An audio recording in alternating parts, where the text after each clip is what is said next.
Chapter 1, If she was a butterfly, am I just a moth? I thought I would die inside that locker, and I thought for a while that I did, but that couldn't have been what happened. I had been trapped in there for hours, screaming myself hoarse. School had already let out, and I was just hoping a janitor might find me. It was a futile hope after none of my fellow students, and I was pretty sure even teachers ever helped me, but I wasn't going to give the trio the satisfaction of murdering me without even trying to save myself. Rage, rage against the dying of the light, my mom would have quoted. Did you know that Winslow turned off all the heat as soon as school was out? I mean, when it was working at all.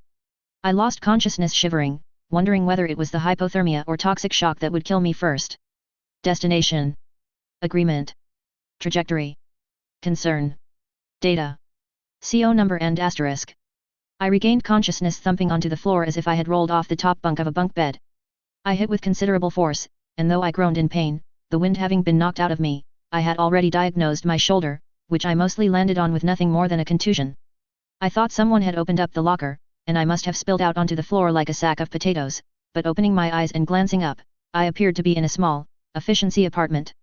I could see the small kitchenette directly in front of me, and it looked like they hadn't even finished unpacking because the ground was littered with brown cardboard boxes with the name Militech stenciled on the side. Great, I was kidnapped by a gang that was doing a guns deal? Gun trade? What the hell? That doesn't make any sense. It made more sense that I died, except if I died, I wouldn't still be covered with the blood and filth that was in the locker, surely. And the afterlife wouldn't be a shitty apartment full of cardboard boxes. And there wasn't any trail of such filth coming from the door, so there was no way I walked or was dragged in here. Wait. Wait 1 second. I teleport. I must be a cape. I triggered with the teleportation mover power, but please, why did I end up in the middle of some stash house full of whatever is inside these Militech boxes? It had to be some kind of weapons in there even if they looked more like moving boxes, I mean, the name. I always wanted to be a hero, but I sure wasn't ready right now. Power, I like your moxie in trying to break up a gun deal first thing, but we have to get ready first. You're moving almost as fast as Ladybug did when she killed Jack Slash as soon as she triggered over half a decade ago. Since his death, it had been theorized that the famous serial killer had some type of thinker precognition power that was especially useful against other capes, which allowed him to get away from so many heroes that attempted to bring him down so often. But when a 6-year-old girl triggered with bug-controlling powers while you were torturing her parents, who thankfully hadn't gotten around to calling the exterminator to remove the giant wasp hive in the backyard, well, there is only so much fancy footwork can do against thousands of wasps, all controlled with a singular purpose to murder you. Power, we don't even have a mask. I stood up and squinched my eyes. Power. Go back to Winslow, for now. Power. Go back, to my room at home. Go, anywhere else but here? Wait, anywhere safe but here. I don't want to be in a volcano, next to Oni Lee or at the bottom of the ocean.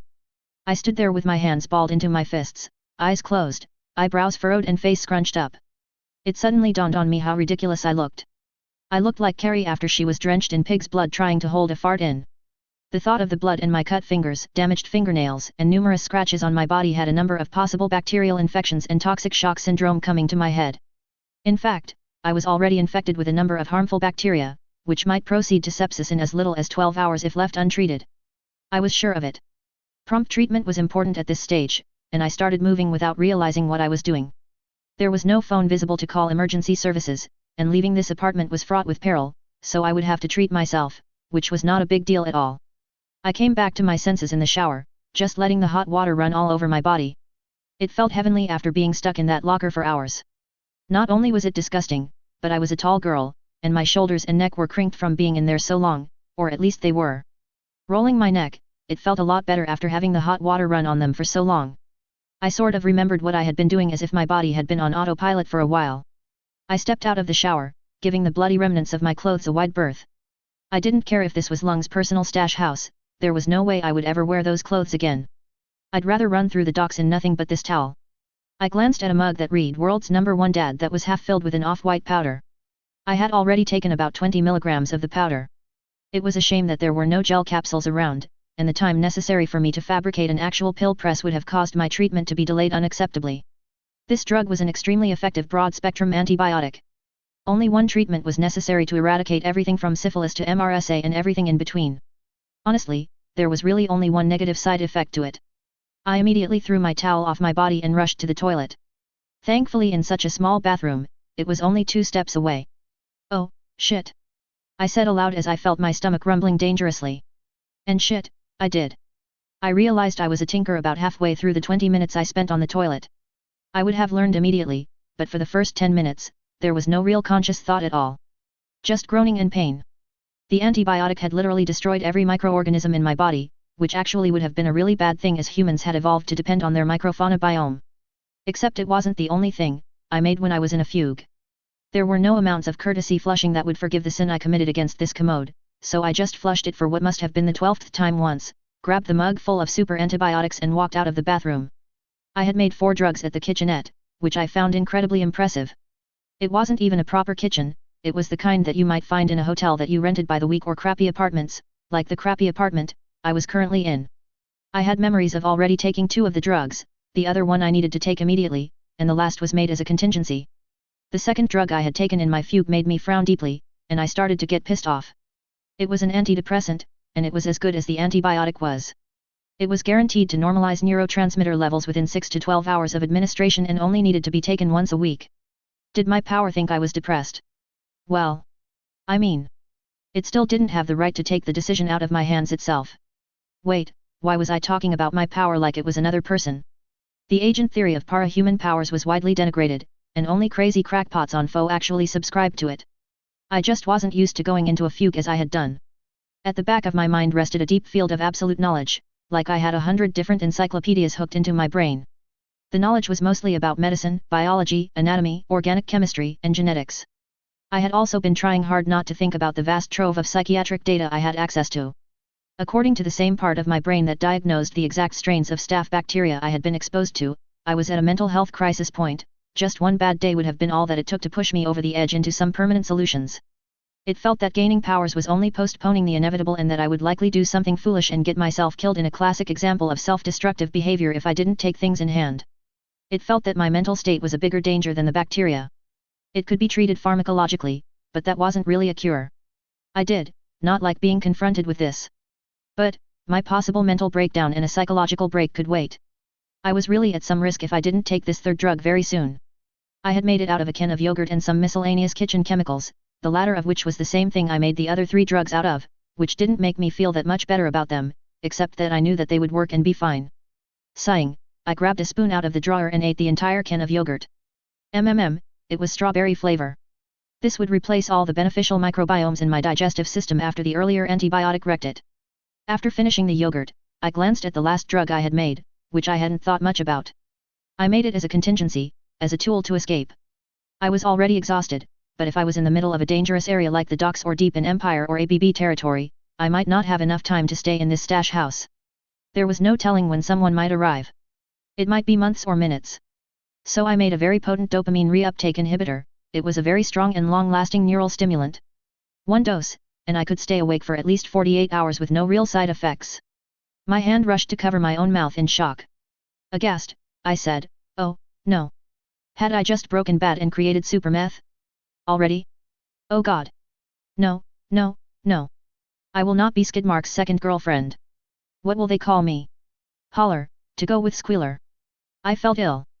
I shook my head rapidly to clear it and stared at the over 600 grams of powder in an empty old margarine tub as if I had just made some mashed potatoes or something. Oh God.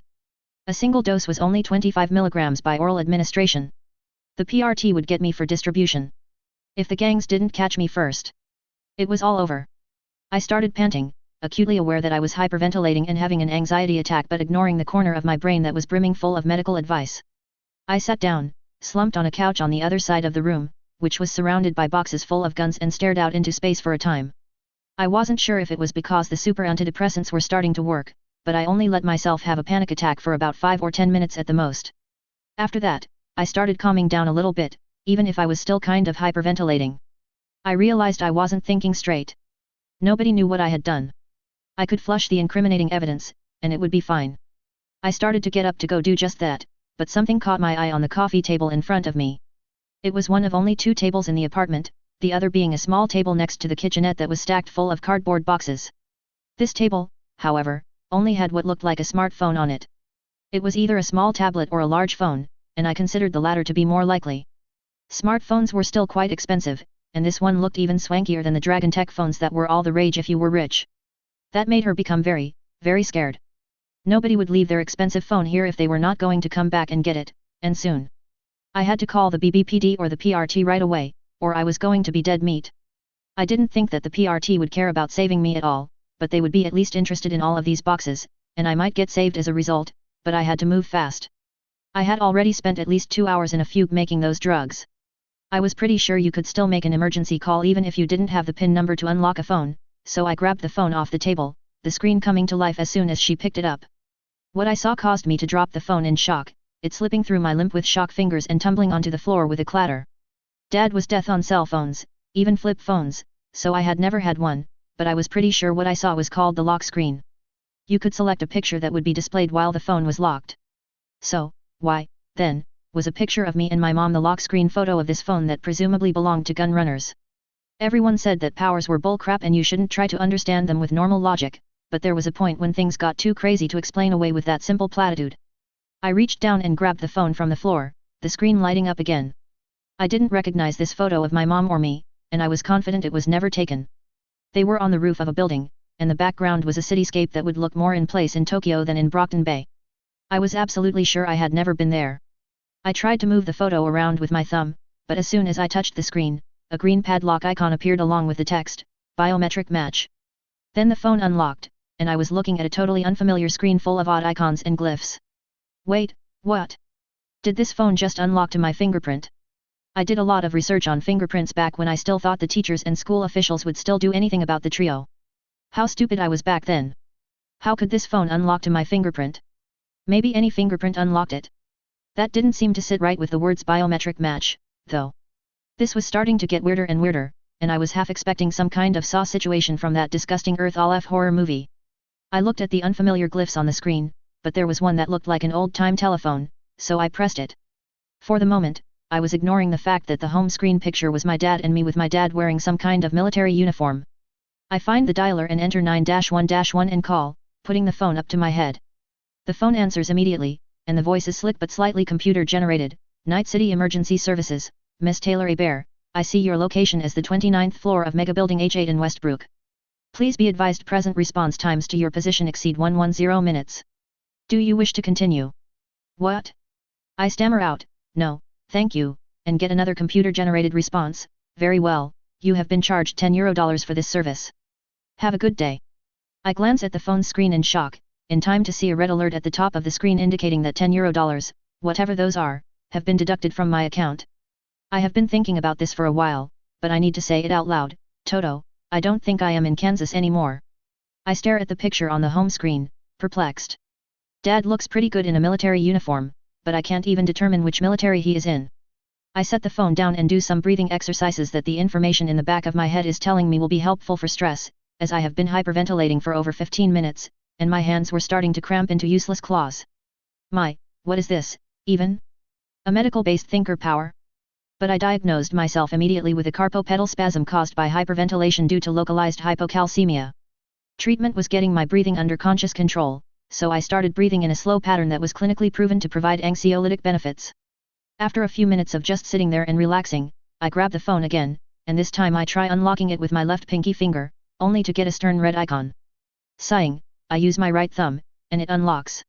I was very good with computers, and ultimately this was just an unfamiliar computer interface. But it was one that was clearly designed for ease of use, as the icons made sense and were straightforward. I navigate through a number of pending notifications and find what seems to be the text messaging app, seeing a lot of texts to this phone that was more or less similar in nature, in that they were all offering condolences or saying that they would miss me. They were clearly texting a Taylor Hebert. There was a different app for emails, and there were a couple of pending notifications in that app too, which I pulled up. The first email answered a lot of questions but gave me a lot more besides. From Alice Newman Mealytech HR. To Taylor Hebert Dependents, Mealytech Intranet. Date, Saturday, August 5, 2062. Subject, Dependent Settlement. Dear Miss Hebert. First, let me offer our condolences for the recent loss of your father, Major Daniel Hebert, who was killed in the line of duty at Redacted on Redacted. All of Mealytech owes you a great debt. However, while Major Hebert was eligible for the Enhanced Combat Survivors Benefit, it has been determined that the Redacted at Redacted is to be considered a police action, and while Major Hebert was killed in the line of duty, deaths resultant from police actions are not considered combat deaths, so you are eligible for only the basic survivorship package. While we understand this isn't the decision you may have hoped for, we hope you understand that only through careful stewardship of the finances entrusted to us can we remain a strong melee tech family. Additionally, as you are the only next of kin and are a minor child, there are some important decisions you must make before September 1, 2062, otherwise, we are legally obligated to forward your file to the Night City government for foster placement. I am not qualified to advise you on this matter. However, attached to this email is a small 472-page guide about your options. It is recommended that you retain an attorney. There were about 3 more pages of finely worded legalese, but I started hyperventilating again when I read foster placement. I wasn't even from this universe, of that, I was absolutely certain now. Could they really put me in foster care? Oh, and my universe dad was dead, I guess. Honestly, that wasn't that different from what I was used to. My actual dad was basically just walking dead already, merely acting out the memories of what life once was like a revenant. That made me think about him. Practically the only emotion he actually felt was worry, and he was going to be out of his mind with it, worried that I never came home from school, and I was worried that I might never see him again. Travel between universes was difficult enough between Olaf and Bet, and it was illegal, in fact, except in highly supervised cases. But this was something very different. There weren't alternate versions of you in Earth Olaf. That wasn't how this worked. I had read about the theorized point of divergence between the two universes, and the accumulated differences over time were enough butterflies to ensure that there was no, for example, Taylor A. Bear on Earth Olaf. And there certainly was no Taylor A. Bear in 2062. This wasn't Earth Gimel, this was something very different. This meant that I probably would never see my dad again and that he would have to deal with a missing daughter on top of losing his wife just a couple of years ago. Oh God, he was barely hanging on as it was. Unless, hopefully, I just swapped places with this alternate Taylor? If so, I want to apologize if you find yourself inside a disgusting locker. Although, since it sent me to about 5 feet above the ground, it probably wasn't going to be 100% accurate when swapping alt Taylor. Hopefully, she'd fall in front of the locker. Maybe that would be for the best. Judging from all the text messages, this girl had friends, people who seemed to care enough about her to at least offer words of platitude, even if they were only being polite. Her contact list was full of names, and she had been texting to and from people her own age. Some even said that they would miss her since apparently she couldn't stay enrolled at the melee tech school after her father passed away. By any metric, I could see she was vastly superior in all respects to me. I didn't want to inflict my life on my worst enemy, except maybe Sophia, and especially not on an alternate version of myself from a different universe, but surely this alt Taylor was smart enough that she could figure out how to get out of my predicament that I had been suffering through since I entered high school. She was, from all appearances, smart both intellectually and socially, unlike me. The part of my brain full of psychiatry information was warning me that I was approaching seriously unhealthy levels of self-loathing. I wish that would just shut up. I'm not asking for advice. I stood there on the couch, which I could see was a fold-out bed as well and built into the side of the wall, and tried to use the phone to find out anything I could about where I was. On the plus side, all these cardboard boxes didn't have guns or grenades in them. Well, most of them didn't. I found several pistols in boxes with the rest of alt Dad's effects. I carefully set them aside, not knowing the first thing about either safely handling them or even making sure that they were safe, so I figured the safest thing to do was just not to touch them at all. The boxes were full of all the stuff alt Taylor and alt Dad had in their apartment. Apparently, the company evicted you pretty rapidly in the event you left their service, even if it was in case of death. However, they packed everything well, and according to that lady's email, part of the basic survivorship package included 3 months of paid rent at accommodations of their choice that were rated at least green for safety, whatever that meant. I had figured out how to turn on the television that was integrated into one of the walls, but after it started playing America's Most Violent Home Videos and seeing some gang member accidentally blow himself up with a grenade to a laugh track, I turned it off immediately.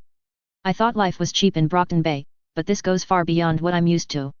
Although, that sort of thing might have been played on Uber and Leeds' private channel, and it wasn't actually that far off from what I would expect one of the merchants to do. However, at least I managed to find the boxes that contained alt Taylor's clothes, so I put on some of her pajamas so I wouldn't be stuck in a towel for the foreseeable future. After making sure that the door outside was well and truly locked, I decided the best thing I could do was just cry myself to sleep on the roll-out futon. My dreams seemed to last years. I dreamt of alt Taylor's life. It wasn't as though I relived her entire life, not even close. Nor did I have her full memories at my beck and call when I woke up, but when I woke up, I was a lot less confused about my location and situation. Alt Taylor had been expecting the company to screw her over in more or less the manner that they ended up doing. Even if she didn't precisely know how they would fuck her, she knew it was coming. However, instead of my own impression that everyone was out to screw me over, alt Taylor's impression was that the corp screwed everyone. The nuance was totally different, there was no personal animus behind it, and Alt Taylor didn't even seem that upset about it. Alt Taylor and her dad had even made contingency planning for this exact scenario, as he was apparently under no illusions about how dangerous his job was. I was more sure that we had swapped places now because the impressions I got from my dreams were of two boats passing in the night, going to opposite places. Or two streams of energy passing through each other as we coiled around a massively giant crystalline entity, which was why I had gotten a few of her memories. I held my hands up in prayer, devotedly apologizing for inflicting my life on the much more well-adjusted girl. Was this a punishment for me? Because I had not managed to help my dad that I was being tossed into a universe where I had already lost him? No, that didn't make sense. I blinked. Normally, I would not have contradicted my self-denigrations like that. I glanced over at the tub of antidepressant powder that was still on the kitchenette sink. Well, they were supposed to work very fast. The thing about normalizing my neurotransmitters was it wasn't a cure for anything, really. However, if your brain chemistry was so out of whack, your sense of depression and self-loathing would tend to make you avoid or sabotage any kind of treatment, my medical sense told me. I still had all the same predilections, however, at least my brain wasn't firmly reinforcing my self-loathing anymore. The fact that I could make such a self-diagnosis without angrily denying it seemed to be proof of their effectiveness.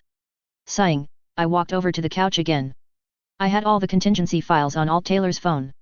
Alt Dad had set up a complicated flowchart that he assured would give me the maximum out of the corp. Glancing at the pistol on the coffee table, I grabbed it, thumbed the magazine release and pulled the pistol slide out of battery slightly to check to make sure there was no round in the chamber. There wasn't. I set the empty gun and full magazine back down on the coffee table. While I didn't get anywhere near all of Alt Taylor's memories, there were a surprising number of memories of Alt Dad teaching his daughter about firearms and firearms safety. Well, I suppose that could be useful, even if my first impression of guns was still of deep antipathy. Dad kept a shotgun at home, but Mom was always against anyone having guns, which was a lot different than Alt Taylor's mom, who also worked for Melee Tech. I suppose it was hard to be pro-gun control laws when you lived in a world where the government hardly exists and you work for an arms company. Sighing, I brought up the private files on Alt Taylor. No, it's my phone now. It wasn't good to keep such things compartmentalist mentally. Perhaps I could find a way back to my own universe in the future, but if I keep acting mentally like Alt Taylor and I were two different girls, then I may slip up when interacting with people from this universe. That would lead to either mental institutionalization or vivisection, depending on if they believed that I was actually from another universe or not. Alt Taylor had no illusions at all about what those truly in power would do if they thought I might lead them to new, unknown Earths. Complete destructive testing of every molecule in my body if I was lucky. I brought up my private files and found the contingency document my dad had made. It was actually a small program that gave me prompts. It confirmed my date of birth and the current date and then asked me about my current grades at school, with a number of drop-down options. I hummed and managed to find the transcript that was emailed to me when I withdrew from the corporate school last week. Wow, that was another thing I would have to apologize to Alt Taylor for. She had straight A's. If she was waking up in my life, she had a lot of work to do as I was barely passing any of my classes due to not being generally able to turn any homework in. The flow chart was kind of complicated, and it took me another 15 minutes to work through all the questions it was asking me. That made me feel kind of warm inside. If he did this much planning for his daughter, then Alt Dad surely loved her. The suggestions made my eyebrows raise. They were all explained, too, in ways to get the most out of the corp without completely antagonizing them. As she was a minor, the corp was essentially her guardian. So, it was going to be on the hook to pay for foster care, public school, and some amount of maintenance until she turned 18. They would basically be paying off Night Corp, which ran the city. It was spelt out for her that the only thing a corp hated to do more than paying out to a person was paying out to another corp, especially Night Corp, which tended to pretend it was some kind of government as it ran all the organs of Night City governance, like the police and courts. The flowchart and associated plans recommended that she send an email to the HR drone, a template being provided, offering to apply for emancipation in exchange for some additional benefits. Not only would Melee Tech be on the hook for less than they would have to pay to Night Corp, but they would be paying the daughter of a fallen hero instead. The file made it clear that it wasn't that the corporate workers wanted to screw her over, specifically. It was just that they did not have any discretion and had to attempt to screw over everybody. They almost considered it an IQ test, as a kind of social Darwinism which I found repugnant. However, if given a plausible option where they could award me additional benefits and save the corp money at the same time, they would definitely go for it. Was this all just a fever dream as I lay dying inside that locker? No, replied my medical sense. My brain was full of ways to test reality or myself for delusions, and I hadn't failed them when I did many of them this morning. Sighing, I copied over the email template and filled out the relevant portions before sending it to that Alice Newman lady. Chapter 2, A Moth's Wings and a Tiger's Claws. POV, Taylor A. Bear from the Cyberpunk 2077 universe, not RMC. Taylor didn't realize it, but the fact that she was sleeping when the swap took place meant she got a much more significant chunk of her alternate's memories than the other girl had. She was also unaware of the fact that a giant crystalline computer was inspecting the process of transfer very carefully, which ensured that it settled upon her brain, much as it began to do to her doppelganger before they were transposed. She fell onto the flat linoleum floor in front of her alternate's locker with a thud. A crappy way to wake up. She had been wallowing in her own despair in her little apartment, wondering what she was going to do and missing her dad, even though he had a tendency to be gone for weeks at a time on missions. Being gone for a little while was a lot different from being gone. It had only been 3 days since she came to the corp-provided temporary housing in the mega block in Japantown. Why the hell they put a 15-year-old girl, a melee tech corpo brat, in the middle of a mega building run lock stock and barrel by the Tiger Claws Yakuza gang, which had ties to Arezaka, was anyone's guess. Although Arezaka was officially banned from North America following the corporate war, everyone knew that they had covered operations on the continent. Although you didn't hear about it all the time, it wasn't uncommon to hear about a researcher kidnapped in the USA and later showing up in Japan working for Arezaka. Everybody did these types of renditions, and everyone claimed they were rescuing the workers, and sometimes that was probably the case. But who did Arezaka's dirty work in Night City? In the past, it was the Tiger Claws. Could they still be responsible for it, a secret conduit to this day? Her dad thought so. Either someone had a grudge against her dad, or more likely, it was probably at least 2 eddies cheaper than the mega block downtown. She didn't think too much about how her alternate had been handling herself, her life or her depression, but then again, she had been starting to circle the drain herself, so she wouldn't throw stones just because her alternate had been doing it longer. The way she arrived in this world left a lot to be desired, too. Luckily, she didn't sleep in the buff, but she still found herself flat on the floor of a dark school familiar only to memories that weren't hers. Welp, what did Dad always say? Take stock, plan, adapt and then overcome. Take stock came first. She sat up. She had one Carry Eurodyne branded duvet-style comforter, 1 pair of Militic branded panties, worn, 1 bra, worn, 2 socks worn, 1 Miltech Paraline Cyberdeck and operating system, 1 pair of Kiroshi MK3 cybernetic eyes, 1 superpower that seemed to give her ideas about how to enhance her body to be resistant to the cold, and finally 1 Militech M37AF compact variable velocity smart pistol. Her dad purchased this pistol for her last year. She had been holding it under her pillow more as a remembrance of him than as a form of self-defense. She doubted she would have been invaded in the mega block she was in, it really was pretty safe, Tiger Claws or no Tiger Claws, but if anyone came through her locked door, it would be those self-same Tiger Claws, and 1 pistol wouldn't have saved her from them. It was Militica's top-of-the-line in concealable personal defense pistols, although Taylor did have a set of Kiroshi optics, her dad finally allowed her somewhere, but she didn't have the SmartLink cyberware that would allow her to designate targets for the homing flechettes to take full advantage of its features. That said, it was still a very nice pistol that she had already switched to 3-round burst mode. Her dad always told her that ammo was cheap, but being sure the other fucker was dead was priceless. She momentarily ejected the cassette to ensure all of the ammunition was there. Yep, 60 rounds of 2mm caseless gyrojet-seeking flechettes. Cheap as though ammo was, she somehow doubted she could go to a vending machine down the street and get more of the specialized 2mm flechettes, so her pistol was of purely limited utility. Plus, the ammunition was distinctive, and even her memories indicated that the BBPD would be able to link any deaths to the single weapon, which would be linked to her if she was ever discovered with it. Unless she surgically removed every single flechette from anyone she had to shoot, which her power was aching to do. The ammo itself, though? The sense of her superpower gave her was that she could build a lot of things, but replacement ammo for a high-tech gun was not one of them unless it was ammo made out of bone shards produced by a specialized organ in her body. Perhaps she could save a few of the flechettes for when she had the resources to hire someone to reverse engineer and duplicate them, but most likely, she would either discard the gun entirely or keep it as only a memento the first time she had to use it, but first things first. She stood up and glanced around. It was past 2300 according to the clock on the wall. Her dad must be worried sick. Honestly, she didn't think much about her alternate's dad's behavior, either. He hadn't handled Mom's death as well as she remembered, but perhaps it was just that her actual dad just shoved everything into his work. Or, growing up in Night City, they had both internalized the possibility of not living to ripe old age. Although there were some weird superpowers in play, Brockton Bay seemed trace tame compared to Night City. Well, no matter. She would fix him, one way or another. She wasn't about to lose 2 fathers. Taylor paused and considered her appearance and compared it with her alternate. She looked, mostly the same. She considered the differences. She didn't use glasses as her alternate had to do, as she had a pair of top-of-the-line Kiroshi cybernetic eyes, and of course, she made a few minor changes in her appearance as well. She suspected she would have looked identical, but body sculpt clinics were so cheap in Night City, and it only cost a few hundred eddies to increase her bust a little, narrow her waist and adjust her hips and slightly adjust the symmetry in her face. And it wasn't like they checked her ID or required her to be 18 to do it, either. It wasn't like she did anything major. Otherwise, her dad would totally have noticed, but she did it the last time he was deployed about 6 months ago and just claimed she had a growth spurt when he got back. It should be fine, her memories indicate her alternate dad barely noticed anything, anyway. She needed to either call him soon or decide to make her way back home on her own. She wasn't sure which was the better decision, tactically. She was leaning towards the latter, as she wanted a clean break with this place and didn't want any phone records tying her father to an outbound call from this location in the middle of the night. However, first, there was something she needed to do. She searched her memories and couldn't find any hint of surveillance cameras or drones at this school, so she started walking with purpose to the maintenance room, where she knew the janitor had kept some tools. It was locked, and she considered shooting the hinges off but realized the door was installed improperly and managed to just kick it open without too much trouble or even damage to the door itself. The door opened inwards, and the latch was barely keeping the door closed, locked or not. Nodding, she grabbed a stout pry bar and then visited the locker room by the gym.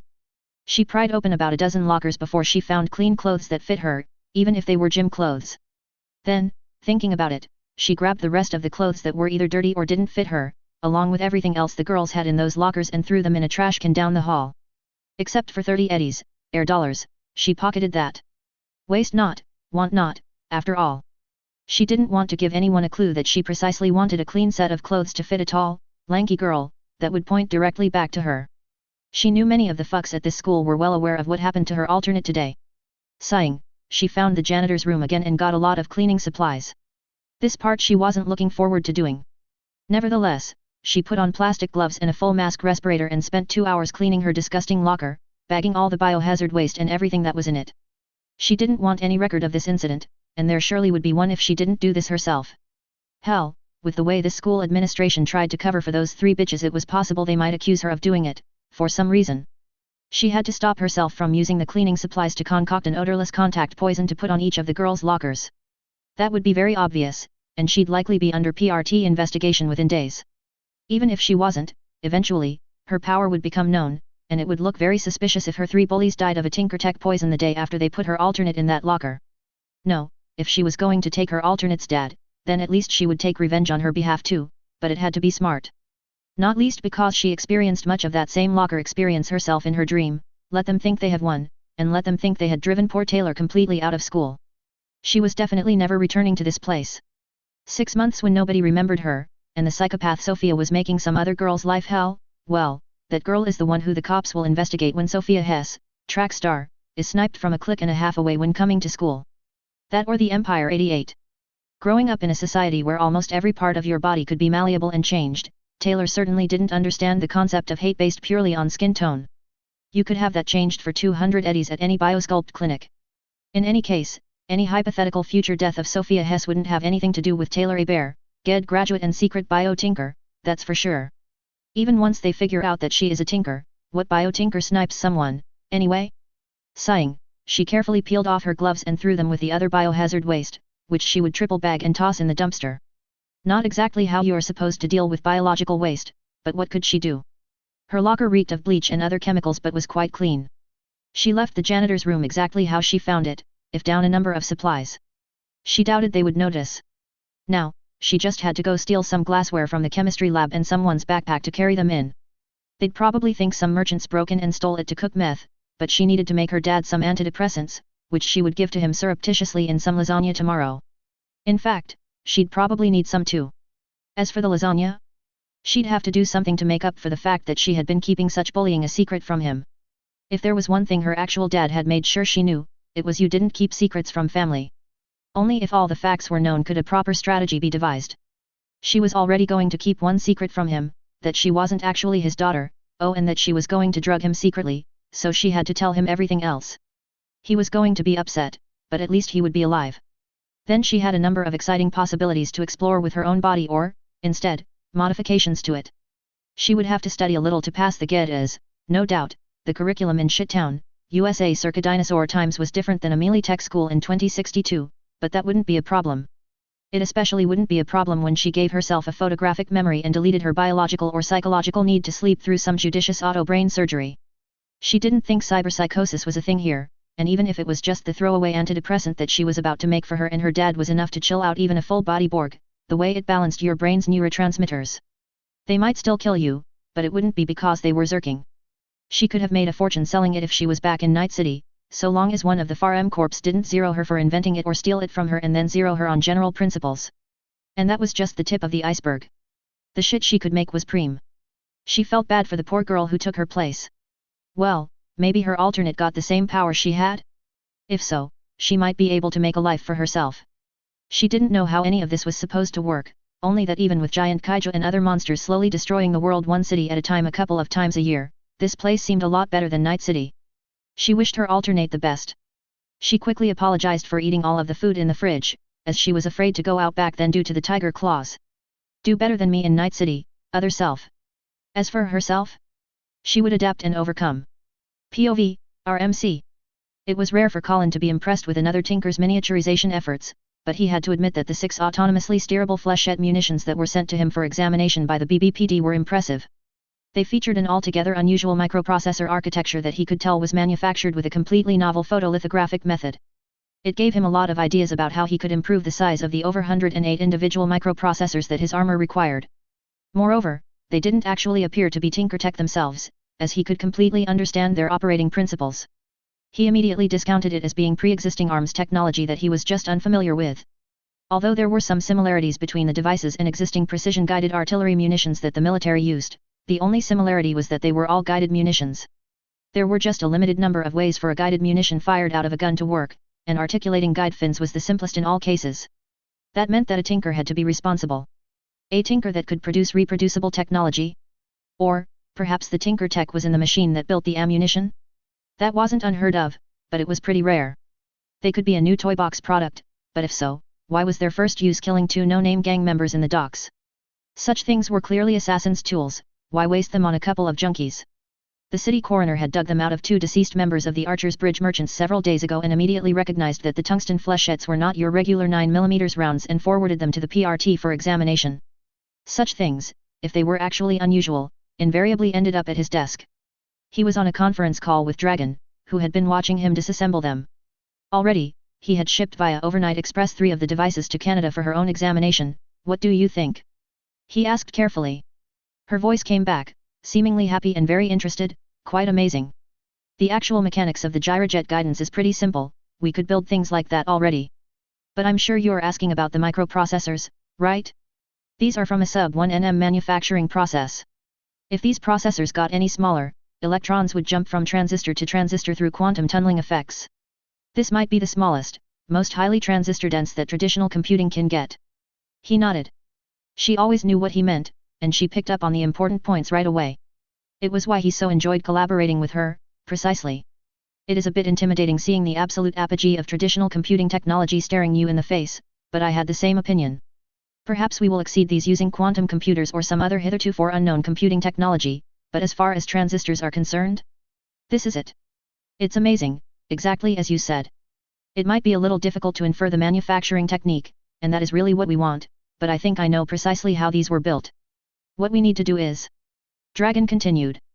I felt bad for the girl who took my place and hoped that she would help my dad where I had failed him, and perhaps we could be reunited someday in the future. The world I found myself in might be a dystopian future, but at least there weren't giant monsters wrecking the world on a predictable schedule. I wasn't sure how I was so positive that it had been a swap between the two of us, but it was just something I felt deeply sure about. I was a bit nervous being in the building I was in. A combination of a few memories from my alternate about the Yakuza and research on my phone revealed that most of Japantown, and especially this mega building, was run by a gang called the Tiger Claws. They were a mostly Japanese gang, and my alternate memories were especially concerned about Japanese gangs. That caused me to come up short. Was my alternate racist? It didn't seem like it, and there seemed to be some actual legitimate reason that she had been concerned about Japanese gangs. I would have to do a lot more research about melee tech, as that seemed to be caught up in that feeling as well. Something in the back of my head told me I definitely shouldn't traipse around the neighborhood alone wearing any of my Militic branded swag that filled a lot of these cardboard boxes. Was that it? Did the Japanese gangs dislike the ultra-American corporation? I didn't know. The Tiger Claws were pretty easy to learn about online, and everything I learned made me a bit nervous too. They were kind of like what the A's and bad boys might be like if they were run by competent, not just ruthless, people. They were much bigger, too. Not only were they involved in the same organized crime activities that I would have recognized, such as drugs, protection rackets, and prostitution, including a high-class dollhouse, whatever that meant only a couple dozen floors beneath my feet. However, they had a lot of darker businesses, too, including organ and cybernetics harvesting of people who nobody would miss. Kind of like a girl with no next of kin living by herself in a small apartment, perhaps. It was why if I ever interacted with any of them, and I would end up doing so just walking to and from my apartment, that I would give them the idea that she had a huge family nearby. Plus, I found online that everyone living in this mega building was expected to pay for their protection, and there was even a guide on how to do so politely, so I would have to go see one of their local middle managers in this building as soon as possible. Today, I wondered why my alternate self had never accomplished it, but perhaps dealing with gangs wasn't what they were taught in corporate school. It wasn't what I was taught either, and it rankled me to have to do it, but the sites I had read were pretty clear on the possible consequences of not doing so. In fact, it was one of the first things that popped up when I searched for things I need to know to live in Japantown. As gangs went, the Tiger Claws were a medium threat in Night City, according to the guides online. A medium threat in Night City would get Brockton Bay turned into a quarantine zone, I thought, but it wasn't like the police or Corps played around, either. Theoretically, they had something that they called honor and principles, and what I found online indicated that some of the top leaders of the gang might even believe that and act that way, so long as it was convenient. The problem was the bottom tier of the gang, the ones I would likely meet, did not have almost any bottom line. Moreover, if you defended yourself from the bottom tier, the entire gang would turn on you like a school of piranhas, even if they were doing something dishonorable to you against gang rules. It didn't make any sense at all to me, except when I realized that they were just scum and talking about honor was just empty platitudes. A lot of supervillains in her old world were that way too. They talked a good game but then were involved in the worst of activities. It was like watching pro wrestlers. All an act, performative. It definitely sounded like Night City could use a hero, but I didn't have powers that were strong like Eidolon or Alexandria. I couldn't tank a nuke, or even a gun. I had a lot of knowledge about medicine and might be able to tinker some useful drugs or maybe even novel cybernetics, but my knowledge of cybernetics left a lot to be desired compared to what was available in this world. I had the feeling that I would learn very quickly if I studied cybernetics here and had a strong urge to do so, but all that together didn't make a hero that would last more than a couple of days before being killed or worse. Maybe I couldn't be a hero. Not like Alexandria. At least, not at first and perhaps not ever. But I could still help people. Be a good person. That caused me to glance down at my phone. The lady from Militica's HR department had gotten back to me really quickly, today on a Sunday, no less. The woman was very pleased with the proposal. With my alts grades and the classes she had taken, I already qualified for early graduation from a public school. So, if I applied for emancipation and early graduation, they wouldn't be on the hook for anything. They were willing to pay me in a lump sum, essentially half of what they would have ended up paying to Night City for my foster care, food, and upkeep. They would also be willing to pay and arrange admission for me in a number of either post-high school or vocational school options. But only up to 2-year programs, the same as I would have gotten if I went to public school. So I could get the equivalent of an associate's degree, which might open the door to a crappy entry-level supervisory position very far down the corporate ladder, or I could choose a number of vocational training options, many of which weren't available for your average person on the street. Based on my supposed educational background and noted interests in school, of course, the Corp would track that. She was even polite enough to highlight what her computer suggested I would be the most successful in, namely a 2-year netrunner/systems admin course. That did sound interesting, but it wouldn't mesh well with my ridiculous level of medical knowledge. I was almost certain I was one of the better doctors in the entire world if you only counted pure medicine. For some reason, my power didn't know about this world's cybernetics, perhaps because my power came from my old world. Another problem with the sysadmin course was that I didn't have any cybernetics at all. I had the entirety of Alt Taylor's medical records on my phone, and it listed she had a basic operating system and cyberdeck from Militech, the Para line, as well as a set of high-end Kiroshi cybernetic eyes. She also visited a biosculpt clinic and got a few things adjusted. She was a B-cup, whereas I was still languishing in the barely A realm. Did she hide this from her dad, I wondered? It would be important for me to, over the next week, get at least the exact same amount of cybernetics and other treatments just so that we have identical medical records. Just in case, you know. Not because I agreed with her decision to make any changes to my appearance, but because the choice was taken out of my hands. That meant I would have to visit a different clinic from where Taylor went in the past, but that wasn't a big deal because she went to an internal Militech cyber clinic that I no longer had access to in the first place. Just the name Ripperdoc didn't inspire a lot of confidence in me at all, but there were a number of well-thought-of cybernetics clinics in the Corpo sector of town, either downtown or in Corpo Plaza, which wasn't too far from where I lived. I would end up paying probably double what I would pay at one of the local clinics on Jig Jig Street, but I would also survive the experience with all of my organs intact. I nodded. The sysadmin course sounded very interesting, but I was just learning about computers here. Attending it would make a fool out of myself. I didn't have the years of experience using a Cyberdeck that Alt Taylor did. I had a couple of ideas for making some drugs that would increase my neural plasticity and learning speed, but it wouldn't be enough. However, I glanced near the bottom of the list of offered courses. A 6-month accelerated paramedics course. It was designed for people leaving the army or who already had a basic EMT rating. It would be an absolute cakewalk for me. I replied to the woman, selecting that course. She replied in real time, asking if I was sure, as it was intended for people who already had some medical training and that they would pay for it, but I would only get one shot at it. It was clear that she didn't really care one way or another and was just being polite. I told her I was sure, and she replied in the affirmative. A few minutes later, a large packet of over 300 pages of thick legalese that I was expected to sign arrived as an email attachment. I did not sign it. There were a number of legal firms that did business primarily online. I had all of Dad's money from his bank account, so I wasn't poor even before receiving any settlement from the corp, even a basic one. I might be able to live 9 to 10 months, even on nothing but his bank account. So I spent a little bit extra to hire one of the better thought firms and spent about 15 minutes discussing the matter with one of their lawyers on the phone. Judging from the number of pages, he judged it was a simple matter, and I'd be billed for about 4 hours of work, which I thought was very reasonable and paid them on the spot, forwarding the document to him. They would even handle melee tech themselves, so I never had to interact with that HR lady again. I got myself dressed, as I had to go out of the safe apartment to get some food. Someone was a bitch and ate all the food in the fridge. In fact, that yogurt that I used to make drugs was the last thing in there. I had been foraging off chips and crackers for the past day, and that wouldn't do. I also had to visit the Tiger Claws community office on the 10th floor to make my payment to them for living in their building. It was weird, they had office hours and everything. I looked at myself in the mirror. I looked very neutral. Not quite like a corporate brat, but not like trash either. I was wearing clothes that were fashionable 2 or 3 seasons ago, judging from my online searches, so I hoped I looked comfortably middle class. Someone that would be missed if I disappeared and who the police department would investigate if I disappeared. I almost left the gun on the coffee table, but everything I took away from Alt Taylor's memories was that I absolutely should not leave home unarmed, so it took me a bit longer to scrounge up a concealed holster for it. Sighing, I patted myself down and unlocked the door and stepped out. Chapter 3, A Pussycat with Claws.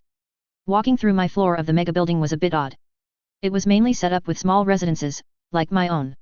However, there were a number of small businesses as well. It was surreal, and I felt like I was living through that old Earth All F film Blade Runner. There was even a noodle stand like what I recalled in the film. The only exception was you couldn't sit there in the rain and eat your noodles, obviously. It was a similar experience purchasing the noodles to what she remembered in the movie, too, as the noodle man didn't speak a word of English. Or if he did, he didn't want to speak it to the lanky Anglo girl. However, I did end up with a bowl of noodles and a cola, which was apparently America's favorite cola. Personally, I doubted that. Perhaps it would be your favorite if you drank Robitussin for enjoyment, as it tasted vaguely like carbonated cough syrup. I noticed I was dressed a little bit too good to smoothly fit in around there, so I finished my noodles, which were good, and tossed the mostly full can of Nicola Classic into the trash can. The can featured a minimalist line drawing of an Asian lady with a bare bottom. Honestly, the cola probably would taste about the same if it came from her bottom. Ugh. Another business was something like a convenience store. Although it was run by an older-looking man that looked like he might own it and live next door, did that mean it was a bodega? I wasn't entirely sure, but I made it my second stop. I'm not sure I'd see an actual grocery store for a long time, but I spent about €150 on buying a bunch of food that looked good and brought it back to my apartment. That would last me a couple of days. After unloading the food in my kitchenette, next to my margarine tub of super meth, I got ready to go back outside so I could go to the elevator. Speaking of the super meth, I discovered it wasn't actually supernatural. I had the complete chemical compound structure and 3 synthesis methods for it in my head. But the interesting thing was, there was no way in hell that I could have made that drug in my kitchen. All 3 of the synthesis methods that I knew require, at minimum, a vacuum distillation setup and a number of chemical precursors that are simply not found in kitchen cleaners of any kind as far as I knew. Now, that wasn't actually that unusual when you considered tinker tech. I heard of a tinker that turned a spring from his mattress and 2 toasters into a perpetual motion device. However, what was unusual was that what she made wasn't tinker tech at all, as far as she could tell. Aside from the yogurt, they were all actual, real chemicals. I tried to think back on how I made it in the kitchen, and it was just a fog. That's kind of normal tinker stuff, right? Then why can I not make it again? Thinking about trying to make it again pulls up the actual chemical compound and synthesis steps in my head, as if I was a chemist and not a tinker. Shouldn't I just, wham, take weird stuff, and bam, then it does something? Thinking about the antidepressants and antibiotics yielded a similar result. However, I had to stop myself from starting to cook an antiretroviral medicine in my kitchen when I came home and thought about one as a test. So, what does that mean? My power would give me one freebie where it would use heebie-jeebies to produce something out of all manners of implausible inputs, using implausible methods and tools. But after that, I had to do it the old-fashioned way? I thought about it while I unloaded all the food I had bought. Glancing at some of the individual servings of yogurt, I shook my head. I had the feeling I could create more of that yogurt medicine, and when I thought about it, the yogurt stuff didn't seem to be a real, non-tinker tech, chemical or formulation. That made sense. Yogurt certainly had a lot of beneficial bacteria in it, but not enough and not the varieties to completely replace a person's microfauna 30 minutes after taking some extremely powerful antibiotic. It felt like my power was being stingy as hell. If I got inspired to create something, and I could do it through traditional chemistry, it would let me have that freebie, but if I wanted more, I had to create it like I was a scientist. That wasn't how tinkering was supposed to work. It wasn't the first time that I felt that my power was a weird combination of tinkering and thinking. And I couldn't tell if I got ripped off by my power or if I won the lottery with it. One of the biggest problems with tinker tech was that it wasn't reproducible by anybody except perhaps the best tinkers in the world like Dragon, and it required the tinker to maintain it. The fact that some of what I made seemed to be reproducible and congruent with actual science seemed amazing, now that I thought of that. Amazingly awesome or amazingly dangerous, perhaps both.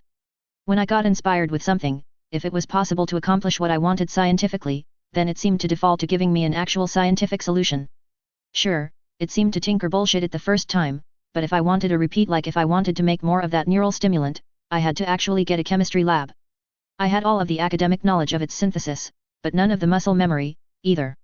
The neural stimulant was a known drug in this world, I had looked it up by its composition online. It was a patented designer drug made by a European pharmaceutical company. Patents didn't really mean a lot in this world, so what really gave them the edge was that their production method was a trade secret. It was expensive and was a commonly used drug by corporate executives, military pilots, astronauts and anyone who needed to stay up a long time with minimal side effects and low abuse potential. It still wasn't great for your brain to use it chronically over a period of years, though, but it was the safest neural stimulant currently on the market and priced accordingly. I didn't know the ins and outs of macroeconomics of the drug trade, but I thought I could probably sell the 600 grams of what I had for over €25,000. Retail, it would cost over 20 times that. However, it might not be a great idea to do so. Beyond any moral questions, the Pharmacorp sold this drug in distinctive, hard-to-counterfeit tablets. The shape, color, and texture of the tablets were trademarked, too, and part of their marketing strategy. Similar to Pfizer marketing Viagra as the little blue pill. I doubted I could create such a similar tablet, especially since they were designed to be hard to counterfeit in the first place, so you knew people weren't tricking you with biker meth if you saw one of their pills. If the corp ever found out someone sold a whole bunch of their premier moneymaker in powdered base form, they would either think someone diverted it from their manufacturing center, they'd probably consider this most likely, or that someone had discovered their synthesis method. Both would trigger an investigation that I didn't want to be anywhere near. I decided I wouldn't flush it after all, but I was definitely not interested in getting into the drug manufacturing business. Especially manufacturing a product that was supposed to be a firmly held trade secret by a pharmacorp. Compared to other similarly sold drugs, it was practically good for you so I might have been able to rationalize selling it if I really needed the money someday, but the risks were too great to do so. The other two drugs I could find no mention of. I got a little nervous after searching for the exact chemical composition of the first drug and instead decided to not do that for the last two. Chemicals were similar to other chemicals, though. So, I browsed a chemistry encyclopedia online for nearby similar analogues, finding nothing. This told me either my power didn't only restrict me to chemicals that were already known in this world or that these two chemicals were even deeper secrets than the first one. The antibiotic was very useful but had a pretty big downside, but it was one that could definitely be mitigated if administered in a hospital setting. The antidepressant was the most magical of the bunch in that it worked very rapidly, seemed to have no side effects that her power warned her about and only had to be taken once a week. One of the biggest problems with antidepressants was compliance in the patient taking them every day. It turned out that when you were suffering from severe enough depression, you didn't want to do anything, even if it was as simple as swallowing a pill that you knew would help you. You were depressed, so you needed to take a pill, but your depression made you not want to take it. A kind of a catch-22. The tinker part of her was suggesting, mildly, a implanted personal pharmacopoeia inside a patient's body, that would administer appropriate drugs on an appropriate schedule. Something like that had to already exist in this world, as I thought they were working in that direction in my old world for insulin. It kind of made me feel bad to keep such a wonder drug to myself, but I definitely didn't want to lose what little freedom I had in this world. Perhaps it would come to that, and I might end up in someone's gilded cage. Definitely, worse things could happen, but who would choose that first? I might be able to release the synthesis procedures anonymously online, but then again, there wasn't a lot of anonymity to be had. I definitely wasn't a good enough hacker, or a hacker at all, to ensure anything wouldn't be traced back to me. While walking from my apartment towards the elevator at the center of the block, I suddenly had the feeling that I was being watched and perhaps followed. It was a feeling that I had honed over the years, and I trusted my instincts in this manner. Otherwise, I wouldn't have been able to dodge Sophia and the trio as often as I did. Rather than accelerate and try to lose them, I stayed with a group of about 10 others who were also headed towards one of the elevators. This strategy of hiding with the herd would have been folly back in Winslow, as I had already been excommunicated from the herd, and nobody would have protected me. Here, though, it seemed to work. In the corner of my eye, I saw the man, no wait, it was a boy, younger than me even, that was trailing me. Thankfully, the boy didn't look too dangerous, but 13-year-olds could do some ultraviolence in this world, so I wouldn't make any assumptions. I only had two things of value on me, my phone, which I could absolutely not lose, and my pistol, which I didn't want to lose either, mostly because I read people who take your gun often shoot you with it first thing. A lot of others on the elevator were going to the 10th floor also, as there was a built-in guard station to get on the maglev on that floor, and it was one of the larger commercial floors, with very few residential housing available. It was like a large mall, so I supposed it made sense to have the Tiger Claw's office on the same floor. I could either confront the kid following me, implying that I had a gun by having my hand near it, or just try to avoid whatever he was trying to do until I got to the Tiger Claws. I was never one for confrontation, and honestly, I was surprised that I even gave myself that option. This couldn't be entirely the result of the antidepressants. Were the here and there memories of Alt Taylor playing a role? She would have confronted the kid right away. Questions like that had the potential to spiral into existential questions that didn't do me any good to even consider, so I ignored them and just tried to keep the kid in sight as I stepped off the elevator. The Tiger Claws site said their office was just in front of the train terminal, and I found that very quickly. I managed to stay with a herd of a few people the entire way, but instead of following them through the guard pylons, I darted away and walked straight with a purpose to the Tiger Claw office. I saw the kid notice me change directions, and he moved to follow me again until he saw where I was headed, and I think I saw a look of panic on his face before he made a quick 90-degree turn to the left and walked off, perpendicular to the direction I was going, fast. The Tiger Claw's community office was pretty small, at least the public front area. It kind of reminded me of a post office or a bank, but there was just one clerk behind the counter.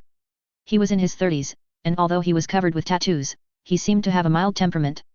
He smiled at me in a friendly manner and asked, in perfect English, "Hello, there, little lady. I am called Jin, by some. How can the Tiger Claws help you today? What good customer service for a murderous booster gang?" He just out and out admitted it, like I walked through the door at Fugly Bob's. It threw me for a loop for a moment, but then I came to my senses.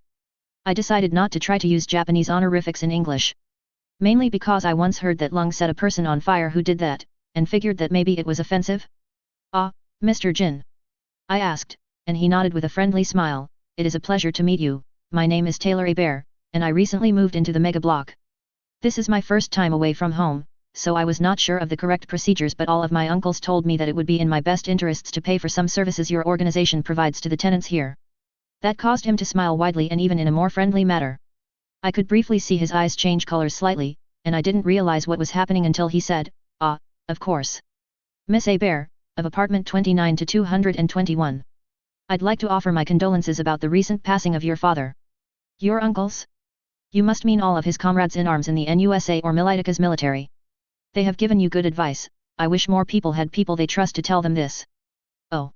He must have some optics cyberware and pulled my file. Well, so much for keeping my connection to Militech a secret from them. He didn't seem to care, though." I bowed my head a little bit. "Thank you for that, Mr. Jin. It has been hard for me the last few days. Otherwise, I would have been in sooner." He waved a hand affably. "It's not a problem. Our housing block is often one of the ones selected by corporations. Militech especially often sends their children here for the first time when they are leaving the nest." "Oh, that shocked you." He did an actual belly laugh and waved his hand again. "You no doubt learned about Militech and Arezaka growing up and think perhaps us mere Tiger Claws, a Japanese benevolence organization, are Arezaka's cat spa." He shrugged but didn't deny it. But he chuckled again. "Even if that was the case, things would have to get much worse indeed for either side to target the fledglings of the other side indiscriminately. You're of the age where you will likely start working soon. Not only is this housing block safe for the most part, but it is a way for you to see a different side of the world. That's why I think Melee Tech often send their youngsters to live here, anyway. I've had this conversation a few times. He then grinned. Of course, maybe it is because the rent is, on average, €103 cheaper than the block downtown. I nodded firmly at that, which caused him to laugh again. Yeah, maybe you're right. He explained which levels of service I could purchase, like I was buying car insurance. There were two. I could buy protection inside the mega block, or I could also buy protection anywhere in Japantown. He was open that most corpos only go for the first option, as the cart could take them straight downtown without stepping foot in Japantown. They wouldn't guarantee my protection in Japantown. There weren't enough Eurodollars in the entire mega block to absolutely guarantee anyone's protection if they walked around unescorted in Jig Jig Street looking like a corpo, but it wouldn't be the tiger claws themselves that started things first. However, in the mega block they would offer some guarantees about my safety inside my apartment. In fact, they had a number to call if anyone tried to break in. Did you know that the NCPD is probably moving to a fee-for-service to make 911 calls? I think it is going to be 5 eddies a minute. Us, on the other hand? We will pay you if you report such crimes on the premises, he said emphatically.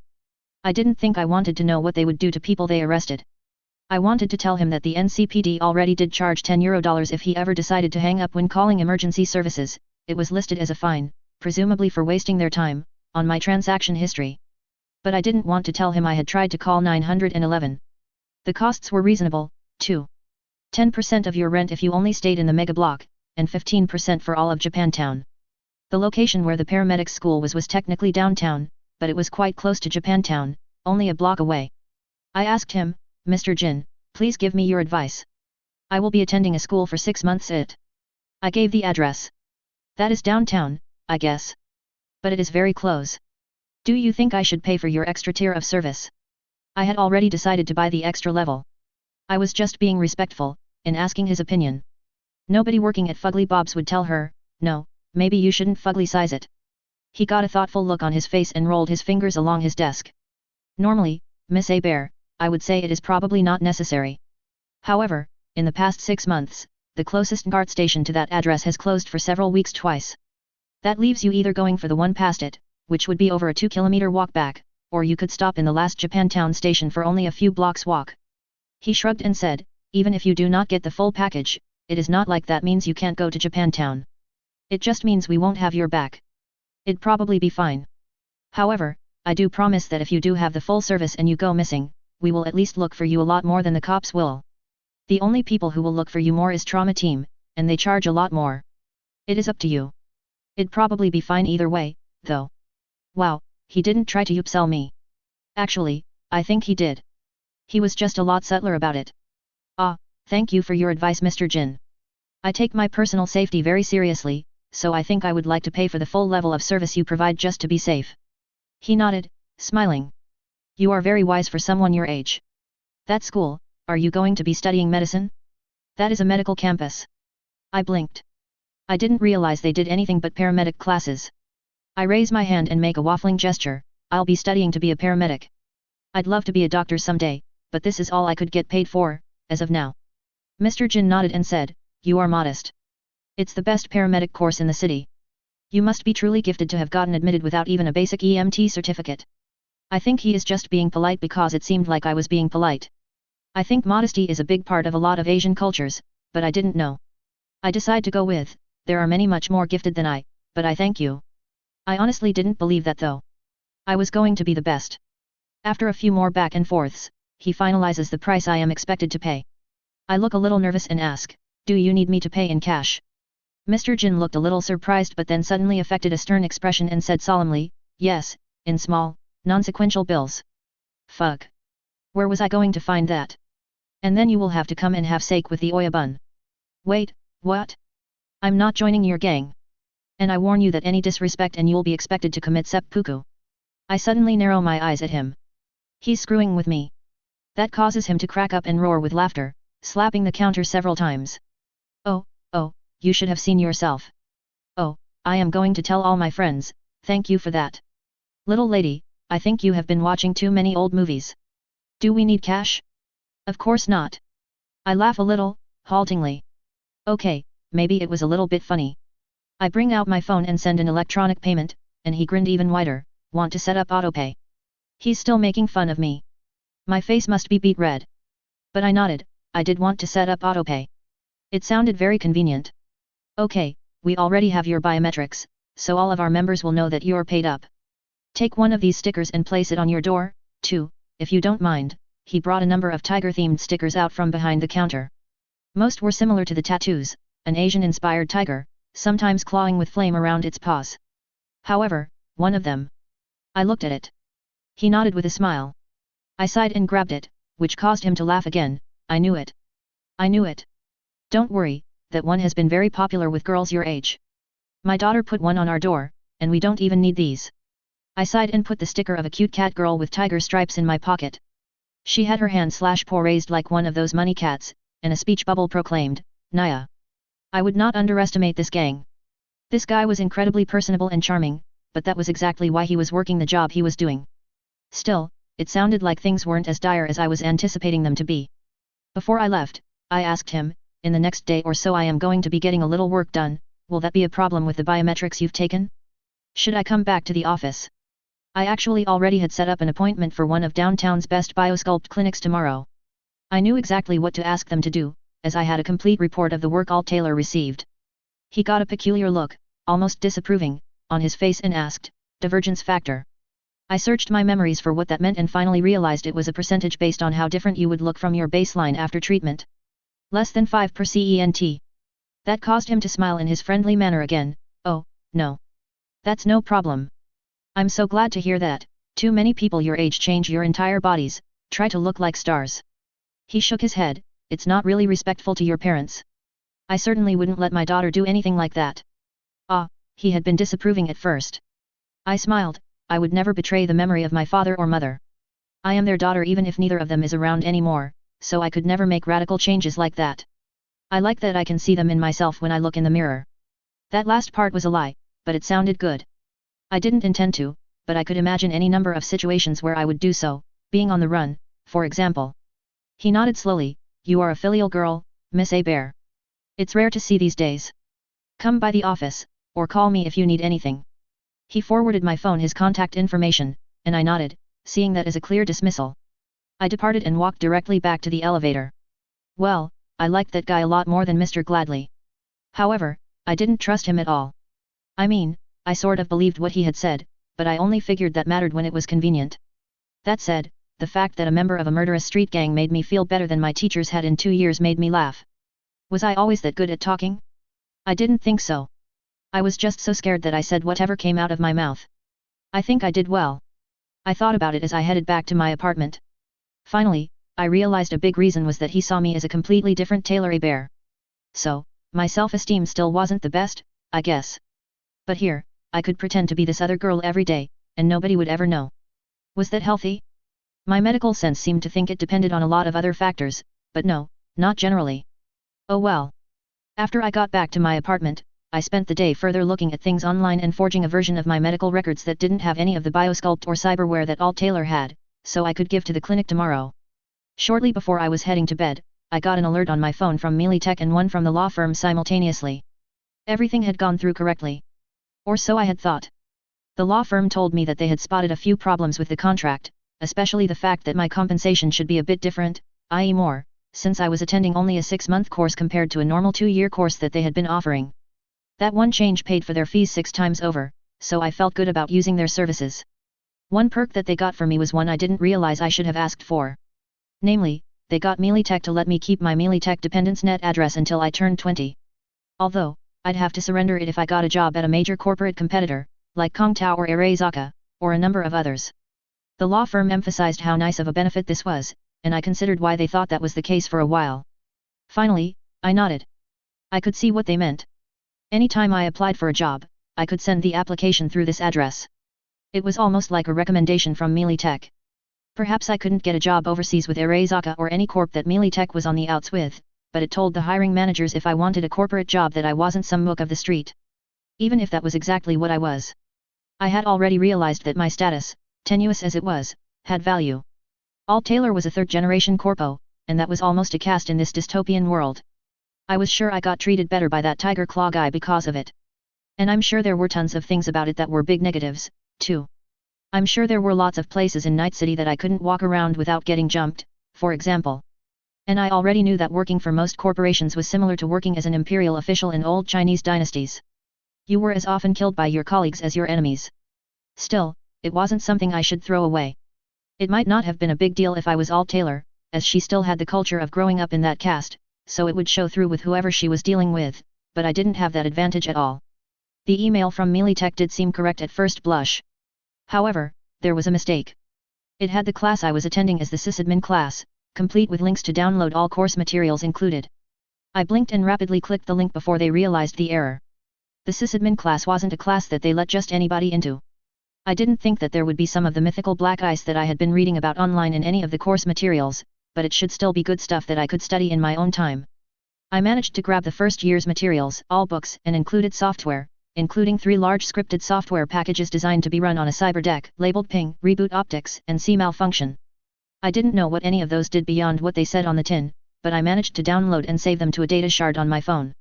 Militech realized their mistake before I could get the second year's materials, but I still felt I got a nice unasked for bonus. To make it look less suspicious, I downloaded all of the paramedic class courseware too, as if that was what I was after all along. Some of them were BDS, so I would have to get a wreath somewhere. I had a memory that my dad didn't permit Alt Taylor to have one. Probably because, by far, the most common brain dances were porn-related.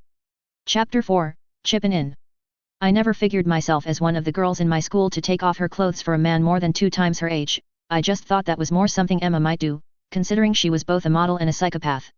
Although, to be honest, I was wearing a robe and completely covered, presently, when the clinic's tech arrived for my consultation. I didn't think he was considered a doctor, per se, but he seemed a lot more knowledgeable about biology than anyone called a clinic technician in Brockton Bay would have been. That just made it worse, actually. I had to strip to get a full body scan, so he technically wasn't looking at my body in the buff. Just the full 3-dimensional ultra-high-definition scan of it, being displayed on a holographic display that was built into the table between us. Watching him pinch the image to zoom in to identify whether or not it was a freckle or birthmark on my butt was mortifying. Having anyone, especially a man, look at my stick-thin body and chubby tummy was anxiety-inducing. However, he had a clinical, dispassionate disposition that at least put me a little bit at ease. Still, it was disquieting to watch him examine my images as though I were a puzzle he was solving. Finally, he looked over at me and said, smiling, "Ah, Miss A. Bear. Welcome. The receptionist said you already had an idea of what you wanted to do with your body's canvas." Oh, he was one of those types. Pretentious. I didn't like the idea of someone calling my body a canvas. However, I nodded and fished a data shard out of my robe's pocket, sliding it over on the countertop of the table that was between us. He arched an eyebrow, clearly unused to taking data through such a pedestrian means, but I couldn't do anything about that until my visit to the cybernetics clinic tomorrow. However, he took it and slotted it into a port on his neck. That looked pretty cool and gross at the same time. I had to make a couple of adjustments to Alt Taylor's medical records, although it wasn't difficult. For example, even before she got her cybernetic eyes, she had her vision fixed. The man tsked his tongue, sounding exasperated. "I thought you were wearing those glasses as a fashion statement. It looked pretty retro, totally Nova. But do you really have myopia? Was this some kind of bet you lost, or did you grow up in a weird religious cult?" he asked, some of his professionalism disappearing in his curiosity. I was worried about that. But there wasn't really anything I could do about it. I could have gone to the cybernetics clinic first, I supposed, but that left some similar problems. And since I was planning on spending a lot more money there, I wanted to reduce their suspicion, or rather curiosity, by at least arriving there looking like my Militech medical files said I should, in case anyone ever did some digging later. I chuckled nervously and lied, more of the former, rather than the latter. "I have an appointment day after tomorrow at the Skyline Clinic to get my chrome chipped back in." I tried using some slang that I had read and heard online, but the unsure way I had said it made it obvious I was a poseur. Rather than make him suspicious, my failure there helped the impression I was trying to convey because I saw him roll his eyes and mutter quietly, "Corpo kids will do anything for thrills, I guess." He then composed himself, and his friendly, if detached, bedside manner returned, "So, I suppose that is why you did not include fixing the eyes in the spec sheet? Other than that, it's pretty comprehensive. Let's take a look." He waved his hand, and the holographic image of me naked shrunk, and a second version appeared right next to it. On the new hologram, my bust increased a little bit, as did my hips, and my waist shrunk slightly. I couldn't really tell the difference in my face unless I glanced back and forth between the two, but at the same time, the new version definitely gave the impression of being slightly more pretty. Nice, subtle work, this. We couldn't do better ourselves. In fact, this might give me a couple ideas about suggestions to girls your age who want something done without their parents finding out, he said knowingly. That had been exactly what all Taylor had been going for, actually. Did no businesses really care what age you were in this dystopia? I hadn't tried buying beer because it sounded gross, but I didn't think I would be refused. He tilted his head, want to keep this subtle look or go for something more pronounced? I shook my head, no, just this, please. He nodded, only 2 recommendations, then. First, while we're in there, we may as well tighten your abdominal muscles. You're not chubby by any means.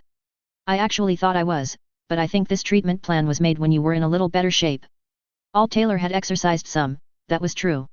I meant to start running, but I was going to just start running, there is a gym in my housing block. That caused him to nod, then maybe a slight adjustment to your core muscles and gluts, too. Cardiovascular exercise is recommended, but all we'd do is get your body to the point so your future exercise can maintain it. Save you 6 weeks of running on a treadmill for virtually no extra cost. That did sound fine, actually. Okay, nothing ridiculous, though. Sure, he replied and used a bunch of arcane-looking gestures to edit the second image, causing my chubby tummy to firm up slightly. I couldn't notice any changes to my legs, though, how's that? I just nodded at him. Second, the hair. He said the last diplomatically. It was true, naturally, curly hair wasn't very much in style in Night City, but I firmly shook my head, no. I am keeping my hair. Would I even still be Taylor a bear if I straightened my hair? Besides, my trove of psychiatric data in my head said people generally like interesting quirks like that in people, and that would probably especially be the case in this future, where you could change everything about your body for less than $500. He sighed, sounding very much like a put-upon artist, very well. You can't win them all, as they say. I managed to arrive safely back at my apartment. Traveling on the GART train was a bit scary, I had never been on a similar public transit system in my life. The closest thing was maybe the city bus. I would have been nervous just getting on a subway in New York in my old world, to say nothing about this version. It was a magnetic levitation train, so it moved incredibly fast. I almost fell off my feet when I didn't brace myself correctly as the train left the station the first time I took it going to the clinic earlier, causing a number of people to stare at me with highly amused expressions. I had to make a conscious effort to stop looking like a gonk, otherwise, someone might flatline me. See, I could fit in. Shaking my head, I pushed my beet red face into my pillows. That sounded so terrible, even in my head. I spent the rest of the day recovering and intended to spend the next day relaxing and studying. However, I got sudden inspiration and spent most of that day tinkering instead. The process of biosculpting was fascinating, involving me floating in a vat of liquids with tiny nanomachines suspended in them. Normally they anesthetize you for the procedure, but I was so fascinated that I asked to not be put out. I wasn't sure why I said that, and it sounded like something I would never have said or wanted, actually. That was kind of a mistake because I discovered I had a bit of claustrophobia, I think, from the locker. However, I managed to hold it together while breathing through a tube. My medical sense seemed very interested in everything, but I didn't really know why, as it wasn't like I could actually sense what was happening to my body in more than a general way. But something in the back of my mind really wanted me to be awake for this procedure. The procedure wasn't painful at first, and in fact, only after I was out of the vat did a dull ache come on, which I figured was an inflammation response. Sure enough, they gave me some anti-inflammatories, made sure my payment went through and sent me on my way. The changes made to my body were minor enough that they were all mostly done that day. Before returning to my apartment yesterday, I meandered around a downtown shopping center and purchased a braindance wreath and a few other items. I had actually found an older version wreath with some of my alternate dad's things, but I did not want to use his wreath or see a list of what BDS he has scrolled or experienced any more than I wanted to look under my dad's bed for his Playboys back in Brockton Bay. I probably would have just buckled down and reset it to factory defaults, as wreaths were a little expensive, but I couldn't actually use it anymore because I had disassembled it a couple of days ago when I wasn't paying attention. I was pretty sure I could still use it for tinkering. Still, I had ideas about it that didn't have anything to do with brain dances but everything to do with brains by themselves. In fact, I was still itching to rebuild it when I left for the biosculpt clinic, so since I still needed one to watch a lot of the BDS for my class, a new one was needed. I wanted to go through the entirety of the course material before the first day of class on September 4th, close to a month away. I had a ton of medical knowledge in my head, but I have already discovered that there were a lot of things I didn't know about how medicine was practiced in this world, but I was learning rapidly even now. All clinicians in this world, from doctors to basic EMTs, were equal parts medical professionals and equal parts technicians. Not only were cybernetics ubiquitous, and if you responded to a trauma, you had to be able to help not only regular people but highly augmented ones as well. Also, the level of technology in the medical field far exceeded what I was used to. For example, in my last life, an EMT might connect a patient's body to a cardiac monitor, pulse oximeter, and blood pressure cuff to monitor their vital signs. Maybe a CO2 sensor, as well, if they were really sick. Of course, all that equipment still existed, although much more miniaturist, but it was equally likely a basic EMT in Night City would connect their own cybernetic operating system to a patient to read off that patient's vital signs and diagnosis from the patient's internal biomonitor if they had one. It was one reason that the word tech was emphasized in what they were called, which was usually medtechs. If I wanted to use slang, which I had realized probably wasn't a good idea with my current unfamiliarity with any of the local lingo, they were called techies, even, although more of a subtype of that broad classification. It kind of reminded me about how some professions in my past world changed radically with the advent of technology a few decades ago. Like, I remembered reading that architects sat at desks with pencils.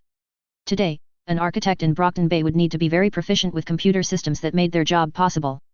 I glanced down at my kitchen table to see the two things I had built. One was already broken, but it had done what I wanted it to do, but the other looked rather slick, not clunky at all. There were way too many boxes in my little apartment, and I wasn't sure what I was going to do. I honestly needed a larger apartment to store everything that had been in our home or move a bunch of things to storage or get rid of them, but the nearest self-storage center with any vacancies wasn't even in Japantown. I didn't think riding on the metro into Watson with dozens of cardboard Mealy-Tech boxes was a good idea. If I had a car or had access to one, it would be easy, but I didn't even know how to drive. Shaking my head, I picked up the first small item I had built. I didn't realize that this type of thing would be in my tinker speciality, but then again, medical imagers were very important in medicine. It had been a small can, with wires appearing out of every inch of it. It was a type of electromagnetic scanner similar to an MRI. You'd place a biological sample, in this case, I had placed a drop of my blood, and it would be held in suspension, levitated while the scanner bombarded it with crazy amounts of electromagnetic radiation and magnetic fields to get an image of everything inside. Using it had tripped the circuit breaker for my apartment and burned the invention out. I couldn't build something like this to last with just the stuff sitting around my apartment. However, it did get an image transferred over to my laptop, which I had found in one of the boxes. It was a 3D image of my blood cells as well as anything that was traveling in my blood, including a number of small nanomachines that were still in my body from the biosculpt treatment the other day. The resolution on the skin was pretty good. At least as good as what you'd get with an electron microscope, and without the need to coat the entire sample with a small layer of gold before you scanned them, as was necessary with electron microscopy. I have been very interested in nanomachines ever since I discovered they were widely used in medical practice here in this world. I had searched on the net, but the publicly available information was very sparse. I could tell you who invented the first commercially available medical nanomachines back in the early 2000s, and I could even see some images of this first generation model but nothing about how they were produced, controlled, or programmed. It seemed that some information, despite the fact that it was very old, was by default not freely accessible. Although both the first generation nanomachine, which I could see a grainy picture of online, and the ones in my blood, looked something like a tiny crab, the dimensions were utterly different. The ones in my blood were 2 orders of magnitude smaller, and examining different individuals revealed that there were over 12 different versions or types, each looking slightly different or having a different tool. Clearly, the state of the art had followed the path of specialization, then, rather than the first generation, which, according to the encyclopedia, were intended to be generalized tools. It was very fascinating to me, but I didn't know how much use this first experiment of mine would be. The scanning process fried the nanites, so I wouldn't have been able to recover their programming or command and control. I just got 3D images of them. Still, it let me infer a lot about how they were used in medicine, things I wouldn't learn just from a paramedics course. Paramedics might use nanomeds, although they were still kind of pricey, but they were only taught how the medicine was supposed to be administered, any contraindications, and similar end-user information. I would have to just keep studying, finding information where I could. The second device I made looked like a retro braindance wreath. I had made it from most of the parts of my dad's old wreath. Although there were wires sticking out of this device, they were carefully insulated and affixed into place. I got the impression I might need to perform regular maintenance on this device in order to keep it operable, like what I had expected from all of my tinker inventions. I was calling it a sleep inducer, but it did more than that. You wore it, and then when triggered, it would rapidly induce you into the most restful sleep state possible. By default, this lasted 3 hours and would provide all the rest that your body and mind needed a day. You could use a dial to select shorter rest periods in 30-minute increments, with the minimum being 30 minutes. That would give you a nap that was equivalent to a few hours of sleep. That was amazing in and of itself. However, the main benefit was that this sleep would be especially beneficial for your learning process. Using this device to get sleep would have a beneficial effect on your brain's neuroplasticity, and you would tend to retain the information you learned in the previous day much better. I had a lot to learn. Not only were there actually a lot of details that I needed to become familiar with, mainly technology and how it was used, to pass my paramedics course, but I wanted to learn a lot more than just that. Any way that I could minimize the amount of sleep I took every night in a healthy way was something I needed to do. I think my power agreed with me, which was why one of the first things I created was a stimulant drug. That wasn't a long-term solution for me, though. This, though, might be. I had to admit that I was still kind of nervous and scared to be here in this world, and any time I was sleeping, I was also potentially vulnerable. Well, more vulnerable. Theoretically, the device shouldn't induce a very deep sleep that was impossible to be woken from, at least, I didn't think that was how it should work, so it should be safe to use all of the time. Before testing it, I gathered up all of my dad's tools that I had scavenged for in the cardboard boxes, made sure the soldering iron was cool and put them all back away where I wouldn't lose them. Then I gathered the sleep inducer, and sat in what was my alt-dad's recliner, put it on my head and triggered it for a 3-hour sleep. I had stayed awake a bit too long building the sensor can, and I would be hurting tomorrow if this thing didn't work. It worked beautifully. Instead of the usual fog of memories of my previous day, I could recollect most things I did pretty well. The device both helped to transfer data from short to long-term memory but also should optimize the storage of neural information in a person's long-term memory. It wasn't a big boost, but you'd be less likely to lose things or misplace them.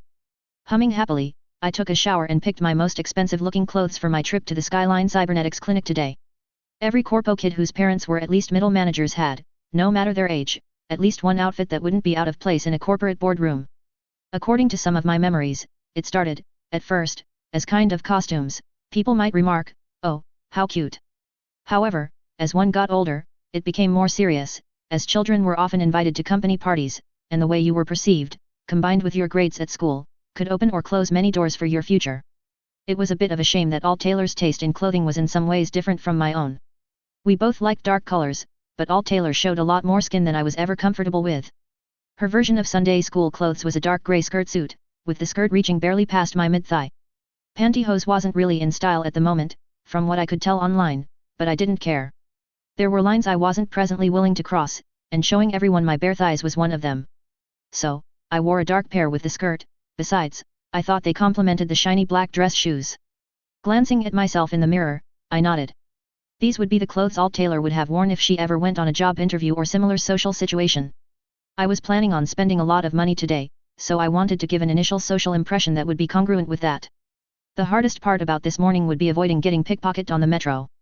There was nowhere to really conceal a pistol on this outfit, so I had to carry it in my small black purse, along with my phone, so I absolutely made sure it never left my sight the entire trip on the train.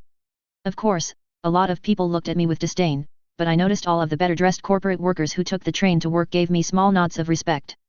I think that in their eyes, I was dressed a cut above their everyday fare, so I was either going to a job interview or a similar event, in which case they were wishing me luck, or I was of a higher station than them, so they were paying respects. I got off deep into the downtown station where security and police presence were high. They were starting to call this area Corpo Plaza, even if it did include the burned-out crater that used to be the Arezaka building. Decades ago, it was totally destroyed using a small nuclear bomb, of all things. For a long time, people blamed Arezaka themselves for the destruction, but in the 2040s, a now famous journalist named Trace Santiago published an explosive expose revealing Militica's involvement in the disaster. I had read all about that, a bit shocked.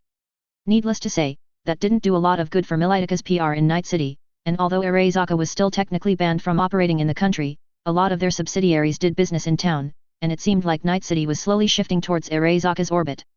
Well, it didn't really matter to me too much. Militech was one of the last options that I would agree to work for. They had too much data about Alt Taylor. Too much data about her preferences and her study habits and interests, none of which was medicine. The potential for too many questions that I didn't have any good way to answer. It probably would have been fine, I mean, children often discover an intense interest and aptitude in their teenage years, but it was just something I didn't see a need to risk. I'd rather not work for an arms manufacturer in the first place, although that might have been kind of naive as most megacorps were extremely diversified and many of them manufactured arms. None of them, as far as I could tell, were what I would call good guys. This world seemed to have an extreme dearth of good guys. A group of 2 Night City police officers paused in their beating up of a homeless-looking man with batons to give me a slight nod, which caused my heart to hurt a little. But what was I going to do? Even my alt-dad didn't have the power to stop things like that. It made me feel like shit to just walk on by while that happened in front of my face, though. I wanted to be a good person, but first, I needed to get the skills, abilities, and power to make a difference. Would that ever happen? Or was that just a pretty little lie I was telling myself? I suppose that man could have been a criminal, but it didn't look like anything but the cops giving him the bum rush out of the good part of town. Sighing, I decided to put it aside for the moment but promised myself that even if I couldn't stop things like that, I would at least try to avoid perpetuating them. The cyber clinic had a street-level office, so I found it easily enough, the large crystal doors sliding inwards for me as I approached them. I was greeted immediately by a woman in a nice outfit, and once it was determined I had an appointment and wasn't a walk-up customer, I was ushered into a small conference room to meet with a customer sales specialist. Another woman arrived, and she was, if anything, a walking billboard for their products here as she had cybernetic arms and obvious neural cyberware at the base of her neck. I started to rise politely, but she waved me off. The woman said in a friendly manner, "Miss Bear, stay seated, stay seated. The notes on your appointment were a bit vague, so perhaps I should just ask you how we can help you today." I plastered a fake smile on my face and said, "Of course. I need a full operating system, I'd like to get a cyberdeck as well, also a pair of optics. Lastly, I was considering something that could perhaps help my memory or retention of information. I will be starting at Night City Health Science Center next month." I didn't lie, but I intentionally gave the impression that I was attending a more prestigious course than I was. The HSC was mainly a traditional medical school, although they had 2-year courses for nurses as well. That caused the woman to smile at first, but then look at me in confusion. "Wait, you don't have anything?" I thought a lot about how to handle this question and decided to go with a somewhat brusque answer. I was trying to perhaps imply that I had been a victim of an attack by scavengers that have a tendency to kidnap people and rip out their cybernetics. Normally people don't survive that, but it has been known to happen. The survivors would generally spend a fair while being put back together by the trauma team medical center, using medical nanotechnology. So I said, with a bit of an affected shiver, "Yes. It's complicated. I'd really rather not discuss it." I'm not sure if I succeeded in my attempt, but she became much more polite. Of course. Let's look through your options. Then, once payment clears, we'll have a quick physical examination and can schedule surgery before lunch." Originally I had planned on buying exactly what Alt Taylor had, which was a 2062 version of the MealyTech Paraline Cyber Deck, but the sales lady said politely, 3 different ways, that it was a piece of shit, just not in those words. That made sense, it wasn't that expensive. But my problem was I was beyond a novice. I didn't need nor want an extremely complicated cyber deck. It would take me a long time just to learn how to use it properly. For not too much more money, I was looking at 2 options. One was from an American company called Biotech Sigma. They had been in operation for about 6 years, and every year they would produce an updated version of about 10 different models of cyber decks. The 2062 model of their Mark I entry-level cyber deck was about twice the cost of the Paraline, but it was much better. It would cost about €6,000, about the same as what I was paying for my cybernetic eyes. The other option cost about the same, and it was from a brand new corporation in Korea. They had rave reviews as being especially easy to use, but it was the first year and first model that they had released. I was a little worried, so I decided to go with the Biotech Sigma product. They were close to equivalent in specifications, in any case. As for my optics, Kiroji was a market leader. They also refined their product every year, with this year's model featuring, in addition to several zoom levels, a fully integrated data link and facial recognition software. Included by default was a free subscription to the NCPD database, so I could see more or less the rap sheet of anyone I saw. That was both very interesting and absolutely dystopian. The last thing I wanted was relatively cheap, only a few €1,000. It was a memory CO processor that would integrate seamlessly into my frontal cortex, and the marketing material for it claimed that it would grant close to a photographic memory. I thought that there probably was a lot of work being done by close to in that sentence, especially considering I saw a very small asterisk, but the sales rep reassured me that the memory boost was very large and noticeable and that they had no complaints about anyone who bought it. Lastly, she tried to upsell me an internal medical biomonitor, and I was very tempted, but with each of the cybernetics I was purchasing, with clinician fees, I was going to be out close to €20,000 today. That was a third of what my alt-dad had in his bank account. It was true that I would be receiving a settlement of about the same amount from MealyTech, but it hadn't arrived yet, and I didn't feel comfortable spending half of all the money I had in the world right now. Even if that was exactly the sort of thing that I would like very much to have. It would have to wait. I needed to be more sure of my position in the world. Perhaps I could splurge in 6 months if I could get gainfully employed with my new paramedic's credentials. She didn't seem upset. I was sure she was already going to receive a healthy commission on the sales I was making today. One interesting thing was they didn't even ask me for my medical records. It turned out that if you were a new patient or hadn't been there in a while, they would do a complete full physical on you as a matter of course, not trusting the word of other doctors. I wasn't stupid enough to ask to forego the anesthesia this time, even if I was incredibly interested in the process. Chapter 5, Weapon of Mass Destruction.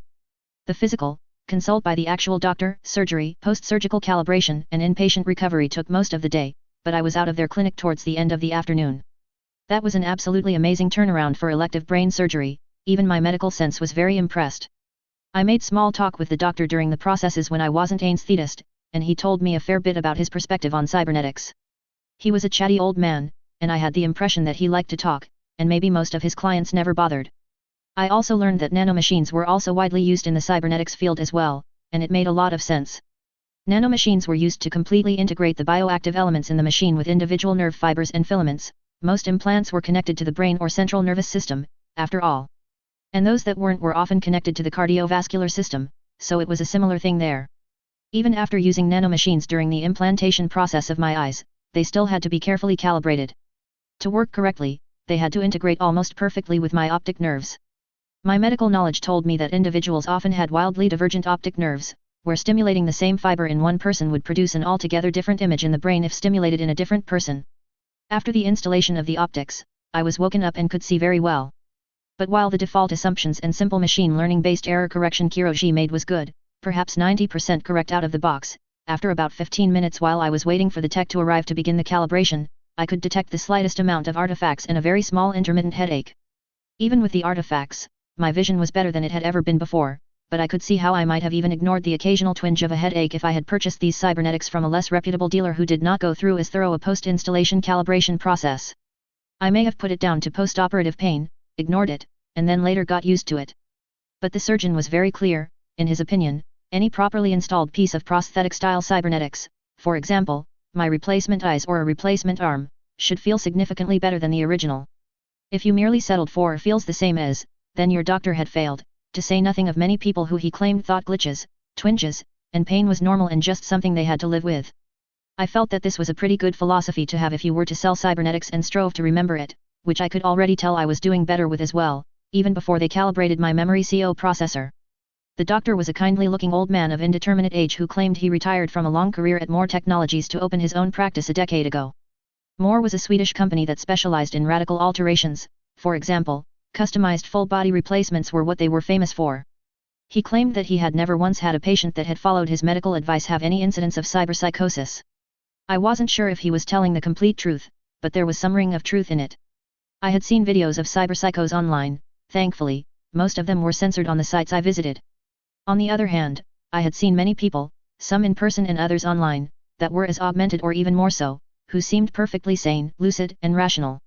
I had begun researching the topic off and on since I learned of the condition shortly after I arrived, especially since I knew I would be getting implants myself.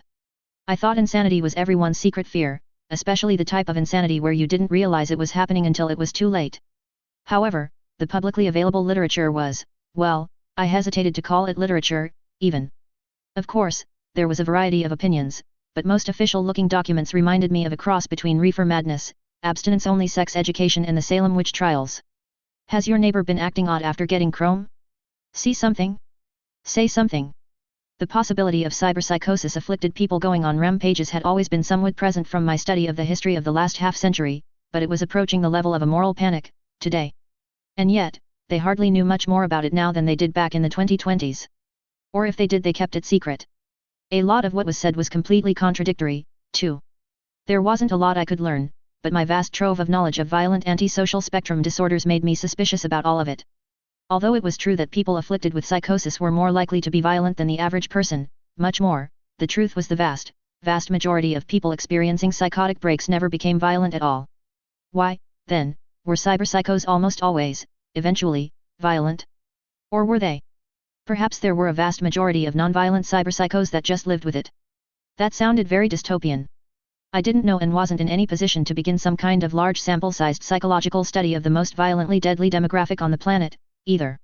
It was something I would have to just keep watching, but it certainly appeared that my fears about myself succumbing to the disease were not, at least now, likely. One of the major symptoms I had read about was that a burgeoning cyberpsycho began seeing themselves as superhuman and as an average person as an ant, kind of like what was common in the narcissistic personality disorders I was familiar with. If so, I wondered if my low self-esteem would give me a lot more leeway. I was scanning everyone and everything interesting with my optics as I walked back to the metro station. I was very specifically not using my Cyberdeck until I got home, besides the fact that the augmented reality interface took some getting used to and made me not pay attention to my surroundings, which was dangerous. I was a little bit worried about the software running on it. Honestly, I was a little worried about the software running on my Kiroshis and my operating system, as well.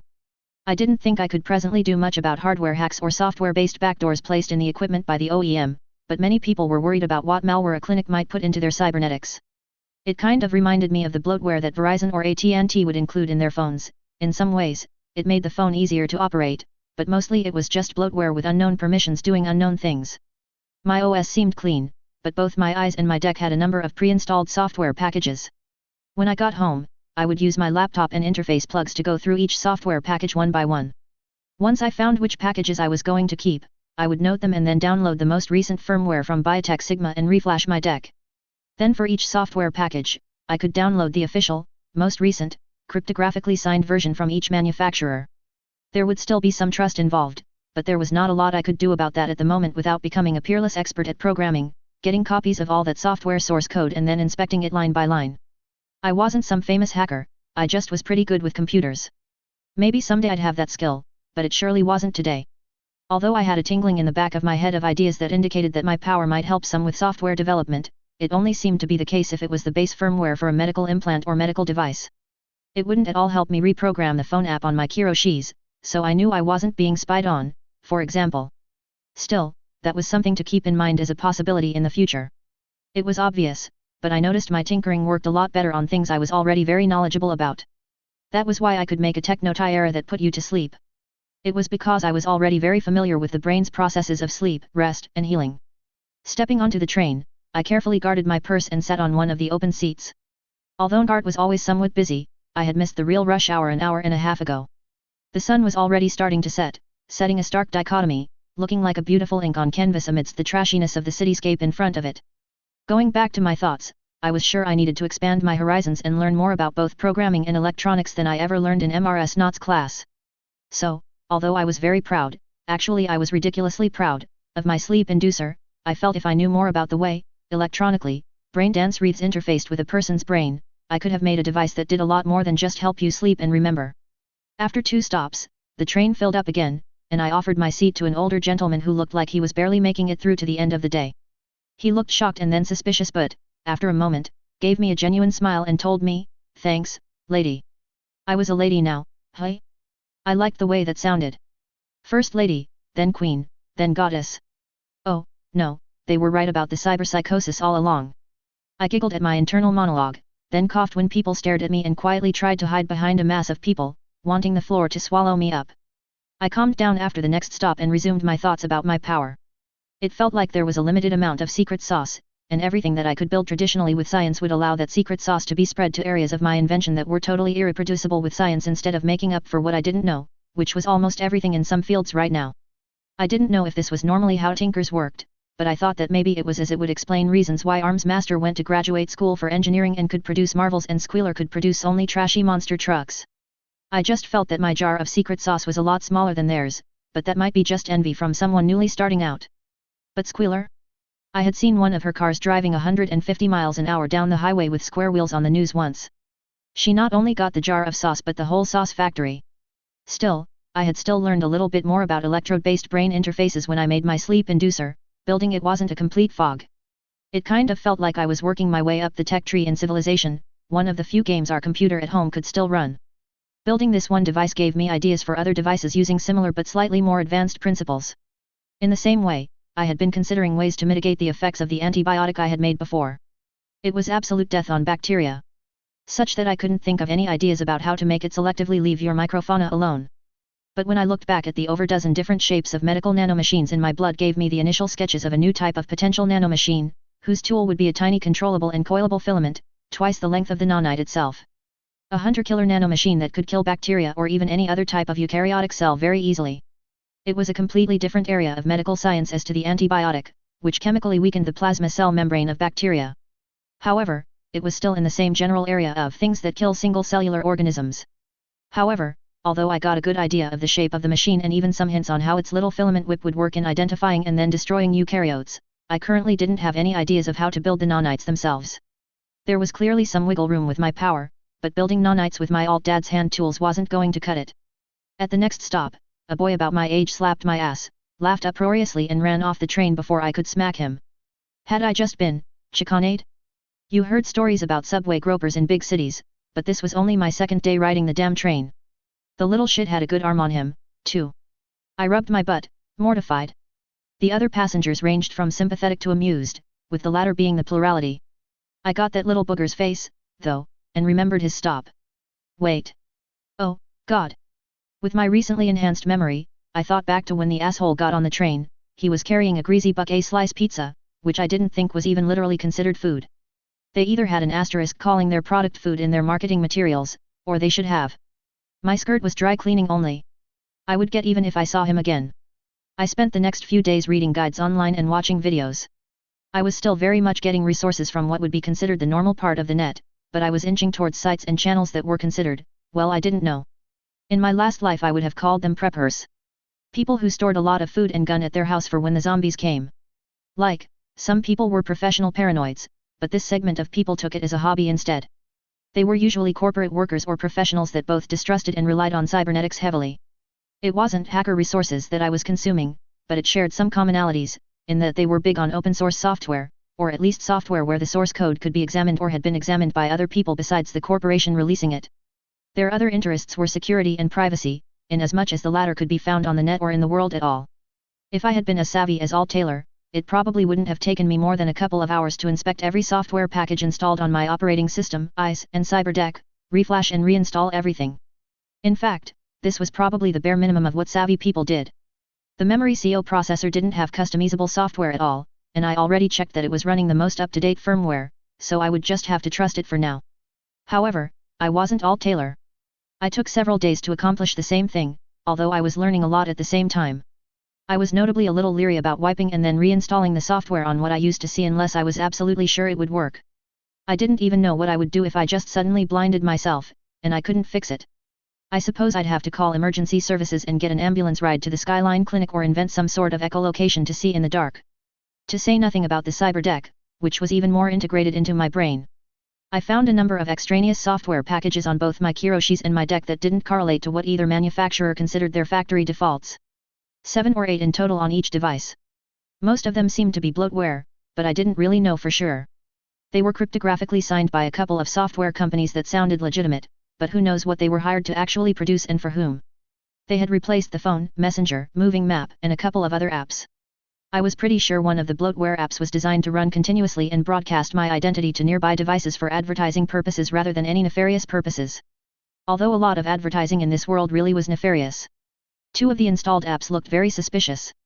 Their permissions granted were extraordinarily broad, they had strange non-descriptive alphanumeric names and were signed by unknown entities. However, one of the apps was cross-signed by a public key that I had linked to the city of Night City by searching online. That was interesting. Some kind of police LoJack or backdoor. It was signed by a different certificate than the software that NCPD provided that ran people's faces in their records. That software looked pretty normal, and I would keep it. The permissions were mild, too. It couldn't get everything I saw at any time, just specific stills when I triggered the app. I already knew that the government took a special interest in people who bought a lot of cybernetics, so perhaps one of those suspicious apps was how they monitored them. Both of the suspicious software packages broke all of the rules of security the default devices had installed. If I had tried to install either of the packages by myself, neither system would have permitted it without me going deep into the settings. The cryptographic certificates these 2 programs were signed with had been specifically added to each device's trusted list, which bypassed the normal security checks. Normally only Kiroshi or Biotech Sigma's own software had that level of trust. I found that all very interesting, and it made me certain that I wanted to reflash each of the implants as soon as possible. I did my CyberDeck first, as if I made a mistake, at least I wouldn't be blind. Although, one of the things I learned from Dr. Travis was that almost regardless of what your cybernetic system was, it was generally a bad idea for it to be rendered inert or bricked. Theoretically, it was impossible to actually brick modern cyberware like I was worrying about, but I never underestimated the way I could screw something up by the numbers if I tried really hard on it.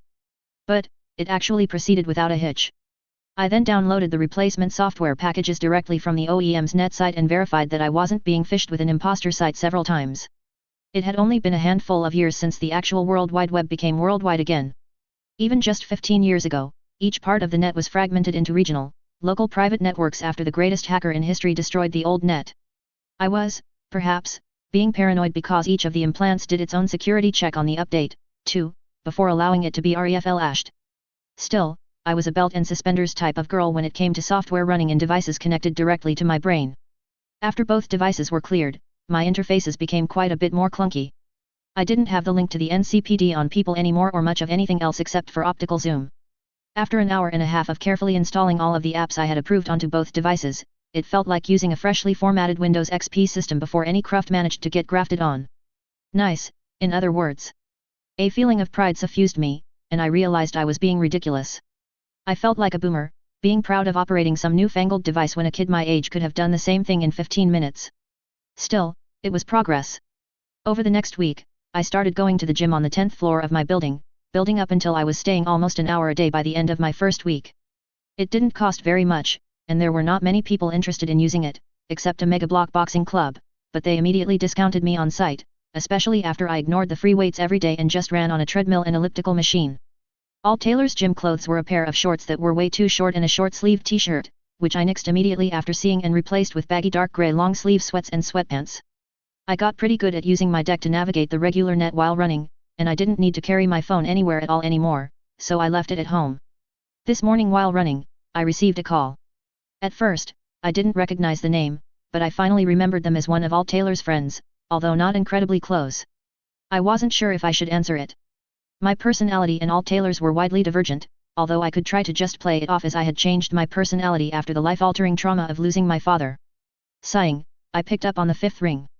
Instantly in the corner of my vision, a small window of a teenage girl around my age appeared, wearing a brightly colored, sort of kitsch style of clothes that I thought looked good on a lot of people but would look terrible on me.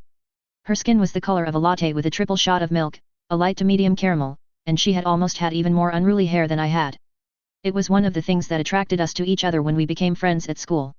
She didn't wait for me to say hello, Tay. How have you been? Wait, that's scorched, I didn't mean that, of course, you've not been good. I just meant, hello. Yeah, things have been hard, but I have had a pretty good break. Rather than totally screwing me, the corp is helping me out.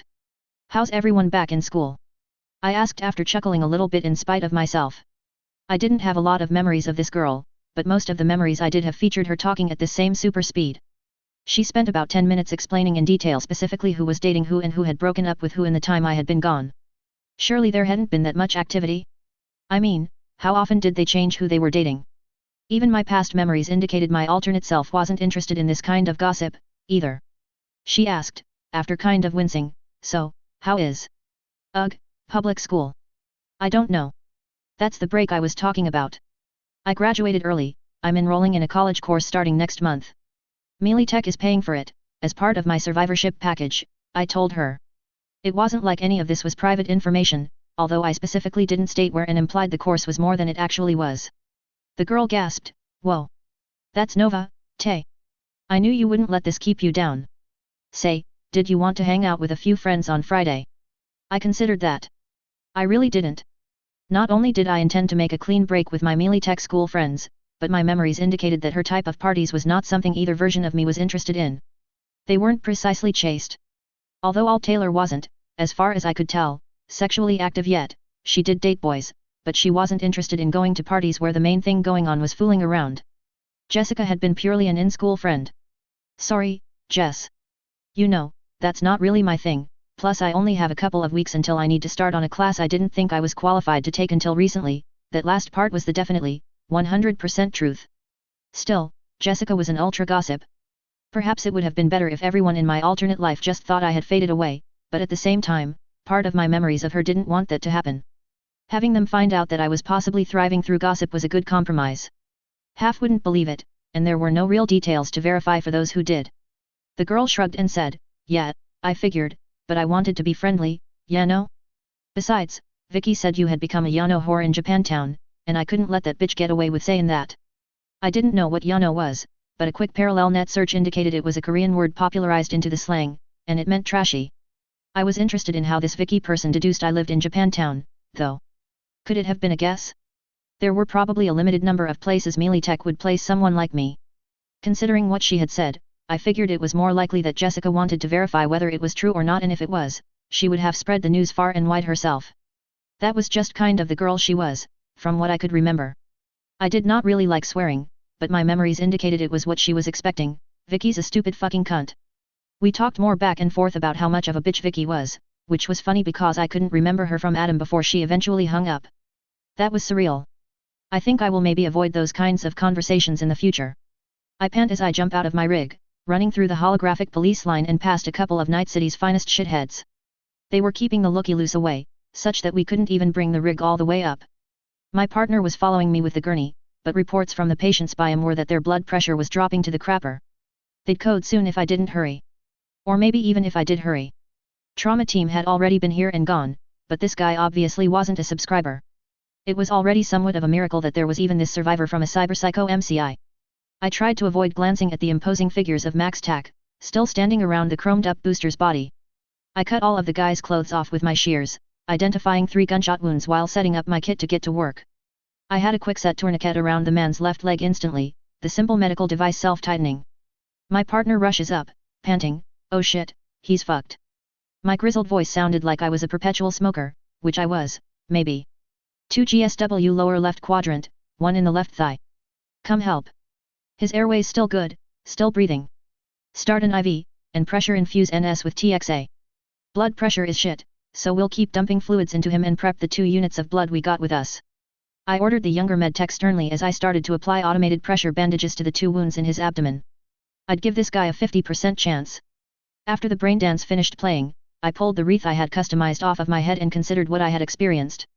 These BDS were edited, and some of them were almost complete fabrications for educational purposes. They weren't virtues that were scrolled by the EMT and not edited at all. That would have been a lot more intense, but they still had a bit of the emotion track, and you could get a muted sense of what the scroller was thinking, probably intentionally so you could follow their medical decision.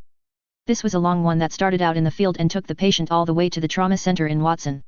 It seemed somewhat real, at least more so than the obvious fakes.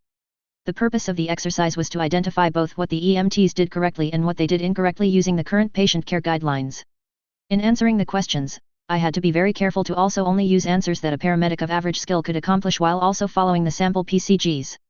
For example, I could not write down, "He should have noticed specifically which artery was lacerated by sight and shoved a pair of hemostats into the wound to clamp the bleeding." If I tried to turn that answer in, they'd kick me out of the program, even if that was what I actually would have done in his shoes. I intended to ace this class, but it was going to be difficult to keep my skills on the plausible prodigy level and not the what the fuck level. Paramedics had a limited scope of practice, which was to say that legally they were only allowed to do a certain number of things.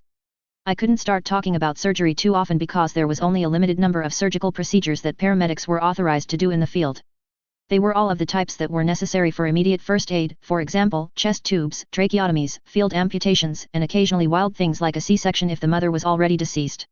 In practice in the field, if I got a job as a paramedic, I felt that it would be the results that spoke for themselves, but to graduate, I definitely had to toe the line. I glanced down at my customized wreath. I made a promise that I wouldn't disassemble the brand new braindance wreath that I bought, but I lied to myself. Although I didn't completely disassemble it, but I ended up using parts from my dad's old phone. You see, I started to feel a bit anxious using it when I began learning more and more about how they worked and about how much access the system had to your brain. I was very sure that it was possible to create subliminal tracks on a BD or to even create a malicious braindance to adjust the thought track to cause terror, extreme depression, and temporary neurosis. The reaction would depend on the person viewing it, but it might be so extreme as to cause an actual physical brain injury. It was this part of living in this world that I hated and detested the most. Not being able to trust anything. So I had used the processor in one of his old phones. He had an entire drawer full of old models to create what I was calling a firewall. It was wired in the middle, between the braindance wreath's output and the actual electrodes. The ways a BD could be messed with, at least the ones I had thought up, were detectable when examining the output. There were easily identifiable spikes targeting certain areas of the brain and consistent and identifiable electrical waveforms.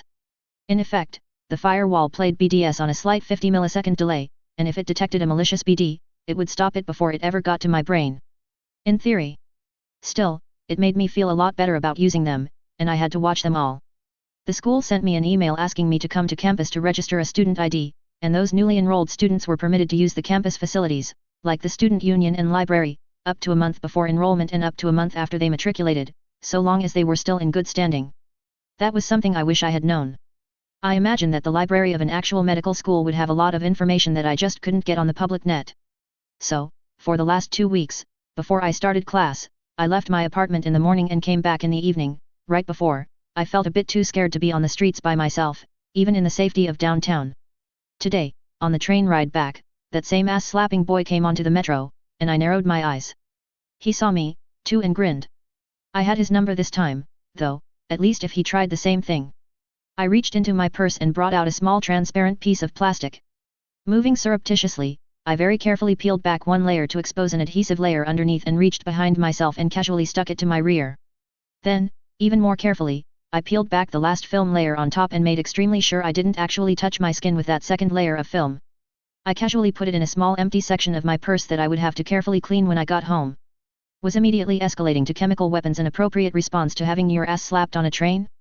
I wondered. Well, it wasn't like it was actually a weapon, per se. Legally speaking, it wasn't. He wouldn't die or even become sick. I had made very sure of the safety of the chemical, which was rapidly absorbed by skin contact. I even tested it on myself, although I at least had the benefit of doing so in the shower. Well, if he just got off on his stop and didn't make a second attempt, nothing would happen, and I will have to go and carefully take this off my pants. The train rolled into the station, and I saw him go for it, and I didn't move an inch to stop him. He laughs uproariously, slaps my ass and yells, "See, suit bitch," and then runs off the train. I specifically do not rub my butt this time. I wonder if I will get to see it. It had a very rapid onset even if an extremity like the hand was exposed, but at the same time, these stops didn't last long at all, and he was already running, trying to escape 2 train cops. They might have seen him slap me on the butt on the surveillance systems. Realistically, you could only get away with an activity like that on the train once or twice. A lot of corporate workers used the train, so the security was actually really good. Oh.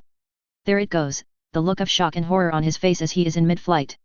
I think I would have a similar expression if I was unknowingly exposed to a chemical that induced rapid, temporary urinary incontinence. Keep going. Don't let a pissed pair of pants stop you, asshole boy. The train left the station while I smirked to myself. He should be thankful. I had to specifically use tinkering to make the drug only induce urinary and not also fecal incontinence.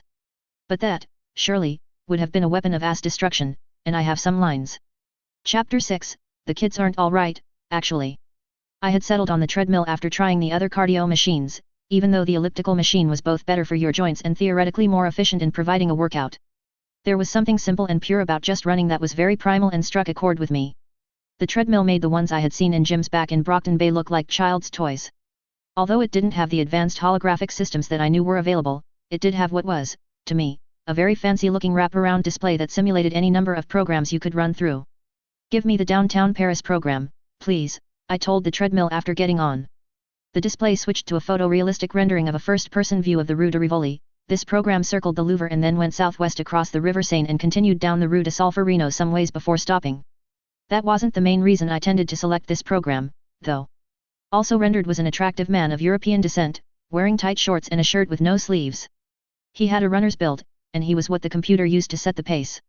You could make it a race using the variable speed mode, or he would run alongside or in front of you. I made sure to set his speed so that he stayed in front of me at my normal long-range pace, as it was a pleasant distraction to look at him run away from me for the whole workout. I would either enjoy the view or read or watch media on the net, using my Cyberdeck. I had begun reading some of the well-known books on the net, but most of the ones that really talked about hacking and weren't complete bullshit were a bit outdated, such as Rach Bartmoss's Guide to the Net. Another legendary hacker named Spider Murphy's biography on the dead legend was quite good, too. For a while, she wrote updated and edited versions of Bartmoss' famous guide every year, noting if anything changed significantly, so I was merely 25 years behind most newbies instead of 40 plus. It was interesting reading the original version Bartmoss wrote and then the updates every year. In those days, and thanks to Bartmoss, the net was fragmented. A lot of the information Spider Murphy added was interesting ways to get physical access to various regional subnets, VPNs, and company intranets, and how to prevent yourself from being murdered by Crazy Ace, which mostly broke down into stay away from the old net if you know what's good for you. The last version was written a year after NetWatch created the Blackwell, and the various regional nets had barely begun the process of reconnection, so even the last version of the guide wasn't that useful, even if it was very interesting. Ms. Spider Murphy's updates tended to have information that was local to Night City that still might be a little bit useful today, such as how Night City's regional net was structured. Today was my first day of class, but I made sure not to disrupt my routine too much. Since I didn't sleep very much since inventing my sleep inducer, I intended to maintain my workout schedule as much as possible, even while going to school and then when working. The attractive-looking computer man looked back at me with a pleasantly expectant look on his face. I got ready and then nodded at him. That's all it took for him to start running and the treadmill to come to life as I followed behind, letting my mind drift while thinking about my future. It might be a bit more difficult to keep working out every day like this while working.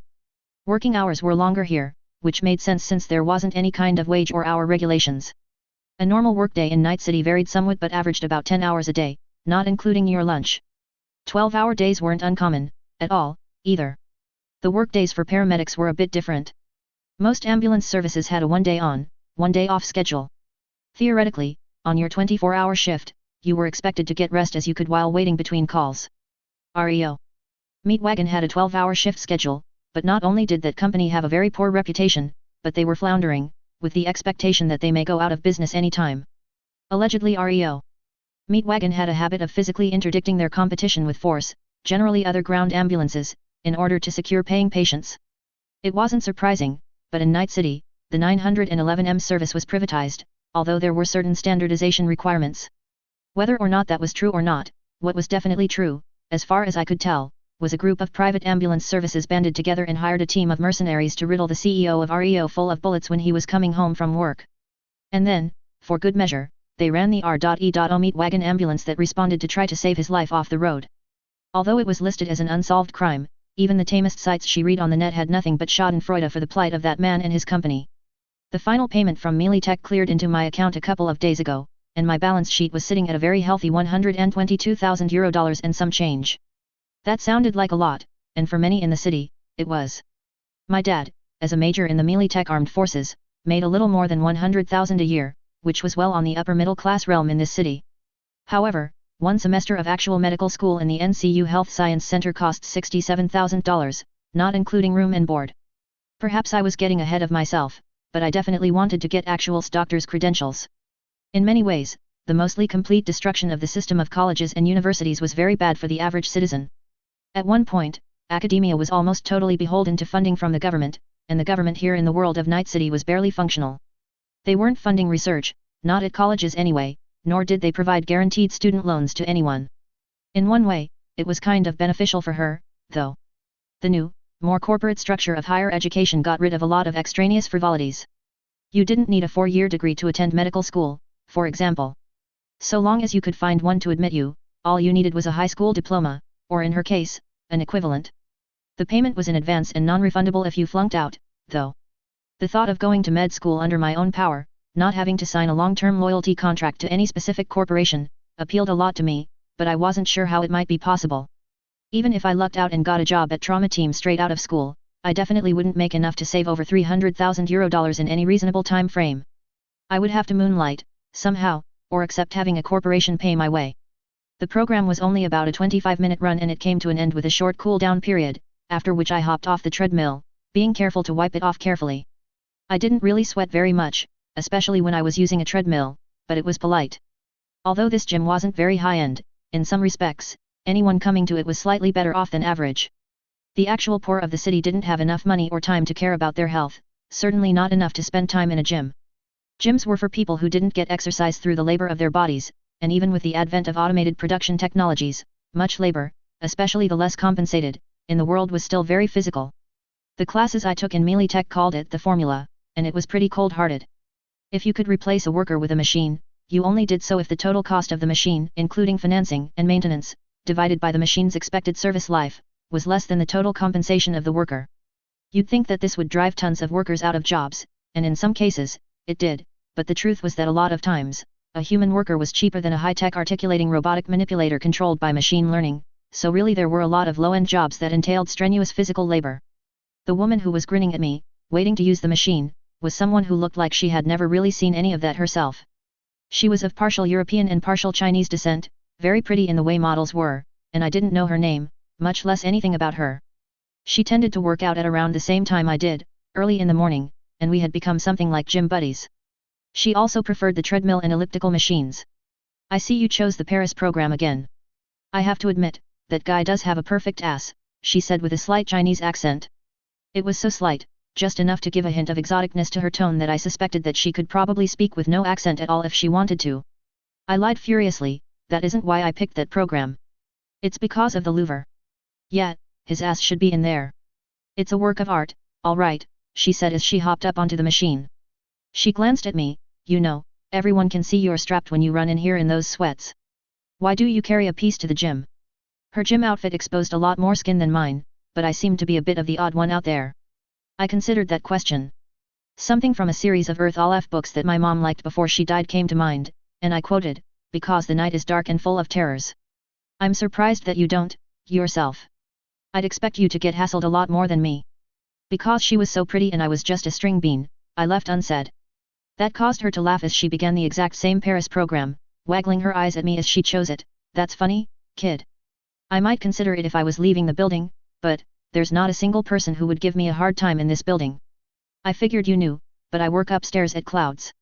I raised my eyebrows at that and gave her another inspection, then blushed a bit as I realized what she meant. She was a doll, which was a type of prostitute.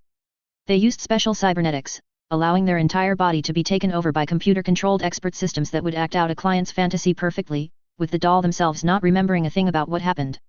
At first, when I heard about Clouds, I was aghast. I expected the grossest and most weird fetishes imaginable to be the only reason such a system existed. And considering I had tons of psychiatric data at my beck and call, including detailed information on almost every paraphilia known, I was expecting the worst. Maybe that was the case in some places that used doll hardware, but the Clouds net site emphasized and seemed to market itself to a high-end clientele, especially those with crippling social anxiety, and it was priced accordingly. In any case, it definitely explained why the woman felt safe in this building. The Clouds was owned, lock, stock and barrel, by the Tiger Claws. I didn't think anyone who messed with their talent had a very long life expectancy. The woman, seeing me blush, laughed even harder.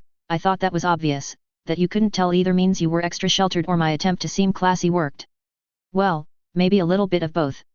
She did seem classy, but she did have that sort of aura you'd expect from an expensive courtesan or geisha, now that I thought about it. I didn't stick around much longer. We would usually make small talk if we were both in the two treadmills, but I wasn't going to stick around just to watch her run just to be sociable.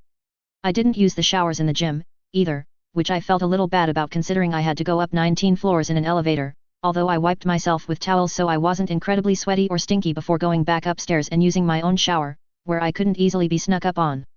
I hadn't seen the ass slapper since my revenge a couple of weeks ago, but my schedule was a bit different, too. Even before today, I spent most of my day on campus. I had had to get off on the BART stop in Japantown for the past week, just like what Mr. Jin had warned me about.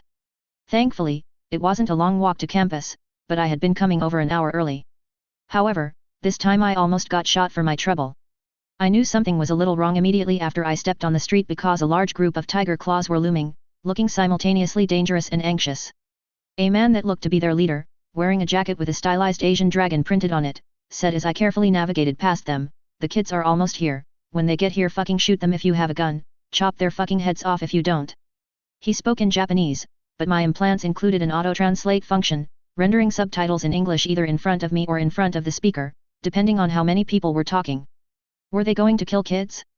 I started to wonder what I could do, which I already knew was absolutely nothing.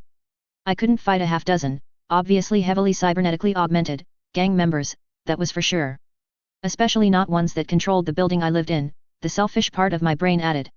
I started walking faster, hoping to perhaps warn these kids to take another street.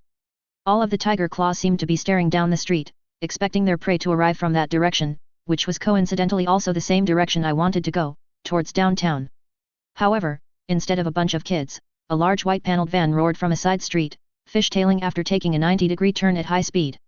The side door was open, revealing a bunch of definite adults leveling automatic weapons in the direction of the Tiger Claws, which was also incidentally also my direction.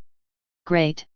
I'm going to be turned into Swiss cheese by the crossfire, I thought and leapt aside, hitting the deck, rolling and hiding behind a data term.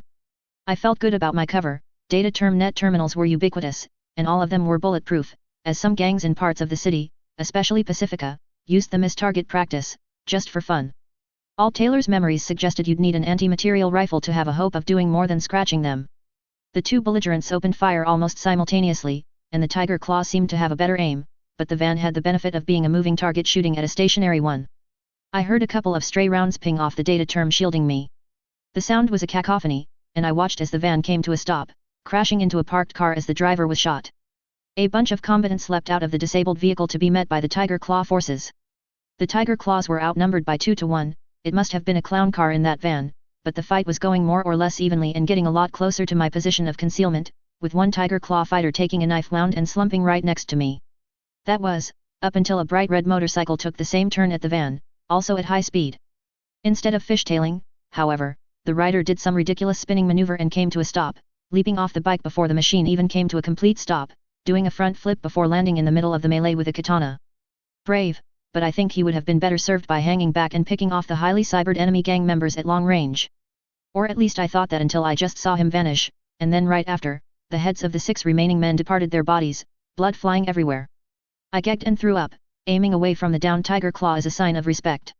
I was already a bit queasy seeing people get shot more or less right in front of me, but watching 6 people get decapitated by some fucking speedster was the straw that broke the camel's back.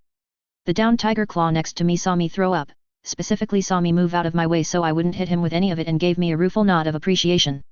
He glanced down at his chest, winced and was about to yank the small little knife that was sticking out of it, but I suddenly found myself saying firmly, moving my hand to intercept his, "Stop." He looked more confused than upset, but that crazily dangerous man with the sword that must have some kind of high-end reflex boostware was suddenly looming over the both of us and asked both menacingly and curiously, "What are you doing, girl?" Should I not have said anything? I didn't know, but I was already in this mess, so I decided to say confidently, "Saving his life, I guess. That knife nicked his aorta, but it's currently blocking the bleeding like a cork. If he pulls it out or moves around a lot like he is doing now, he will die very quickly." That caused the downed Tiger Claw to freeze. The man looked down at his compatriot as if gauging the accuracy of my words from his vast experience of stabbing people in the chest. In fact, that seemed to be exactly what he was doing, and he probably did have enough experience. Finally, the man nodded and shrugged, "Does look a little close. Are you a medtech or doctor, girl? Yuki, you better lay back down on your back and be very still till we get some help for you." "The latter," he said in Japanese to the man, who nodded rapidly and did as he was told. I grimaced. This is supposed to be my first day in class at the HSC paramedic course. That caused him to grin. "Well, apologies about the unpleasantness in your commute. We have a few medtechs coming, but they're 5 minutes away. Mind taking a look at my men?" He worded it as a request, but it didn't sound optional at all. Actually, it made me feel somewhat better about him. Perhaps it was the influence of all Taylor's memories, but a man doing whatever he had to save the lives of the men under his command felt like a virtue. I nodded and stood up, and he walked with me about 10 meters to where a few of the Tiger Claws were laid out on the ground. He casually kicked one of the dead enemies who were in our way, causing the dead man to roll over. When that happened, I saw on the back of the dead man's leather jacket text that read "Night Kids," along with a stylized representation of a cartoon Dracula. That made me want to do a comically cinematic face slap. These were the kids that one man was talking about, I guess. God, I was so fucking stupid sometimes. The Tiger Claws may be a murderous street gang, but why had I thought they'd mow down a bunch of Girl Scouts out selling cookies? I should have done an about-face and gone straight back into the guard terminal.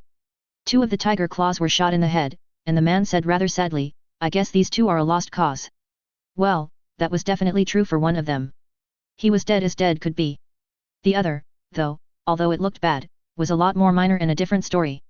The world was so violent that they had a very accurate way of predicting the survivability of a penetrating wound to the brain, and I stopped to do a quick assessment, which surprised my escort. "He stands a good chance of surviving if you can get him to a trauma center in less than an hour," I said, sighing. "But I don't know what kind of deficiencies he might have after recovering." I actually did. He would have trouble with his long-term memory and speech, but both of those could be mitigated with specialty implants designed to help those with traumatic brain injuries. I definitely didn't want to seem like I could detect that just by a quick, mostly visual inspection, though. My proclamation caused the leader to raise his eyebrows in surprise and possibly suspicion. "Are you sure? People don't often survive getting shot in the head like that." Actually, the truth was that they survived that all the time. Even people trying to kill themselves often survive shooting themselves in the head, but I didn't out and out correct the man with a katana and super speed and no compunctions about killing people in job lots, but I did qualify. "Over 90% sure, yes."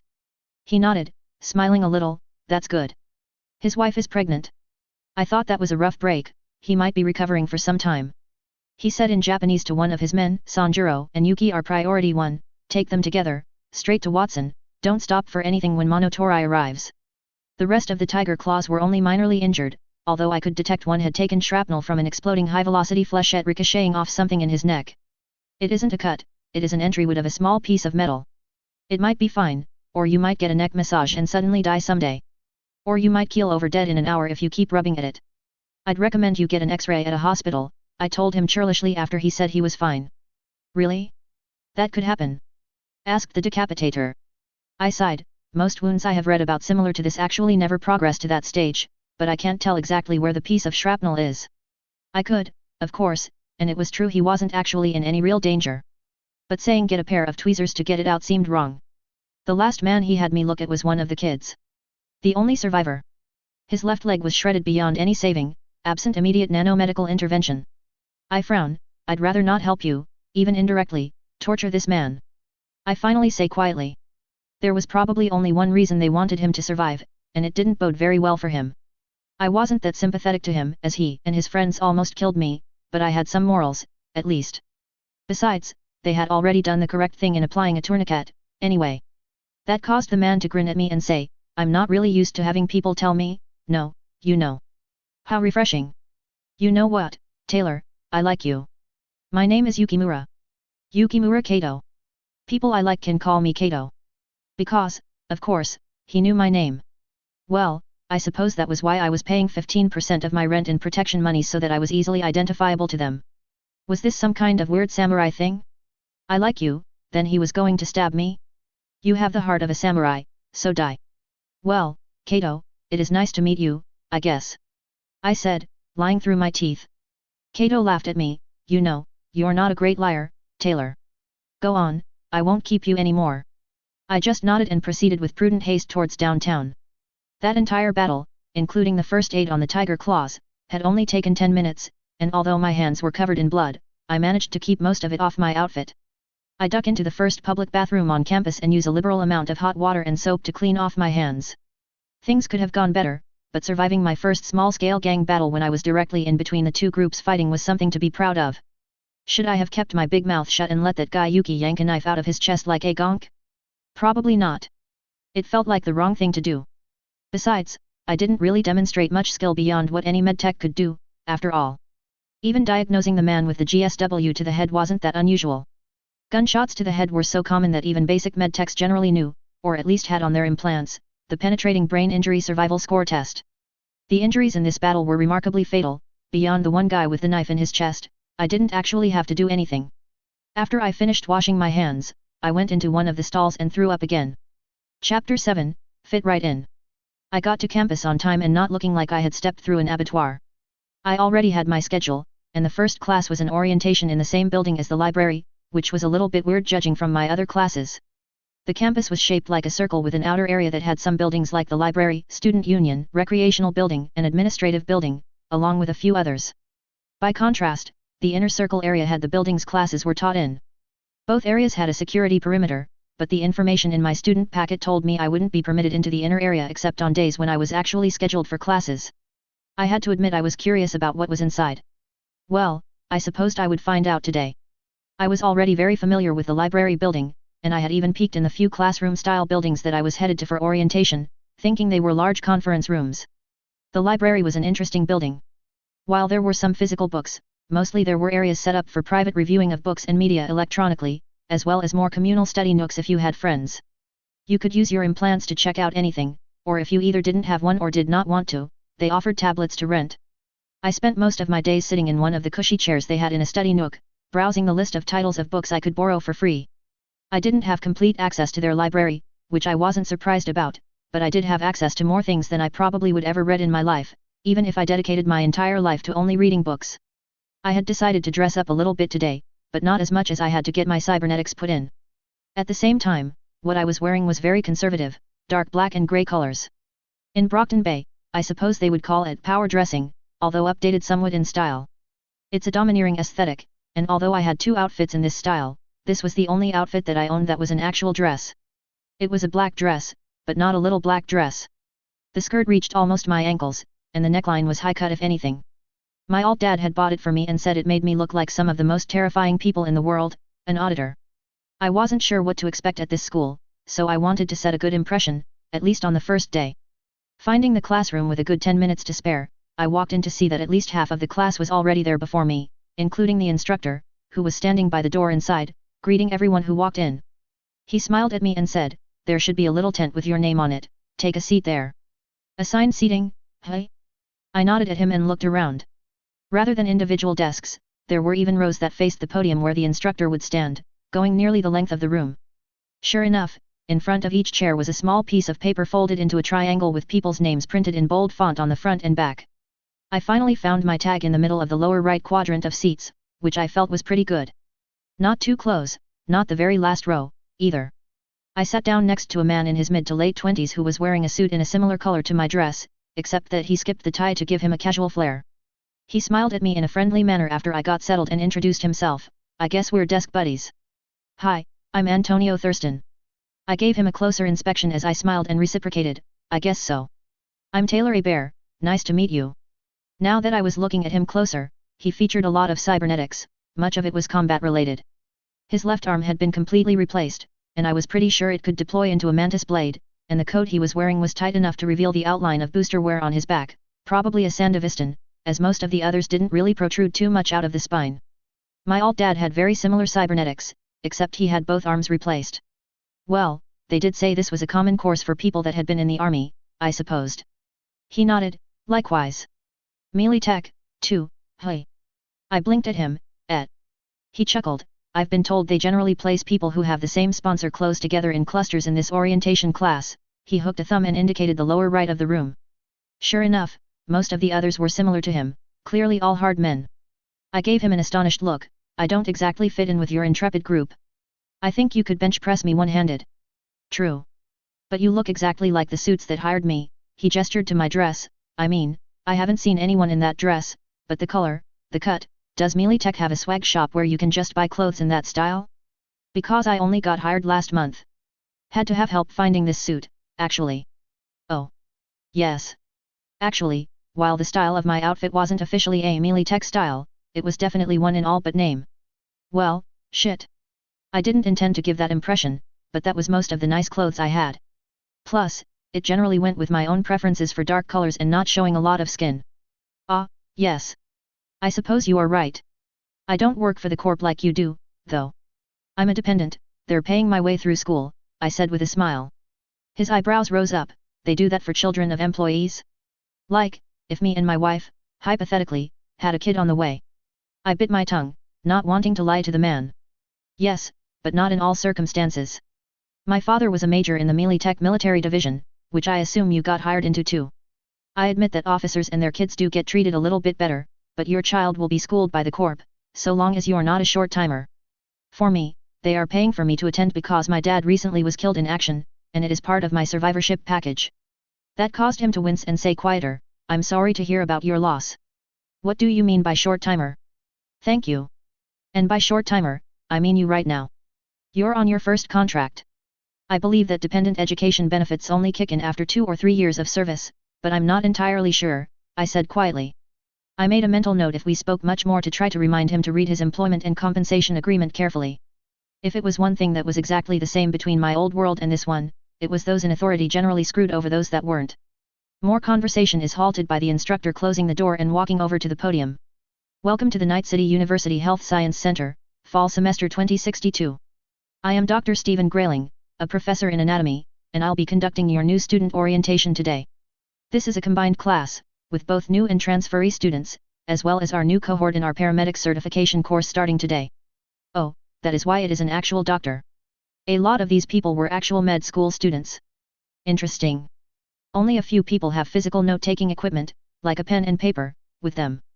Antonio and a number of the Melee Tech grunts being most of them, and I saw a couple of the better-dressed, no doubt med students, start taking notes as well. I suspected they were doing it for retro-pretentious reasons. As for myself, I had a note-taking app recording and converting to text everything that was said, and I was scrolling a BD that I could review later, and I intended to do the same for all of my classes. Not every cyberdeck included tech for making your own brain dances, but it wasn't that uncommon, either." The instructor spent 30 minutes talking about the campus, and then he paused. "One thing that we have, historically, needed to make clear is that there are no firearms permitted inside the inner radius, where classes are taught." I raised my eyebrows because I didn't actually remember that in the information I received. Although, it was almost all about the outer area, which presumably had no such restrictions on account of how I had a pistol strapped to my leg right now and the security at the front didn't give me a hard time about it. There is a check service at the security checkpoint, however since we are all about to take a tour, it has been best we have found for our students that are armed to temporarily surrender their arms now. A staffer will provide you with a receipt that you can use to reclaim the weapon at the end of our class at lunch, he said, smiling. I noticed every one of the melee tech new hires grumbling a little and reaching into their coats or pants to produce a pistol. Antonio plops his on the table and then looks at me with expectant eyes. I sigh and stand up. On the side of my dress is what looks like a pocket, but it is actually just a slit, as a pocket would ruin the lines of the dress, apparently. I reach inside it and pull out the exact same pistol he had and plop mine onto the table as well, then sit back down. In fact, it was the exact same pistol all of the melee tech people had. I apparently was deeply amusing to the melee tech contingent, who chuckled. I guess I did fit in with them a little bit. I glanced at our pistols. They all were M10C Lexingtons. It was the compact version of the iconic and famous melee tech pistol, whose design was 30 years old and still popular. It was basically the same pistol with a slightly shorter barrel, and instead of 21 rounds, the magazine only had 15, and instead of a full auto firing mode, it fired in a 3-round burst to conserve what little ammo you had. One of the preppy-looking med students looked at 8 people, all with identical pistols, and asked, astonished, do they give those things out at the company Christmas party as stocking stuffers or something? I waited a moment to see if anyone would comment, and thankfully Antonio, next to me, chuckled ruefully, actually, they hand them out to all new hires along with their company ID on the first day of basic in doc. I nodded and added a nugget from some of Alt Taylor's memories. I got mine from the Corp when I turned 13 as a birthday present.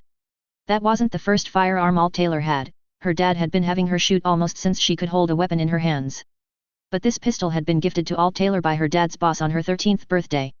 Although it wasn't like her dad just let her carry it whenever she wanted, she was still supervised with it. That caused both the melee tech contingent and another heavily armed contingent I couldn't identify to guffaw briefly. One of the staffers took my weapon and handed me a small red card, kind of sized as a hotel or credit card. I put it carefully in my purse. The tour of the campus was fascinating, the amount of high-tech medical simulation technology they had was boggling.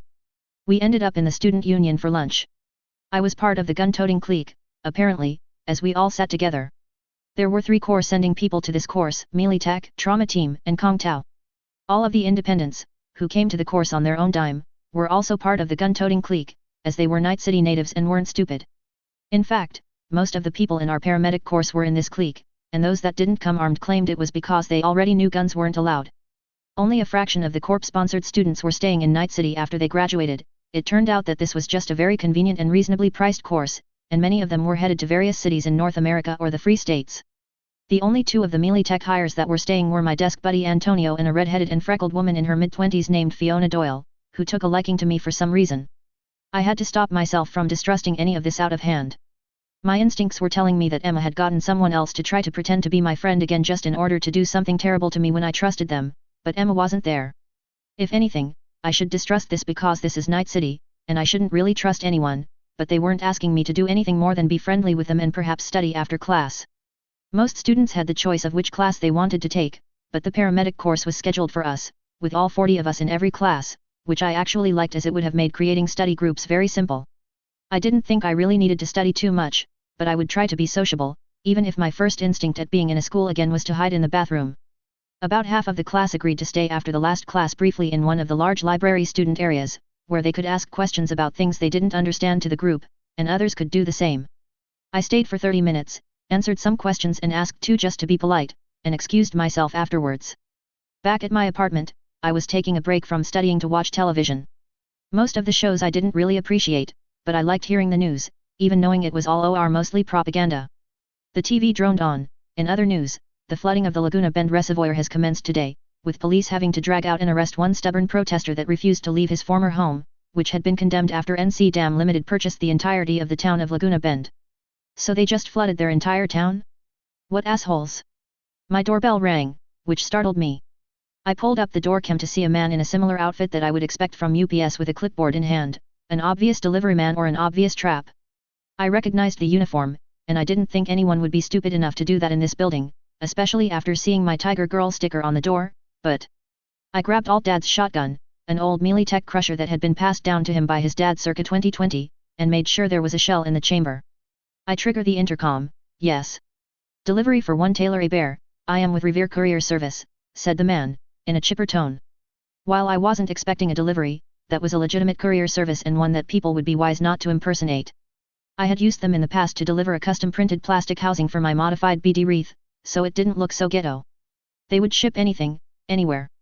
From a supertanker of CH003 across the world to a bag of chips to your friend's house, and they treated each package as sacred, so they said anyway. I asked him through the door, identification. He holds up a company badge to the camera. I decide to send Mr. Jin a text message, just telling him that I am answering the door for an RCS courier on an unexpected delivery and to avenge me if he finds me murdered later. He replies with a thumbs up emoji. I trigger the door opening from several feet away so I am not in immediate grabbing distance. I don't point the gun at him but hold it ready so that I can raise it before he can rush me. Probably. The courier doesn't seem upset about it. Are you Taylor A. Bear? I nod. Alright, Chica, you either have to sign for this or send a digital signature. He held out a digital clipboard, which immediately offered to let me view and sign a file. I raised an eyebrow. In the previous delivery, the guy just tossed it in the door. No signature was required. Nobody was stupid enough to leave a package at a housing block door and still expect it to still be there in 5 minutes, so virtually all deliveries to a mega building address were in person. Well, of those choices, I knew which one I would not do. So I opened the digitally proffered file and raised my eyebrows again, which I had just lowered again a second ago. The sender was Daniel A. Bear. I signed the thing electronically, and he held out a small package, the kind that could hold some sheets of paper without folding it and not much else.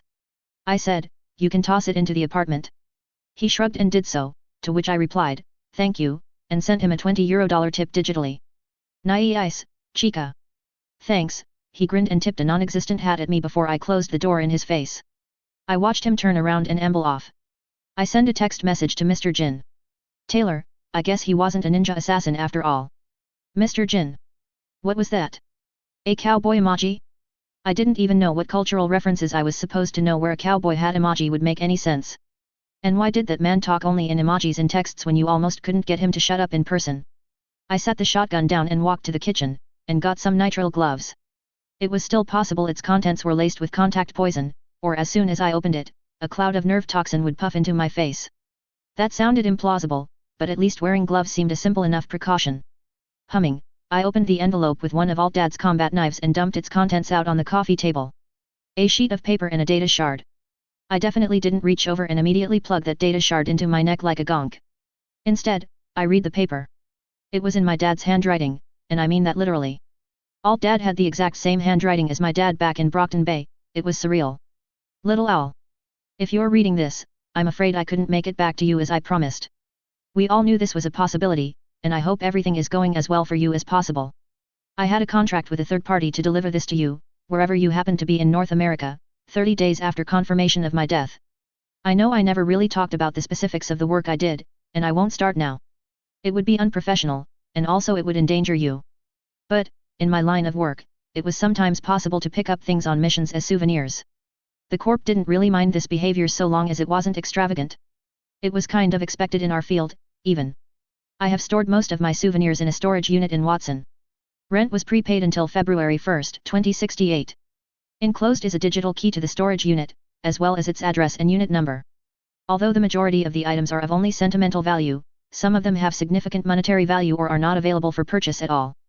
I will not include a manifest of items with this letter, but there is one next to the light switch in the storage unit, along with a list of names and contact information for people I trust would not take advantage of you if you wanted to sell some of the things.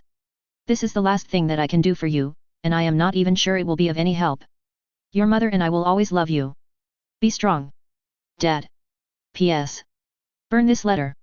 That made me tear up, and he wasn't even my father, really. It was always my mom that called me Little Owl, and I wondered if Alt Dad started calling Alt Taylor that after her mom died or if he always had. My memories were inconclusive on the matter. Alt Taylor was a lot luckier that her dad was emotionally a lot more able to handle the loss of mom, even if he was some kind of secret agent? Spy? Black Ops Commando? What other kind of job allowed you to acquire valuable souvenirs as you traveled the world on missions? And add postscripts to burn letters you arranged to be sent a month after your death? It seemed like something out of a noir detective or spy novel. But, maybe I was thinking too much about it. I pulled out my laptop and used every way I could to scan the data shard for any malicious code, but there either wasn't, or it was way past my ability to detect. I finally shrugged. It was in my dad's handwriting, and it could have been a nerve agent instead of a data shard. It was probably safe. I slotted it into the socket behind my ear.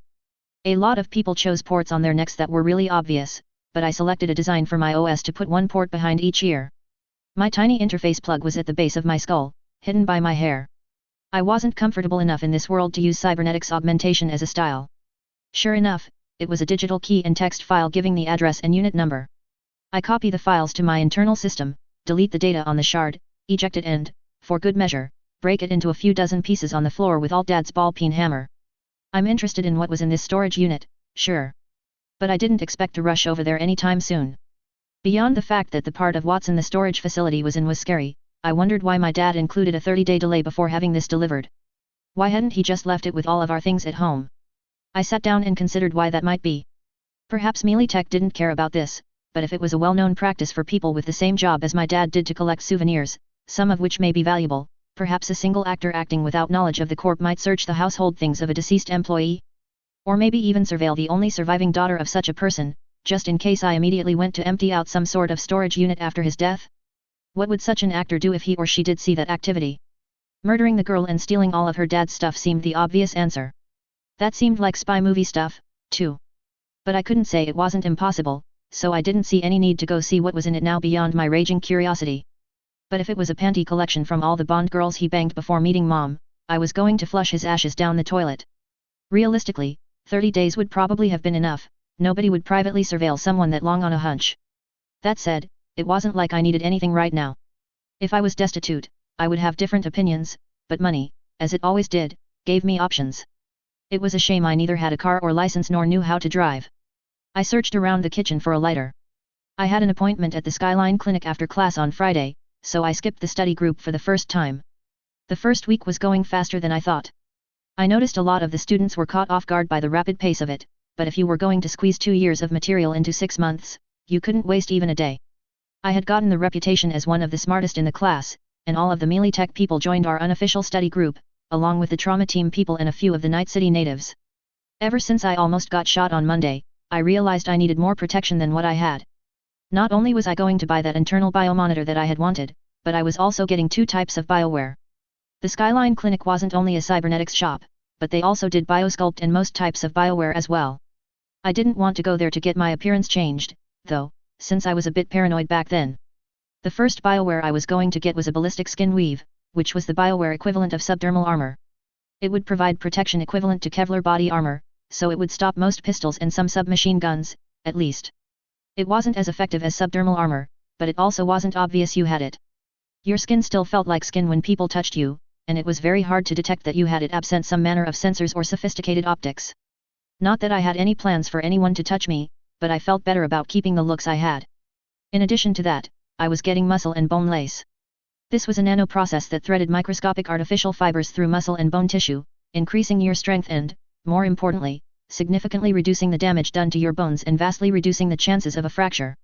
In many cases, a bone fracture was immediately disabling, making further fight or flight impossible. Not only were these expensive procedures, but they took a very long time to propagate. I would walk out of the clinic today with the implant, but I would have to come to the clinic every day for an hour and receive treatment for over 2 weeks. The trip on the train wasn't crowded. Going downtown in the evening was always easier than leaving it. I was met by the same customer sales specialist as last time, who smiled widely and offered me refreshments. I guess the commission she got on my sales made her think well of me. I accepted some water and told her what had happened on Monday. That's terrible. But at least you're okay. What can we help you with to put your mind more at ease? She asked, oozing professional politeness and an eagerness to serve. I nodded and said firmly, I would like that biomonitor you tried to sell me the other day, as well as 2 bioware treatments. I would like the skin weave and muscle and bone lace. She raised her eyebrows. You're not thinking about a career as a mercenary, are you? I snorted. If I was, I would have asked for the subdermal armor and projectile launch system, and maybe those arm blades. I waved my arms around wildly to demonstrate. She laughed a soft and pleasant wind chime sound. That laugh had to be something she practiced a lot, that or it was a cybernetic augmentation in itself. Well, the subdermal armor would be fine, but mantis blades and the PLS are incompatible, not to mention restricted from purchase. Really? They aren't illegal items, I said curiously. Although I actually thought the projectile launch system had to be illegal. Or at least, it ought to be. It was basically a missile launcher on your arm. She nodded. That's true, but we receive significant pressure not to sell such items to citizens that don't have a valid job interest as a security professional. That said, if you were to bring in such an item yourself, well, in that case, it wouldn't be us selling it to you, would it? But it would still have to pass our inspections. We don't install non-functional or barely functional cybernetics at Skyline. I wondered who provided that pressure, and I noted she didn't say. Still, she was quite pleased with my purchases, and I was almost €30,000 poorer. Dr. Travis was just as chatty as last time, which I quite enjoyed. The affable old man had a good bedside manner. Since it was already past dark by the time I was done, I spent an extra €40 calling a cab to take me back to my building. It was the first time I actually entered it from the ground floor. It was an interesting cab, completely AI operated. Apparently, the company, Delamain, recently began replacing all of their human drivers with this system. The AI tried to make small talk, but it had a bit of a way to go before it seemed alive and interested if that were the company's goal. Chapter 8, The Complete Idiot's Guide. The Complete Idiot's Guide to Arcane Japanese Gang Culture. My 3 months of free rent, as paid for by the generosity of Melee Tech, was coming to an end. I had about 3 weeks left, but I wanted to shift into a larger apartment. I just didn't have enough space here, most everything was still boxed up and stacked box on box. So I went to the first floor of the mega building, to its rental office, and inquired about the availability of a 2-bedroom apartment. There were 3 main types of apartments in this building: the simple studio apartment of varying sizes, a 2-bedroom apartment, and then, on the very top floors, there were many custom luxury apartments far beyond my price range. Yes, we have a number of 2-bedroom units vacant, and if you are willing to move quickly, you can likely shift your belongings with a week to spare. So, if you can do that, I'd be willing to refund 1/2 of that last week of rent on your current unit, the office manager told me, which caused me to narrow my eyes suspiciously. I had read the rental agreement, or at least most of it. There was no section where they were obligated to do that, so why were they? Why? I asked, simply and bluntly. Suspiciously. That caused the man to chuckle. Ah, self-interest, I assure you. I can turn around your current unit in just a few days, and I have a list of people waiting for a single unit. You see, the 2-bedroom units are not eligible for most governmental rental assistance. They consider walls a luxury, I guess. The last sentence was said with a truckload of amusement. Ah. That made a lot of sense, then. He'd probably have someone in and paying rent before the month was up, whereas if I had stuck to the terms of the contract, he would lose out on a week of rent, probably. Now, he was just losing out on the half. Okay, I'd like to plan for that then. Send me a message when you have a few units for me to choose from, I said, and departed to head back upstairs. However, as I was heading up the elevator, I got a call from Mr. Jin. Waving a hand to accept it, I said, "Hello, Mr. Jin. I wasn't expecting your call." In the corner of my vision, the well-dressed man's face appeared, smiling. "Of course. I was going to call you later, but a little bird told me that you were interested in moving into a slightly larger apartment. Can you meet me on the 12th floor? I have both something I'd like to show you and a couple of people who wanted to pay their respects." I wanted to raise my eyebrows, but since this was a vid call, I didn't want to alert him to my surprise. I didn't think there was any good that would come to me if I declined his invitation, so I said, "Okay. I suppose I have enough time." "We're on the 12th. 2 units down from Clouds," the man said, giving a thumbs up and disconnecting the call. Well, this was a little unusual. I had been trying very hard to avoid any contact with the Tiger Claws ever since my first day in class, where I met Mr. Slice and Dice. I half expected them to send me some kind of reward, but I thought it was just going to be money. Sighing, I tapped the 12th floor button. I'd have to wait until the elevator went all the way to the 29th and then back down. Walking out of the elevator, I glanced around. I had never actually been on this floor, and it was in a half residential and half commercial setup that was pretty interesting. The dollhouse Clouds took pride of place in the center of the floor, so I found that easily enough. Then, looking to either side of it, I found Mr. Jin and 2 other men standing next to a doorway. Walking over to him, I look at the people who apparently want to pay me respects with a bit of suspicion. However, my memory easily placed the 2. It was Mr. Yuki and Mr. Sanjuro from a couple of months ago. Relieved it wasn't some sort of gang boss here to give me an offer I couldn't refuse, Capic, I inspected the man named Sanjuro. He clearly had some neural cyberware installed that he didn't previously have. I couldn't place it, but there were a lot of specialty products whose only actual use was medical, to correct a disability whether it was inborn or acquired through illness or trauma, and it definitely appeared to be one of these types. Fully half of the side of his head by his temple was replaced by a neat-looking carbon fiber plate, including your normal interface sockets. Honestly, I had half expected Mr. Sanjuro to be taken directly to a dumpster and discarded. Although his condition was survivable, it wouldn't have been inexpensive for the trauma surgeon to save his life or the specialty neuralware or physical therapy that he no doubt was continuing even now. I didn't expect your average gang to actually take care of their members injured in the line of duty. Maelstrom might have, but only because the treatment was more cyberware. Mr. Jin. It's nice to see you again, I told him as I neared, causing him to smile widely. He nodded, likewise. And these two, I don't suppose you recognize them, do you? I chuckled ruefully, Yuki, knife to the aorta. Sanjuro, GSW to the head. It's nice to see you both seemingly doing well. Jin grinned and glanced around, then nodded at the two of them, go ahead.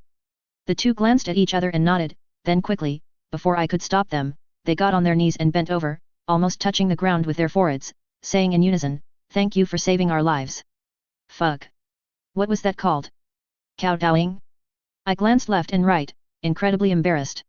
I also didn't want people, of which there was a number, looking at me with shock and slack jaws as two members of the gang that ran this building kowtowed to me like I was some kind of Yakuza princess. I waved wildly and spoke rapidly, that's not necessary, you two. Please raise your head. Get up. I barely did anything for either of them. It was the doctors at the hospital that really saved their lives. I just wanted people to stop staring at us, but apparently, that was the correct thing to say from their cultural perspective as well because they quickly stood up and both smiled widely at me. Look, guys. I don't know anything about Japanese or Asian culture, so I was just trying to make sure nobody involved got embarrassed, mainly so that I wouldn't have to be the center of attention anymore. Mr. Jin chuckled and smiled as well, thank you for that. For what? Fuck, I had to see if there was a copy of the Complete Idiot's Guide to Arcane Japanese Gang Culture at the library. One interesting thing about my biomonitor was how entirely it monitored my body. That is to say, it easily detected the rise in temperature on my face as I blushed furiously and reported that to me as an anomaly. Thanks, Biome. I wouldn't ever have known. I didn't know what to say, so I simply nodded. Mr. Jin nodded to the two, and they both shook my hand before departing. He grinned at me, I could tell you were deeply uncomfortable with that, but I appreciate that you handled it so well. It was important to them. He paused and then glanced at the door in front of us, which opened up, let me show you this place. I didn't know what he was talking about, why? You didn't expect the Tiger Claw's generosity to extend merely to a firm handshake and thanks for saving two of our members' lives, did you? Mr. Jin asked with a rueful tone. He shook his head, no way. People know what happened, so if we didn't reward you, it would be a big deal to us and to everyone who knows about it. You want to move into a larger apartment? Well, this is one. It's not as well appointed as the luxury units on the top 5 floors, but it is almost as large because it used to be a dual commercial/residential property. I believe it was a convenience store. Come, now. I assure you you're safe in my presence. Well, normally, I would not go into an isolated room alone with a man twice my age, even back in Brockton Bay, to say nothing about this world with the added fact that he was a member of a dangerous street gang. But I didn't think he was lying. Sighing and nodding, I followed him inside. The place was a bit weird, with a large front open section that I suspected was the previous corner store. He waved his hands, there's nothing much in this section, but it is good for storage or the front area if you ever did want to open up a store, maybe sell burritos. He laughed at that and then continued to the back, where there was another security door, which he opened. The area inside was nice. It was easily the size of a 2-bedroom apartment that I was planning on renting, but instead of 2 bedrooms of similar size, there was one large bedroom and then a much smaller room set up as an office. It was quite nice, it was even furnished. The only furniture in my old apartment was the futon thing that was built into the wall and a couple of tables, both of which belonged to me and not the apartment. This place had a proper queen-sized bed. Altogether, it was over twice the square meters of the 2-bedroom apartments that were on the Megablock's net site and of much better quality. There was even one window in the bedroom to the exterior of the building, with an actual view of Japantown. That generally added a multiple of 1.5 onto the rents charged just for the view, not that it was altogether a great view. I eyed Jin suspiciously, which he immediately picked up on, holding his hands up placatingly, how much? I finally asked him. Peace. The same as you'd pay for that entry-level 2-bedroom, Mr. Jin said, continuing to hold his hands out in front of himself in the universal peaceful gesture. That didn't make me any less suspicious, and how long can I expect to keep this introductory teaser price? Ha ha ha, you really did grow up in a corp, didn't you, as long as you live here. If the price of 2 bedrooms goes up, your rent here will go up. But never more than what they're charging for a basic 2-bedroom unit, he said, blatantly laughing at me. I rubbed the back of my head, Mr. Jin, I'm not familiar with your culture's customs. Is this the type of gift I am supposed to politely refuse or the type that I would give offense if I refused? There was no delay at all in his response, the latter, definitely. The former is more like small things like if I were to invite you for drinks, I might offer to pay your tab. Refusing at least twice then, unless we're really good mates, is the polite thing to do. Yeah, I figured it was like that. I sighed and nodded, all right then. It is a good deal. I'd be a fool not to accept. Provisionally, assuming there is nothing untoward in the rental agreement, I accept. Thanks for your consideration. It wasn't necessary, though. I really did not do much for anyone but Mr. Yuki. The 12th floor was a lot safer than the 29th, too, which was nice. Mr. Jin clapped his hands together, great. He immediately forwarded me the digital key for the doors, which caused me to give him a questioning look. He waved it off, you can go sign the rental agreement at the office downstairs tomorrow, I assure you there will be nothing unusual about it. I nodded, all right. I'll still try to get my stuff out of my old apartment, though, so he can rent it out again before the end of the month. That seemed polite. It would be a lot of boxes to move, though. Jin made a humming noise, I'm sure you have some things you'd prefer to move yourself, but after that, just send me a message, and I'll have some of the boys move everything else, they'll just put it in the empty outer room. That implied that the tiger claws could open any of the doors in the building, but I already pretty much knew that. Still, I wouldn't turn down free labor, yes, I do have a few things that I'd feel more comfortable carrying myself. My dad's ashes. And all the drugs I made. Great, just let me know when, he said, and then he wished me well and left the apartment. I sat on the train on my way to class. It had been a month since I had moved into my new apartment.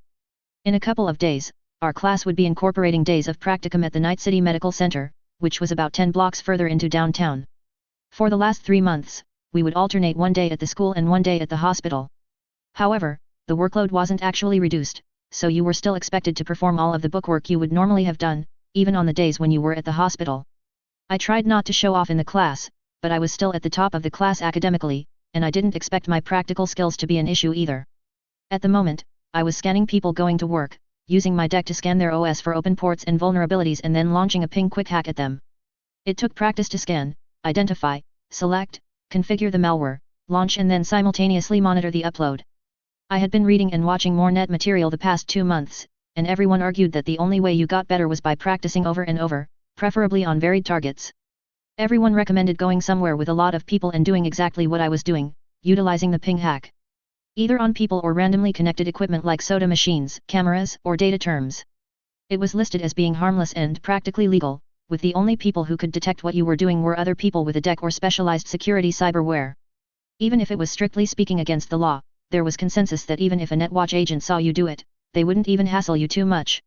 I wasn't sure about all that, so I made sure to scan everyone on the same train I was in and wouldn't practice if there was anyone who either had a deck or whom I couldn't determine their cyberware list with a port scan.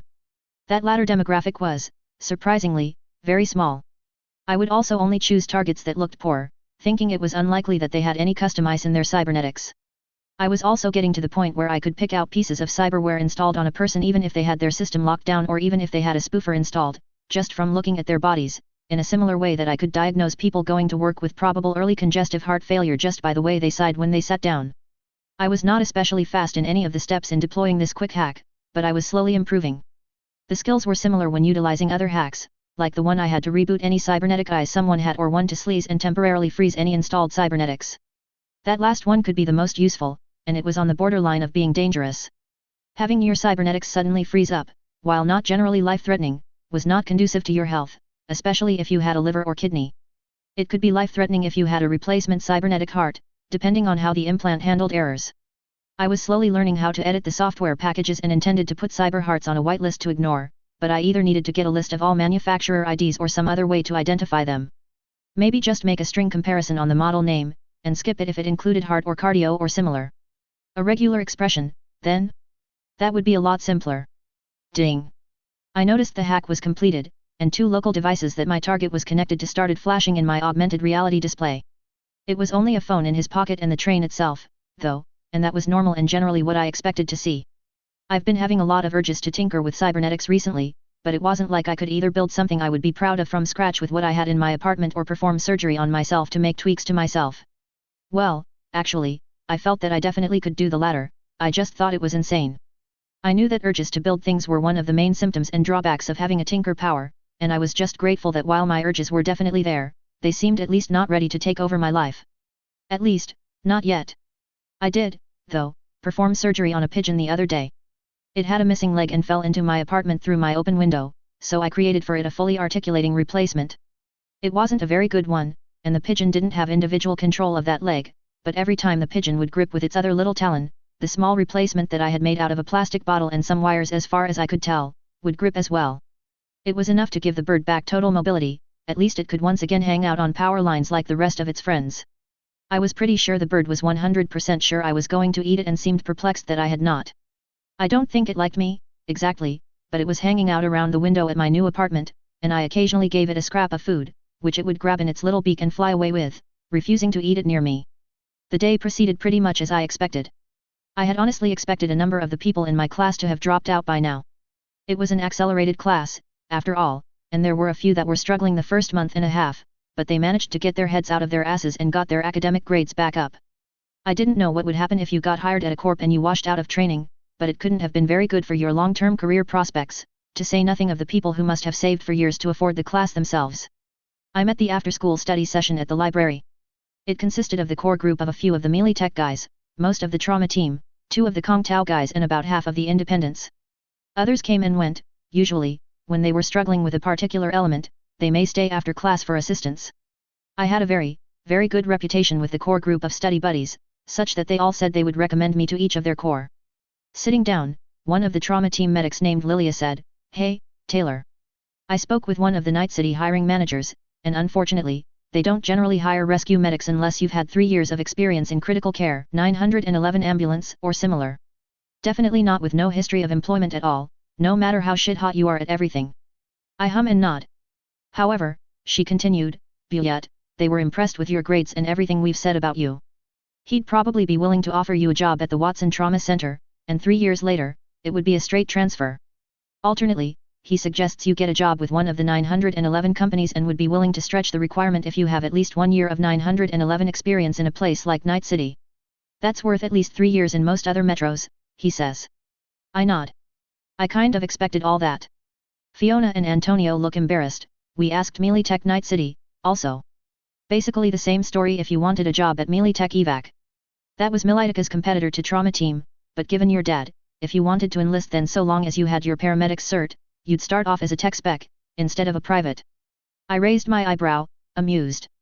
I actually knew a fair bit about Melee Tech ranks. They were the exact same as NUSA's unified rank structure, and a tech specialist was the 4th enlisted rank. It was the same grade as a corporal, but corporals were expected to have a leadership role and went to non-commissioned officer school, while tech specs did not. Well, that is an option, I suppose. Although it wasn't one that I was willing to do unless I was starving.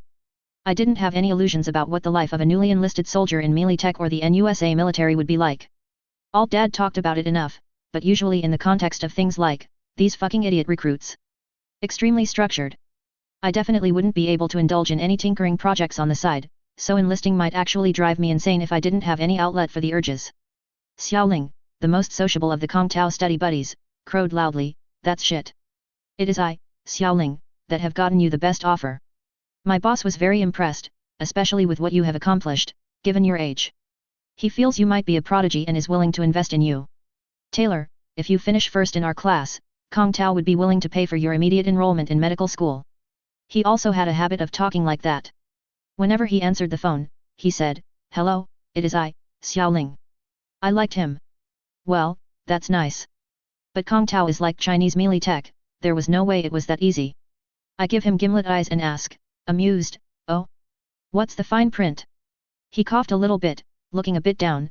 "Well, you would have to sign a 30-year loyalty contract, which would only commence after you finished med school, become fluent in Mandarin before enrolling in med school, and spend at least 5 years working in Taipei before returning to Night City." He trailed off. "Honestly, probably they'd choose a Chinese medical school too. That's the only reason I can think of for the fluency requirement." That caused everyone to chuckle, but honestly, it wasn't that bad of a deal, as deals with core went. He actually blushed but then added, "But you would get to pick your own speciality, and all Kong Tao physicians are eligible for gold-tier trauma team contracts." That caused the trauma team contingent to wolf whistle. I nodded at everyone. "Thanks for going out on a limb for me, everyone." I then chuckled, "Does anyone know the best company that handles 911 calls here in Night City?" Chapter 9, Relics of a Hard Life. Getting my driver's license was one thing I didn't realize I would have to do. However, I found out that the required credentials for applying to an ambulance company included a driver's license and EVOC, which was an emergency vehicle operator's course. It was similar to a driver's course but covered the additional things needed to know for anyone who drove a vehicle with red and blue flashing lights, namely ambulances and police vehicles. I discovered this when I was getting ready to apply to NC Med Ambulance, which was a medium-sized ambulance company in the city and one with a pretty good reputation for not being total dicks to either their workers or patients. I had arranged for both classes at night about 3 months into my paramedic course so that I would have everything completed in time to send my application for a job shortly before I graduated. Let's get on the highway, and we'll drive a few kilometers before returning to the office, where you can demonstrate parking. Then you can swap out with He paused and glanced back behind him to the man in the back seat, who gave his name, Jacob, and then sit in the back while he drives, said the man from the Night City Motor Vehicle Division, seemingly bored. Holding the car's wheel with a death grip at 10 and 2, I gritted my teeth and nodded. While unsure whether I believed it or not, I told myself, it's not that driving a car is scary, it's just that driving a car in this city is scary.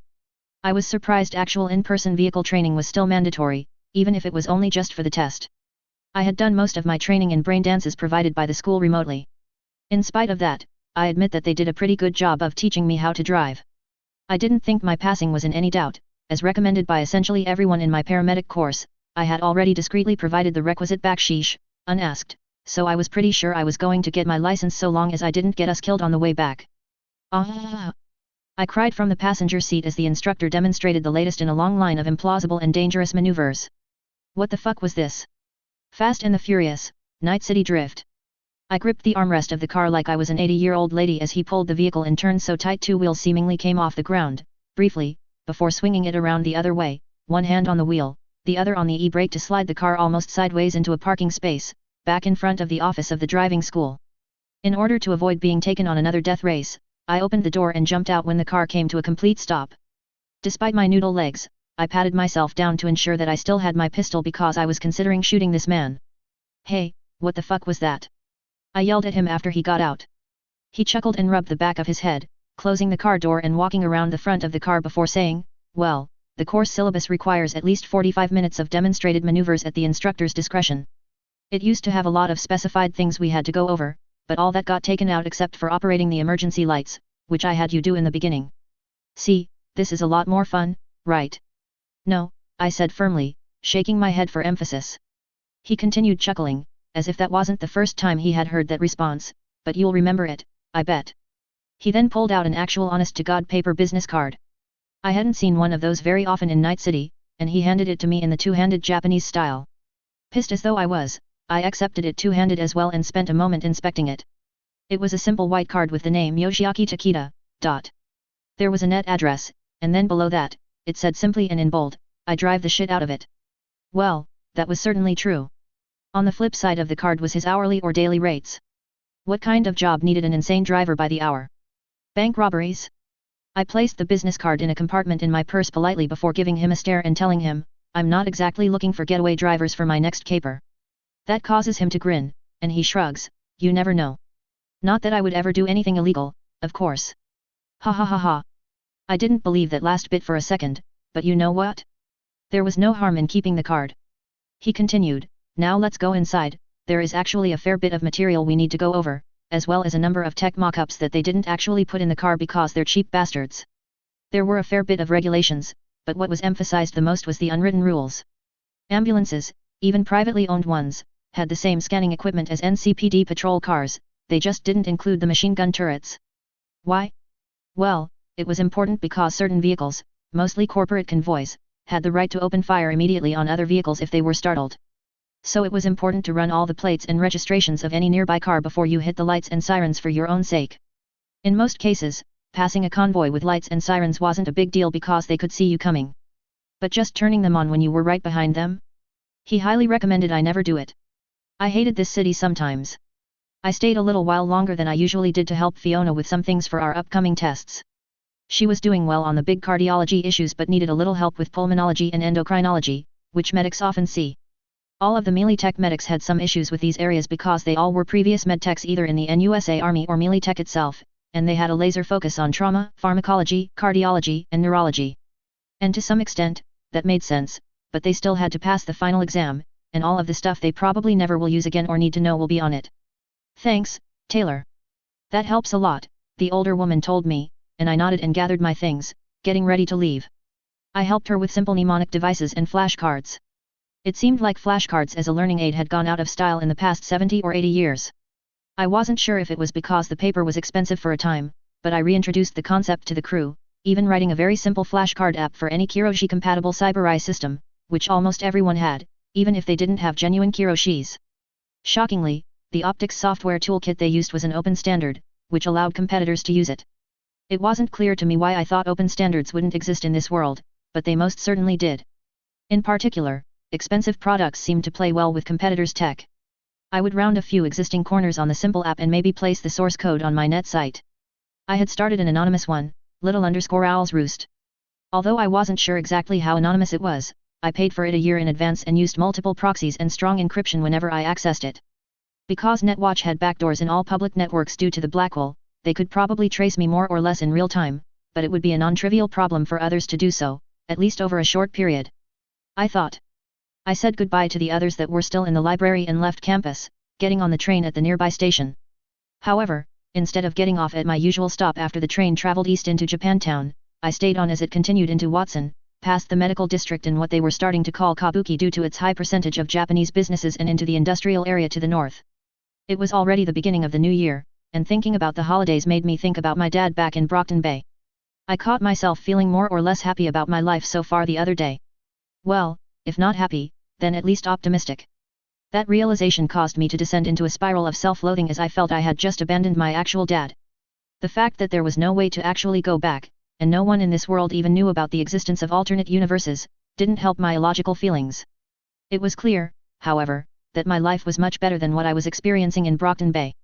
Only the very strong feeling that I had swapped places with Night City's version of me kept me from breaking down.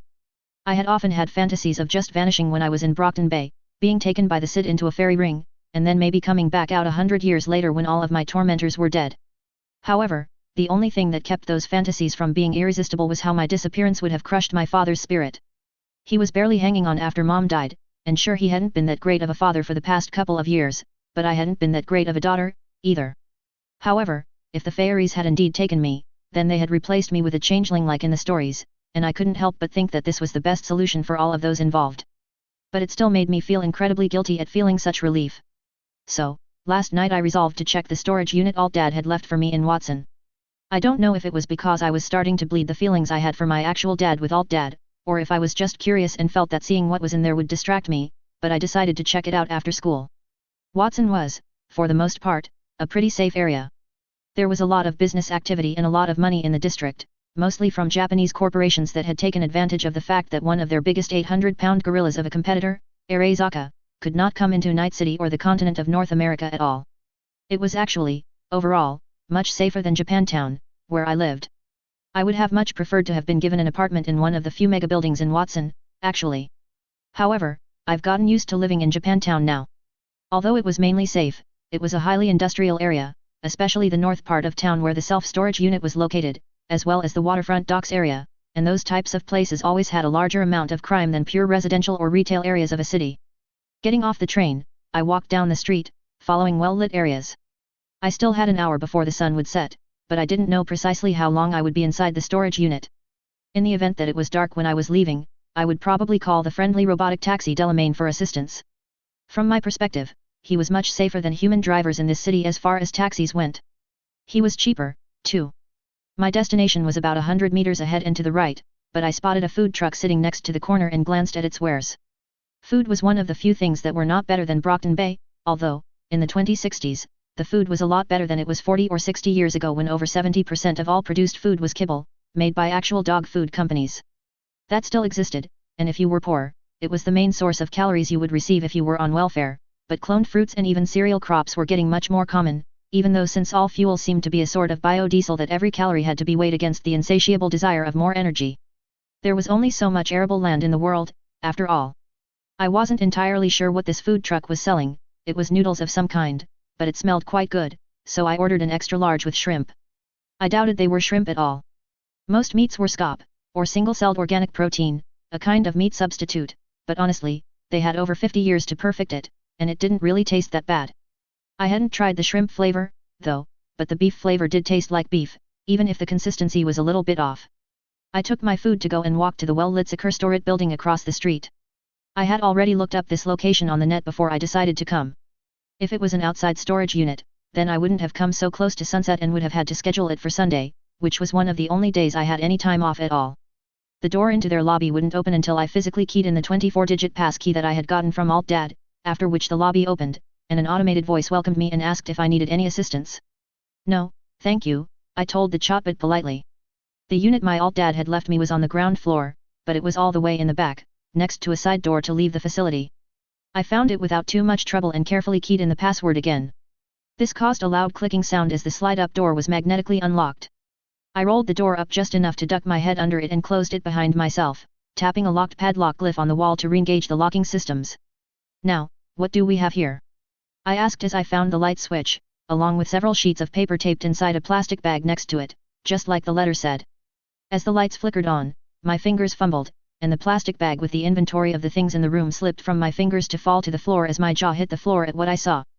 Was that a small mech or a large set of Tinker power armor? I just blinked several times, looking at it, then moved closer to inspect it. I could see that it was clearly damaged. I could see a small entry hole of some kind of incredible armor-piercing weapon going through the entirety of the torso of the armor. What weapon would have that much penetration on an obviously armored suit like this? A crew-served railgun, perhaps?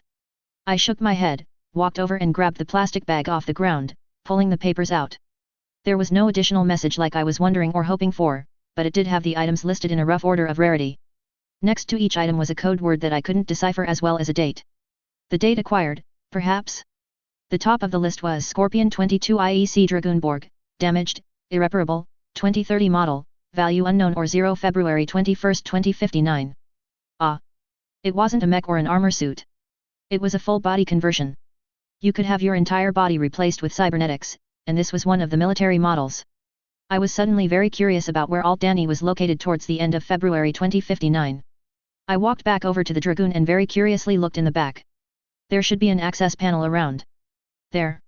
I found it and heaved a sigh of relief. When they converted you to a full-body Borg, they put your brain and part of your spinal column inside what was called a biopod, and they'd just slot this biopod into whatever body you happened to be wearing. I was a little worried Alt-Danny hadn't removed the former occupant from this thing, and if so, it would have been less a statue and more of a corpse. I glanced down at the list of items stored in the unit, raising my eyebrows again. There were a number of pieces of cybernetics, but most of the things here were obvious souvenirs. The item listed with the most possible value was a signed Kerry Eurodyne guitar that he supposedly used in a show in Europe after he went solo when Johnny Silverhand died. Alt-Dad had always loved Kerry Eurodyne. The weirdest item was a broken wooden baseball bat, and I thought I could see some blood stains on it. I was kind of sarcastic before when I thought Alt-Dad had been some kind of spy or on some Black Ops team, but it really looked like he had been. All of the cybernetics, a good half of which looked damaged or non-functional, were of the military variety that wouldn't be that useful to me at all. Were these taken from downed enemies? I found one of the items I was interested in. It was a Kerenzikov reflex boostware unit, listed in the manifest as Kong Tao Kerenzikov, manufacture date 2057, value 5,000 to 10,000 EB. It was in a carefully packaged clear plastic bag. Not exactly what they were normally shipped in from the manufacturer at all. I put on some nitrile gloves I kept in my purse, pulled the implant out of the plastic and inspected it close to my eyes. I had finally tinkered with some of the cybernetics in my body. My eyes, anyway. I realized I could take them out of my head one at a time, work on them and put them back. I wouldn't have to risk total blindness to adjust or add features to them, and I had been acquiring a lot more tools since I moved into the new apartment next to Cloud's. I had ventured into the black markets of Jig Street during the day to buy a set of somewhat sophisticated micro-Waldo tools and magnification equipment that were intended to be used to repair electronics. Not exactly intended for use in cybernetics, but ultimately cybernetics were electronics, too, and my tinkering power let me cut a lot of corners that way. Using these new tools and my good eye, I added additional features to my Kiroshi's one eye at a time. They now had a low-light vision mode, but more importantly, for my present purposes, they had a microscopic vision mode. I adjusted the zoom mechanism to also allow microscopic binocular vision, so long as what I was focusing on was somewhat near my eyes. I needed that to do the fine work necessary to replace the pigeon's cybernetic leg with a better one. Otherwise, I wouldn't have been able to see what I was doing at all during the surgery. I inspected the Kerenzikov closely and nodded. Definitely used. I could even detect the almost microscopic scarring of the unit when it was extracted from its previous owner. The idea that a lot of these cybernetics was from downed enemies my father met during his missions made sense. I didn't precisely know how I felt about that, though. I mean, both Alt-Taylor and I knew intellectually that Alt-Dad had to have killed people, but it was different from thinking that and staring at something he or one of his men extracted out of the spine of a fallen foe. Placing the implant carefully back into its protective anti-static bag, I sat it down. As I sighed, I realized that my noodles would become cold very soon. I needed to prioritize that first, it would also give me time to think. Living in Japantown, I learned how to eat with chopsticks pretty quickly. Otherwise, I wouldn't be able to eat in half of the restaurants or stalls in my mega building. These noodles were quite good. A lot better than the noodles I had during my first excursion out of my old apartment. Not everything here could have been acquired during missions. There was just too much, for one thing, and second, there was just too much that was eclectic. There was what looked like a Polynesian war club. Tongan? There was a 30 or 40-year-old, fried cyberdeck that was affixed to a faux wooden plaque as if it was a trophy. The Dragoon, maybe Alt Danny killed it in a mission with a railgun, as I thought. But it was an old, 32-year-old model. I was pretty sure they didn't just change the exterior appearance every year like many of the car companies. If it was a current year model in operable condition, well, its worth would be inestimable.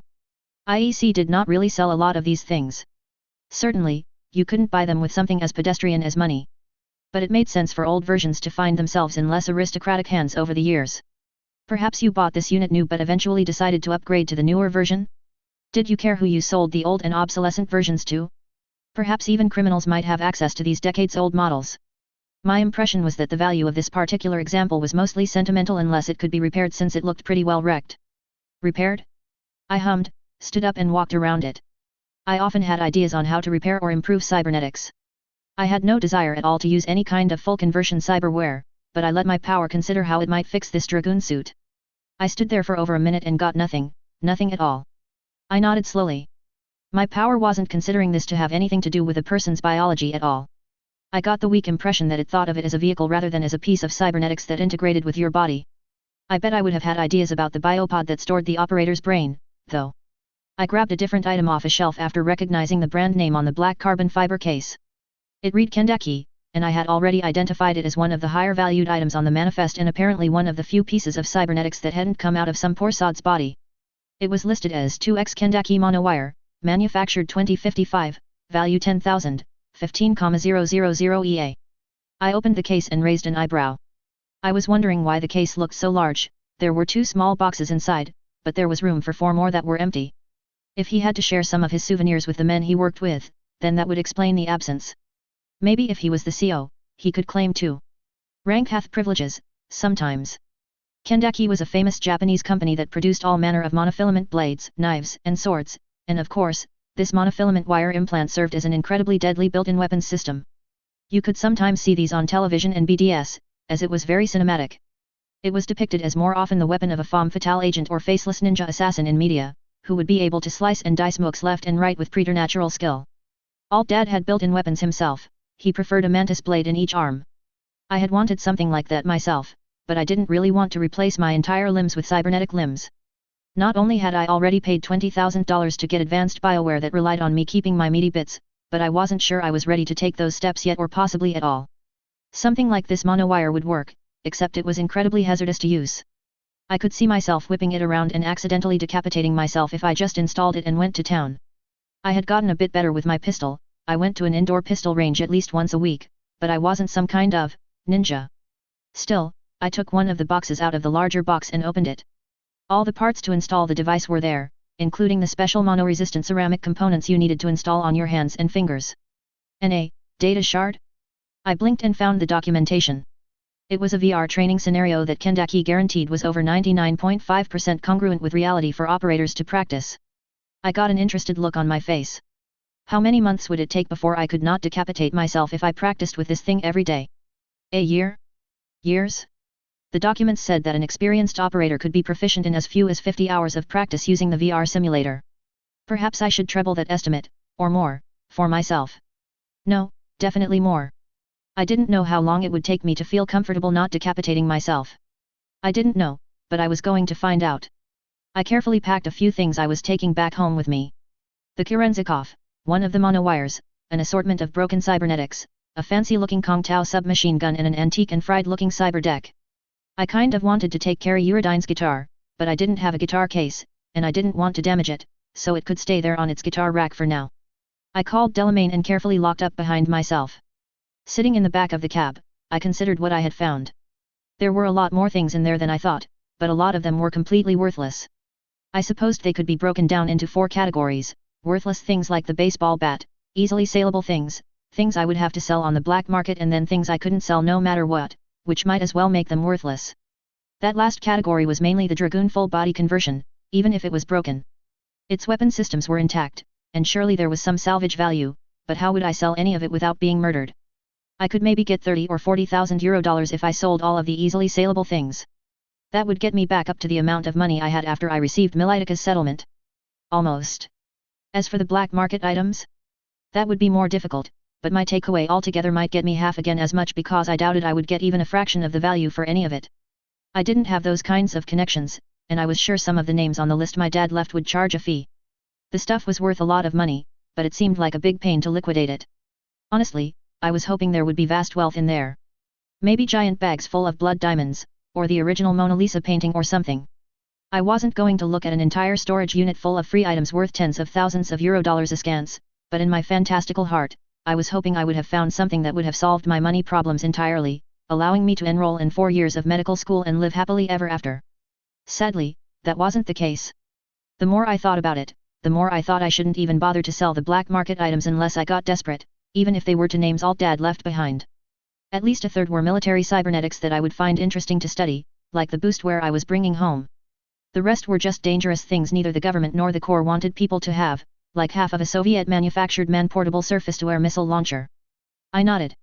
I'd get rid of the easily saleable stuff quietly over the next few months and keep the rest in the storage unit for now. The unit was paid up till 2068, after all. There was no rush. Chapter 10, If you're not first, you're last. I inspected every centimeter of the Kereznikov over the next couple of days, using all the magnification equipment I had available to me. It would have been nice to have an example of a Sandevistan as well, but I didn't. Still, I knew the theories behind both of their operations from reading journal articles in the library at school. They were similar implants for similar purposes, but the way they went about them was different. Both systems were a combination nervous system and brain implant. However, the Kereznikov went about increasing your reflexes by mostly replacing a large portion of the efferent neurons and spinal interneurons with electrical replacements. It would then provide an electrical interface between its systems, the medulla oblongata and the motor neurons in your limbs. Its philosophy was that not only was the transmission synapse speed between neurons slow, but the reflex arcs of a human somatic nervous system were not optimized and wasted a lot of time. Their philosophy, I felt, was a pretty good one, as evolution very rarely optimized anything, I felt. As soon as it arrived at the point where it was good enough, evolution would stop unless some additional survival adaptation pressure could be found. The philosophy of the Sandevistan, which was designed after Kereznikov's was introduced, was that overall, the spine and central nervous system was a pretty well-designed system and that permanent alterations to it should be avoided as they tended to have negative side effects. And certainly, they appeared to be right in a lot of cases. The first-generation Kereznikov boostware had a horrible reputation for inducing psychosis. Even the current generation had a bad reputation, but it was terrible decades ago. The designers of the Sandy system also felt that they could get much higher, if momentary, boosts of speed if they didn't have to design in all of the factors for a person to withstand a continuous operation. As such, a Sandevistan kept the patient's normal motor and somatic nervous system, but when activated, it would be bypassed to connect the brain almost directly to the nerve cluster closest to the desired movement. Some versions of Sandy's included connections all through the patient's arms and legs in order to even further reduce the latency during activations. Both systems included hardware to be installed in the patient's brain that regulated the subjective experience of time. However, the Sandevistan also included linkages to the amygdala and limbic systems, which would be activated at the same time to give an incredible adrenaline response for a short period. Altogether, a Sandevistan of the same quality could increase a person's reflexes and sense of time almost double that of a similar Kereznikov, which was one reason they had become so popular. People, most of the time, rightly assumed that they would have enough time to trigger their boostware, and if so, the Sandy would always be superior. Also, getting used to operating at effectively super speed all of the time, 24/7, was an incredible mental stressor for a lot of people. I wondered if I would have the same problem. I definitely preferred the always-on nature of the Kereznikov system. My fears were always being ambushed, and if so, I didn't know that I would have time to actively trigger an implant, although it was kind of moot since I didn't have an example of a Sandy to potentially install in my body in any case. I had been making adjustments to the Kereznikov for the past day. I tried to keep my changes small because I didn't want to have to maintain a piece of cybernetics that was installed in my spine on the regular. However, I had a number of ideas to integrate the system more closely with my internal biomonitor and to make it less hard on my brain and connected neurons. The main physical sequelae to either system of boostware were inflammation of both the nervous system, especially at the interface points, and the brain, as well as connective tissue damage from having reflexes and speed that the mechanical parts of your body just couldn't keep up with. Tendon damage and repetitive stress injuries similar to tennis elbow were prevalent. I wouldn't have so much of the latter problem, as the muscle and bone lace treatment had made all of my connective tissue and bones incredibly strong. I could bench press almost 500 pounds, 225 kilograms. I had to get used to the metric system, too. And I could do that doing reps, even if not very fast, which was pretty good for a lanky girl who barely weighed over 60 kilos. I wasn't sure if that was enough to consider me the lowest of low-tiered brutes, but probably, especially when you considered my skin was bullet-resistant, depending on the type of bullet and gun. A 9mm to my chest would give me a bruise, but a 2mm hypervelocity flechette with a tungsten penetrator would likely go through me and out the other side. Both were things that could be fired from handgun-sized firearms, so I couldn't even really say I was proof against pistols. The nervous system was a problem, though. I could think of a number of ways to treat inflammation of the nervous system and the brain, but the best option was not to get it at all, so I was connecting the Kereznikov with my internal biomonitor. As soon as my biomonitor detected signs of inflammation, then my operating system would ratchet down my boost level. This seemed like an obvious solution, and it was, but the issue was getting boostware to provide anything, but the full performance wasn't a simple problem. If all you wanted to degrade performance, it would be pretty simple, but doing so in a way that didn't screw up the reactions and proprioception of the user was an extremely complicated issue and one that hadn't been successfully accomplished yet. I suspected it hadn't actually been researched too hard, either. This was military equipment, and that was all about the bleeding edge of performance. Actively degrading performance, even if only slightly, for the long-term health of the user might not be considered optimal. Alt-Dad said something like that, even. Ruefully, he once said, "Soldiers are cheap, little owl, but defeat costs more than coin." Before I knew it, I was reassembling the Kereznikov. To unlock the variable boost mode, I would have to practice with it on a number of speed modes. From full boost at first, then degrading the performance by about 5% each go. After it got a baseline of my performance in each of the 20 speed settings, then it would use that data to help jumpstart my brain's processing as soon as it switched between one of the settings. A sudden increase or decrease in my boost level wouldn't shock me, it should be as smooth as silk in transition. The psychological issues, though, would still be mine to solve. I could definitely program a switch for it to function in a similar manner to a Sandevistan now, keeping me at a degraded performance mode until I activated it. However, there was a reason if I had the choice between the two, I would have picked the Kereznikov. Maybe I was being arrogant, but I felt that I should just get used to it. I think I could devise some neural plasticity treatments to help me, too, if it were too much for me. That might be a good idea, in any case, as it would definitely lessen the time it took to get up to speed, pun intended. Just ensuring I used the sleep inducer every night, which had a small element of a neural plasticity treatment, might be sufficient. Dr. Taylor, the kindly old man, sat in front of me in the empty conference room. "Miss Bear, is there any way I can talk you out of this? I highly discourage the use of these types of reflex-enhancing augmentations. Kereznikovs, especially, have a very high incidence of causing mental instability." He wasn't done and continued, "The biggest symptom of cyberpsychosis is disassociation and disconnection. Having much higher reflexes and living as though everyone else is in slow motion is almost definitionally mentally disconnecting yourself from humanity as a whole." I nodded at what he was saying because I had already thought about all that, and he wasn't entirely wrong. I'm aware of all that, and I'm certainly willing to take your advice as far as any harm mitigation strategies you might suggest, but I don't think you realize how much anxiety I live with about possibly being randomly shot in this city. If someone starts to point a gun at me, I want to be able to move out of the way of their aim point before they can pull the trigger. Plus, I intend to try and get a job as a medtech with trauma team in the next 18 months, and while their security specialists certainly protect their clinicians, I do not want to be a burden. That caused him to raise his brows in surprise. "You're a paramedic?" "Well, provided I pass my final exam and practical next month, yes." The local trauma team hiring manager was impressed by my grades and suggested I work for a local ground ambulance company for at least a year, I told him, carefully knocking on the absurdly expensive, seemingly real wood table in the conference room, which caused him to chuckle. He leaned back for a moment, thinking, "Okay, here is what I'll do.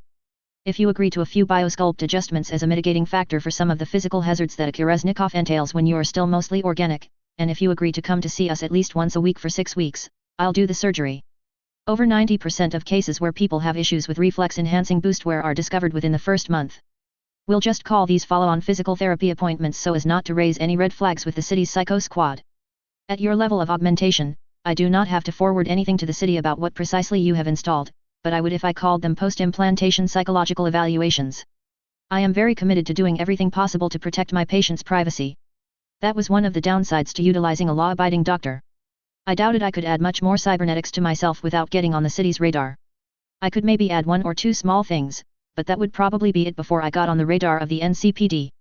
They like to have files on people long before they got to the point where they might go wackadoo. It was kind of pointless, as from what I could tell over 90% of cyberpsychos originated in back alley ripper docs, who didn't tell anyone shit. I nodded at him. That sounds fine. Before I ask what kind of biosculpt you want me to get, has it ever occurred to you that the idea of cyberpsychosis seems a little ridiculous? I have read tons of publicly available papers on it, and we have hardly learned more about it than we knew 40 years ago. That caused him to suddenly laugh as if he wasn't expecting to find what I said humorously. He nodded, though. I spent 30 years working at a company that specializes in custom-made full-body replacements, so yeah, I think both the popular public opinion and even the mainstream academic opinion on the subject leaves a lot to be desired. He paused and then looked at me critically, but it is easy to be a critic. When I was a professor at the University of Bern, I would have asked you what is your opinion of the cause, then. So. I blinked and considered the totality of what I had been thinking on the subject. I think it is caused by a multitude of factors, all separate but with a common end result that has been misidentified by some as a monolithic single mental disease. Pre-existing antisocial spectrum disorders combined with either poorly built, installed, configured, or maintained implants that, over time, cause a traumatic brain injury is my best guess as to the largest single cause. Similar to the way that long-time boxers or football players are susceptible to chronic traumatic encephalopathy, which not only causes mental deficiencies but also changes in behavior. I'd be very interested to see if anyone has conducted a post-mortem pathological brain evaluation on multiple cyberpsycho exemplars. Wow, okay, I was trying to put you in your place, but I apologize. That was a well-reasoned and logical answer. As far as your analogy to CTE, I think that might be a brilliant comparison in many instances of cyberpsychosis, but it doesn't explain all of them. There has been no shortage of theories there, social contagion like the last century had with school shootings that died down over the years. But I tend to agree with you, though. And, as far I know, no such paper has been written, even in confidential journals that you wouldn't have access to. A problem with the premise of that research is that the brains of cyberpsychos put down by MaxTac or other similar units across the nation are almost never intact to permit a truly standardized pathological examination. It is standard procedure to destroy the head of a downed cyberpsycho, even if they appear to be dead. You never know what kind of redundant life support system they may have installed, said the old man, taking a sip from a glass of water that he had brought in. He then shrugged. As far as what BioWare treatment I want you to receive, well, it doesn't have a name. I've made it up myself based on a number of papers I've read, but basically, it will increase the density and, therefore, the bandwidth capacity of the nerves in all of your extremities. I expect this will drastically reduce the amount of neural inflammation you should expect to see due to the Kereznikov pumping over twice the amount of signals your motor neurons are used to receiving on a continuous basis. I've used it before with multiple Sandevistan installs to the point where I will probably write a paper on it now that I can include a Kereznikov example. You'll be anonymized, of course. Of course, I murmured while thinking about his idea. It was a good one and one I should have thought of myself. It wouldn't make the changes I made to the implant redundant, but it would tend to allow me to move at higher speeds longer before inflammation and then automatic performance degradation kicked in. It would let me work out and train a lot longer at a higher speed, which would be very helpful. I nodded, okay. I agree to all of those conditions. I was going to do a self-assessment weekly, anyway. I don't think I will experience problems that I won't be able to overcome, though. At least not with an implant installed in my body, anyway. I felt pretty confident about that. Everything else in my life that wasn't connected to my or another person's body was another question entirely, though. Alright. We can get everything done today if you don't have anything in your schedule. It'll be 4 hours in the tank and then maybe another 2 for the implantation, Dr. Taylor told me as he stood up, carefully smoothing down some wrinkles in his pants. It was Saturday morning, and one of the few Saturdays where we didn't have to spend at the hospital, so I didn't have anything too pressing I needed to do. I had already blocked out this day to get used to the difference in speed before I went to school on Monday, so I nodded. That sounds good. Fuck, that was the 3rd time I hit myself in the face when I went to scratch my nose. I could see how someone could go crazy with this. It would make a lot more sense, from a not hitting myself in the face sort of way, to start training the system at a 5% boost, but not only would that ultimately take a lot longer, but it would also stretch out the time until I had effective super reflexes. I wanted that as soon as possible, so I would just have to cope. The TV was tuned to the news. Nu wat niks thurkstahum net turk if tai voor news. Aari by eards kill ears? Fie it. For fuck's sake. I turned the TV off, sighing. I could see how this might be a problem if I couldn't get used to it. I had already used sped-up video clips playing on my implants to determine that I experienced time almost exactly 3 times faster than my previous baseline. Well, I clicked the news back on. There was no point in getting pissed off at it, even if it was kind of irritating. I would adapt. I heard that people could adapt to listening to books on tape at double or triple speed, and that was basically just what I needed to do, except in reverse, and for my entire life. It'd be fine. It was not fine. It was not fine at all. I had given up my plans to start at the maximum level of boost and work my way down and instead switched over to starting at about half and working my way up. It only took an hour of watching television in slow motion before I realized it just wouldn't work. I felt it wouldn't cost that much more time as I wouldn't, at first, need to work through the lower settings. Realistically, I didn't need to get acclimated to the very low settings, possibly at all, but definitely not at first. I suspected that the biomonitor would only drop the Kereznikov up to 15% even if there were signs of neural inflammation. The idea was to keep it from happening at all, after all. When the Kereznikov was working at its half setting, it was similar to experiencing everything at twice the normal speed, which wasn't as bad as almost 3 times. A 3 times Kereznikov seemed like a pretty sophisticated version, even if it was several years old, so it was clearly one of Kongtao's military models and one they didn't, probably, sell to the general public. I glanced at Mr. Pegpig, the pigeon, and wondered. The news seemed to indicate that several Night City politicians were campaigning on a law to eradicate all birds in the city. That seemed short-sighted. Both my medical sense and my knowledge of history were telling me this. Hadn't Chairman Mao done the same thing in China in the 1950s? And it resulted in millions of deaths due to the fact that insect and locust populations soared? I laid back on my couch and triggered a deep dive connection to the net.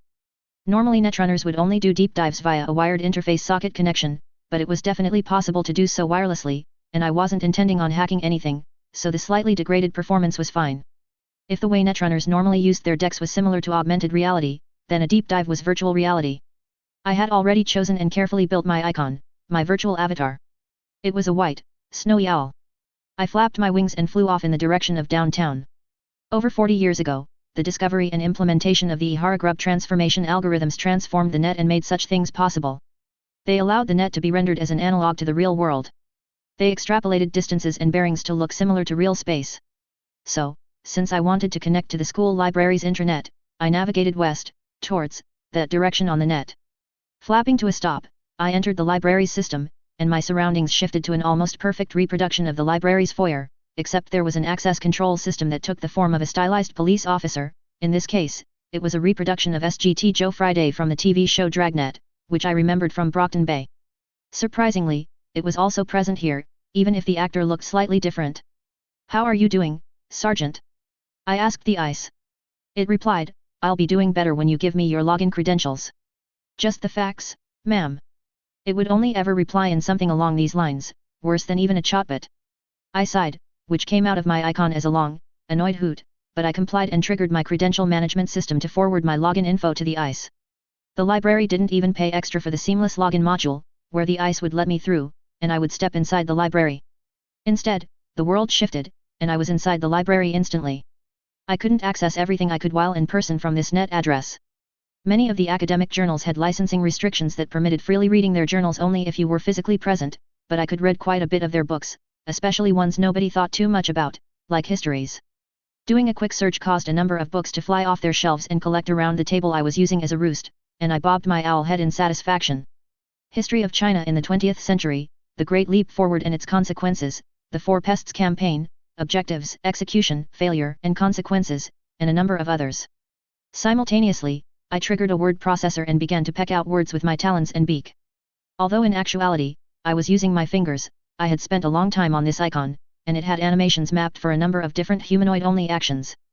Seeing myself rapidly tapping translucent keys with my beak and talons was enough to set me giggling for a moment, which came out as a rapid hoot hoot hoot. Honestly, I didn't expect these letters to do anything at all. But maybe I could send it to one of the professors at school. There was an epidemiologist and pathological expert there. I got the impression they might either not know about this proposal from the politicians, or they didn't really care because, honestly, the effects on Night City wouldn't be too severe. All of the locally grown food was grown in greenhouses, after all, and rich people wouldn't need to worry about the uptick in blood-borne pathogens that the increased insect population would engender. Still, if I could present it to them as a no-work-needed thing, perhaps they would use their contacts in the city to do something, especially if I let them take all or most of the credit. I bobbed my little owl head again and got to work writing a well-researched letter. I got to the gym pretty early on Sunday and realized that my normal workout time might have to be adjusted. I was running 2 times as much in the same amount of time, and I was quickly working myself to exhaustion. That was good, though, I supposed. Although, I raised a few eyebrows at the people watching me. The combination of my muscle and bone lace and the Kereznikov had me running at what appeared to them to be a flat-out sprint for a long time. Little did they know I could run at least twice as fast as that, and more even if I switched to full boost. Having good athleticism and an in-shape body was absolutely a prerequisite for these types of installed reflex enhancements. Installing a high-end Sandy in someone that wasn't in good shape might cause them to have a cardiac arrest if their resting heart rate wasn't already low, or possibly a brain aneurysm if their intracranial blood pressure was exceptionally high. I saw my running buddy appear from the locker room as I was getting off the treadmill, but something caused me to pause and then take another look at her. She wasn't looking too good. She was diaphoretic and appeared to have difficulty walking steadily. There was no way I was going to let her get on a fucking treadmill, that was for certain. I walked up to her and took her arm to steady her. Whoa, whoa. It was then that I realized that I had never introduced myself to her or knew her name even though we had been running together for months now. I used my Kiroshis to scan her face, getting an NCPD report that her name was Himiko Masuda, with no real rap sheet to speak of beyond civil infractions. I carefully enunciated each tone, talking especially slowly so that I hoped it would come out at a normal speed and not like I was auctioneering. Nope, nope, Himiko. We're going right back to the locker room. You don't look so good. How are you feeling? Not too great, now that you mention it, said the woman, and I walked her back into the locker room and had her sit down while I peered at her. I had taken her pulse manually, using a chronometer on my implant, as I held her wrist and shoulder, and she was in tachycardia with a pulse rate of over 130. How long have you been feeling poorly? I asked her as I gently palpated her body, my focus shifting to her head and neck. The lymph nodes in her neck were swollen, and the area around her operating system installation was slightly red and inflamed. She coughed out a laugh and shrugged. Well, I've been getting headaches ever since I got this upgraded doll implant a couple of months ago. There were issues with my old one integrating into cloud systems, and this was a newer version. I stared at her, aghast. Months. I doubted very much she went to a reputable clinic, either. All right, Himiko. You definitely have a problem with your implant. I think it's best that you come back with me to my place briefly. I'm not a Ripper doc, obviously, but I am a medtech. I can use some of my equipment to diagnose what's wrong properly. I paused. Would you like to call a friend to come with you? I know we don't really know each other that well, so I wouldn't trust myself if I was you. She laughed and said, yeah, if you don't mind. Where do you live? She can meet us there. I live right next to Clouds, in what used to be that old convenience store, I tell her. She glanced up. Well, that's convenient. I was always sad when they closed up a year ago because they had pretty good burritos there. Let me get my clothes out of my locker. I let her get her clothes and shoes and offered to carry them for her as we left the gym and walked slowly back to my apartment. It seemed like we were not even moving, we were moving so slowly, but I realized that was mainly the Kereznikov combined with the fact that she was actually moving quite slowly on top of that. After a short elevator ride and a walk back to my place, saw a young woman, a girl really, possibly my age, rushed over to us and asked, worriedly, Himiko, are you all right? You look awful. Who is this? That suit you run with every morning? She's a medtech. Wow, good thing I had a Kereznikov to keep up with motor mouth here. I was trying, especially hard, not to think about Clouds employing 15 or 16-year-old girls, as I had detected similar doll hardware on this new girl. Was that just me being hypocritical? Wasn't I doing the same thing, except just my line of work wasn't sexualized, so I felt better about it. I wasn't going to criticize anyone doing what they had to do to survive in this fucked up city. Yes, my name is Taylor A. Bear. I'm a medtech. Let's get Himiko inside, and then you can introduce yourself too, I told the motor mouth, who nodded while helping her friend walk inside my apartment. The convenience store area had a lot of boxes in it, as I mainly used it for storage, but I had managed to acquire some furniture here and there around the mega building as people moved out and, for one reason or another, couldn't take anything with them. I always carefully cleaned and disinfected everything I took, though, as God knows what depravity people in this future did to a love seat. I motioned to the aforementioned clean and disinfected love seat, have a seat there. I need to go get some equipment. And with that, I disappeared briefly into the private area of my apartment. I didn't have anything as useful as a combined vital monitor defibrillator system that any ambulance might have, but I did have some old school blood pressure cuffs and a firewall for myself if I was going to be directly connecting to her OS to diagnose any irregularities with her system. Firewalls were, strictly speaking, not 100% legal equipment, although I wasn't sure why, and they were readily available for sale in most electronic stores. They looked similar to a wreath, but they wrapped around your neck, and you would connect your system to it while connecting the firewall, in line, to some system that you suspected might be dangerous of having malware. They worked almost identically to the braindance firewall I made myself. Finally, I brought a pitcher of clean water, a few glasses and a number of pills that I kept in my medical supplies.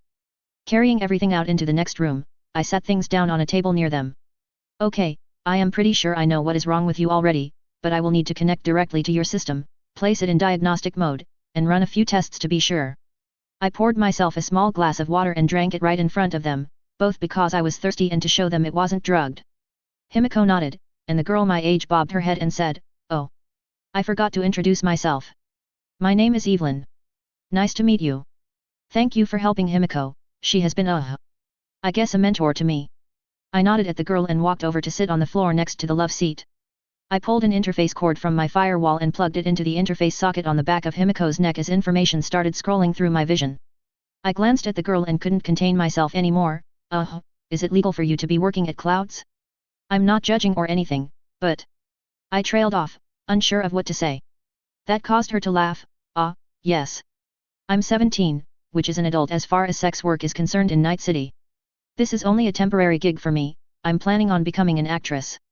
"Oh, so she was over a year older than me. Certainly didn't look it." I nodded and told Himiko, "Okay, I'm going to put your doll chip into diagnostic mode." This caused her to blink.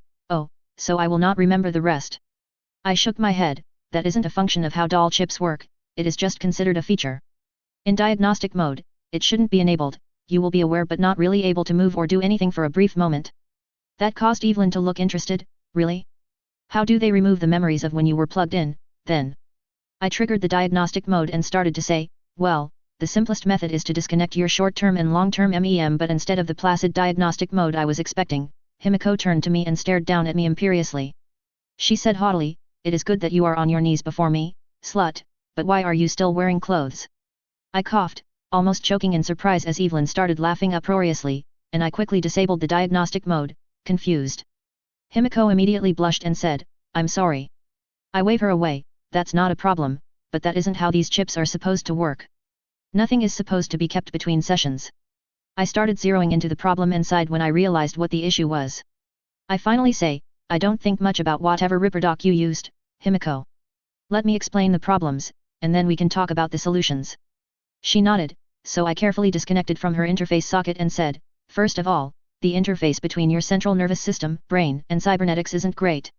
The doctor that put this in probably isn't even a real doctor. Second, it hasn't been properly calibrated. Third, in order to save 50 eddies, the doctor didn't download and install the genuine firmware for this model of doll chip. He half jailbroke it, running it in what amounted to diagnostic mode every time you used it. That's not good for a number of reasons. You probably experienced some personality bleed over, even." She looked incensed. "To save 50 eddies." I nodded. Evelyn shook her head. "We make almost 500 eddies a day, usually. Even if we only have 2 clients." Wow. That indicated that Clouds probably charged a couple $1,000, or more, to their customers per session. They make more than her dad did. I grabbed a bottle of pills and shook 2 out, and handed them to her. "These are neural anti-inflammatories." I grabbed another bottle and shook out 2 more. "These are normal systemic NSAID anti-inflammatories, just regular naproxen you can get over the counter for pain anywhere in the city." I poured her a glass of water, and she glanced at them for a moment before shrugging and swallowing them with the water. I nod at her and stand up, and sit in a chair near the love seat. "So, here is what I recommend. I can download and install the genuine firmware for your doll chip. I'll charge you just the 50 eddies it costs me and 5 to install it. You also have malware, a Trojan, installed on your OS. I will clear that for free. To calibrate all of your implants will take about an hour, so that's 100 eddies." I didn't actually have permission to charge for medical services rendered, but I felt that these women would be more suspicious if I didn't charge them anything. I would be if I were them. I finish. "I can't really do anything about the interface problems with your cyberware. You need some nanomeds, additional surgery, or both, which I don't have and can't provide. I will give you a prescription of which type of nanomed you need and how you should take them, but you'll have to buy them yourself. You should be able to get them at most pharmacies downtown, but they're over 700 eddies for a 1-month supply, and you'll need to be on them for at least 60 to 90 days. Ideally, you shouldn't ever go back to any of the rippers on Jig Jig Street. You guys make enough money to actually go to a reputable place, and I implore you to do so." Himiko looked rather furious. "I see. I went to the doctor that the management at Clouds recommended. I don't think I will take their recommendations in the future as far as that is concerned. Please, do everything you can." With that, I received a digital transfer of funds and nodded. Evelyn perked up. Can you check me next?" I don't really have issues with my wear, but now I'm kind of nervous. I nodded at her, sure, while internally, I logged into the net site for Cyberdyne Systems. Wait, didn't they make Terminators? That Earth Olaf movie flashed into my mind. Well, here they made doll chips, amongst other things, and paid them $50 for a genuine copy of their latest firmware. But before I did verify that there was no associated Skynet product line, just to be safe. Chapter 11, Stormy Clouds. Himiko was relaxing as I checked Evelyn's implants.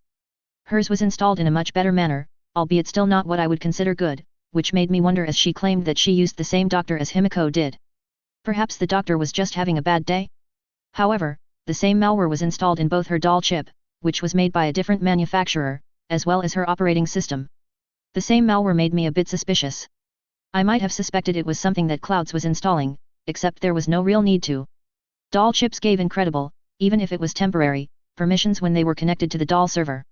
Clouds would have no need to install malware to get anything from any of their dolls. After verifying that Evelyn didn't mind me speaking in front of Himiko, I told her, your surgery was done a bit better, but I wouldn't go as far as to say that it was good. You've probably experienced slight headaches after using your implants. You're young enough that you would have likely adapted to it, but it isn't really a good thing to have to. There should be absolutely no discomfort in using any cybernetic implants. If there is, then something is wrong. I shared the opinion of the one cybernetic surgeon I trusted with my own body. She agreed to the same fee for recalibration, and by the time I was done, Himiko was sighing in relief. I feel so much better already. I nodded at her, that is mostly the anti-inflammatories, the calibration will help going forward, though. I pour her another glass of water for each of them. You are also dehydrated. Both of you are, but that is pretty normal. 80% of people in Night City suffer from some level of chronic dehydration. I grabbed a blank sheet of paper from one of the notepads I occasionally took to school. Although I took notes mainly through my deck, there were occasions when I needed to write things down. I tore a sheet out, carefully folded it in half and then tore it down the folds. I wrote several things on each piece of paper and then slid each to the women, who took it and glanced at it. Himiko blinked and asked, what does PRN mean? I wrote those on autopilot. That's a good question. I thought about it for a moment. It's an abbreviation for Latin, pro re nata, which is used in the healthcare industry as a shorthand. It translates to as needed. So it means as needed for pain. That's the neural anti-inflammatory I gave you. I will give you enough for a couple of days, but you will probably need to buy your own. It's pretty cheap and widely available. Evelyn asked, I just got this one. Is this the one that is 700 eddies for a month? Oh, and why are you talking so fast? I nodded while grinding my teeth a little bit. I had been talking in slow-mo the entire conversation, from my perspective anyway. I slowed down some more. Yes. It is standard to receive a couple of days of this particular prescription at any time you receive cybernetic work done. Even if the surgeon is gifted, and their equipment is top of the line, nobody is perfect. Generally, they send it home with you from the clinic. I showed them the bottle of pills that the Skyline Clinic had sent me home with. Himiko and Evelyn glanced between themselves, and then, finally, Himiko said, I don't think either of us has ever been given something like that after visiting a Ripperdoc. I shrugged before saying, I can't say that I'm surprised. It's public knowledge that this is the main way this particular medicine is used, though. If you search the net for the medicine name, you will find thousands of results of people asking why they got this medicine from the clinic after getting cyberware. Evelyn shook her head, no. We don't doubt you. We're just a bit upset, I suppose. Say, would you mind taking a look at some of our colleagues, as well? I fidgeted a little bit, I don't know. That depends. You see. I live here, and I don't want to get on the wrong side of the tiger claws. It would be a problem. I am getting the impression, for a lot of reasons, that maybe they don't know exactly how their employees are being treated, but I would need to know a lot more about how Clouds is run first. I was fidgeting because I didn't think it was really in me to actually decline, even if it put me in a bad position with the gang that ran this building. The Trojans installed in both Himiko and Evelyn's OS would have allowed, in addition to normal remote code execution, remote and invisible triggering of the BD hardware. An attacker could have had them scrolling BDS of every client they saw, which would be very bad for the reputation of Clouds. Complete discretion and client confidentiality were one of their main selling points. Honestly, the Tiger Claw seemed sort of the type of group to shoot the messenger in certain situations, so I wasn't sure exactly what I should do with this information. I could potentially see them flatlining the doctor, and then me too, just because I knew they were compromised. Like Alt Dad had said, 3 people could keep a secret if 2 of them were dead. Of course, that also was just as compelling a reason for me to go to them on my own terms. I couldn't see the secret of this lasting much longer than a few weeks, even if I tried to instill discretion into Himiko and Evelyn. They would tell their fellow dolls, and then it would be completely impossible to contain, only delay would work at that point. I could approach Mr. Jin, and then instead of someone unknown from the Tiger Claws approaching me to find out what I knew, I could deal with a known quantity. A known quantity that was outside the present chain of command of Clouds, too, which might be compromised. Again Evelyn and Himiko glanced between each other, but this time Evelyn said, Himiko knows a lot more about how Clouds is run, she can tell you everything. What I learned before I bid both of the women adieu was interesting. While there was technically a Tiger Claw in charge of the management of Clouds, in this case, his name was Kiryujur, in actuality, Clouds was managed by a third party, a man who wasn't actually in the Tiger Claws at all and merely ran the day-to-day operations of the business and managed the talent. His name was Rogan McNeil, and at most, he would be considered an associate of the gang and definitely not an actual member. I could work with that. The name of the Ripper Doc was Finn Gerstat, and he was a new Ripper that had, over the past 9 months, set up shop in a clinic in Jig Jig Street, with his main clientele being sex workers of one sort or another. He wasn't the Ripper that Hamiko used to get her first doll chip, but that wasn't really an endorsement of her first doctor, either. Himiko forwarded me a still of his face, and I ran it through both the NCPD as well as a fee-for-service background check site that was mostly used by private detectives. It turned out that wasn't his real name, and he was actually a former doctor named Ernst Stryker. He had a sketchy work history that her entry-level gumshoe site couldn't penetrate entirely, but what was certain was he had his medical credentials revoked and was charged with a bevy of crimes in the European community, mostly involving sexual assault, abuse of position, and some drug-related charges. The charges were still pending, but there was a notation that they weren't serious enough to trigger the expense of extradition or rendition, but there was a reward if he was returned alive to the EC. That explained why he was in Night City, I supposed, and it made me worry about what he might do to anyone unconscious in his clinic. I wanted a bit more evidence, so I asked Himiko to send a couple of other dolls, at least one of which had never patronized Mr. Gerstat, and asked her and Evelyn to be exceptionally discreet for the moment. My expectation was not that it would last longer than a week, but it should be enough to get things in order. In order, hey? In German, there was an expression to reassure someone everything was okay, it was alles ist in Ordnung. All is in order. Well, it wouldn't be soon for Herr Gerstat. I spent a few hours working on the Kendaki monowire VR shard, managing only to decapitate myself once and dismember myself thrice. The VR simulation included pain, so it was very painful to do so as I expected that it did a lot more than anything to make people proficient quickly. You could even specify a time dilation factor in the training program, so I had been training on a time factor of 3.0, which would be me at full boost, which I would achieve, someday. I would probably have to install the monowire in my arms and hands myself, as I had discovered having an integrated weapons system acted as a multiplicative factor as far as surveillance from the city's Psycho Squad was concerned. It wasn't surprising because I didn't think there were many cases of cyberpsychos going crazy that didn't involve one with at least one weapon system. Usually, mantis blades or a projectile launch system, though. That meant that I could probably get 1 or 2 small additional pieces of cybernetics at the Skyline Clinic before I installed the monowire. I was pretty sure I wanted some integrated self-ice to help myself if someone tried to hack me. I could be immediately disabled, or potentially killed, by a proficient netrunner as easily as them flipping their hands at present. There were a number of commercial options, but I had been wondering if I could disassemble part of the Dragoon suit, as it had to incorporate a ton of electronic war and ECM countermeasures. In terms of repairing it, I couldn't do much even with my power, but using it for parts gave me a lot of options so long as I used those parts in cybernetics. Though the Dragoon was over 30 years old, that didn't necessarily mean it had lost its relevance or that it was 30 years obsolete. After Ratchbart Moss triggered the data crash and destroyed the old net, it set back technical advancement decades. Even recently, corporations were suspected of funding illegal deep dives into the old net, losing many netrunners in the process, trying to uncover what was essentially lost technology, like This World Was That Earth All F game that Greg Vader at school liked, with the mechs. Battletech? Battle something, anyway. I remembered him talking about it at lunch periodically, back when I still ate my lunch in the cafeteria anyway. Things were so backward after the data crash that corporations used punch card systems for almost a decade. You could still find remnants of these systems in old construction in and near Night City.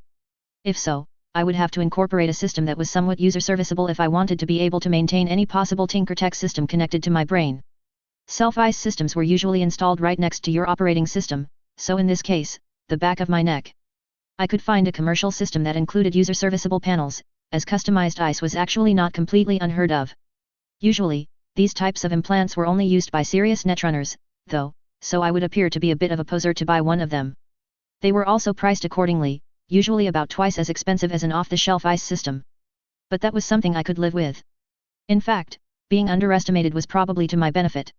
I grabbed the sleep inducer wreath and settled it on my head before sitting comfortably in the lazy boy style chair I had in my apartment, setting it for 3 hours, which would result in a maximum neural plasticity effect, which was good for both my training in the use of a monowire and for my training speaking and reacting at less than super speed. I rarely slept in my bed anymore since I tended to use the sleep inducer every night, as it had a tendency to fall off and wake me up if I was in bed and could roll around. It figured. Just when I got a comfortable enough bed is when I stopped really using it. I shifted the boost level to 55% when I woke up the next morning, and things seemed manageable. It would probably take some more time until I really forgot that people, such as the news broadcasts, were speaking in what seemed like slow motion, but I at least stopped myself from tapping my fingers at super speed on my kitchen table while listening to the morning broadcast today. I continue my practice of hacking random people on the train after scanning everyone in the compartment, and I have gotten a lot better at deploying these quick hacks. Even if it was only ping, a lot of the first steps to the process were similar despite what payload you were trying to deploy. School was more or less the same as usual, although today was one of the days with quizzes in most of the classes, which resulted in me actually needing the little pencil case I carried with me. They were pretty old-fashioned here, with all of the quizzes being on paper and hand-graded. Although, I noticed that both Antonio and Fiona gave me a side eye as I placed my pencil and eraser in my desk area. After school, I walked into the library. I headed straight to the large room our group had more or less confiscated on an ongoing basis. Fiona was already there waiting, and she asked, "Yo, Taylor. What the heck is up with you?" "I don't know what you mean," I told her, although I actually did think I knew what she meant. I carefully slowed my voice a little bit more, which caused her to chuckle. She said, very amused, "You're overcompensating now, you sound a bit slower than normal." Then she paused as Antonio peered at me from the back. Was he looking at my butt? No. He was looking to see if my spine had any obvious modifications to it. He asked suddenly, "Are you running some kind of Kerenzikov?" Well, shit. I guess it was a bit of a stretch to think I could keep it a secret from literal combat veterans. Xiao Li and one of the trauma team guys seem interested in my answer. I rubbed the back of my neck and said, maybe. Antonio slapped me on the shoulder and said, "Fucking Nova, Taylor. That's wicked. I haven't actually seen anyone who actually had the balls to use one. I have a Sandy, myself." Fiona's eyebrows were raised. "You seem remarkably not losing it, so I guess you're either well suited for that type of thing, or it's a low-end model." Xiao Li's eyes shifted color as I saw the hints of text scrolling past his optics, while internally, an alarm sounded, indicating I was being port scanned. Hey! I resent that. I didn't have a lot of room to throw stones from my glass house, considering I did this to hundreds of people a day, so instead, I just triggered a temporarily elevated firewall state. Xiao Li was clearly not a super hacker in that I noticed his attempt, but he seemed a little more proficient than I was. I told him, annoyed, "Stop probing my ports." That caused Antonio to start laughing and Fiona to nod seriously, going along with my unintentional double entendre. I don't think Xiao Li has yet got a woman to agree for him to probe any of her ports yet in his entire life. The Kong Tao soldier turned medic fumed, "I'll have you know that I, Xiao Li, am quite the ladies' man. Besides, you're wrong. That's not a shitty melee tech Kerenzikov. She has it locked down pretty well, but it is definitely a superior Kong Tao product. I couldn't figure out the model, but it bears some similarities to the Type K03, which is generally only used by the People's Liberation Army and internal Kong Tao Special Forces." He shrugged, not at all bothered, although I have no doubt the company would sell them to pretty much anyone who asked if there was enough money involved. In any case, it isn't a small boost. He looked at me and nodded respectfully. "Well, tell everyone, why don't you, you ass?" However, everyone here seemed impressed, so that was something. The fact that he didn't seem to care that I might have sensitive Kong Tao electronics in my spine made some sense. Even total company men didn't always have a full range of company implants. I had already discovered that the mantis blades Antonio had were made by Arezaka, for example, and I was curious where he got them too, but I realized there were any number of ways it could have happened. Fiona said, "Nice. I thought you weren't interested in putting yourself in any danger, princess." "I'm not. If you can point me to anywhere on this planet that is safe, I'll appreciate it," I told her, slightly churlishly. Antonio chuckled and nodded. "She's got a point there, Fi. Besides, she's young enough that I imagine she has had less of an issue adapting than us old-timers.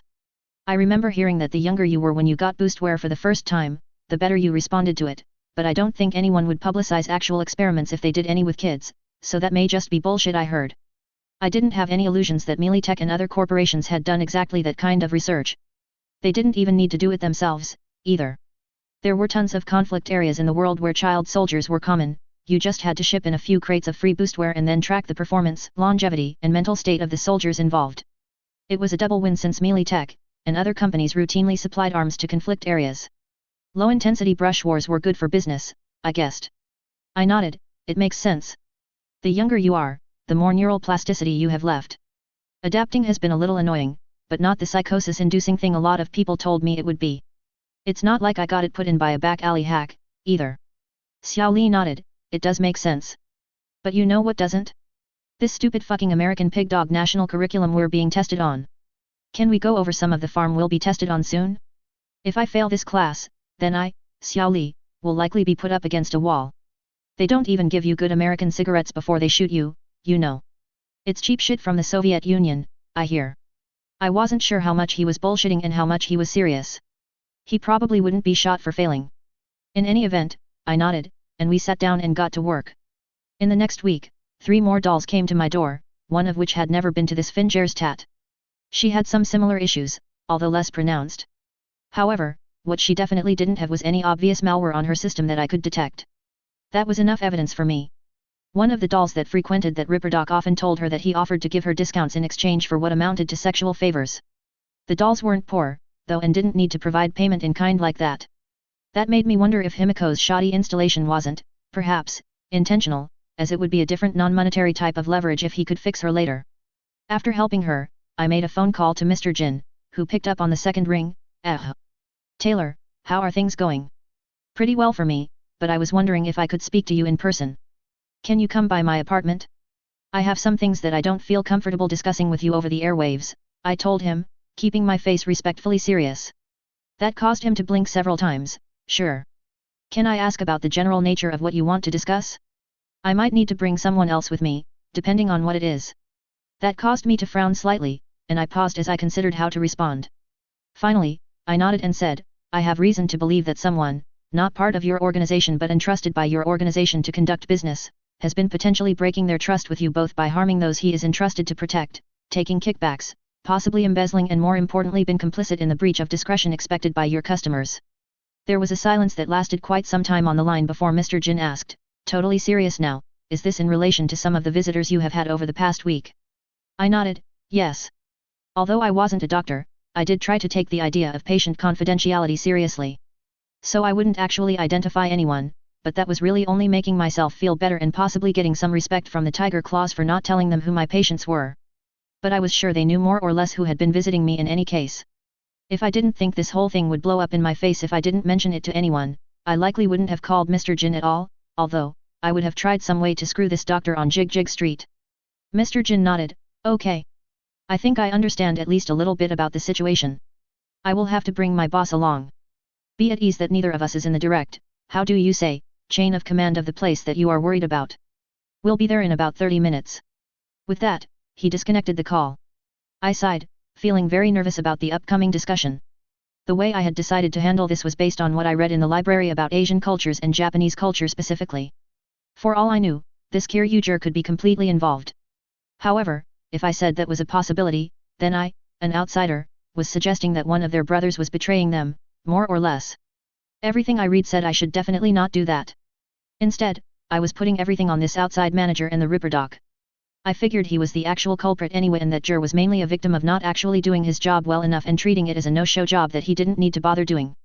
But if I couched what I was going to report as this outsider was betraying the trust that Mr. Jur showed in him, it would be up to the Tiger Claws themselves to investigate and determine any culpability that Jur might or might not have. It wouldn't have anything to do with me at that point. I had a number of refreshments that I had bought specifically for this meeting, just to be polite, and I gathered them from the refrigerator and set them on a tray in the convenience store area of my apartment. There was more furniture set up there as well, so they could sit and discuss. I triggered the electric kettle to start boiling water in case they wanted tea and waited.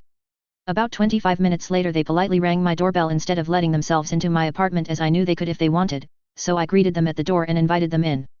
Taylor, this is my boss Mr. Inu. Inu-san, this is Taylor Abear-san, he said, the last in Japanese, which my auto-translator subtitled. However, this Mr. Inu spoke in English. Miss Abear, thank you for calling us, and I assure you that so long as what you say is true and you can maintain the current level of discretion you have shown thus far, we will have nothing but thanks to give you. Can you tell us what you suspect is going on? I nodded and showed them in, to the chairs by the table. There are some refreshments here, if you wish, while I talk. At first, Mr. Inu seemed ready to wave off my offer, but he blinked. Wait, are those real fruits? He asked at my fruit and cheese spread. Well, I have no way to actually verify the authenticity, but they taste as though they are, I told him amusedly. I suspect that they're actually cloned and genetically engineered slightly, but then again, what isn't these days? Mr. Jin was less polite. Ooh. Kiran beer, nice tailor. He helped himself, and after a moment, Mr. Inu did as well. After that, I laid pretty much all I knew on the table. Inu was quiet for most of it, but towards the midpoint, he asked, what I have heard thus far is very troubling, but you mentioned a possible breach of client confidentiality. At Clouds, that is, not good. Can you speak to that now? I nodded, yes.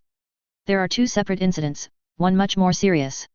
The doctor in question, one Ernst Stryker, who now goes by the name Jerstat, in order to save €50 on the legitimate firmware for a Cyberdyne doll chip, jailbroke it and had it configured to run in a diagnostic safe mode.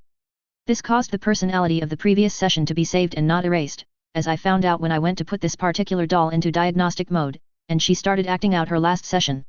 I pursed my lips in distaste at that memory and then continued, that is mere negligence. However, on every doll I have examined that he worked on, malware was installed that would permit both remote code execution and, more troubling, invisible scrolling of BDS anytime he wanted. Considering his past criminal history with sex crimes, I feel it a good possibility that he might have taken advantage of that already. Mr. Jin groaned, and even Inu pinched between his nose and shook his head. Can you prove that? He asked, finally. I nodded. I have only examined 4 dolls that saw him. I am sure Clouds has a number of others that have seen him. I'm not willing to identify my patients, despite the fact that I am not any kind of doctor, but I can't help it if you have some way to know.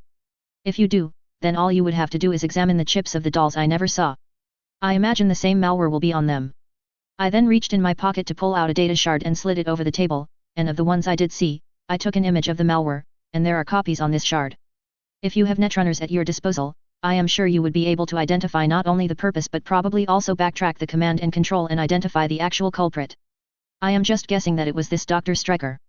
Mr. Jin took it and placed it in his pocket, and finally, I said, lastly, you could just grab the Ripperdoc and ask him. I presume you have ways to get truthful answers out of him.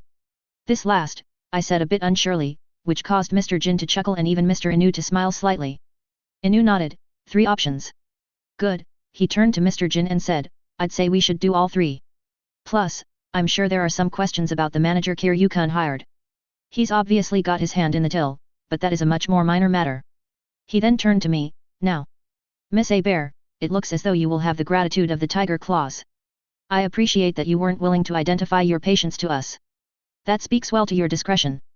However, I have to stress that the potential matters about client confidentiality you mentioned must be mentioned to no one. Ever. In your entire life. Do you understand?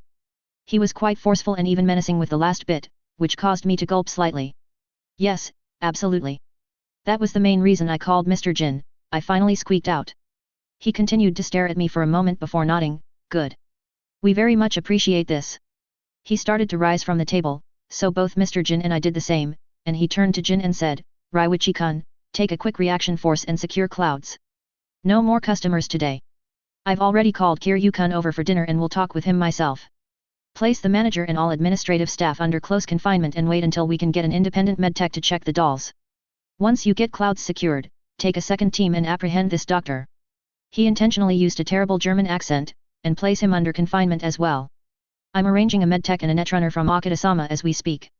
Mr. Jin, the man of so many words usually, just said, hi. I don't know why but I found that amusing. Also, I guess his first name was Raiwichi?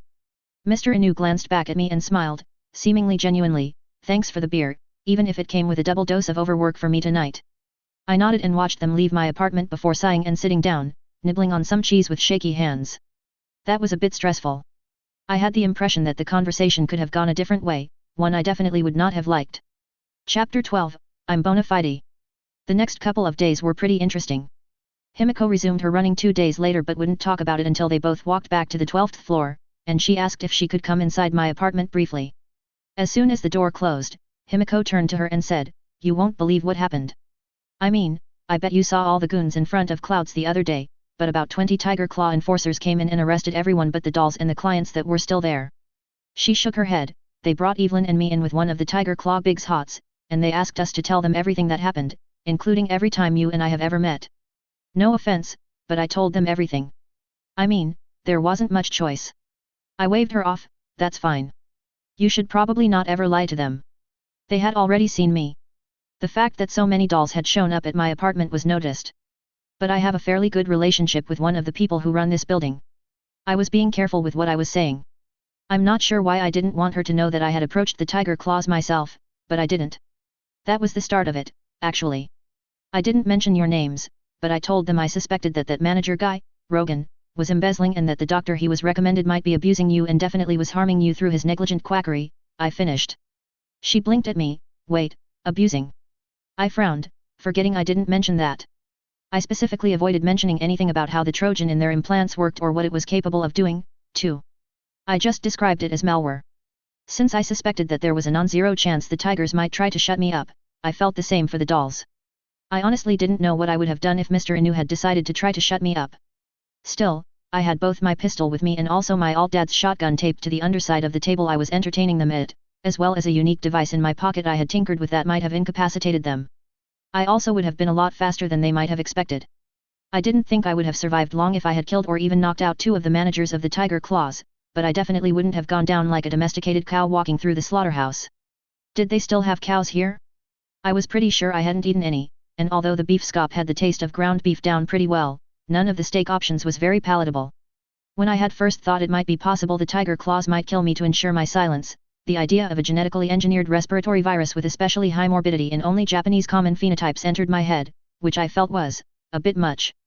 Plus, I didn't have much of the equipment needed to manufacture viruses, and even if my power helped me with that, none of the viruses would kill before I was already dead, and then it would mainly kill innocent people. Honestly, I was a bit concerned that my power immediately jumped to war crimes, weapons of mass destruction and literal weaponized racism. Powers were, really quite scary sometimes. I couldn't even imagine what would happen if one of the members of the E88 back in Brockton Bay gained my power instead of me. I'm sure if I was in Brockton Bay and the PRT knew half of what I could do, I would have had a pre-signed kill order with my name on it just waiting for me to step out of line. Virology equipment I might not have, however, I did have a fairly full chest full of pharmacological drugs that I had been buying a little at a time for a rainy day since I got here, and I had managed to use some of them to craft what was basically a gas grenade full of anesthetic gas. It wasn't like a Japanese-specific anesthetic or anything like the virus. But it was one that I, personally, would be more resistant to than anyone else. I'm not sure how, though, as it was similar to my yogurt in that it was actually Tinkertech rather than anything that I felt was likely reproducible. And I wouldn't be able to sit in the gas cloud forever, but while it might put anyone else to sleep in a few seconds, it would take several minutes for me to succumb. I honestly didn't think either my guns, speed, or the gas grenade would have actually saved me if the entirety of the tiger claws in the building were out to get me, but I didn't have it in me to just accept that without some attempt to save myself. The way I felt about it was better to be scary than to be scared. Alt-Dad would have said, speed, surprise, and violence of action. But I think they meant basically the same thing, except I would have added unpredictability, too. Although approaching the tiger claws had been the riskiest thing I had done so far in this world, I thought it was much less dangerous than doing nothing. The only other play I considered was immediately leaving the building and never returning, but I had no resources with which to gain a new identity in this world, and I had a lot invested in my current one.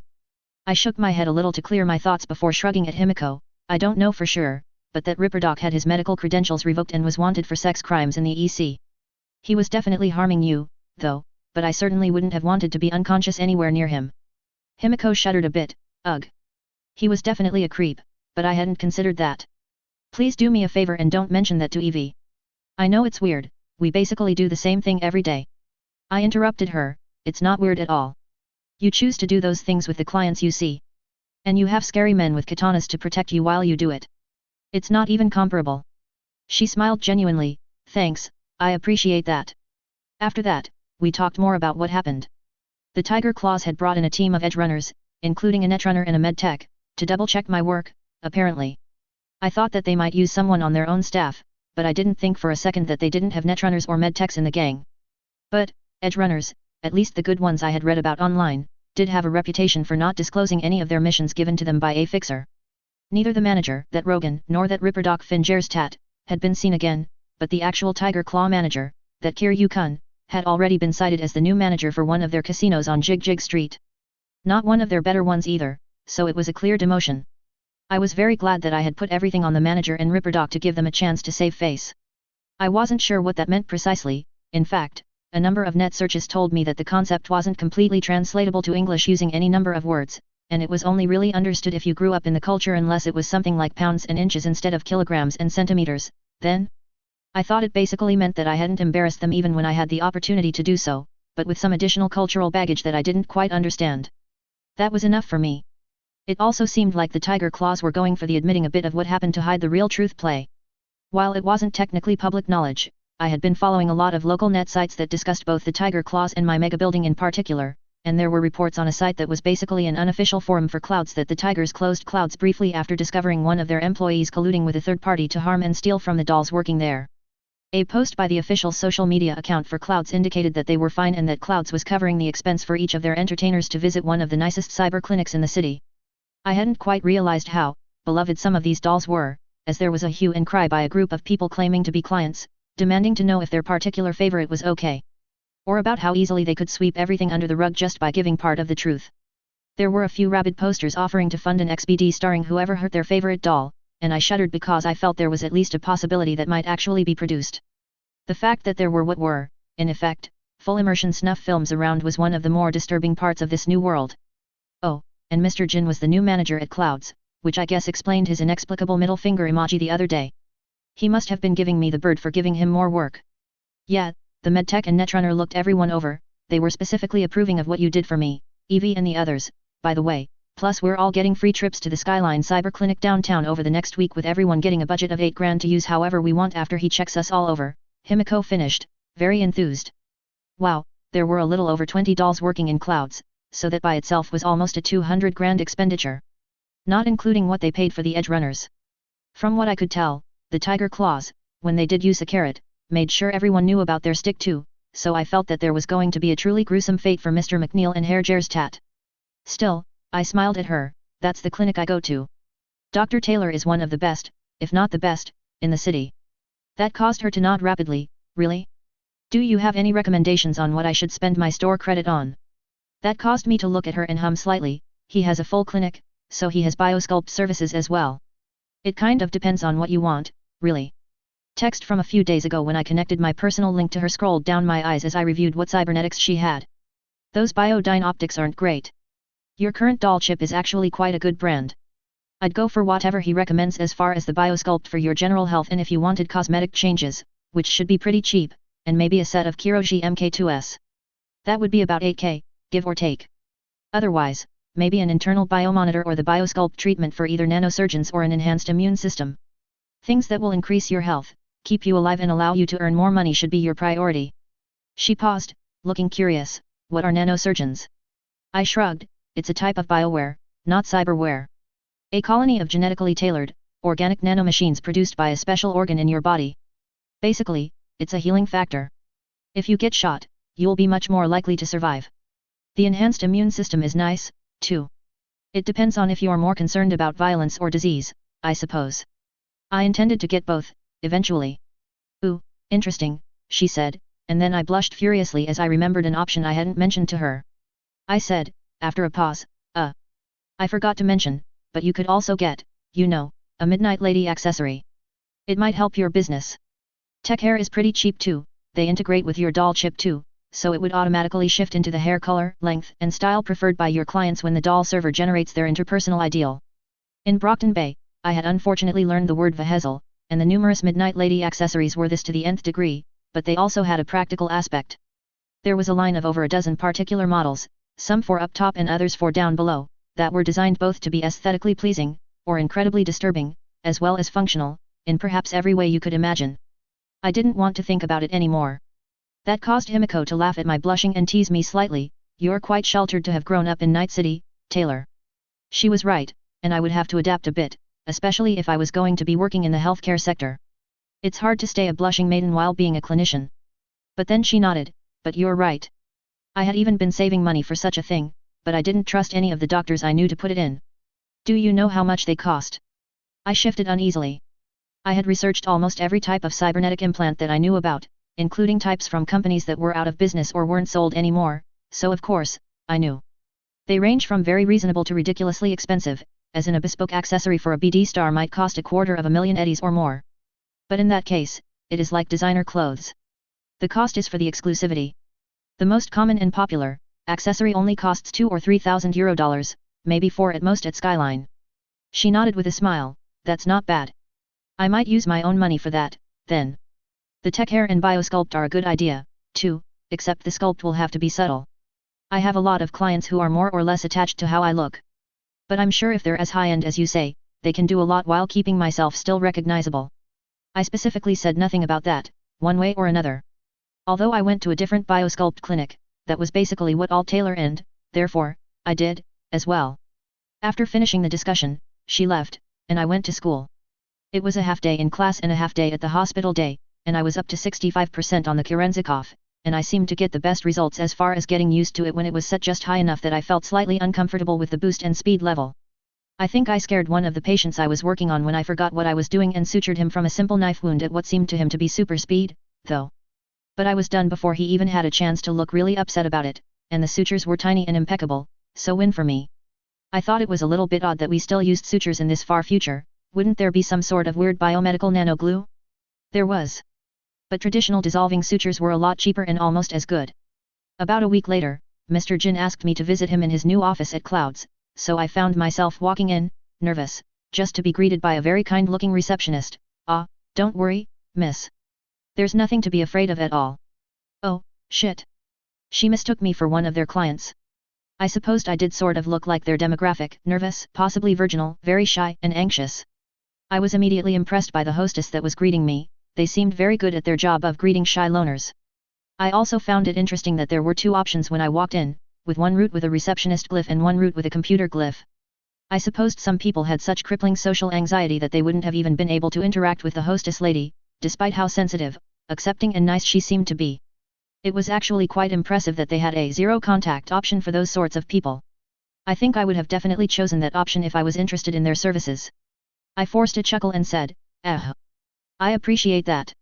But I'm not a client, I'm here to see Mr. Jin. My name is Taylor Bear." The hostess' eyes went wide momentarily before she smiled. "Oh. Apologies, of course." I could briefly see text scroll across her optics before she said, "Follow me, please." And after she was replaced by another hostess that looked somewhat similar, the first one escorted me deeper into the building to the manager's office.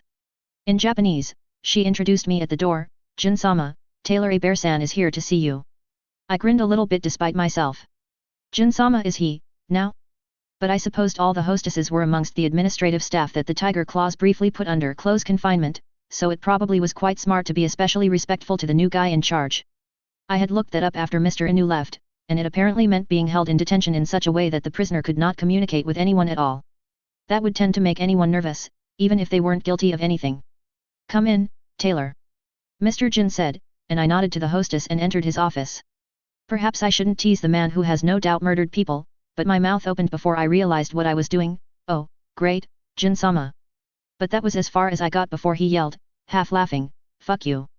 You know, I had an easy job. I was home at 4 in the afternoon every day. I worked banker's hours. Now I'm responsible for this, and I can't even hire a business manager for at least 6 months after that last guy. We might even be in the red this quarter for the first time ever." He shook his head. "You remind me of my daughter in a lot of ways. She gave me shit about the hostesses too." "Take a seat." I did so. "And what's this about, Mr. Jin? And you let your daughter visit you in a brothel? You're here for thanks, basically. And yet, it's not like I'm giving her store credit, and we're a classy place." "She's not going to see anything or anyone in the halls," he said confidently, then paused as if to consider. "Honestly, I might prefer a relationship with a pretend doll than some of the boys at her school. I could maybe pull a few strings with her interpersonal ideal generator, so she doesn't get past first base until she's 30. That made me genuinely chuckle. From my perspective, Mr. Jin would probably be considered a villain if we were in Brockton Bay, for sure, but at least he cared about his family. I reminded myself what he was capable of and not to consider him a cuddly teddy bear, though. He then nodded. "We appreciate that you didn't tell the dolls any specifics about the malware you found on their systems. You left it generic enough that we were able to paint a much better picture for us of what happened. I'm supposed to threaten you obliquely now, but I'm not going to bother. You're smart enough to know what the deal is. The only people who know the whole story that isn't one of us are a netrunner and medtech that have Akita-sama's full trust, so we'll know if the story ever came out. Not only would it just be seen as a conspiracy theory, but we'd know who was responsible." That was kind of a threat all in itself, wasn't it? I rubbed the back of my head. That wasn't oblique at all, Mr. Jin. That was a straight-on threat. But, yeah, I take your meaning. Ahaha, sorry. I was going to say something like. He coughed into his hand and shifted his tone down an octave, taking the tone of a campy film villain. You, Miss A. Bear, are soon to be the only person alive who knows the dark secret amongst those that we don't trust. He then shrugged and said in his normal tone, looking kind of abashed, but it sounded really cheesy. Then he waved it off. Besides, the organization might not trust you, but I do. I think you're a good girl, Taylor. So let's not dwell on such things. Well, I guess that told me the tragic fate of Dr. Fingerstat. I didn't know if I felt bad for him or not, but the fact that he implied that he was still, presently, alive over a week after being detained by the tiger's claw was really quite sinister sounding, actually. I had a sudden feeling of anxiety, but not quite. Disconnection, like I couldn't recognize myself for a moment.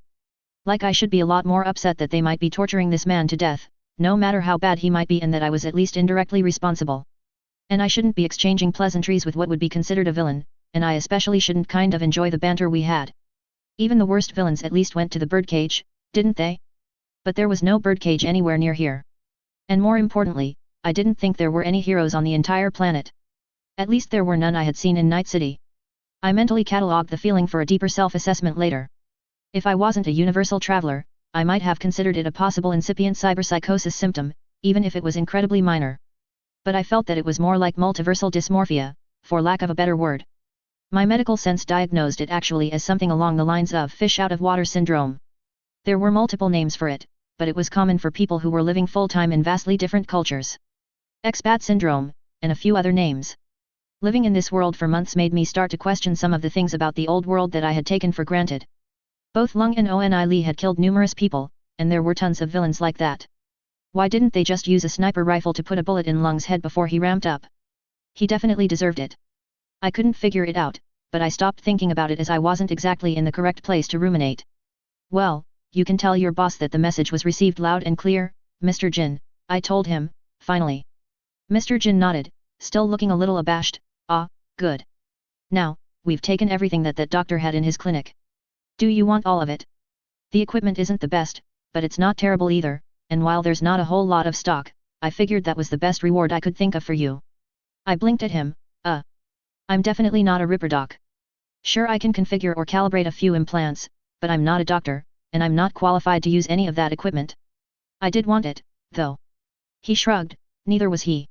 He hadn't been a doctor for years, not really. Besides, what else are we going to do with it? We could sell it, but we wouldn't get that much value. It's probably worth a lot more to you than what we can get from it, even if not right away. Yeah, but I don't want this gift of appreciation to have any strings or assumptions attached to it, I finally said. I was pretty sure I could do a better job than Dr. Gerstat, actually, but they didn't let people known or suspected of conducting illegal surgeries in medical school, and that was still an ambition of mine. He waved that off. Don't worry about it. We're not going to show up at your doorstep and ask you to chip some sketchy implants into or out of people like you're a scoff doctor or anything. I just thought you'd appreciate this more than anything else I could get you. You see, our budget is kind of shot, so to really repay you what you're owed, I'd have to wait until next quarter at least. But we can do that if you want. You don't have to take the equipment at all. 30 or 40k if you want a monetary reward. I grimaced. More than I actually expected, since my main goal was just not being murdered later. Enough for half of a semester at the NC Health Science Center. The medical equipment was worth a lot more if what Jin said was true, and it wasn't bad. Especially if I could repair, refurbish, or copy them. Okay, I'll take the equipment and any other included things he had. You're right that I am very interested in them. Jin grinned. Great.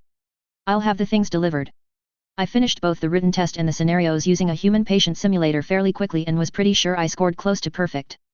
With the scenarios, there was always a little bit someone could nitpick. Despite all the science involved, treating people was still somewhat of an art and still subjective in a lot of ways. Still, I'd know how well I did very shortly. I waited as all of the other members of the study buddy clique got out of the testing center. The Kong Tao medic was pacing. Xiao Li, am worried. I reassured him, you crushed it.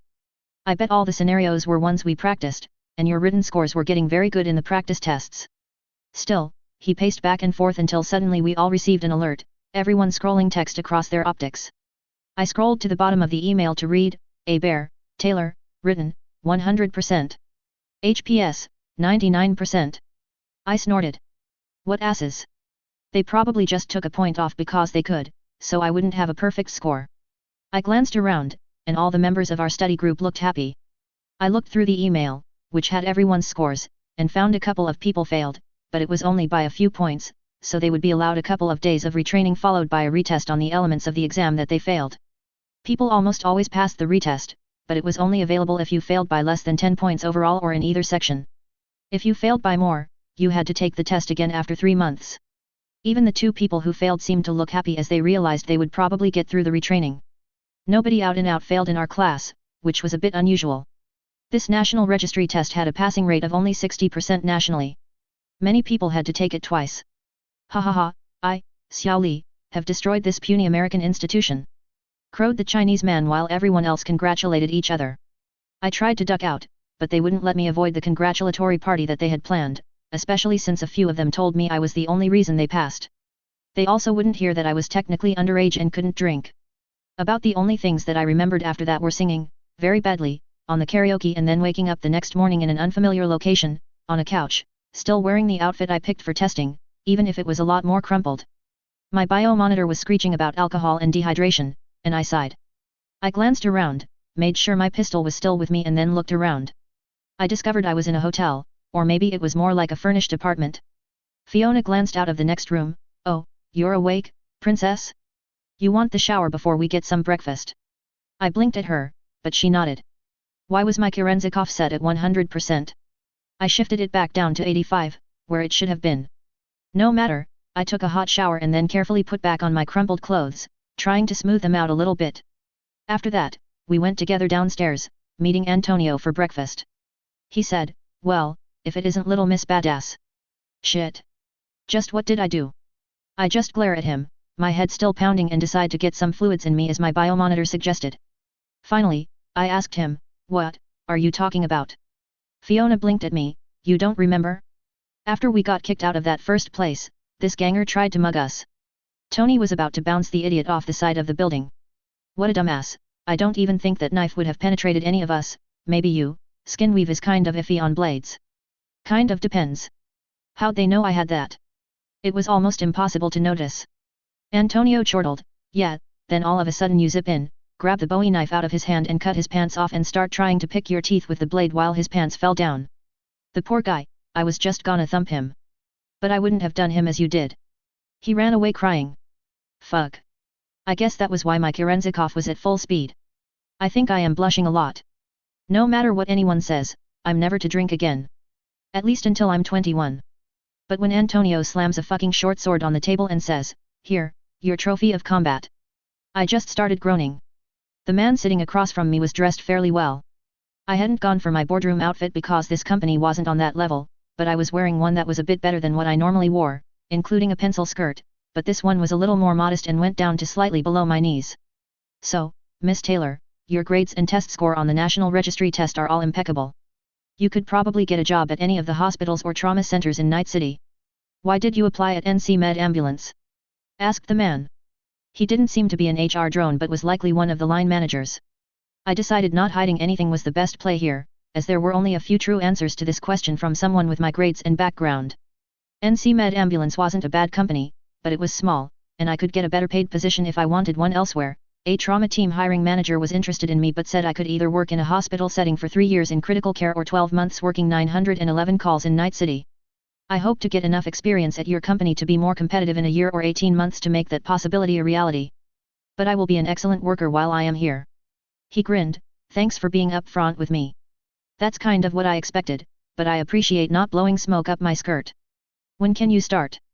Chapter 13, Rockstar of Medicine. There were a number of things I didn't like about my new job. And I experienced 2 of them right away. Namely, the uniform included a garish, high-visibility safety yellow jacket with reflective white stripes. This was part of a standard uniform of any medtech working emergency calls, and the requirements were set by the city so that medtechs and paramedics could be easily and quickly identified. On the plus side, it was made of a ballistic Kevlar microwave and was supposedly bullet-resistant. It also had a smart hollow projector in the back that was mainly used in mass casualty incidents to identify which medic was from which responding unit. Oh, and I had to buy it, and it cost about 50% more than it should have since there was no other place I could get it from but the city.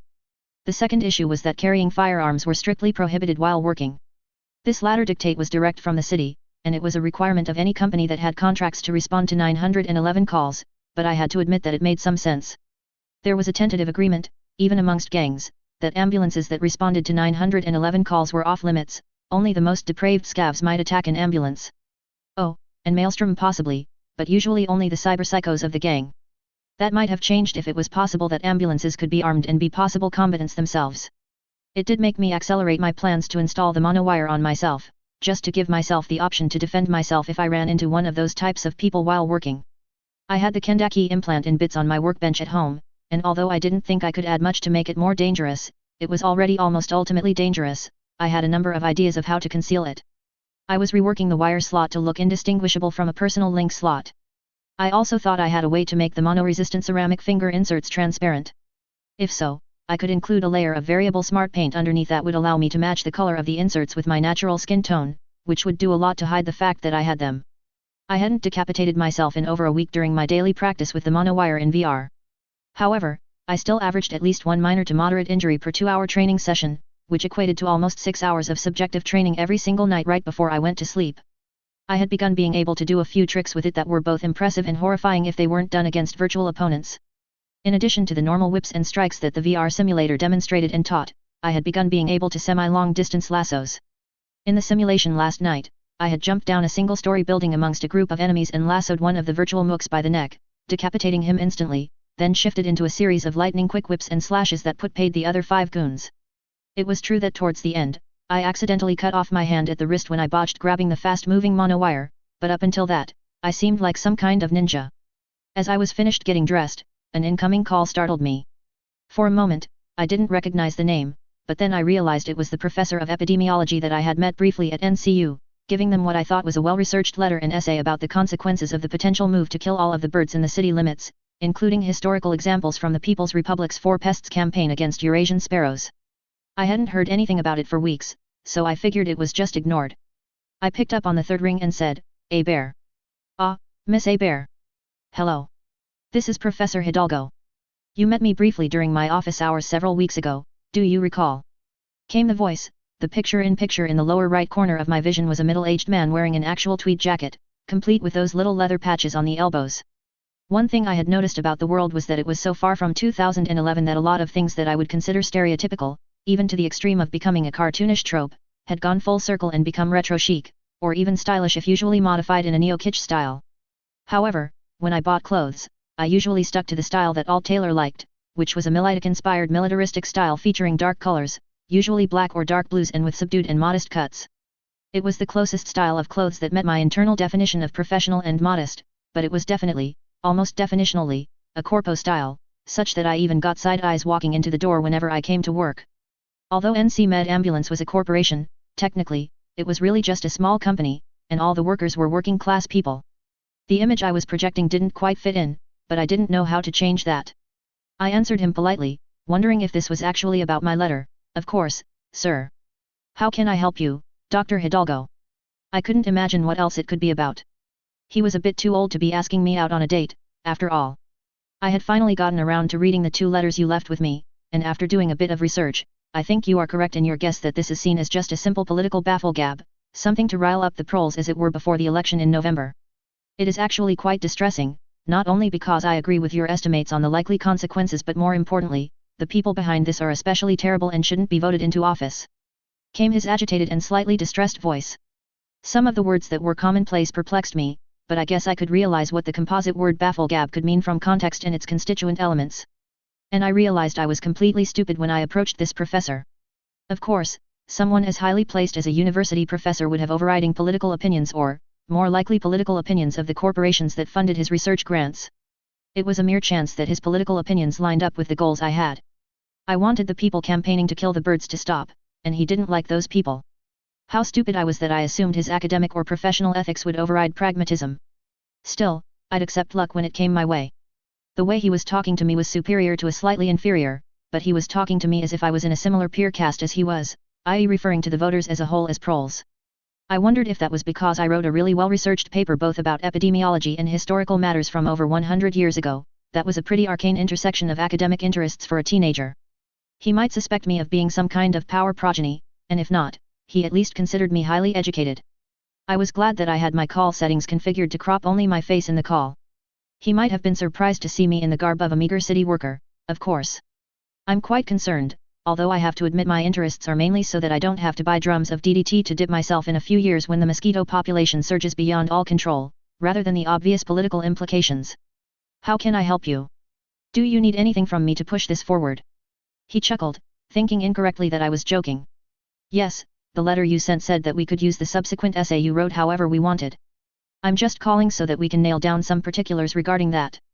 I appreciate your offer to gift it to me, but obviously, university policy would prohibit that. I blinked a little bit and was a little surprised that he cared about university policy. I didn't care if I got credit for the essay I wrote. I made a non-committal sound to give myself a moment to think, and then I said, well, I wouldn't mind if you attributed yourself as the only author at all, but if that wasn't possible, then perhaps you could list me as second, no, probably the third author. I assume you will have to coordinate with someone from the history faculty, too, unless you have a particular personal interest in the subject of 20th century Chinese history. There's no real need to forward any edits to me, either, unless you change the entire thrust of the essay. His face brightened immediately, and I realized I had scored. He might have been ethical enough not to completely steal my work, but that didn't mean he didn't actually want to steal it, just that he wanted to do it in a way that followed procedure. Being the first author on a paper was the only thing his fellow academics looked at anyway, and I imagined he would use the slave labor of some history faculty grad student as the second author and list me as third just to satisfy propriety. That's splendid, Miss Bear. That's precisely what I was going to suggest. I'm so glad that we're on the same page now. I don't think there will be significant edits, and I think this will be published soon. Some of my friends in the city council will then try to use it to smash these idiots' hands in the cookie jar, so to speak. I have every belief this will blow up in their faces. I nodded. I didn't care about all that. I didn't want to be eaten up by mosquitoes. And I didn't want Mr. Pigpeg and his girlfriend to be shot. They had set up a nest near my window at home and usually bothered me for food most mornings. The little shit was quite demanding now. Still, I said, that sounds great, Professor. If you ever need any help from me on the matter or anything else, please give me a call or mail. I realize that you're acting out of your own self-interest too, but I still consider that I owe you one. He paused at that and then, after a moment, nodded. I was going to say the same to you because this will make me look smarter than I actually am with my political friends. But very well, let us both carry this favor on our books going forward. With that, we both disconnected, and I walked over to meet the two people I would be working with today and for a couple of weeks. The way training for a new clinician at an ambulance company worked was pretty universal. You had a week or two of classroom instruction where you learned the procedures, and the specific patient care guidelines that the company had promulgated, which I had thankfully already completed.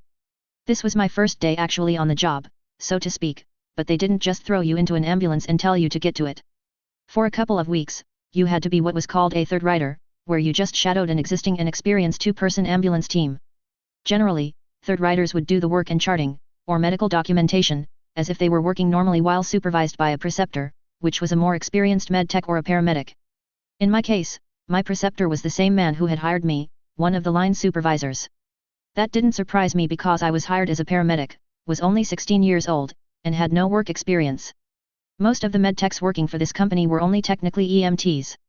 Actual certified paramedics would be in charge of any of the units they were put in, as there was no way that the short-staffed company would run double paramedics on a single truck. So since I was both young and inexperienced and a paramedic, I expected to be put through the ringer a little bit during my third rider stage, but it was fine as I could cope. I also expected I would get one of the more steady medtechs as my partner when I finished third riding as well. Thinking of the fact that my birthday passed a little while ago, mostly unremarked, made me a little homesick. I wondered what my dad was doing and hoped that he was happy. Taylor. Over here, we're about to go look at the truck we're assigned today, called out the lanky man who did my initial interview. His name was James Burt, but he preferred to be called Jim. I glanced over and saw him with a brunette-haired woman in her mid-30s. Jim introduced us. Taylor, this is Teresa West. Teresa, this is Taylor Bear, she'll be third riding with us for a while. We shook hands, exchanged pleasantries, and then went to the motor pool to pick up our ambulance. Both of them walked me through the correct procedures. You had to carefully inspect the ambulance for any damage as if you were picking up a rental car, because if there was damage that you didn't notice after you signed for the truck, then you fucking did it as far as they were concerned. Then we had to carefully catalog all of our supplies, consumables, and drugs, making sure we were fully outfitted. We tested all of our equipment and inventoried our consumables.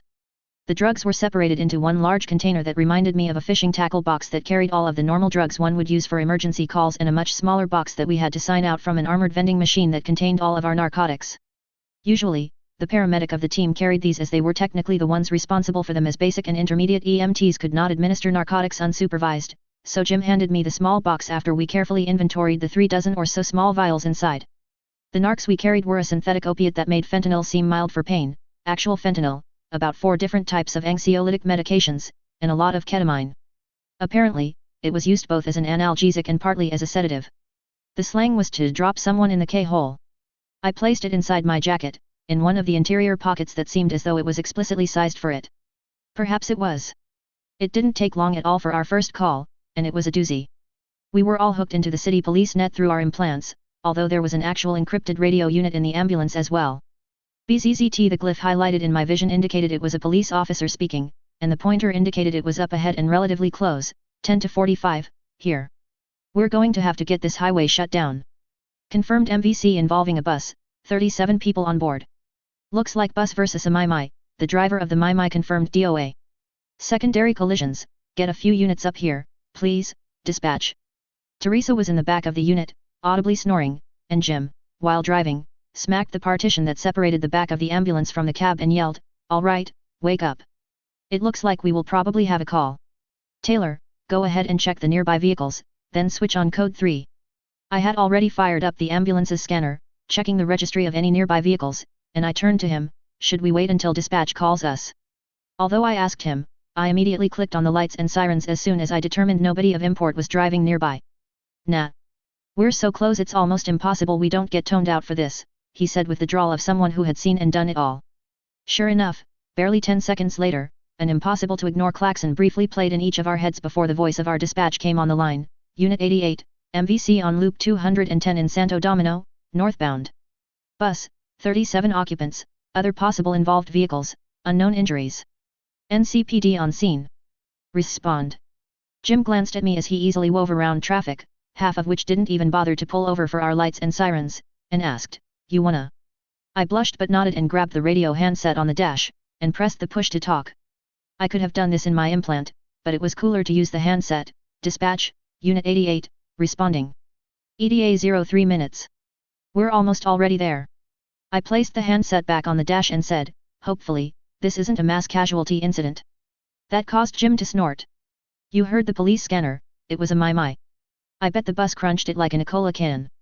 Probably then got rear-ended by the cars behind it.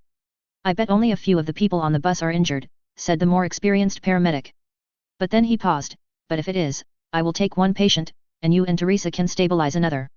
I nodded and then looked up ahead to see a huge traffic backlog, but a few NCPD patrol cars had already opened up a small path so that we could drive right up to the scene of the accident.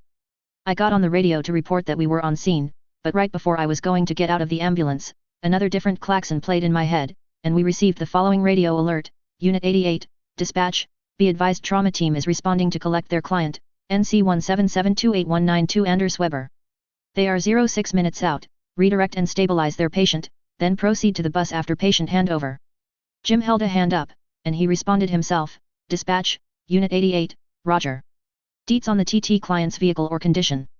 But I had already zeroed in on a sports car that had rear-ended the bus and elbowed Jim and nodded in that direction. He chuckled and nodded, nice catch, newbie. Let's hurry. I always love when we get there before TT, plus the company loves it because TT pays us triple rates when we respond to their clients, even if it is only for a few minutes. I grabbed the cardiac monitor and the bag with most of our commonly used equipment while Jim was carrying the bag with our drugs, and Teresa had the ventilator unit, just in case. I scanned the man that was sitting next to the crunched-up sports car. He was bleeding freely from a few lacerations on his head and neck, and his arm, an obviously cybernetic limb, seemed to be seriously damaged. Jim took a look at his minor injuries and shrugged, and said, you can take care of him. We can leave the field bag here for now, and Teresa and I will check the bus. Be real chill with TT when they get here, they're good chums but take their jobs pretty serious like. I nodded at him and handed over the vital monitor/defibrillator to him.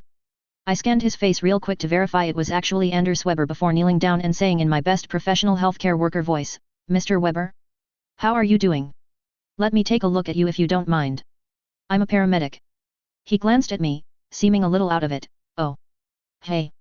Isn't trauma team? I nodded at him and said, they should be here in a few minutes, but we were just down the road and actually got here first, for once.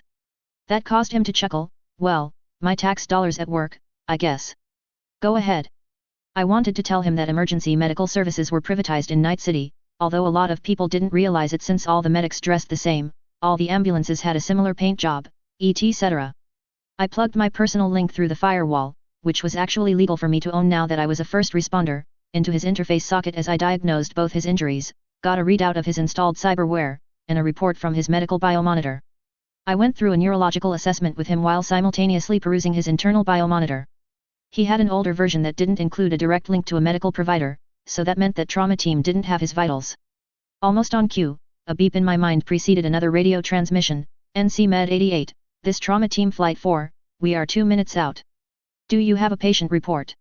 I fiddled with my internal controls, not used to the particulars of this company-provided software, before I figured out how to respond to them, then mentally held down the radio talk button. Trauma Team 4, 88, your subscriber has 2 minor scalp lacks, 1 minor lack to the neck, scoring B on the SACE, vitals from his biomar pulse of 144, BP of 165/94, nothing interesting on the tox report, his left superior has severe damage, it's a DKMT-201 by Arezaka.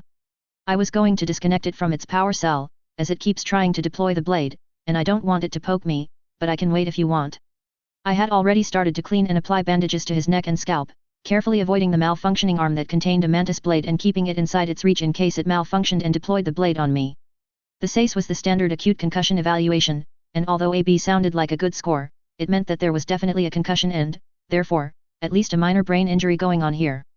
He couldn't remember precisely what day it was, he thought it was yesterday. But it didn't seem too severe, he was mostly alert, aware and had an unaltered mental state other than that. He also said he was only a 5 out of 10 for pain, which impressed Taylor because, to her, it looked like it hurt a lot more than that. Trauma team got back to me rapidly, roger that. Yeah, go ahead and disable that arm if you don't mind. We appreciate not getting geeked by our own patients, too. Also, if you could start in 4 and administer 1 mg of lorazepam, and a standard dose of whatever opiate you have, see if we can get that blood pressure down a bit. We'll have to land on the other side of the highway, but we should be there soon. Mr. Enders, trauma team is almost here. I'm going to start in 4, and they've directed me to administer something for the pain, they should be here soon, I told the man. It was always best practice to tell a patient that was more or less alert what you were going to do to them, then do it, then tell them again what you just did to them. I grabbed a small 4 kit from the field bag, not bothering to move at the unnatural slow motion I usually did, which startled the man for a moment before I reassured him and started the 4, then pushed the benzo and opiate, followed by a flush of saline down the line. Mr. Enders, please, if you can, hold out your left arm. Your DKMT has been significantly damaged, and I need to disable it briefly for the safety of everyone involved. He obeyed, and I let my medical sense and what I had researched about arm cybernetics guide me to an access panel, which I flipped open before carefully wiggling a power connector out of its position, managing to yank it free, which caused the whole limb to power down, and stop making those terrible grinding and sparking noises. I heard the AV overhead, and it landed on the other side of the highway, briefly shutting down traffic going the other direction before 4 armored people hopped out and double-timed it, hopping over the median and jogging over to me. The security specialists were scanning everyone and everything, and while they didn't have their small carbines pointed in my direction, they did have them held at a sort of ready port arms position, cradled in their arms where they could be deployed in an instant. I took a step back, disconnecting from his interface socket. Here's your guy. 1 mg of Ativan was administered, and 50 mics of Fent. His pulse is down to 124, and his blood pressure has dropped 30, both systolic and diastolic. Pulled the main power bus on his mantis blades, so they're in safe mode. The 2 trauma team medics were easily spotted as they carried quite a bit of gear and only had a pistol in a holster on their thighs. One of them said, "Nice. Thanks. We got it from here, I'm sure they diverted you, go ahead and check the bus now," while the other deployed a portable gurney. I nodded and waved before turning around and grabbing the field bag, and heading over to my 2 colleagues. I could hear another siren in the distance, which I assumed was at least one more ambulance responding to this crash. Jim saw me coming over and said, "Awesome, I was just about to come over and steal the narcs. Get 50 of fentanyl and 20 of ketamine ready for Teresa's patient. Then come help me with this one, I think we might have to RSI." I frowned and drew up the requested medication. I was a little upset now. These 2 from the bus were obviously much more injured, yet I had to waste time with someone that barely had a concussion. I sighed, I realized things like that would happen, and there wasn't really anything I could do about it. Perhaps when I took over the world, I could make it more egalitarian, but now I would just save those who I could. I walked over to Jim's patient, and he reported that the man had a moderate to severe head injury and, through the mechanism of injury, was going to be directly transferred to the trauma center in Watson.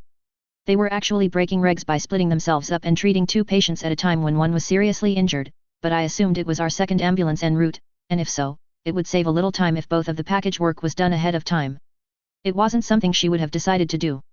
Still, she could see how a very experienced paramedic would make that decision, especially if they expected me to return imminently, so she felt it was fine. RSI was an acronym for Rapid Sequence Intubation, and it was one of the foundational special skills of a paramedic. If you stopped breathing or looked like you were about to stop breathing, well, we had ventilators to breathe for you. Jim glanced at me and said, "All right, we'll do this." While we didn't get back-to-back calls all day, thankfully, that first call took quite a bit of time. It wasn't even the most seriously injured patient we got that day, as that went for the last call of the day, where we responded back to Arroyo. BZZT Unit 88, dispatch, respond to the 2000 block of Jefferson Street, Arroyo, the Fat Burger Restaurant. Reportedly a man, who was pistol whipping his friend. Jim interrupted the radio transmission with, as one does, to which I nodded ruefully. Apparently shot himself in the chest. He's unresponsive. NCPD on scene. Respond. That caused Jim to task with his finger while driving and shake his head, poor trigger discipline, chum. Alright, noob, hit it. Time for the rockstars of medicine to roll out. Personally, I felt that was a case of instant karma, but I suppose we still had to save the lives of assholes, too. Chapter 14, Proper Fucked. NC Med Ambulance had a traditional M schedule of 24 hours on, 24 off, 24 on and then 4 or 5 days off. You ended up working about 50 hours a week unless you worked an extra half or complete shift on your days off. The burden was below average for normal night city workers, who usually worked between 55 to 60 hours a week, with some working much more than that. I kind of liked the schedule since it gave me a lot of time off.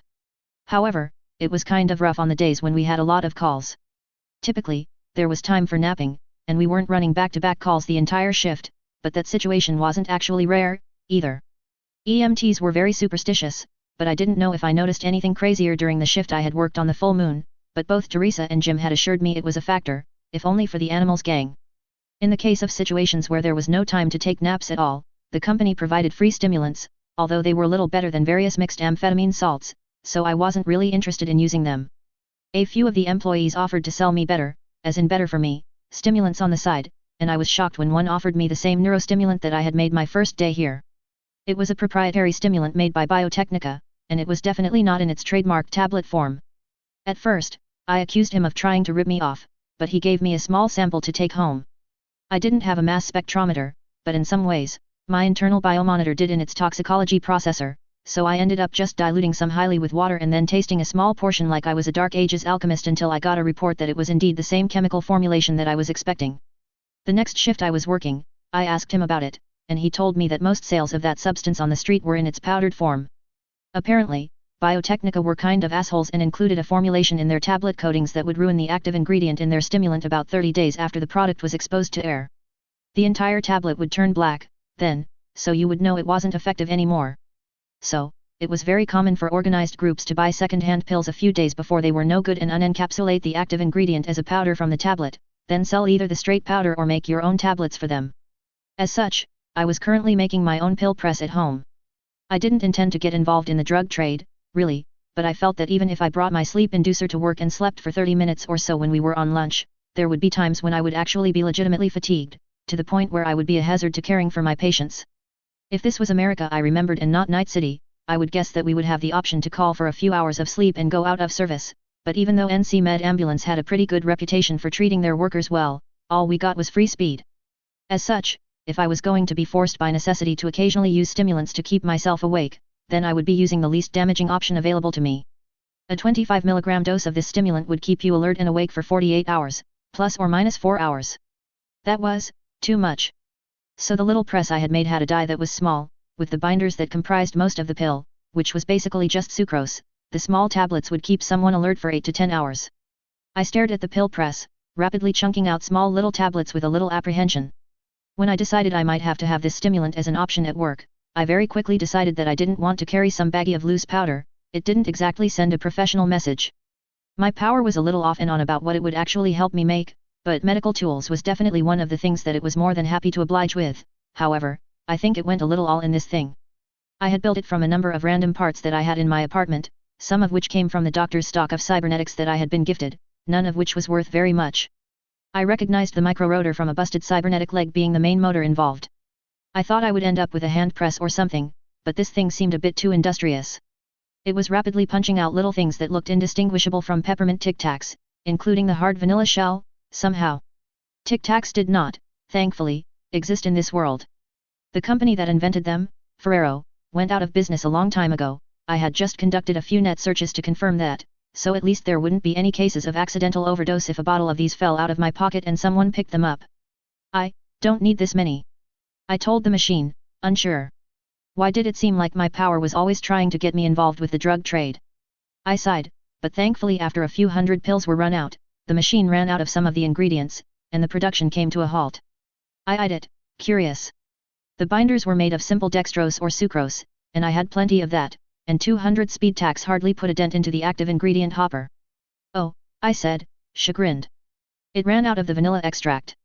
Or faux vanilla extract, I assumed, since I didn't think it was actual vanilla. I sighed, shrugged, and then used a small pill bottle to gather up the Tic Tacs and carefully used a marker to write the drug name and dosage on the outside of the bottle, just in case I lost it. Honestly, I thought the 200 little Tic Tacs would probably last my entire stint with this company, but I supposed I could buy some more vanilla extract and make some more later. If I just sold them to my coworkers, then I wasn't really a drug dealer, was I? No, that sounded like an excuse, even if they were much better than the company-provided stims. Still, this would be better than the brain surgery on myself that I had considered to remove or reduce the need for sleep. Although the idea of being a Noctis cape, like Miss Militia, appealed to me, I wasn't yet at the point where I felt that implanting self-made brain implants was wise. But I did have an idea for one that would supercharge the default mode network of the human brain.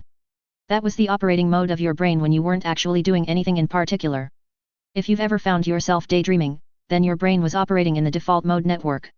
My change would allow mental and psychological rest to be achieved a little bit at a time every day, every time your brain switched into this mode of thinking. It wouldn't be a complete replacement for sleep, as a lot of physical healing and important hormonal issues were conducted while you slept, but it would be a good first start.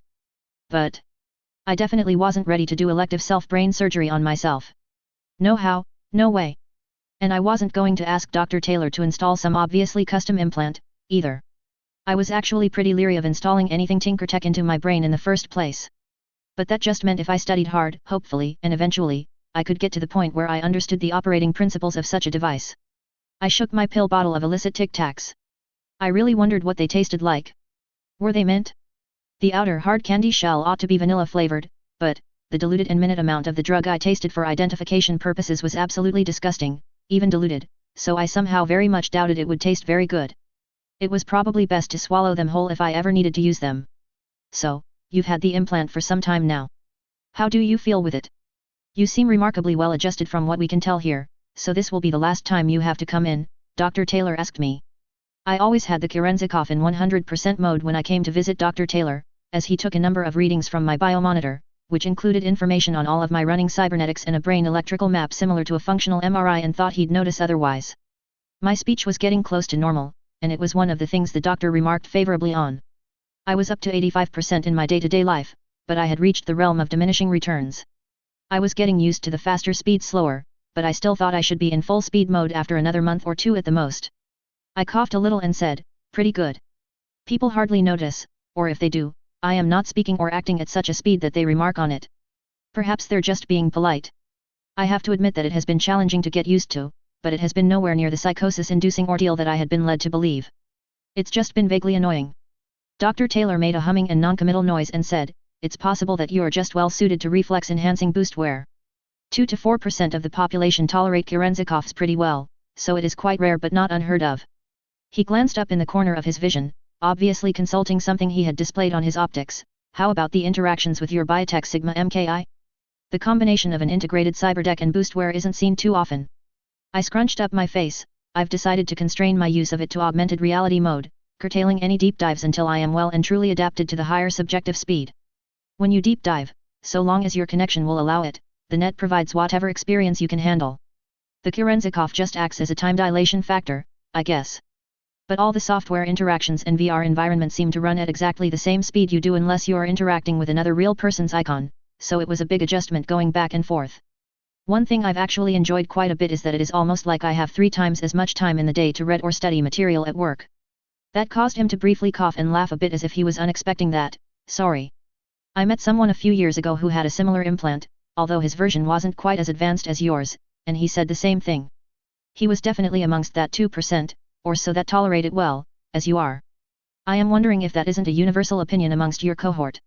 I could see the attraction. It basically means you can live 2 or 3 times as long, perhaps not objectively but subjectively, and that's mostly what people care about. He had an odd look on his face as he stared off into space, both slightly introverted, too. A factor. Hey. I resembled that remark. Before I could say anything, he stood up and nodded. Well, I'd say we can call it a day. Oh, by the way. I called my supplier, and they can ship me one of the items you requested. The one I can get is the Zetatech Arctic Pro Legend series. This year's model. Unfortunately, that is one of the most expensive of the possibilities you requested. Total fees would be over €20,000. I'd need half up front to make the order. Sorry, with something as specialized as this, I'd sit on it forever if you backed out. Fuck. I had been building back my bank balance slowly, but this would drop it below 90,000. As an entry-level paramedic, I didn't really make very much money, but I made enough to pay the rent, food, and a little left over. I had been making a little bit of extra money from seeing any of the dolls of clouds anytime they got ill, thought they got ill or had a question or concern about one of their implants, and then that shifted to the same thing for most of the workers on the 12th and 10th floor mall areas, but only on my days off. There wasn't actually a doctor's office, legitimate or not, in the building, so I guess I was serving a bit of a niche. I didn't charge much, either, and had actually been making most of my money selling pharmaceuticals. Legitimate pharmaceuticals. I had already started buying them wholesale straight from the manufacturers when I was setting up my own personal stash, and a few people asking if they could just buy the drugs from me instead of taking my recommendations to a pharmacy had me increase the scope of what I was ordering. I didn't stock anything really interesting, just the normal things one might find over the counter at a pharmacy and about 20 of the most commonly prescribed prescription drugs. It was definitely illegal for me to sell them, but it was also illegal for me to provide any kind of medical advice or service. Nobody, even the NCPD officers that lived in the building, cared one whit. A few of the lower-level tiger claws had even started coming to me now and then, and these were the type of people that I was most worried about. They weren't good people. I mean, Mr. Jin and Mr. Inu weren't good people either. But these low-level enforcer types were especially not good people, but they were very polite with me, so I supposed it was all right. I wasn't patching them up after gang wars or anything, but I had a few with regular maladies and one with an infected tattoo. Everyday things. Introversion sounds like a hard factor to quantify, although it does sounds like it would track. What about the extreme? Has there been any famous street samurais on the autistic spectrum? I asked him, slightly amused. He grumbled, there was a rumor decades ago that Arezaka prized high-functioning children on the spectrum, earmarking them for some special service. I always figured if the rumor was true, it would have been for runners or some technical field. But I could have easily been stereotyping, and now I'm curious, there's no way to know, though. You want me to transfer the funds or pay at the counter? I asked him after we both stood up. He shrugged, go ahead and send it my way. I'll make the order right now. My rep will probably ship it, space available, on the next Aerozep from Cupertino, so it'll probably be here in just 3 or 4 days. Seeing the large cargo zeppelins for the first time made me think of the Empire 88 from Brockton Bay, as I had a mental image that was no doubt wrong of the pilots speaking with a thick German accent and wildly gesticulating. The huge things were filled with tons and tons of hydrogen, like the Hindenburg, and powered mostly by solar panels or CHOO2 if it was windy. They didn't go particularly fast anywhere, but they were cheap to run and flew high enough to be safe from ground fire unless it was actual artillery. It was a popular way to ship cargo between cities in California, just to keep the shipments safe from ground hazards. There was only the occasional report of air piracy to contend with. The very idea that there were actual, real air pirates made me feel conflicted. On the one hand, it sounded terrible, but on the other hand, it sounded cool. I nodded and shifted my interface to direct a digital transfer to the Doctor of 10,000 Eddies, trying to avoid wincing as I did so. I still commuted to work in my normal clothes and changed there in the locker room. Otherwise, I wouldn't be able to carry my pistol. I could have done so anyway, and I knew a few medtechs that did, but it was technically against the rules, and I would likely end up fired if I ever had to pull my gun or use it. Although my being in the uniform of a paramedic lessened the possibility of that actually happening, so it was a trade-off. But, the idea of trusting my life to that felt wrong to me. This was going to be my first shift off third rider status, and I was about to meet my partner for the foreseeable future. Unless two people just didn't get along, the company preferred to keep people together for periods of months before potentially shifting their schedules. Sometimes that never happened. I thought it was mainly just laziness, as there were definitely some advantages to different perspectives from different clinicians, but I just worked here. Jim had told me that he selected my partner because she and I were supposedly quite similar. We both were hired at the company when we were young, and we both were excellent clinicians and hard workers, and I had to admit I liked the sound of that. It would be really awful if I got stuck with a long-time partner that was lazy and I ended up doing most of the work. Our shift change was at 6 in the morning, so I set out especially early this morning, figuring I would need some extra time to introduce myself, and it was quite dark when I got off the train, and like many ambulance companies, NC Med was not based in the best part of the city. There were a number of stations, but the one I worked at was based in Haywood. However, the low-light mode in my Kiroshi's just shifted things to a kind of grayscale when the light level was too low. It took the practical absence of any light whatsoever to make them completely useless. So I wasn't completely surprised when I saw a man hiding next to a dumpster on the next street I had to take. I paused and didn't walk down the street. I wasn't stupid. I was going to continue on to the next intersection, then cut across and back around. However, just before I started moving again, I noticed something moving in my peripheral vision, and something told me to move out of the way, so I did, and at full speed. I shifted to 100% on the boost and stepped out of the way. Glancing back, I saw another man swinging an honest-to-God blackjack and trying to cosh me in the head. He was moving kind of in slow motion to me, but his expression seemed like he was putting his all into the swing. I gaped in surprise for a moment while simultaneously pulling out my pistol and dropping my purse. My first instinct was to run away. However, I quickly discovered what I was dealing with when I heard a slow mo complaint in Russian, Balai Eastern Europeans, dirty, shitty cyberware, and trying to take me down from ambush with a non-lethal weapon without demanding any money meant 9 out of 10 I was dealing with scavs, and my fate would not have been a good one if they had managed to knock me out. I recognized the man trying to bash me in the head from the train, and my boosted memory told me he had been there the last 2 times I had gone to work, too. Had they been casing me in particular? I couldn't recall any port scans on myself on the train, but there were a couple of days recently when I found potential netrunners and didn't do anything in my commute. I found the possibility plausible that they might have cased targets on the train just based on visible cyberware. I didn't have a lot, but just my current year Kiroshi Mk3S would probably be enough to tempt them. What were my options here? By the time I had figured all of this out, the man trying to bash me had reached full extension on his swing. I intended to step back to put some distance between us, but my peripheral vision saw the man in the dimly lit connecting street begin to slowly run in our direction, carrying something that looked like a gun. So, instead of taking a step back and giving him a potential shot, I stepped forward, inside the swing of the first man, and casually placed the muzzle of my Lexington against his extended elbow and started squeezing the trigger. My brain was telling me to shoot him in the head, but despite these people clearly intending me a gruesome death, if I was lucky, I didn't know if I could just kill them. My eyes shifted to the second man and were locked on him, lines of information quickly scrolling down my vision as the loud report from my pistol and the scream of pain from the first guy hit my ears. I had already modified the parameters to his shitty decades-old optics and begun uploading a reboot optics quick hack before the Kosh the first guy was carrying even hit the pavement. The second man began slowly raising his weapon anyway, yelling, "Andrei!" But before he could even reach his aim point and have to decide whether or not to shoot through his friend, the upload finished.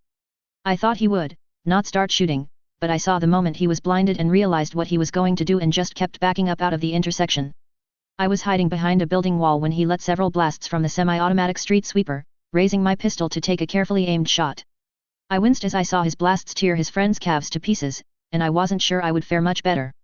Sure, I had ballistic skin weave, but heavy buckshot at close range could go through a car engine, supposedly. Everything in my training and everything my alt-dad told alt-Taylor was telling me to go for the simple center body mass shot, but I was aiming low on one of his legs, almost at his feet, and had already flipped the switch on my concealed Lexington to 3-round burst. His shitty optics would take another 10 seconds to reboot, so I might have been able to just run off, but these weren't good people. The report of the pistol almost surprised me, and I had aimed low and let the short burst walk up his leg and scored 2 out of 3 hits, including one directly on his kneecap, which put him on the ground. His friend was already rolling around on the ground, moaning in pain and bleeding profusely. I would have to render aid to him right away. Otherwise, he would die from the shredded arteries very rapidly. A couple of bystanders around began running away from my shot towards more well-lit areas of the street while I still looked down at the second man. Seeing the shotgun slip from the second guy's hands when he fell to the ground, and sure that the man's vision was still impaired, I quickly ran at my top speed directly at him and, with a running kick like I was playing soccer, kicked him in the head. I did it before I even thought about it, and immediately I was aghast and apprehensive that I might have killed him right there, as I was running really fast, but a quick check confirmed he didn't have a broken neck, but he definitely had a concussion. I glanced at his gunshot wounds, and luckily I didn't perforate an artery, so he wasn't bleeding too seriously. I grabbed both his shotgun and his belt and ran back to the first guy, who had lost consciousness by now. As I used the two men's belts as makeshift tourniquets, I called 911 and reported that scavs had attacked me and 2 people had been shot. Then, I called my boss. What? That's almost right by the Haywood base. Have you called the cops yet? Asked Jim, looking like he was not entirely awake. I nodded, yet. One of them shot the other with a 12 gauge twice, and just about destroyed his 2 lower extremities from the surl down. I've got the bleeding mostly under control, but he's fucked. The other has a serious concussion and 2 GSWs to the lower left extremity, courtesy of myself. What? Proper fucked? Asked Jim in his odd British accent. I yelled, no, not proper fucked. I think that means something dirty. Damn it, Jim. Alright, sorry. Okay, we'll get toned for this for sure. I'll call your partner, and if you don't mind, I'll give her access to your locker. She can grab your uniform and meet you there at the scene. You might be detained by the coppers briefly, but it shouldn't be a big deal. Then you can just start your day from there. I'll even clock you in now, it's like I'm paying you for shooting those idiots. I'm talking to dispatch now. Put their gun and yours on the ground and make sure to be far away from them when the coppers come, lass, he said after a pause. I glanced down and nodded, all right. That sounds fine. Tell dispatch to send at least 3 units of blood if they're gonna come at all. He hung up, and I set my pistol and the scoffed shotgun on the pavement, but I stayed a bit near it until I started hearing sirens in the distance, then I walked a good 5 meters away. I was a bit impressed with their response time, they must have been nearby. The north part of Haywood was well policed, but this part was, less so. One squad car rolled up, beating the ambulance. I could also hear just a few blocks away, and as they got near, I held my hands in the air just to be safe. It was a good decision. 2 policemen jumped out with their guns drawn and aimed in my general direction. It took a force of will not to dart away, and they started yelling, hands up! Hands up! Put your hands on your head, interlace your fingers. I complied, slightly annoyed, but I wasn't about to show it. One of them covered me with their weapon while the other frisked me quickly, glancing down at the 2 down scavs. Just seeing the difference between how I and the 2 scavs were dressed, they had already calmed down significantly. Then they both put their pistols away, and one said, sorry about that, ma'am. All right, you can put your hands down. You're the one who called this in? You said you shot one, and the other, shot his friend? Where's your gun? Where's theirs? While one was giving me the 5th degree, the other took a moment to inspect both downed NAR-do-wells, relieving the legless one of a budget arms piece of shit pistol that I should have checked him for. I pointed a few meters away, for the benefit of the first cop, to where the weapons were sitting on the asphalt. It was still dark, so it wasn't too surprising he hadn't spotted them. Over there, sir. I figured that maybe you wouldn't want me to be, you know, carrying them when you approached, I told him mildly. He chuckled, smart. We appreciate that. Phil, take a look. I hear an ambulance, so maybe this idiot will make it. How the fuck did his friend shoot him? About this time, one of our ambulances showed up, and 2 medtechs popped out, and the cops motioned to the 2 down scavs. I didn't precisely recognize them, but I had to shift to a new working schedule to match up with my new partner, so it wasn't too surprising. I told the cop the whole story while the other cop briefly inspected both my pistol and the shotgun. After a moment, he grabbed my pistol, dropped the magazine out and then removed the round from the chamber before placing the loose round into the magazine. Then he walked over and offered me the pistol and magazine and said, just don't load until we leave, please, citizen. I blinked, nodded and took the pistol and placed it back in my holster without the magazine in it and then put the mostly full magazine in my purse, picking it up off the ground. Thank you, sir, I told him. Wait, you're a paramedic? The first one asked after I told him my story. I nodded, yeah, I was on my way to work, it's just a couple of blocks that way. That's one of our trucks. My partner should be here soon, too. In fact, we'll probably be the ones to take the guy I shot to the hospital. He's a lot less injured. Both of them seemed to find this very amusing. The one who had been talking to me said, oh, that's Preem. Fuck, it's a shame he's unconscious, nice kick. Cause I would have loved to see you ask him if he was in any pain. That set the other one off, laughing even harder. The first one turned to me and said seriously, hey, next time, just save the city some money and don't save their lives, right? Well, I guess I wasn't getting in any trouble. The first crew was already wheeling the first guy to their unit. I had watched them work on him for a couple of minutes, and they were pressure infusing a lot of fluids and running blood besides, but I didn't know if the guy would survive. I was almost certain I could save his life, but in this case, it depended on how adventurous the doc at the hospital was. He might live if they amputated both legs below the knee immediately, but if they tried to do something fancy, he probably wouldn't. I rubbed the back of my neck.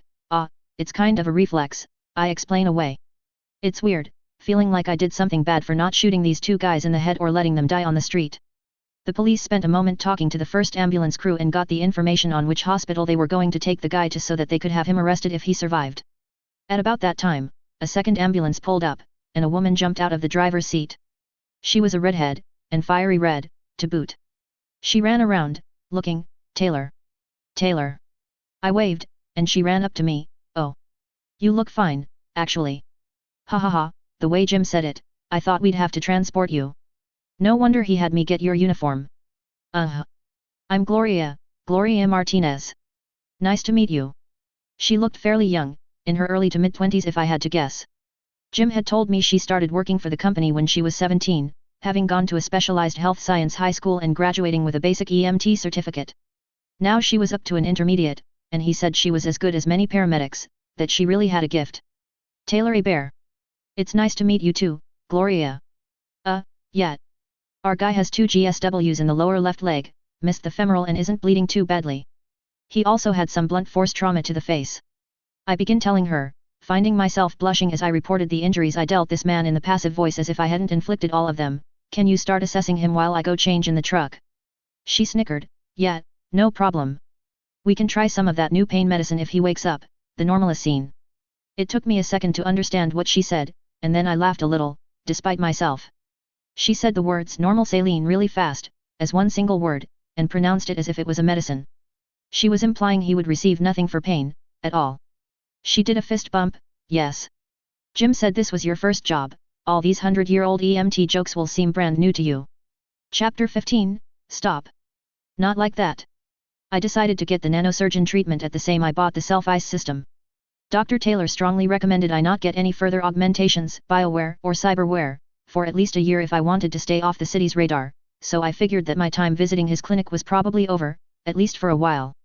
Unfortunately, as the nanosurgeons cost €11,000, my bank balance was just less than 80 now, so it was getting to the point where I couldn't afford to go back in the first place. He did say that I didn't seem to have any issues that he considered symptoms of even incipient cybernetics correlated mental instability, but remarked that the city was remarkably paranoid and that once you got on their radar, it was kind of challenging to get off of it. My current augmentations were split between bioware and cyberware. On the bioware front, I had the ballistic skin weave, the muscle and bone lace and the nanosurgeons.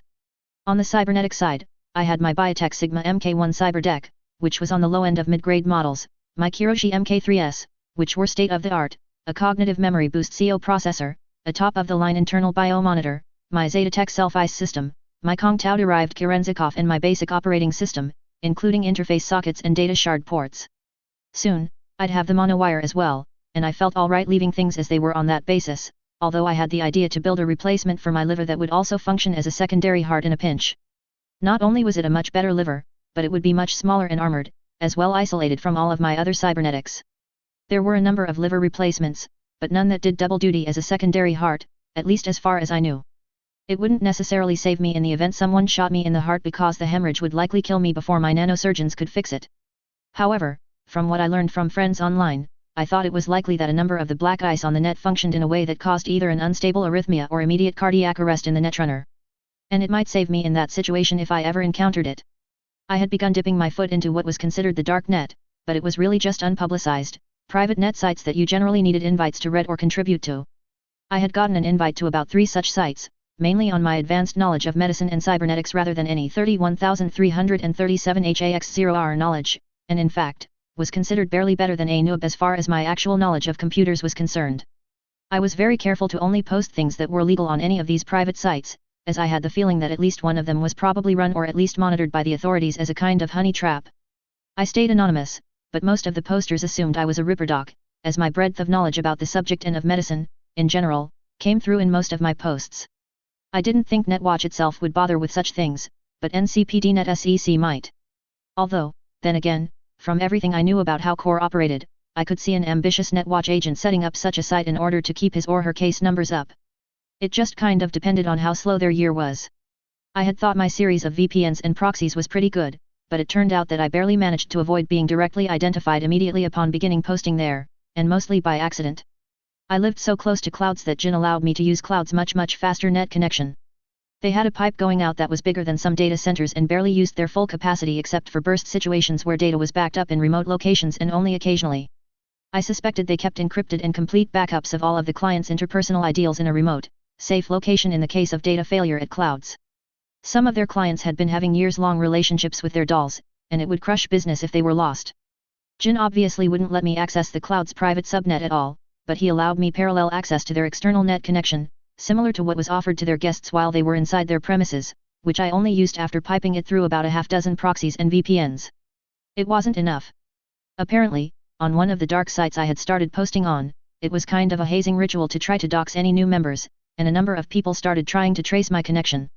A few of them traced it as far back as clouds, and the guesses were that I was either a doll myself, one of their techs working there, or, more likely, I had somehow used a non-traceable relay, for example, placing a directional radio link relay on the outside of the 12th floor building. As such, I got a semi-passing grade of better than a noob, but only barely. The truth was, though, that they had traced me completely. In any case, one of the large names on that site, which I used more than the other two, started privately asking me if it was possible to incorporate a defibrillator system into a netrunner suit, explaining the simple and cheapest type of black ice just stopped your heart. Only the really high-end ones broiled your brain or similar terrible fates. I hadn't even really known what a netrunner suit was, but it was generally an armored form-fitting one-piece that included things such as powered internal cooling systems, which were useful when runners did actual deep dives, especially if they were doing so somewhere other than their home. It was most commonly used by either corporate netrunners or edge runners when they attacked private, air-gapped subnets. There were a lot fewer of those these days, but 20 years ago, that would have been the norm rather than the exception it was today. Looking up a few pictures of people wearing them, I wondered if I would ever use one. I couldn't see myself doing it. They were so form-fitting that they left very little to the imagination, after all. Maybe if I put on something over it. That started my first paid collaboration online, as I felt it was a very easy problem. Defibrillation was a very old and mature technology. Old and mature enough that I first suggested she just get an internal biomonitor and simple defibrillation implant, the kind that a cardiac patient might get. They were cheap and simple. However, she nixed that idea completely and insisted that any solution had to be completely air-gapped from her personal operating system, as people had tried that before and still got flatlined. She didn't have samples of the black ice source code, but it was clear to her that part of the payload included first temporarily disabling an afflicted person's implants, the same way that my disable cyberware quick hack functioned. She had left me one of her netrunner suits in a boutique electronics store in the nicer part of Haywood, which I suspected probably sold other things as well, and I had waited for lunch before driving over to pick it up with Gloria. The shop had a lot of interesting things in it, and I had to be buzzed in through a little antechamber, which I suspected had a number of sensors to detect weapons. This was the good part of Haywood, but Haywood still had more population than any other part of Night City, and therefore just by numbers, had more crime, too. "I'm here to pick up a package," I told the man working behind the counter. He glanced at me, giving me the elevator eyes treatment, curious. Although my Zetatech self-ice didn't have any customized ice installed yet, featuring only the default systems, it still had its built-in adaptive, intelligent firewall, which was enough to shut down the ham-handed port scanning attempt the man was giving me. It was the kind of port scan that I would have tried when I was just starting out, just using the network map utility with the default options, which was about as subtle as a right hook. How annoying. That showed him I was, potentially, more than just a simple courier. Normally, I would respond in kind, and I had learned how to be at least a little subtle. I rarely port scanned people directly these days, as people were almost always connected to public devices around the subnet, and if given a little time, I would attempt a breach protocol attack involving some innocuous item, for example, a vending machine or net-connected light switch, and then use that as a proxy to scan the target. A lot of people, even sophisticated and security-conscious people, would end up whitelisting such devices if they were around them every day on their internal firewalls. It was stupid, but it saved some time, so it was very common. Now, though I was just playing the part of a slightly more than a simple courier, I frowned at him and said, "I'd appreciate it if you stopped that immediately." He held his hands up, placatingly, with a vaguely German accent, "Sorry, Chumba. It was clear this was your first time here, J.A." He motioned to one side, to a series of lockers in the back of the shop that I hadn't seen when I came in. Packages are left or picked up in those automated, unattended lockers. If you have the correct passphrase, that is. I nodded at him and told him before I turned to walk to the back of the store, "Thank you." I heard him say something a little less than complimentary. Even living here for over half a year, I still hadn't gotten used to the fact that what I considered normal politeness seemed almost anachronistic and almost offensive to some people. I walked up to the lockers, and there was a simple LCD display and a computer with a sign that declared it was air-gapped, not networked to anything, nor capable of being networked at all. The directions for use indicated that you should pay at the counter if you wanted to leave something here and that all consignments would be seized after the time period elapsed. You could rent a locker by the day, month, or even year. There was a card slot, so I suspected the clerk had some way to program a simple magnetic card with a cryptographically signed token that included the rental period. I nodded. It was a simple, effective, and hack-proof system. At least on its surface. The keyboard was included in the kiosk and was both old-fashioned and looked bulletproof. I carefully selected the option for retrieval and typed in the password I was given, and pressed enter. One of the lockers clicked open, and I glanced inside to see a small, nondescript box. It was sized enough for clothing, but before I took it out, I took a small plastic wand from my pocket and waved it around the box. The wand wasn't something I had built but bought. In fact, I saw similar models in this store while walking through it. It was a broad-spectrum electromagnetic frequency receiver combined with a simple chemical sniffer. It would detect outgassing from most kinds of chemical explosives, although the very newest types that featured metallic explosives couldn't be reliably detected. Thankfully, those types of explosives were hard to get, even for most corporations. The box was neither emitting any kind of radio frequency radiation that I could detect, nor was it likely that it was a bomb, so I nodded, replaced the wand inside my jacket and grabbed the box, and closed the locker door. The clerk was smiling as I started walking to the front of the store, saying, "You know, we inspect all packages left ourselves. There are chem sniffers built into each locker. I mean, we don't want to store bombs, either." I snorted at him, and if you were me, with a job to pick up a package, would you trust the professionalism of a store you've never been to? Well, when you put it that way, the man said, shrugging, no, I wouldn't. I nodded at him, thanks. By the way, do you sell all manners of software here? I wasn't sure I would trust any potentially illegal software I bought at a random store, but I could always slowly examine it for malware. Now it was his turn to snort, and if you were me, with a job as a clerk at a regular everyday electronics store, would you trust that some gonk you just met isn't a netpig? Well, when you put it that way, I told him, grinning, no, I wouldn't. He laughed and said, so, we only sell the absolute most legal of software here. Maybe come around more often. He shrugged. I nodded. I didn't think he was any kind of netrunner. I was better myself unless he was posing as a know-nothing, which was possible, but even if he wasn't, he probably, by virtue of operating a semi-legal electronics store, was probably a lot more in with the community than I was. I'd returned to this store, it was interesting, and I saw a number of items that I might be able to use either in whole or in parts. It was kind of like a small boutique Radio Shack. When I got back to the truck, I hopped in next to Gloria, who drove most of the time. Theoretically, she should drive all of the time that we had a patient in the back, but she was a good clinician, and I didn't want her to get rusty as a simple bus driver, so whenever she wanted to, and the acuity of the patient wasn't too serious, I let her provide patient care while I drove us to the hospital. What's that? She asked me, glancing at the box while eating a burrito. I hummed and opened it. It should be a netrunner's suit, I told her, not bothering to lie. It wasn't illegal, and if I didn't answer her, she would just get more and more curious and have more implausible guesses if my read on her personality was right. If I didn't show it to her, by the time our shift ended, she would be sure it was Johnny Silverhand's actual silver hand. Or a consignment of illegal drugs, which she would be upset that I hadn't brought her in on my smuggling side hustle. She had a baby boy who just turned 3 and no father in sight, or mainline output as the popular vernacular went, although I thought those terms seemed a bit vulgar. I opened the box and fished out a netrunner suit in dark grey. It was clearly for a woman, but one a little bit more petite than I was. Gloria's eyes got wide. Whoa, Nova. You're a netrunner, Taylor.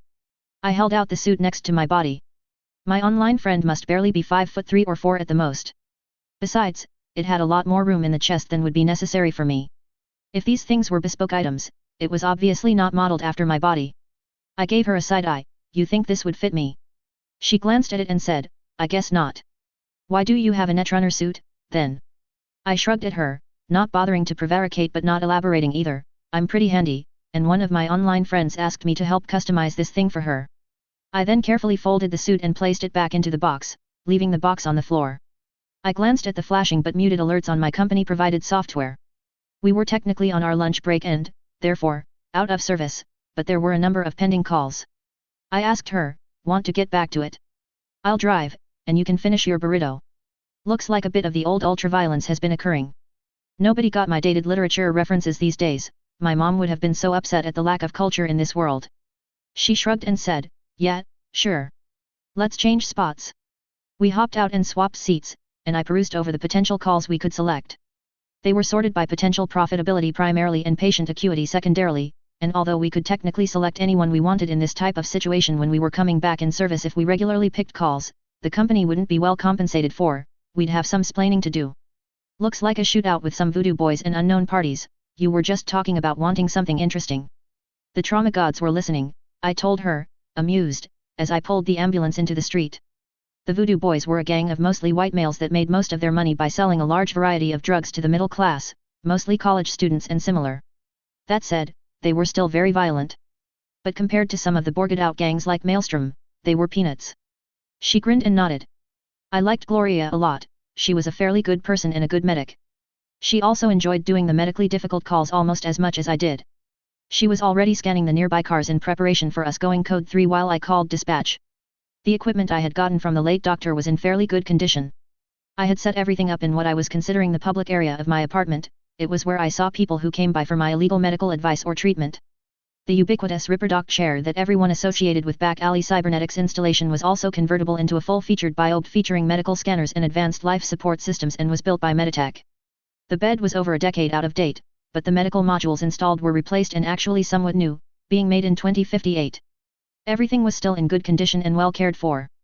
The specific cybernetics installation and adjustment equipment was also made by Meditech, and it included both surgical assistants as well as semi-autonomous nanomedical administration systems. I didn't think too much about the glove multi-tool that he had, though, and I already had that disassembled on my workbench. That was exactly the kind of thing that my power got interested in disassembling and then improving, although it kind of wanted to incorporate the tools into my actual hand, either with cybernetic augmentations or even biological ones. I didn't want sharp bone blades to deploy out of my fingers like that Earth Olaf comic book hero Wolverine. Besides sounding painful, it also sounded creepy. I had the reassembled monowire installed in pieces in the surgical assistant, ready to go. I also had already carefully created the mono-resistant ceramic plating, according to the manufacturer's guidelines, although I had managed to turn it transparent and included a coating of variable smart paint underneath it. I would be able to control the exact color electrically and had already included hooks into the modified firmware I had created for the device. I'd have to do this one hand at a time. When you still had completely organic hands, installing the ceramics was a lot more involved, and even more so when I had a skin weave biosculpt treatment. It was a complete skin replacement, so I had to excise the old skin without damaging the nerves, install the ceramic components and use nanomachines to ensure that the ceramic skin both fully integrated with the surrounding skin tissue without rejection or inflammation, but that they also had to integrate with the nervous system, so I still had a sense of touch. That was the hardest part and required yet more nanomachines. I kind of suspected that back alley rippers might skip this step or half-ass it, leaning on some of the automation provided by their surgical assistants, but since the composite was on 3 fingers of each hand, it would reduce the manual dexterity of the patient significantly, at least until the person adapted to their disability. I certainly wouldn't have installed this implant if it came with a loss of sensation in my hands. My hands were very important. Placing my left hand in the correct position above the surgical assistant, I administered a local anesthetic to the nerve well above my wrist. I didn't want to feel any of this, that was sure. Flexing my fingers, everything seemed normal. You couldn't even tell that there was anything odd about my hand. The flexible ceramic in my fingers wasn't 100% transparent, so I had to fiddle around with the color a bit, setting a slightly lighter shade than my skin so that it looked correct. If you inspected my hands very closely, you would notice the discrepancy, or if I shook hands with someone, they likely would too, but there were multiple reasons one might replace the skin of one's fingers with a flexible ceramic compound. This particular formulation, which was resistant to monomolecular edges, was only used for this application, but a lot of electricians coated parts of their hands with insulative compounds, for example. The feeling was a little bit different than what I was expecting. The tiny microprocessors embedded in the ceramic translated tactile sensations pretty well, but much less so for heat, cold, or pain. I could hold a piece of ice in my fingers and detect that it was cold, but it just vaguely felt cool without the same resolution as my natural skin could detect. Still, it was pretty good. I was standing in the largest clear area I had, which was the main room in the private area of my apartment. I had a small kitchen stool set up a couple of meters away from me, with a small empty soda can sitting on the top. While Nicola Classic was disgusting and tasted like carbonated Robitussin, there were a number of competing brands, a few of which tasted somewhat like what I remembered and were palatable. I had modified the wire slot to resemble a normal personal link slot, so I didn't have the obvious cyberware that screamed integrated monowire if people saw my hands and wrists. It wasn't a particularly hard modification, either. I increased the percentage of the implant that was inside my wrist, and as such, I had to incorporate it and bond it more to my ulna, but that wasn't hard at all and the advantage to being able to surprise someone with it was immense. I wondered why Kendaki never attempted it. Nodding slowly, I held my arms out and then triggered the monowire to pop out of the slot. You could do this two ways, you could grab it out of the slot and pull it out, or you could use a mental command to make it pop out, unreeling a little over a foot of wire at the same time. I did this second maneuver. It was a bit more dangerous, but it reduced the time necessary to deploy the weapon by at least a second, and it had been the way I had been practicing using the weapon in the VR system for some time. Grabbing the end of the wire with my right hand, I reeled a significant portion of the wire out of my wrist and carefully flicked a loop of it towards the empty kin while holding the end of the wire between my fingers. I wasn't going to try anything crazy or any fancy tricks like trying to lasso the kin or anything. I'd have to work up to that. However, I had so many hours with this thing, and it had been over 100 hours of subjective time since I injured myself even slightly. Monowire relied on a continuous and special electrical field propagating along the length of the wire to give it its durability. It was possible to lift 3 tons with the normal Kendaki monowire before the wire failed and snapped. However, this was only if the special field provided by the electronics in the implant were active. If not, not only would the wire snap if it lifted more than 30 kilos, but just bending it past 90 degrees would snap it. The actual wire itself was very fragile when the implant wasn't in operation, according to all the documentation I've read. As such, the wire wasn't entirely invisible like you'd expect it to be, but it had a vague red outline to it, which honestly was probably a very good thing from a user-operator's perspective if you didn't have a compatible set of cybernetic eyes that could pair with the system. That said, it was still quite hard to see, but as the operator, it integrated with my Kiroshis to accentuate this effect, so while to everyone else, it might seem like a vaguely red blur, to me, it looked like a solid red line. The solid red line of my monowire sliced the tin can in two almost exactly at the point I had targeted and did so without wrapping around or damaging my stool. The stool was steel, so the monowire wasn't a great matchup for it. Monowires could cut organic matter and plastics like they were nothing but steel. You'd have to saw it back and forth for quite some time to get through it. A thin aluminium kin was no problem, though. Katana-wielding mooks were a common training partner in the VR system, as they could, in some ways, counter the monowire, but honestly, it was really easy to either target their hands and extremities or even throw the wire, so it wrapped around their sword and yank it right out of their hands. I accidentally impaled myself with a thrown katana like that when I started getting complacent with that enemy type, though, but nobody would ever find out about that. The hardest enemy type in the simulation was full conversion cyborg types. They had a number of generic full conversions modeled but none that were obviously militarist like the Dragoon I had in my storage unit. On those, it was important to attack their joints. I thought the best solution was not to ever fight one, actually, but if you had to, then attacking their knees or necks where the construction had to be much more flexible was a good option. I usually just ran away when they showed up on the VR training program, though. I sliced layers off the rest of the kin a few more times before I felt that I had done enough. I was trying to gauge the accuracy level of the VR simulation and thought it was pretty good. Keeping hold of the wire in my right hand, I had the implant carefully spool up the wire back into my left wrist until I was, once again, empty-handed. Nova, I said out loud, grinning like an idiot. I had accepted Gloria's invitation to go visit her apartment a couple of days later and found myself in a mega building in Arroyo that was a bit more rundown than mine was. I was wearing my most casual of clothes, but I still stuck out like a sore thumb, but I was wearing a firearm openly today. I had just purchased it, too. It was Militica's latest, actually not technically coming out until Q4 of this year, but employees and their dependents could purchase it ahead of time, and I still technically qualified. It was the M76E Omaha.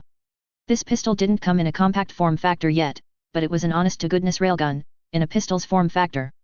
The ammo was a bit annoying to get, as I had to buy it straight from Militech right now, but I had no doubt that soon it would be manufactured by every munitions company there was, as it was deadly simple, just steel slugs.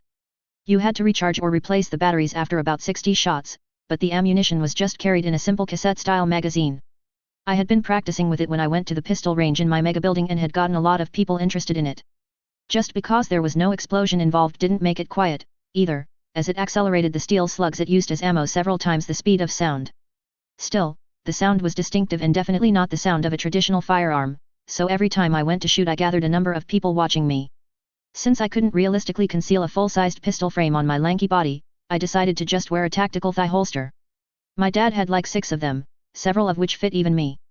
I got a few stares that I didn't feel were too friendly, but I wasn't really wearing very nice clothes, just clean and somewhat new ones in dark colors, and I was visibly armed, so nobody really tried to hassle me.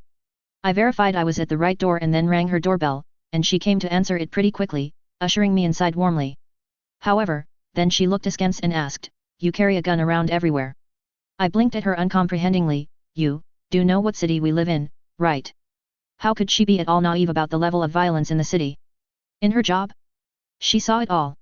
Yes, but I never felt very comfortable doing that, she said, unsure. Who taught you how to use one and how to be safe with one? I chuckled. Well, my dad and mom, mostly. But I told you I was a corpo brat, right? I didn't really tell you which corp my parents worked for. Well, it was melee tech. I think the first time I shot a gun was when I was 6. At least, she didn't have any memories of Alt Taylor doing it before then, but it might be possible. That caused her to chuckle and then laugh. I guess it would be hard to grow up in melee tech and not be around guns all the time. I nodded to her. Would you like me to teach you? It really isn't that complicated, and honestly, I would feel a lot better about your safety if you weren't just. I struggled to find an appropriate word, helpless. She rubbed the back of her neck. Yeah, maybe.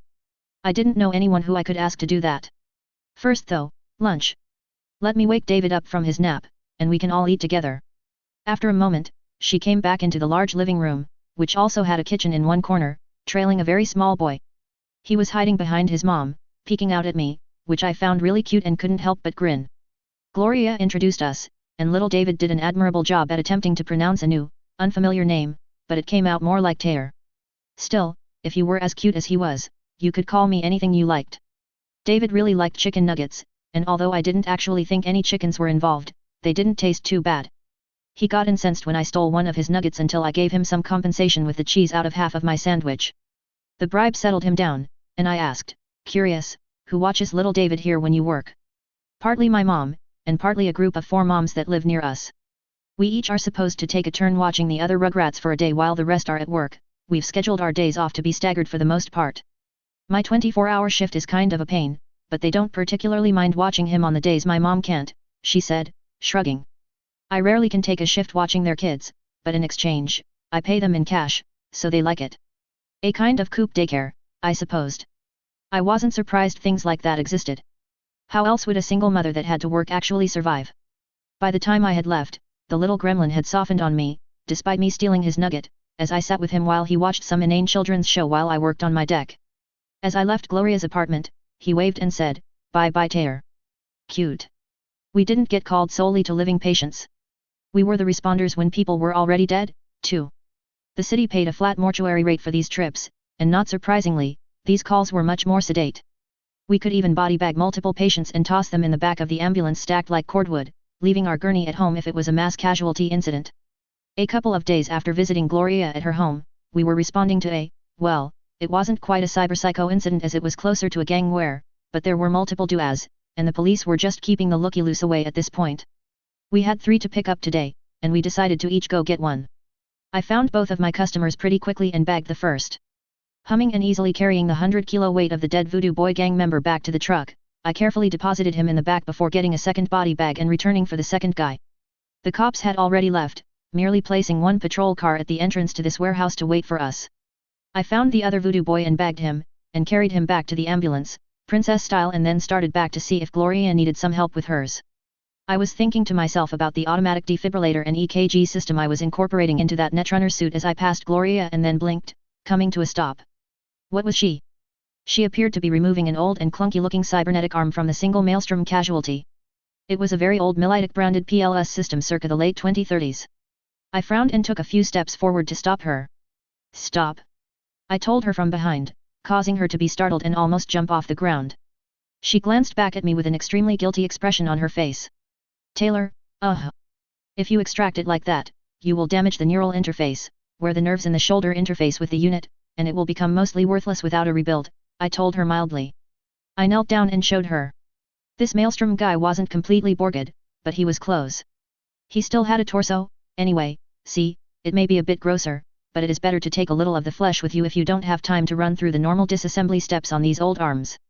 There's no standardized interface that snaps in and snaps off with these old models. I stood back up and said, "Finish that, bag your guy, and I'll meet you back at the truck." I walked back alone, thinking about what I had just saw and why I had helped. I would ask her about it, but I was pretty sure I already knew the answer as to why she was doing what she was doing. Raising a kid when their dad skipped town was hard, and although Gloria had a pretty good job, it would even be hard on what Taylor made, and she made over 30% more than Gloria did. On the drive back, there was an awkward silence, so, why did we just rob the dead Maelstrom guy? I asked curiously. She sighed, I don't make enough money, Taylor. You're not going to report me, are you? I really do need this job. I shook my head, no. I'll even help you, so long as it is only these types of people we do it to. Dead criminals, or dead people who we have reason to believe, have absolutely no next of kin. Probably best to keep it to the criminals, though. I thought about it for a while, they don't even autopsy these guys in gang violence situations like these, you know? We take them straight to the crematorium, for the most part. I imagine if anyone is pissed, it is the mortuary techs who probably steal all of this stuff anyway instead of sending it over to the NCPD as evidence like they're supposed to. She chuckled, then shook her head, I'd never take the chrome off some innocent victim or someone who had family that might need the money from selling mom or dad's second-hand cybernetics might bring. I nodded, good. Who do you sell it to? I'm just curious. She shrugged, I have a contact with a local small-time fixer, I think he takes it from me and then sells it to a number of ripperdocs in Santo Domingo. I hummed, how much do you think he'd give you for that arm? She sighed, not a whole lot, but still about 1,000 eddies. We should go have since you helped me from ruining it. I raised an eyebrow. It was an old system, but it was still a very dependable and widely used system and worth more than that on the secondary market, especially if I could clean it up and fix it. It wasn't broken precisely, but I could tell it hadn't seen a service interval since George Washington was a private. It was worth more, too, since it was a restricted item. In its condition, a retail price for that arm would be about 8,000, maybe more like 10 or 12 if I could run it through some maintenance and get it purring like a kitten. She looked shocked, really?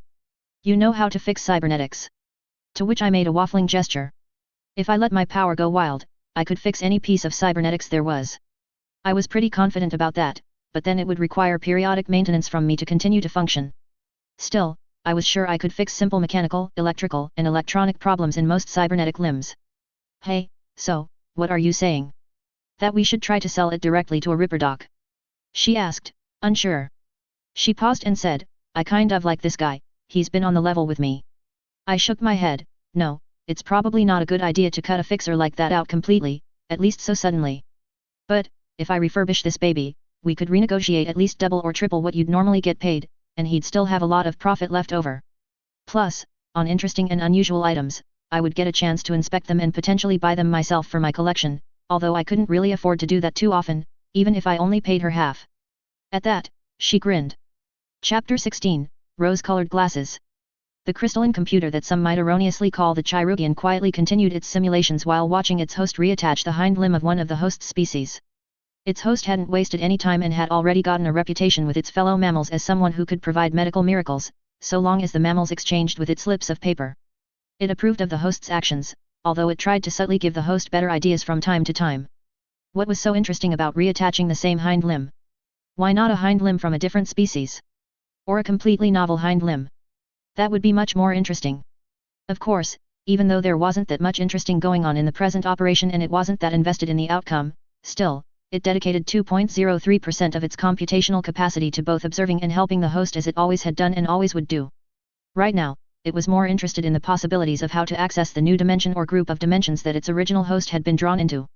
This information was of paramount importance, as it might have existential answers for the primary purpose.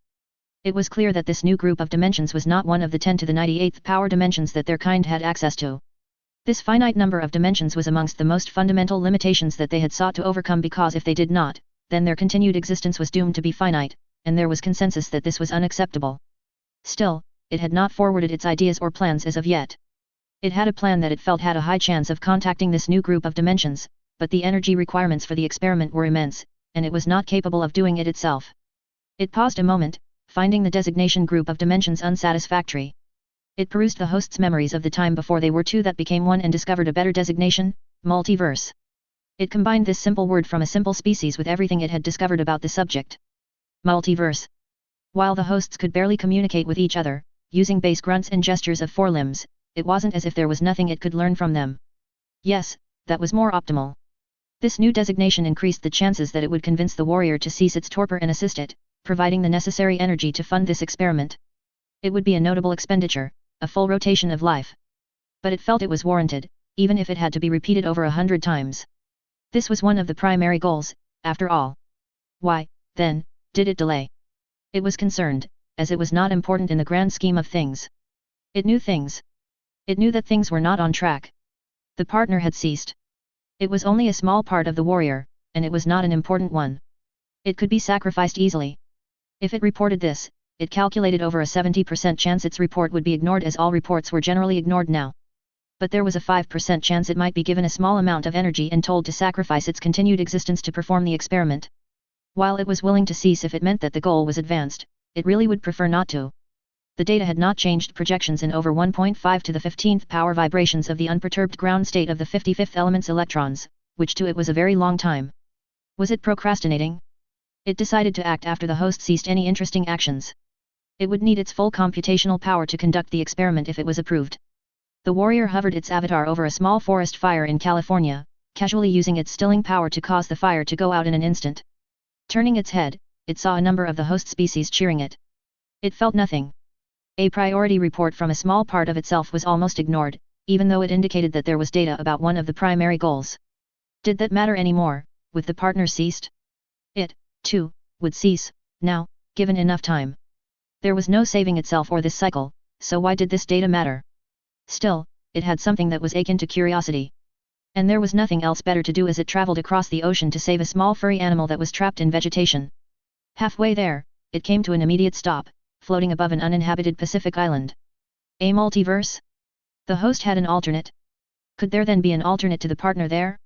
If so, perhaps. It approved the expenditure of energy. 1 rotation?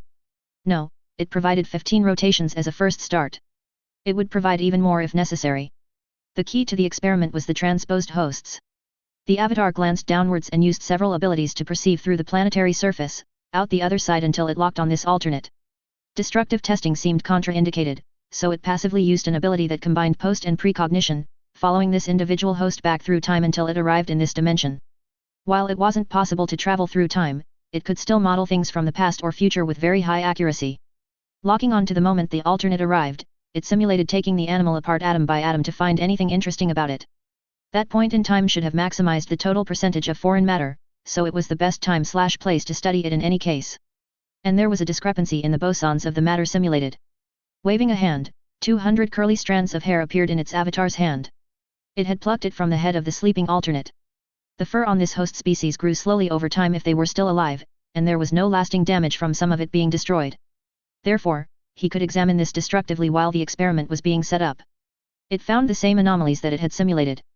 Everything in this universe and all of the dimensions it had knowledge of had a particular base frequency, a resonance, and this frequency was subtly different on the matter that was part of the alternate's body when she was transposed. By the time the experiment was begun, it had examined 10,530 strands of fur. The matter that was most recently extruded had characteristics that matched its expectations of matter originating in this universe. It halted its examination of fur as the experiment began. It could sense the moment a connection was made, and even tenuous as it was, it couldn't help itself. It would ruin this experiment, but it had to know. There were ways that an entity could detect their kind, even over intergalactic distances in real space or n-space, and it used the minute, barely atom-sized portal to this new multiverse to perceive. And it found nothing. Distances should not matter with this ability. With this ability, one of its kind could reliably and always detect every other member of its species. Members of its species did die from time to time. And it always knew when that happened. And it always would never go to the places where one of its kind died. It was why it was so depressed. No one would come to help it. It would not if it was them. And it found nothing. Not just no alternate partner but nothing at all. Whatever this multiverse was, its kind did not exist there. It suddenly lost interest in the experiment. And it didn't care if that part of itself wanted to repeat it. It could if it wanted, but it was pointless. It would take an exceptionally long amount of time to create a stable pathway that would be usable. Something like this, at one point in time, would have been something it and the partner would have experimented with over several cycles. Back then, it would have been an amazing discovery, but now? There was no partner there. The cycle was still broken. It was still doomed. It had a cat stuck in a tree it had to save. POV, Taylor living in Brockton Bay. Taylor shrieked when she woke up, "What happened to my hair? I woke from an utterly weird and surreal dream, like something out of H.R. Geiger paintings complete with incomprehensible five-dimensional shapes. I woke up with a headache, wondering if my sleep inducer was on the fritz. I checked it out while eating breakfast, and everything seemed to be working correctly, so it must have just been a very weird dream. That sometimes happened when you squeezed 8 hours of rest into 3, but this time it had taken the cake. Work had been getting increasingly hectic lately, with an actual gang war getting into full swing between the Voodoo Boys and the other Voodoo Boys? I didn't precisely know, but apparently, there were two factions of this gang. Maybe factions weren't precisely the right term, but a couple of decades ago, Haitian immigrants didn't take too kindly to a gang of mostly white psychos calling themselves the Voodoo Boys. The Haitians had more than decimated the gang and then gone quiet. They still existed today, and they took the old Voodoo Boys' money-making ventures, but they didn't claim any territory and just sort of existed. It was only recently a new generation of these poser Voodoo Boys had become active, and they were trying to reclaim their lost glory, but it wasn't exactly going too well. Not only were the Haitians not appreciative, but even other gangs were attacking them, especially Maelstrom. Both the actual gang-on-gang violence, as well as the innocent victims caught in the crossfire, had significantly increased the number of trauma-related calls that they received. I glanced at the Netrunner's suit that was lying on my workbench in the living room as I ate. It had only taken me about a week to incorporate the electronics from a miniature off-the-shelf commercial cardiac monitor and defibrillator. I even added an output port that the suit could plug into any optical input where the suit would stream the Netrunner's current oxygen saturation, heart rate, blood pressure, and electrocardiogram. Due to the fact that it was possible to digitally encode the light down a fiber optic pipe without being able to receive information back physically, I used an optical signal. While this stream of data could be connected to any device, including the Netrunner's interface socket, it still maintained the design requirement that the system was completely air-gapped. Defibrillator pads and electrodes were built into the suit's weave, and they were completely machine-washable and could be replaced with little effort if they became worn. I felt that I could have tinkered up most of this. Still, I thought that using an off-the-shelf commercial cardiac monitor as the major component, even if it was more expensive, would allow the suit to exist without further maintenance from me. Perhaps the customized electronics might need some maintenance, but if they failed, all that would cease would be the output of the vital signs. The suit itself would still work for its intended purpose. You could buy commercial-grade monitors that included defibrillators for less than a couple $1,000, and they were smaller than a deck of cards. They were effective and robust, even if they didn't include all of the features a professional model would. I just included that as an expense when I billed my friend. Altogether, I made over $2,000, even after expenses. I included a way to test it by building a small box that could replay any given electrocardiogram.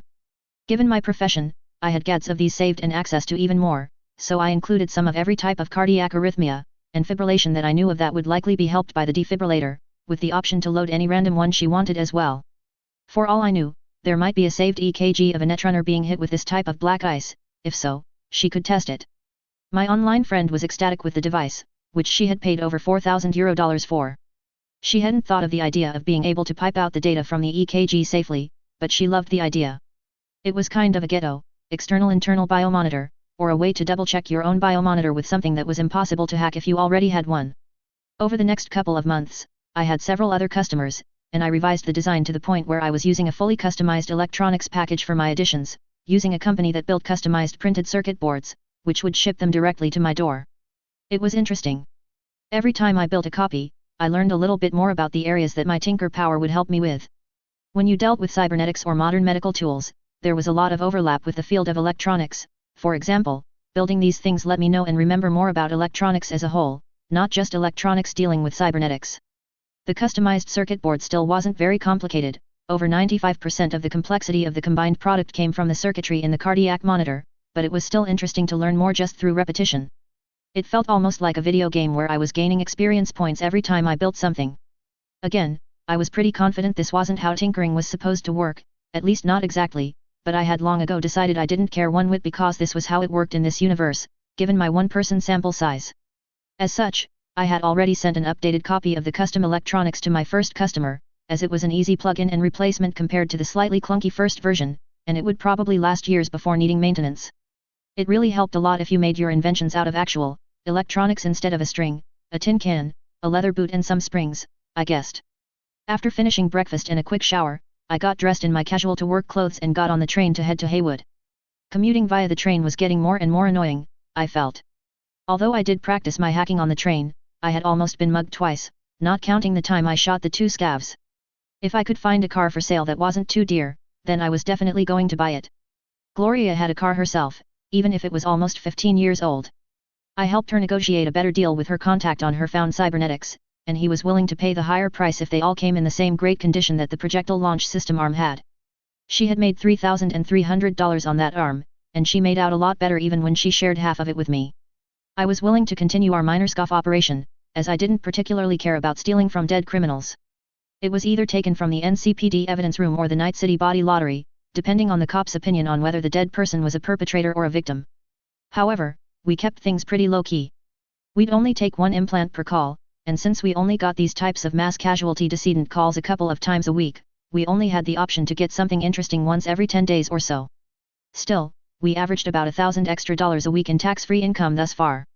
I also contacted her fixer anonymously and asked if he would be interested in purchasing a lot of pre-dosed stimulant tablets. I discovered that there were many similar businesses that offered unattended lockers, similar to the electronics store.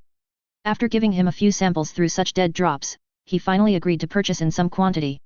He wouldn't agree to prepay, though, so I thought that I might just lose my first consignment, which he would take and not pay for, but he ended up leaving the money in the subsequent pick UPS.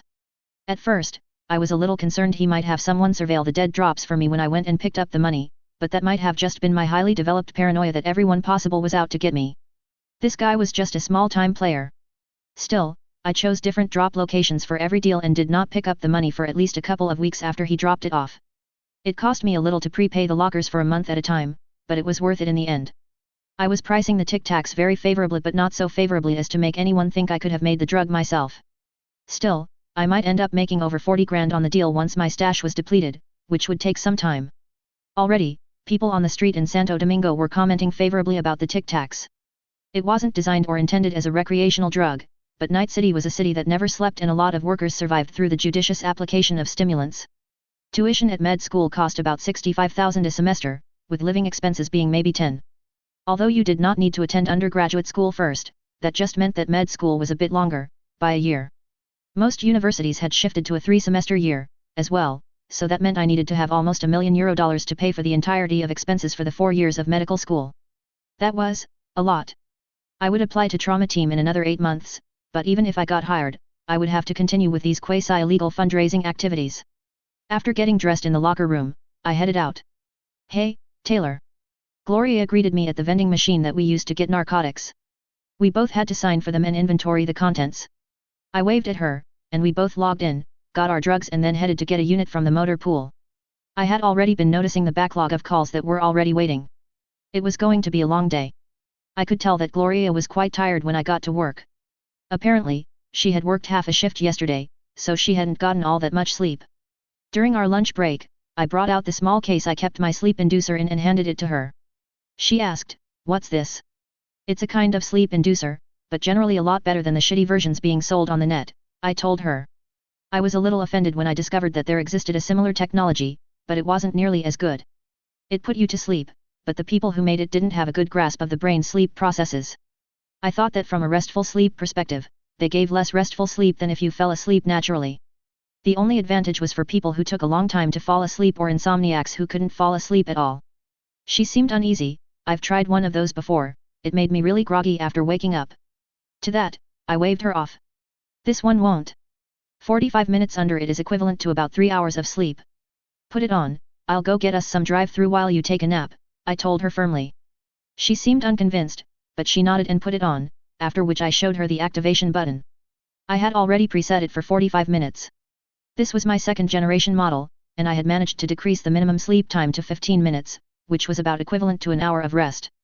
You could stop early without any real side effects, but you wouldn't really get many benefits out of it unless you slept for at least 15 minutes. Most of Night City ate food from restaurants and takeout rather than buying groceries and cooking themselves. Most of the food people bought to take home was heat-and-eat type things, and I wasn't that much different, although I did buy some vegetables for a high price at a few of the small boutique grocery stores around town. As such, there were a lot of restaurants in Night City. Quite a few offered a discount to medtechs, police or both.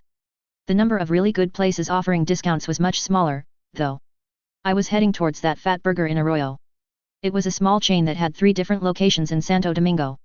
It was still just scop, like most restaurants, but they prepared it and seasoned it really well. The buns were actual bread, too, which drove the price up a little bit. Still, it was definitely cheap enough for your average worker, even if it wasn't an everyday thing. With the 30% discount for being EMTs, it was downright affordable, though. "I'd like 2 double-doubles with everything, fries and a large Nicola Classic and a large Cirrus Cola," I told the clown's head before picking up the order. Disgustingly, Gloria loved Nicola, all of its flavors. I couldn't understand it, not at all. Cirrus made a passable cola, tasting more like Pepsi than Coke, though. After grabbing the food, I drove back to the location we posted up when we were having a really busy day and sat there, eating my burger. Towards the end of our lunch break, Gloria stirred and then woke up, taking the wreath off her head and handing it to me. How long was I out? I looked at her weirdly. Just the 45 minutes. I don't like you well enough to let you sleep while I take all of the calls. Whoa, I felt like I slept a few hours, she said, causing me to roll my eyes. Hadn't I said that was what it was like? She glanced at me. Is this some secret melee tech thing or something? I shook my head. No. But don't tell anyone about it, either. I made them using mostly similar technology to the crappy ones that are already sold on the market. She seemed amazed. Whoa. Why wouldn't you want people to know you could make something like this? I gave her a stare like she was a very special child, because a corp would either steal it from me, possibly flatlining me in the process, or kidnap me and keep me in a gilded cage if they thought it wasn't a one-hit wonder fluke. I needed to have a frank discussion with her about what core actually were and what they were not. She seemed to have a bit of a rose-colored glasses on the subject, even commenting a number of times that she hoped her son David could rise to the top of the most important corporation in Night City. From what I can remember, first-generation corporate employees had a rough road. It wasn't impossible for them to do exactly that because there was a slight hint of meritocracy in the way core were run at the middle level, anyway, but it almost never happened. It was best to know what you wanted to achieve when you started an employee relationship with the largest corporations, and if your goals included ambition in a position in the corp, it was best to understand just what you were getting yourself into. It wasn't uncommon for a melee tech middle-tier corporate manager to be murdered, and it rarely was rival corporations who did the deed, but their peers, or rather their competitors. It kind of took growing up in such an environment to have the capability to smile and be friendly on the one hand but knife your competitor in the back if necessary at the same time. That was the main reason first-generation corpos rarely rose above line supervisors. They didn't understand that it was almost a different language being spoken, with words as sweet as honey and as sharp as knives. I was sure Alt Taylor could have done it, but I wasn't so sure I had the same capability, but at least I could recognize the knives coming if I had to. There was a real asshole kind of middle manager that liked keeping this kind of up-and-coming first-generation employee as an assistant in order to have a ready sacrifice if needed. I'd talk to her later, but she had to eat her burger fast as we had another call waiting for us. The gang war was heating up. All right. BZZZT Unit 42, Dispatch, 2122, Ebonic Drive, possible drug overdose, insurance coverage verified, respond. Gloria was back driving, so I cleared us and hit the lights, replying that we were en route. We weren't that far away, but it was in one of the few bad parts of Watson, with a lot of industrial buildings and warehouses. It wasn't exactly the type of location where you expected to respond to a possible overdose of someone who had enough money to have medical insurance, which was usually their home. As we pulled up, I spoke. I don't like the looks of this, Gloria. There was no NCPD presence on this call because it was just a regular 911 call. There was no shooting or car accident that they would be responding to that generated it. That also meant we didn't have their protection, either. Gloria shrugged. They'll flip their shit if we decline an insured patient without even trying. It's been about 9 months since I was last robbed on the job, so maybe I'm due. I stared at her like she was crazy but then sighed. All right. Button up your jacket, though. It should protect against most pistols, anyway. We hopped out, but I made sure my left sleeve was rolled up a bit so I could access my monowire if I needed to do so. If they were just going to rob us, though, then I would just let them have the drugs we carried with us. Gloria was carrying them right now. Normally the paramedic carried them, but I basically treated her as if she was one, as she was as good as many. When we had downtime, I quizzed her on the syllabus for the advanced EMT, and she was planning to go get tested in a couple of months. She already had all the practical skills down pat, she just needed a little help with the bookwork.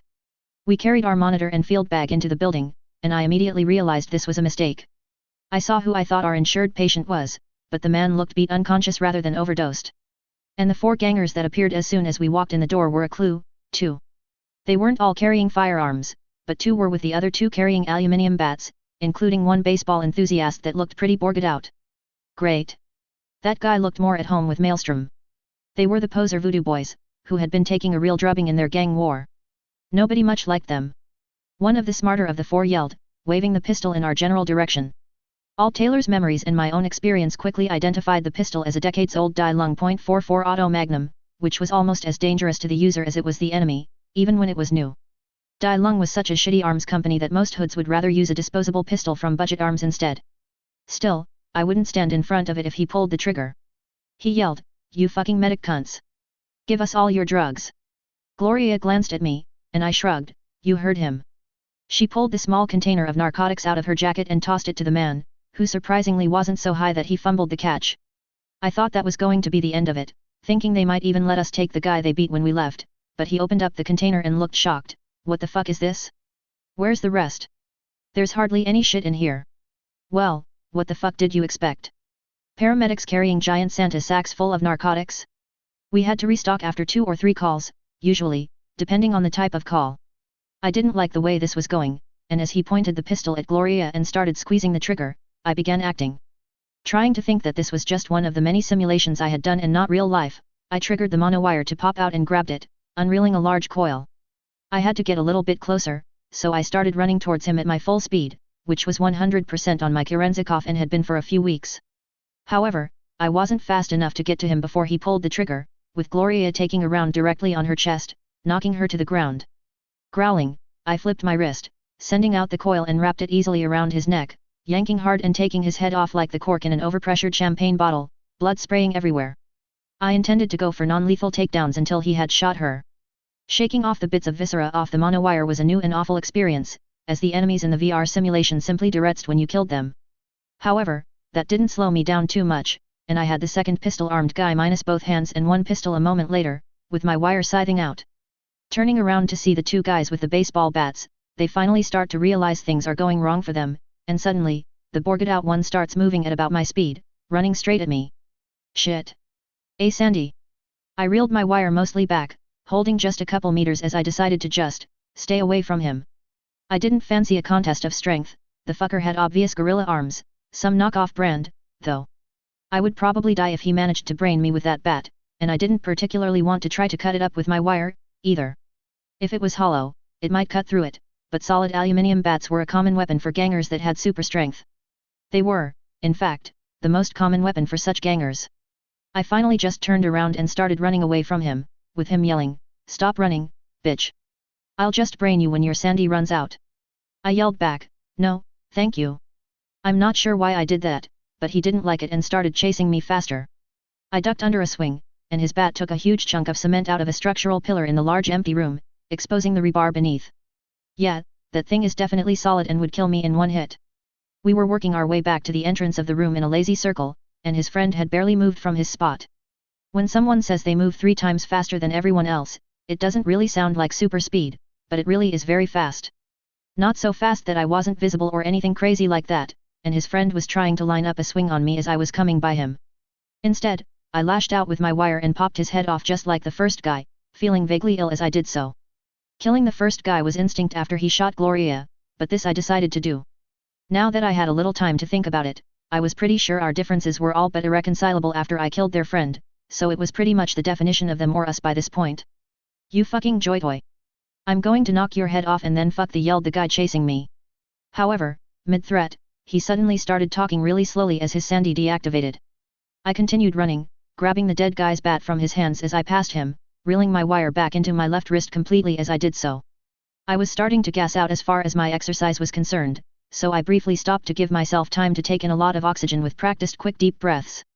I could run for about 90 seconds if I was going my full speed, flat out, but I functioned a lot better if the exercise I was doing wasn't anaerobic. If I had some kind of lung replacement, then I could probably run flat out a lot longer, though. I watched the Borg approach me, him grinning wildly as he must have assumed we were both back to the same relative speed, and if so, he had the advantage. That was true. He did have the advantage if we were both operating at the same relative speed. I didn't let him get within swinging distance but instead zipped behind him at my max speed, planted my foot squarely and swung for the fences. I was nowhere near as strong as this guy, but I was still quite strong. I could bench 250 kilos, doing slow but steady reps. If I gave it my all with a solid metal bat to the back of even a chromed-up asshole's head? With a sick crack, the guy went down like a sack of potatoes. It said something about the workmanship of his Sandy because I didn't feel his neck break, but there was a really good chance he was dead anyway. He was down for now, in any event. However, instead of bashing his brains in some more, I casually walked over to the guy that didn't have any hands, who was screaming in slow motion and picked up his pistol in one hand, which was a much better Constitution Arms automatic in .50 caliber. A really nice one, actually. It was the local equivalent of the Desert Eagle and just as large, and hardly anyone bought or carried them except if you wanted to show off. You could get better penetration with hypersonic flechettes in a much smaller form factor, after all. This is going to hurt my ears, I thought as I leveled the gun down at the handless guy and pulled the trigger, blowing his head clean off his body like I was Dirty Harry. Turning back around, I gape as I see the downed Borg stirring as if he was planning on standing up. I didn't want to just beat his head to paste with a baseball bat, it was why I had gotten this gun, but maybe I should have. Nope. That's not going to happen.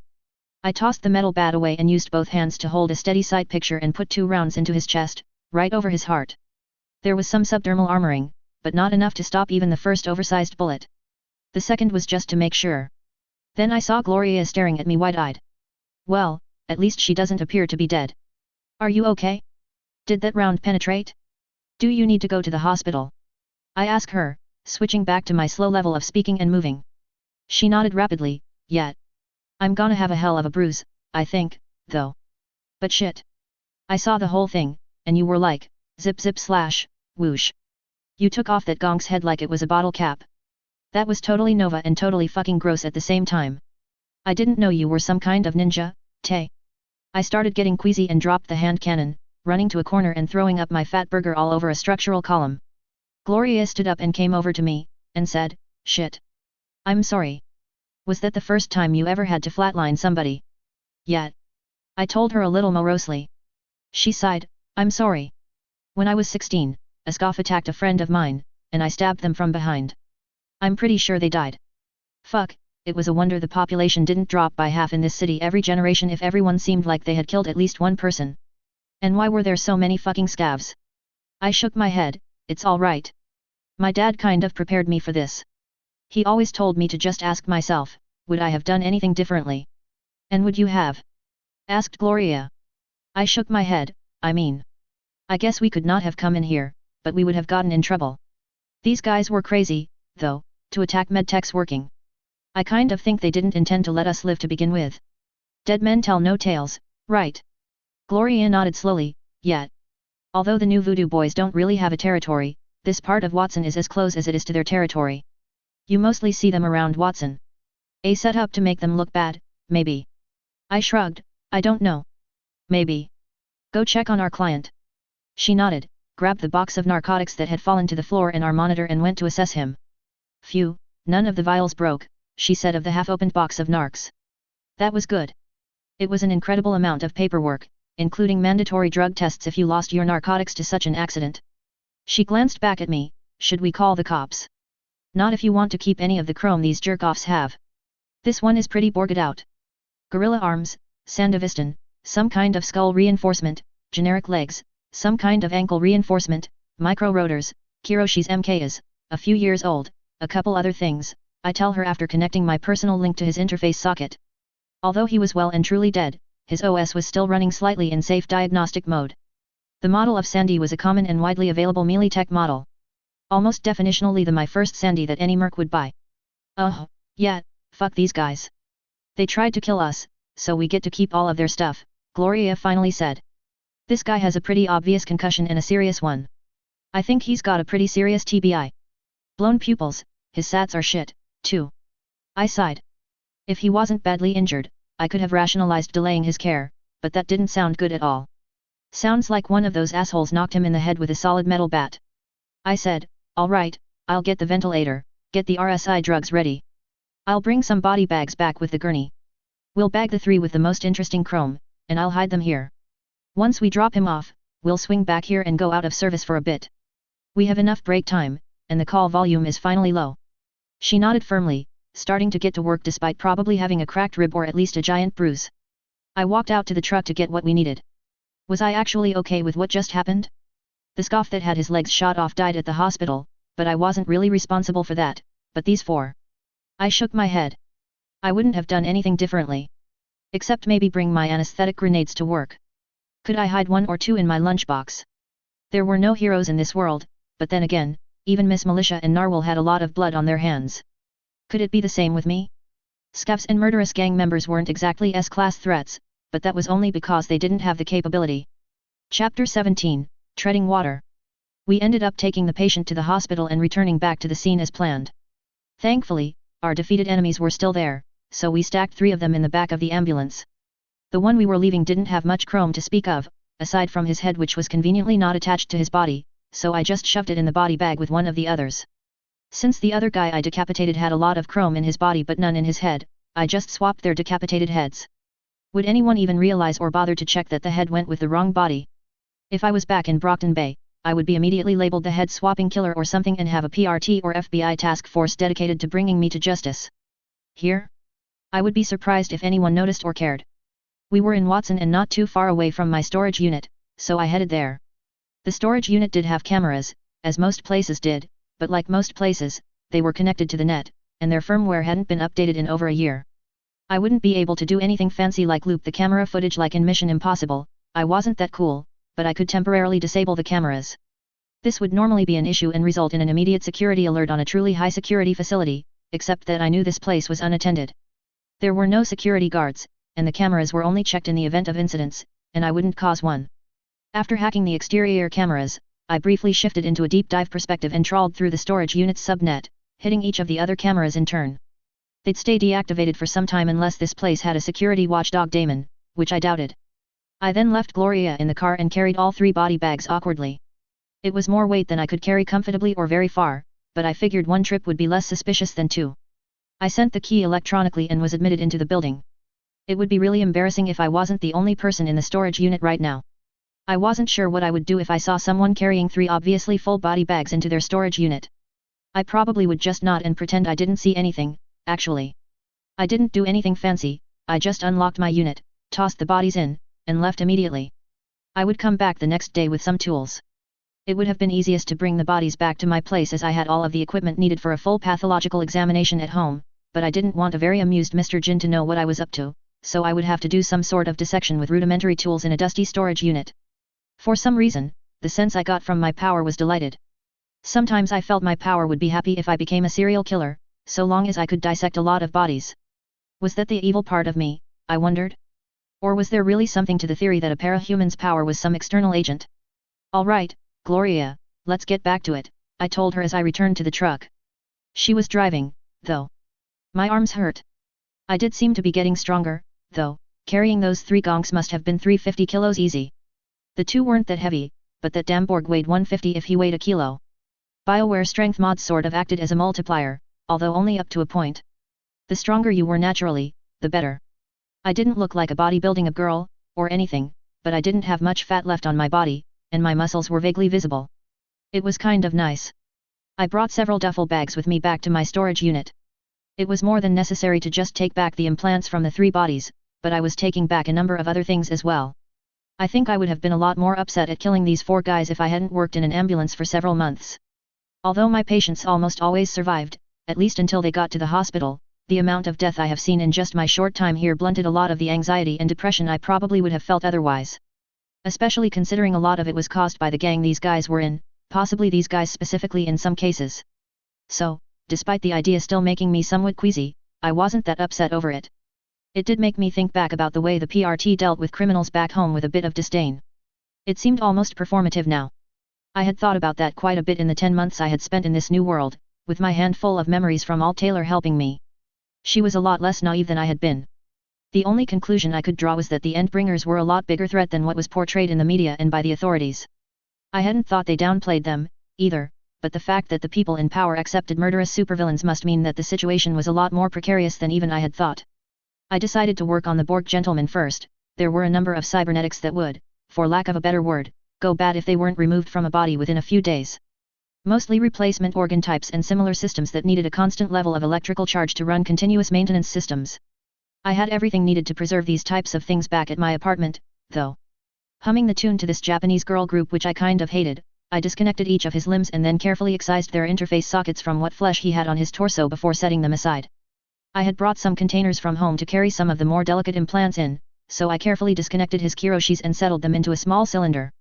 Flipping him over, I make certain to work cautiously, disconnecting his Sandevistan. It was a Mealy-Tech model and fairly reliable. There were cheaper models that provided less of an advantage, with the lowest that I was aware of for Sandy's providing about a 2 times boost, but that was still on the level of something that regular non-boosted enemies could fight against. It would certainly be harder, but it was possible. This was the first tier that most actual mercs, and not just gangers, would go for. Something that would provide the real and effective super speed that was very difficult for non-augmented people to really contend with. It was the first level that was military grade, in other words. Damn, that song was stuck in my head despite being really terrible. I used my deck to launch my music player. The net service I used to listen to music was fairly cheap, and it used machine learning to try to gauge what my tastes in music were. Now playing your favorite oldies flashed before my eyes, which irritated me to no end. It didn't take me too long to finish with the other two guys, and I was pretty stoked with the haul. 2 sets of Kiroshis, 1 set of more generic biodyne optics, a biomonitor, several replacement organs including a Sin lung setup, and 2 full sets of arms and legs between the 3 guys, including 1 set of generic gorilla arms. The Borg's limbs had micro-rotors installed, as well as a heavy-duty ankle reinforcement, so those limbs were pretty valuable, but the rest were average. The Sandy was interesting, too. It was the first time I actually saw one up close, too. Some of the things I left in the bodies because they were just too annoying to remove with the tools I had and weren't that expensive, such as the polymer arteries the Borg had and the subdermal armor system one of the others had. It didn't appear to be a very good one, anyway. However, I was taking the Borg's skull replacement back so I could remove it properly by the simple expedient of taking his entire head back home with me. After that, I grabbed a few of the black market implants that my dad had left me. For example, there was another projectile launch system in here, which I had an avenue to sell now. Then I spent a little time disassembling part of the Dragoon. It was kind of difficult because the railgun shot made some panels really difficult or impossible to take off. Before I had gotten my Zetatech self-ice, if I had thought about tinkering ice, it would be very difficult. My power didn't seem to want to help me with it, thinking it was mainly computer-related. However, so long as I kept firmly in mind that it was going to be installed in my body and kept in mind the specific format for the slots in my Zetatech system, it began helping me a lot more. Keeping all that in mind, I disassembled parts until I got to what my power identified as the Cyber War subsystems. There were both ICE modules, although in a different slot format, as well as generalized ECM and jamming equipment. I wasn't sure what I could do with the latter, but I took it all and put it in one of the duffel bags. Gloria's car was small, but we managed to fit in what was left of the 3 bodies in the back seat, as well as the duffel bags of loot. I asked her if she knew where we could dispose of the bodies without anyone being the wiser, and she looked at me oddly and just nodded. We drove for a fair bit, even leaving the city to the east. I wondered if we would be attacked by the nomads, but that probably was something that was more just depicted on television. When we got to our destination, I blinked and then sighed, blushing slightly. Oh. We were at the municipal landfill. I chuckled a little bit and then just quickly tossed the 3 guys into an area and tossed a bit of cardboard over them to conceal the obvious body bags. I wondered how many bodies were buried here in the dump. A lot, probably. She followed me back to my apartment and was a bit shocked at my outer public area, which looked more like a Ripperdoc clinic than someone's apartment. She gaped, "Taylor, are you a Ripperdoc?" No, I told her, I just happened to get all of this equipment. Well, it's hard to explain. I can't really talk about it, but it's mine now. She looked at me a little unbelieving, and I waved her off. Okay, let's get some of these perishable items in the stock-keeping system. She handed me items, and I placed them carefully in the cryogenic containers and then slid those containers into Dr. Jersted's old stock system, carefully inputting the name and model number of each added implant into the computer as I did so. I set one of the cylinders carrying 1 set of Kiroshis aside for a moment. The limbs I set on my workbench, I would go through all of their maintenance later today. It shouldn't take too long. After we were done, I asked her, "Do you want these Kiroshis? They're only a couple of years old, and they're a lot better than the trash you're currently seeing with. I'll update them with the latest firmware, including NCPD downlink and everything." She looked interested but said, "I don't really have a regular doctor I go to." I waved her off. "I may not be a Ripperdoc, but you already have optics. Swapping in one set of another is one of the simplest procedures there is, it's mostly plug and play." That wasn't quite true, as Kiroshi made a lot better use of the optical nerve than most brands, so I would have to make a couple adjustments to the interface, but it really was simple. She looked amused. "If you blind me, you're the one that's gonna have to walk me to an actual doctor and pay for them to fix me up." "But, yeah, sure. I would like to see if the gonks I see are murderers, plus the resolution is supposed to be preem. These can't even do actual phone calls, you know." She pulled out an actual cell phone, similar to the one I kept in my desk drawer these days. I nodded and told her, "Okay, take a seat. I'm going to reflash these babies with the latest firmware." I didn't particularly want to see what kind of media, images, or videos a murderous Borg kept in their Kiroshi's internal memory, even if there weren't any viruses or malware installed, so I just quickly reset the ICE to factory defaults and installed the latest manufacturer's software on it. It took me over an hour to do that when I did it to myself the first time, but now it barely took 2 or 3 minutes to accomplish. I put on the rebuilt glove tool that I inherited from Dr. Jerstad. It was a little weird getting used to using it, but it really did make a lot of common operations very quick. I administered a local anesthetic and powered down her optics before using the glove tool to carefully pop them out of her orbital cavity, setting them in a small cylinder one at a time. They weren't very good, but they were still worth a couple hundred eddies, maybe. Waste not, want not. Rather than immediately installing the Kiroshis, I took a moment to update the optical nerve interface. In some ways, it was standard, but Kiroshi used a lot of semi-proprietary methods, so it would just generate a lot of pointless headaches and suboptimal performance if I just installed them without making these adjustments. One of the attachments on the glove hand was an articulable computer interface. I could switch out the tip with various plugs that would interface with a number of proprietary data formats, but the semi-generic optical interfaces always were programmed by a near-field communication system. There wasn't a lot of room for plugs inside your eyes, so I popped that onto the glove and held it close to the nerve interface in her optical cavity until the new Kiroshi software flashed onto it. I had already reprogrammed the iris color on the Kiroshis to more or less match her previous eyes instead of the blood red color Mr. Edgy McEdgerson had selected. She could update it herself in the settings, but there was no point in giving her cringe eyes to start with. Using the glove, I installed each eye one at a time, making sure it clicked into place properly and then testing its range of movement. After that, I nodded and did the last few tests before saying, "All right. That should do it. We'll just need to go through the visual calibration routine in a moment." I tapped a few keys on the Meditech Biobe, which should reactivate Gloria's eyes. She blinked a few times and says, "Whoa. Nova, everything looks awesome." I hummed and nodded, asking her, no glitches, blurred vision, or low contrast. After she shook her head, I rolled my chair back to glance at the readout on the Biobe's drop-down operator display. While she was sitting here, I had dual access to all of the output of her implants. One side of the screen showed a close-up of the iris and lens of each of the Kiroshis, while the other half of the screen was her perspective. "Okay, activate the HUD and select the new user setup," I told her and then walked her through both the setup and calibration program. I then showed her all the options and how to download a phone app and pair it with her existing phone service, as well as the quality of life things like GPS mapping, taking photos and videos and other things. "Okay, try the optical zoom mode. Take a look at that poster across the room," I told her, and she gaped, not even realizing such a thing existed. "Lastly, the scanning system." "Scanning system?" she asked, confused. I hummed and nodded, "Yes, that's how you trigger some of the ancillary functions, like NCPD background checks. Focus on my face and kind of think hard about it. Like you did when you zoomed, but a little different. Instead of thinking about seeing distance, think about scanning or just focusing on my face hard." All Kiroshi models had a mental interface, integrating into the user's operating system more completely compared to a lot of the bargain basement optics that still used blink and eye tracking systems that were decades old already. "Ah. I see. Well, you don't have any criminal record, Tay," she said with a grin. I nodded. After a while, it should become second nature, syncing with your thought processes and reading your intention.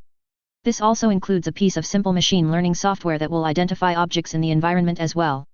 It's not too useful if all you have are optics, but it is still the sort of thing that could win you a bet sometime. So, trigger it on, say, "Here, your old eyes." I handed her the open container, and she looked inside. "Ah, Preem. It gave me the manufacturer and model number," she said, excited. I nodded. "You should consider taking the internal biomonitor we found too. It's not too old, but I'm not willing to put it in. But we could find you a good doctor that doesn't charge too much, especially if I go with you to put it in."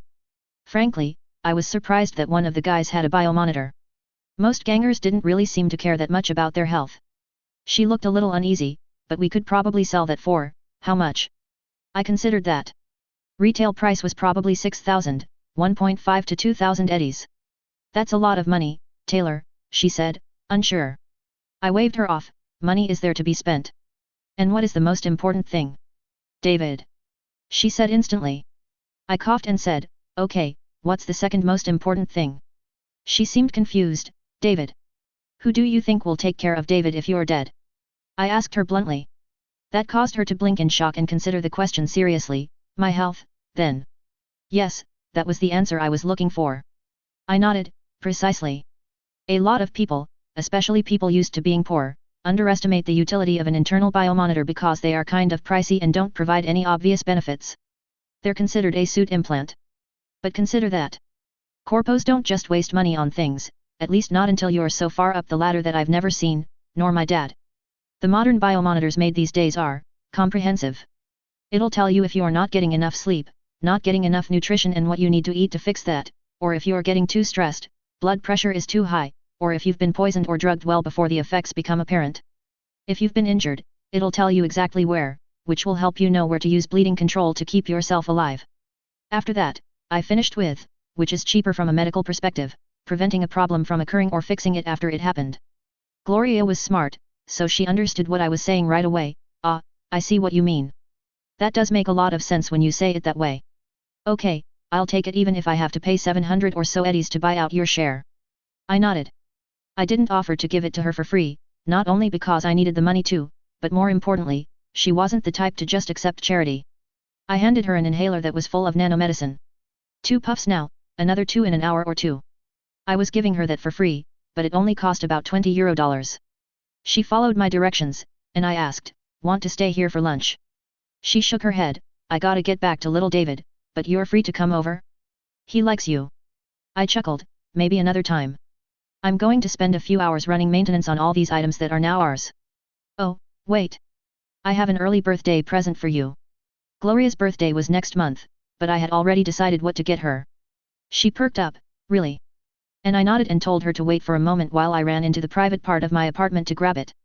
For some reason, wrapping gifts was somewhat of a lost art here, at least there wasn't any wrapping paper at any of the stores I went to, so I kind of improvised with a small bag with colored paper sticking out of it and hiding what was inside. I handed it to her, and she took it and blinked, "Heavy." She pulled the thin paper out and reached in. "Ooh, you got me." She pulled out a pistol, "A gun." I nodded. It was the same M10C Lexington, the compact version, that I had gotten her to practice with at the range with me a few times. My dad had like 6 Lexingtons amongst his personal effects, including 2 compact ones, so it wasn't even anything I had to buy. And an appendix-style concealed carry holster, 3 magazines and 100 cartridges, I finished for her. I bought the holster, but it wasn't that expensive. I was worried she wouldn't purchase a pistol because of her incessant frugalness. She chuckled and said, Thanks. Do you think I should start wearing it now?" I nodded and showed her the best way to hide the holster in her pants so that her loose shirt covered it, and we continued to practice at least once a week for the foreseeable future. After that, she left, and I worked a little bit on the cybernetics we had secured. I thought now was a good time to slowly stop selling them to Gloria's small-time fixer over a period of a few months. He seemed to be increasingly busy with the drugs I was selling him, anyway. He had sent another message requesting more, and about 10 times as much as his last order, so I would drop a few thousand tablets at one of the dead drops I had set up. Once I had realized such things existed in this town, I raided her dad's book collection. He had a lot of old books, including interesting and suspicious ones from the 1960s and 1970s, about spy tradecraft, like how to run a dead drop. I also remembered one time that Al Taylor claimed he was acting like a spy, and his response was telling. He shook his head and said, eyes glimmering in hidden amusement, "Never. Spies, when caught, are simply shot out of hand. Intelligence officers, however, are often traded back, though. Never be a spy, Taylor." He really was a spy, wasn't he? I glanced at the giant handgun I had pulled out of the duffel bag. What was I going to do with this beast? It would be effective against Borgs or people with subdermal armor, but I could get similar anti-armor penetration using the M76E. The solid steel slugs penetrated fairly well, and there were options for tungsten tips for penetration, although they were a bit pricier. The Constitution Arms pistol was a good, reliable, and effective weapon. It was just, nobody would take her seriously if I was carrying it. It was like what a BD star would use in an action film. If you saw a 16-year-old girl carrying a Desert Eagle, you'd be a bit perplexed too. It was the same with this thing. I had a sudden idea and triggered my contacts list to pop up. I had gotten somewhat on good terms with most of the low-level tiger claws that worked in the building. And I recalled treating one of them who talked shit about my tiny little girl's gun. That the only way he would ever carry a gun was if it was a man's gun, he said. Perfect. I found his name, Johnny Leung, in my contacts list and called him. The Tiger's Claws wasn't strictly a Japanese gang, per se, and Johnny was one of the few Han Chinese members. Although that said, he did go big into the whole Japanese culture thing about samurai and swords, anyway. He picked up after the 3rd ring, "Doc girl, what you need?" I sighed internally, it's what I got. I remember you saying you'd be interested in a gun, but only if it was a big manly one. I held out the giant pistol in front of myself, so it could be picked up on the vidcall. Constitution Arms, 12.7mm, in really good shape. 2 magazines and a belt holster are included. Interested? Fuck yeah, girl. If the price is right. I'll give you $500 for it, he countered. Priced new, it would be about €1,500 or more. But that included the cleaning kit that I didn't have, though. I countered with a different price, and eventually, we settled on $600. He was working security at the front door today, so I took it out to him, belt, holster and all. Here you go, Johnny, I told him, handing him the pistol, magazine, and belt and holster. The holster was kind of ridiculous, it was faux leather and almost looked like it was out of the Old West, complete with little bullet loops. Why you'd have bullet loops when your gun used a magazine, I didn't really know. Oh fucking preem. He said, putting the holster on, you didn't say the holster was sweet as fuck, chum. I look just like a fucking samurai cowboy now. He said, posing with the pistol on his belt and sword in his hands. Man, I'm gonna get a sheath on the other side for my sword. Oh god. He transferred $650, the extra 50 for how extra sweet the holster was, in his words. His friends gathered around him, and they all tended to agree that it was, indeed, badass, with one recommending he get an ambidextrous CO processor so he could swing a sword in one hand and shoot in the other, like Victor Chong, the BD star. Later, Johnny, I told him and left as soon as possible before he decided to ask me about such implants. Was he stupid because he ended up in a brutal street gang, or was he in a brutal street gang because he was stupid? I then transferred half the proceeds to Gloria with a text explaining what it was from. Although I had done all the work killing those assholes, she did get shot in the chest for it, so she was definitely due an equal share. A week later, I introduced Gloria to Dr. Taylor, who was more than happy to install the provided biomonitor. He charged a little bit more than average, but he provided a comprehensive service that I honestly felt was worth it. She felt pride in her work when Gloria told her that Dr. Taylor was impressed with whoever put her optics in, too. She said as she walked back to her car, "This thing says I'm chronically dehydrated, deficient in a lot of vitamins, chronically fatigued, malnourished and am close to getting a repetitive stress injury, and I have pre-hypertension." I gave her a side eye and nodded, I could have told you all that. In fact, I had told her all of that. Sighing, she said, "Fine, I get it." She paused and asked, "Do you think you could sell me one of those sleep things you built?" I blinked and hadn't considered that. Maybe that would have been a better birthday present than a pistol. I nodded slowly, considering the price of the component parts, sure, for 300 eddies. That's friends pricing. The version I could make now hardly required any of my maintenance at all. Time passed as water does, and before long, a few months had gone by. Gloria was stoked because she passed the advanced EMT test on her first try. Congratulations! I told her after she told me the good news as we both started walking from the parking lot into work. I finally couldn't stand riding the train anymore and bought a pretty nice Thornton Colby CX410 for €30,000 from a nomad group that lived nearby and dealt in a lot of vehicles. You could even buy aeroplanes from them. It had the common modification where the trunk was replaced with a truck bed, so it kind of reminded me of a Chevy El Camino. We didn't have those types of cars in Earthbet, but it was iconic in Earth All Media. The engine was recently fully overhauled, and it purred like a kitten. It was a lot nicer than Gloria's car, but it was still only your average middle-of-the-road used vehicle. The papers on it seemed legit, at least the city didn't make any noise as if it was stolen or anything, even if it might have been, so I thought it was a good deal. Before this purchase, I had accumulated over €160,000 from my various income streams, but now I was back down to 130, which was barely more than when I started out. I had been here for over a year and barely made any progress with my ultimate goals, although I was in a much better position in a lot of ways. 2 steps forward and 1 step back. Several months ago, I was tempted to keep the Sin lungs for myself, but they were a pretty shitty version, so I ended up selling them. I did keep one of the replacement livers and used it as parts to build my armored liver heart detoxifier. I hadn't gotten the guts to cut into myself yet, and the system looked pretty weird, so I was too afraid to take it to Dr. Taylor. If he became aware of my monowire, he'd have to tell the coppers, so I would have to just bite the bullet and perform surgery on myself. I wanted it, and I did. Perhaps on my next 5 days stretch of days off. I was closing on my 6-month anniversary working for NC Med Ambulance, and I figured I would start sending in my application to trauma team when I hit the 9-month mark. Our record spoke for itself. Very rarely did people die in our ambulance unless we were dealing with injuries that were incompatible with life, and their body just hadn't realized it was dead yet. I think the only reason the bosses hadn't split us up to try to increase the stats of other units was that they were positive I was going to leave here in a few months anyway, so they felt it was better if I managed to get Gloria as shit-hot as she could be in my remaining time here. Personally, I agreed with that, plus, I enjoyed working with Gloria, and we had a business that made us each a small but steady amount of money. We'd be keeping the same relationship after I left, although I would get less of a share as all I would be responsible for would be refurbishing and performing maintenance on the cyberware she would bring me. But I was trying to think of ways to raise a lot more money at once, though. It seemed like no matter what in this city, the more you made, the more you spent, and it seemed really hard to stick to any saving goals. In a lot of ways, Night City was like being tossed overboard in the middle of the ocean. All you could do was keep your head above water without ever getting anywhere. Chapter 18, Base Visit. As I ran on the treadmill, I started letting my mind wander. I had switched to a workout routine that combined fast-paced anaerobic sprints with slower-paced endurance running. It was a training regimen that I read about online, and it was supposed to have good results. I had finally bit the bullet and performed the first surgery on myself, removing my liver entirely and installing the replacement. It was locked into liver-only mode right now, as I would have to graft either synthetic polymer-based or donor arteries to connect it into my cardiovascular system in such a way as to support the high-flow operations a heart would need.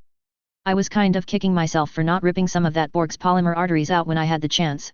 My other option was letting my power help me individualize a set of donor arteries, but I would need to thoroughly dissect a donor body for that to be possible. We didn't really have too much time when we came across people we could swipe cybernetics from. Certainly not enough time to do a thorough, full pathological dissection. I could buy either a set of polymer arteries or even a cloned and individualized set of arteries specific to me, but since I wasn't a doctor, it would be kind of weird for me to do so. It didn't matter too much, I would find something eventually. It will probably be pretty soon, too. I still wasn't including any weight training, per se, but since I was so much stronger than Gloria, I did most of the lifting while working, so I counted that as a stand-in. She was interested in the same muscle and bone lace treatment I got until I told her the cost. The application process to trauma team was supposed to take a fair bit of time, so it wasn't weird that I had recently applied fully 3 months before I would have the experience necessary to qualify. I sent my application using my internal Militica's dependent net address, and there was some back and forth. Trauma team was still split into regional sub-corporations since the last corporate war when they had to ultimately deny service to both Arezaka and Militech. They hadn't quite reorganized into one global corporation yet, but there were signs that they were in the process of doing so. I was applying to Trauma Team Night City, which was a wholly owned subsidiary of Trauma Team North America. All training was standardized and performed by the Trauma Team North America headquarters in Seattle, for example. Eventually, I received a number of what I considered application filters. Normally, my application would have been rejected out of hand because I didn't meet the 3 years in critical care experience requirements, but there was a notation that this was waived by the hiring manager in Night City. It was nice to see that he still remembered me. I wondered how the friends I made in the class were doing. Fiona and Antonio were the only two that were destined to be working in Night City that I was really close with. Xiao Li was probably working for some Kong Tao-owned American subsidiary somewhere in the States. Otherwise, he wouldn't have needed to pass the American National Registry paramedic examination, but I didn't know precisely where he was working. The first filter was a net-based knowledge test and a simulated patient encounter. The latter was open form, where it asked me what I would do, and I answered in natural language, and I was pretty sure I was partly graded by ACE and possibly reviewed by humans for edge cases. After that came an interview with what was basically an AI chatbot, asking me about my background and family and getting permission from me to get my records both from my school and my current employer, permission for them to run a background investigation on me, of any scope that they liked, and a number of other things. The security questionnaire portion of the interview was comprehensive, invasive and very personal. For example, they knew that I was not yet sexually active at the end of it. It kind of reminded me of what I thought it might be like to get a James Bond-style top-secret security clearance back in Earth Bet. I figured honestly was the best policy here, at least for the most part, as I was definitely prepared to lie when and if the bot asked me if I was involved in any criminal activities. However, it only asked if I was ever charged or convicted of criminal activities. I felt the nuance was important, although the worst thing I had done was probably more along the lines of a tort. Infringing on intellectual property was a criminal offense here, not just a civil tort like in Earth Bet, but technically that only applied to patent-protected IP. Biotechnica had never patented the stimulant I had inadvertently manufactured and was selling. I had thought they had at first, and the net searches on it were ambiguous and seemed to imply that they had, but the truth was they kept the entire process a trade secret, so I was actually totally in the clear criminally. The only other criminal thing I had done was stealing from dead gang members, and nobody cared about that. In fact, Trauma Team did it themselves when they flatlined people that were in the way of their clients, time permitting. They'd probably give me a thumbs up on that. Not that my technical innocence would matter, as solving problems with extrajudicial applications of violence was practically a prerequisite if you wanted to consider your organization a corporation. Anyone could start a company, but you weren't really considered a corporation until you had a minimum amount of military force and people knew you would use it. 40 years ago, a lot of people considered Biotechnica a good corporation, but they still manufactured and sold bioweapons to the highest bidder in the last corporate war, to both sides as far as I could tell, and they hadn't really gotten better since then, so it was best if I could stay off their radar. However, I had been wargaming, trying to sell them both samples of and the synthesis procedures for the super antibiotic that I had made.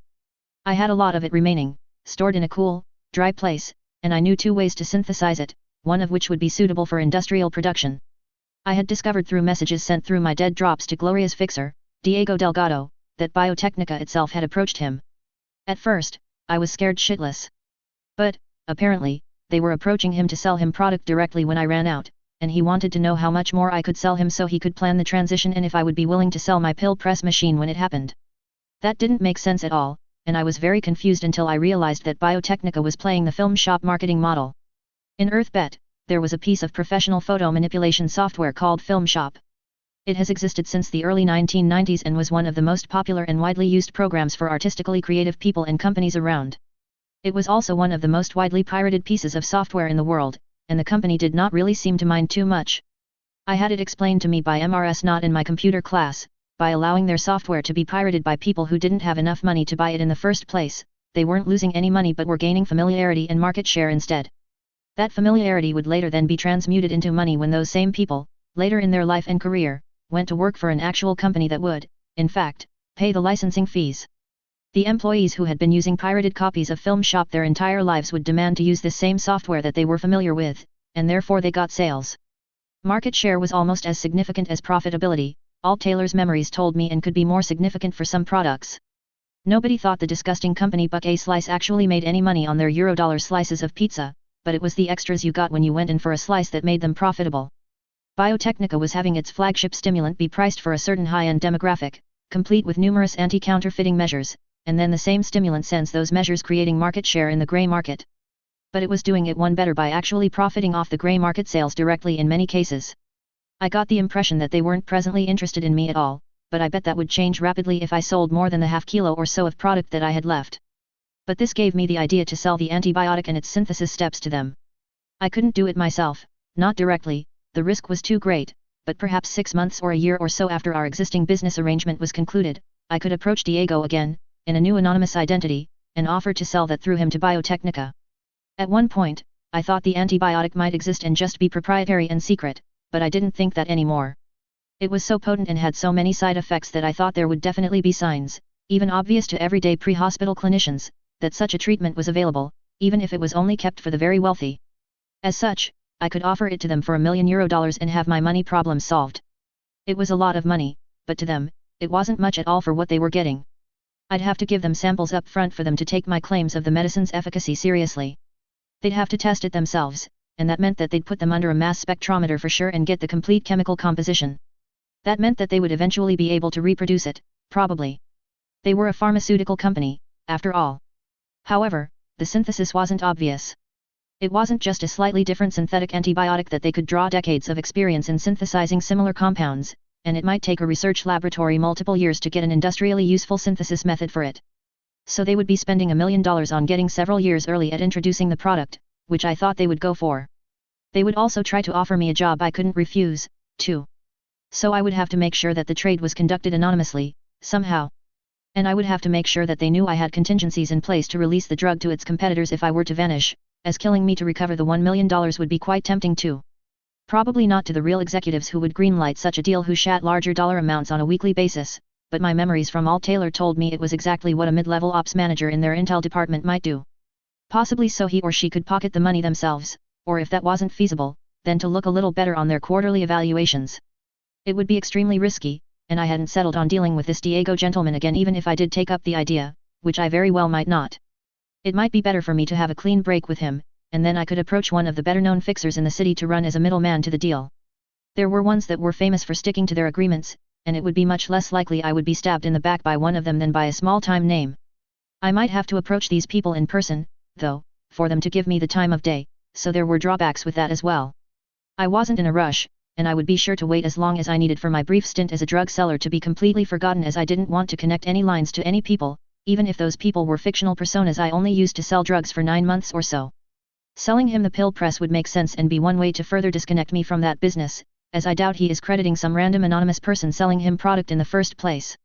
The machine was heavily tinkerized, but I thought I could get it into shape so that it worked at least for a few months, maybe even longer. After that, I wouldn't care, anyway, and he would have no way to contact me to complain. Let him hire a techie and watch him be perplexed at how the machine worked at all in the first place. It was a shame I couldn't see the look on the techie's face when he inspected it. I didn't build it out of bubblegum and shoestrings, it looked properly industrial, but I was pretty sure some of its operation principles didn't line up with reality, especially with how quickly it solidified the candy coating on the pills. It wasn't like pill press machines were rare or hard to find, even ones similar to mine that put on a candy shell were available for purchase, and I figured he just wanted to keep a single brand in his product going forward, which might be possible if he cannibalized my dye into a commercially available press. I would have to weigh my options carefully. I would make a bit over €65,000 altogether on selling these Tic Tacs, but I was pretty sure I would be tracked down if I continued that business much further into the future. If I were to start a new, similar business selling some other chemical with an existing market, it would pose similar risks, too. Or greater. The stimulant I made wasn't strictly speaking a recreational substance, so it was on a weird place where the market in it was a lot gentler than if it was a quasi-legal or outright illegal substance. I definitely didn't want to start competing with the tiger claws in one of their core competencies and money-making industries, which was illegal drugs, either. Not just because I lived in their building, but I found the illegal drug trade in Night City to be very despicable. I had managed to study some of the drugs the tiger claws sold, and most of them caused rapid addiction and very serious medical complications, as a matter of course, almost as though they were designed to do so. If some shadowy force was intentionally spreading highly addictive and dangerous drugs for some unknown purpose, then I certainly didn't want to pop my head up and offer less addictive and safer alternatives. I mean, ideally, that would be great, but I wanted to stay alive. I could continue as I was, finding random ways to make money over time, but each scheme wasn't that much less of a risk than trying to sell my IP. It was just dealing with smaller amounts of money, therefore, I thought it was less likely to be noticed, but that was just chance, really. One of the fast sprint segments caused me to stop thinking entirely, and I could only run and pant until it was over, and I jogged slowly in the cool-down segment until my workout was complete. Nodding at the machine after I wiped it off, I headed back to my apartment to hit the showers. I still didn't quite trust getting naked around other people. It took me a week of living in this world to stop taking a pistol into the bathroom when I took a shower in my own apartment. It wasn't like anybody would be interested to see my body, anyway. I survived 2 rounds of in-person interviews. Rather than be conducted at Trauma Team Tower as I thought, they were conducted off-premises in a nearby hotel's conference room, both times, including a very strenuous and highly technical one conducted by one of Trauma Team's local medical directors, which was a doctor. Today I was heading to Trauma Team Tower itself for what was called a base visit. Trauma Team had a similar schedule as NC Med Ambulance, 24 hours on if you were a clinician. I understood the pilots worked shorter hours daily but ended up working more days a week to make up for it, and frankly, I approved of that arrangement. I didn't want the pilot flying an AV I was in to be fatigued, even if stims and much better ones than MC Med Ambulance used were available. Trauma Team had a pretty good corporate culture as corporations in this dystopia went, which meant that they at least pretended to care about their employees. All employees got a Trauma Team subscription, and the fees they responded to you were said to be billed at cost. And I'm sure they'd be more than happy to set up some kind of payment plan arrangement where they would take a little out of your check every week if you weren't able to pay up front. As such, a base visit was, from what I could tell about online at forums for people who had or wanted to work there, was an asshole test. As in, could you be around 3 other people for a whole day without them wanting to shoot you? This was especially important because 6 out of the 24 hours of your working day were on a Ready 5 status, as in you were loaded up in the AV and waiting.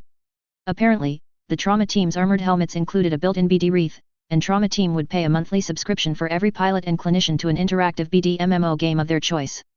I had never actually played one, but there was one that was set in the early 2000s where all the players had superpowers, and you had to pick whether or not you wanted to be a hero or villain. That looked very amusing to me. It was famous for having an artificial intelligence examine your playstyle and disposition in the introduction and selecting a superpower for you. You couldn't pick yourself on the first character you made, although they definitely offered that service for a fee, of course.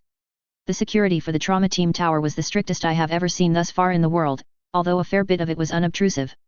There was a small antechamber when you entered that I thought looked old-fashioned until I realized it was full of scanning devices when 2 security guards in full combat armor and automatic weapon met me at the end. I introduced myself. Hello. I'm Taylor A. Bear, I'm a prospective new hire here for a base visit.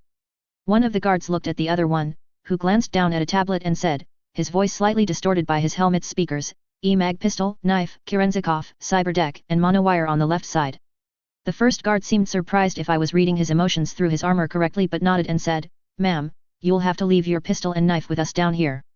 I had expected that, and I complied, but what surprised me was when the guard said, "If you'd roll up your sleeve on your left hand, ma'am." I blinked and did so, and he placed a small bracelet right over my monowire's output slot. It kind of reminded me of one of those slap bracelets Emma and I used to play with back in the mid to late 1990s, except this one looked much more substantial now that it was deployed on my wrist. I touched it testingly, and it refused to budge from its location, and I got a light static shock, which jolted me, almost causing me to jump into the air.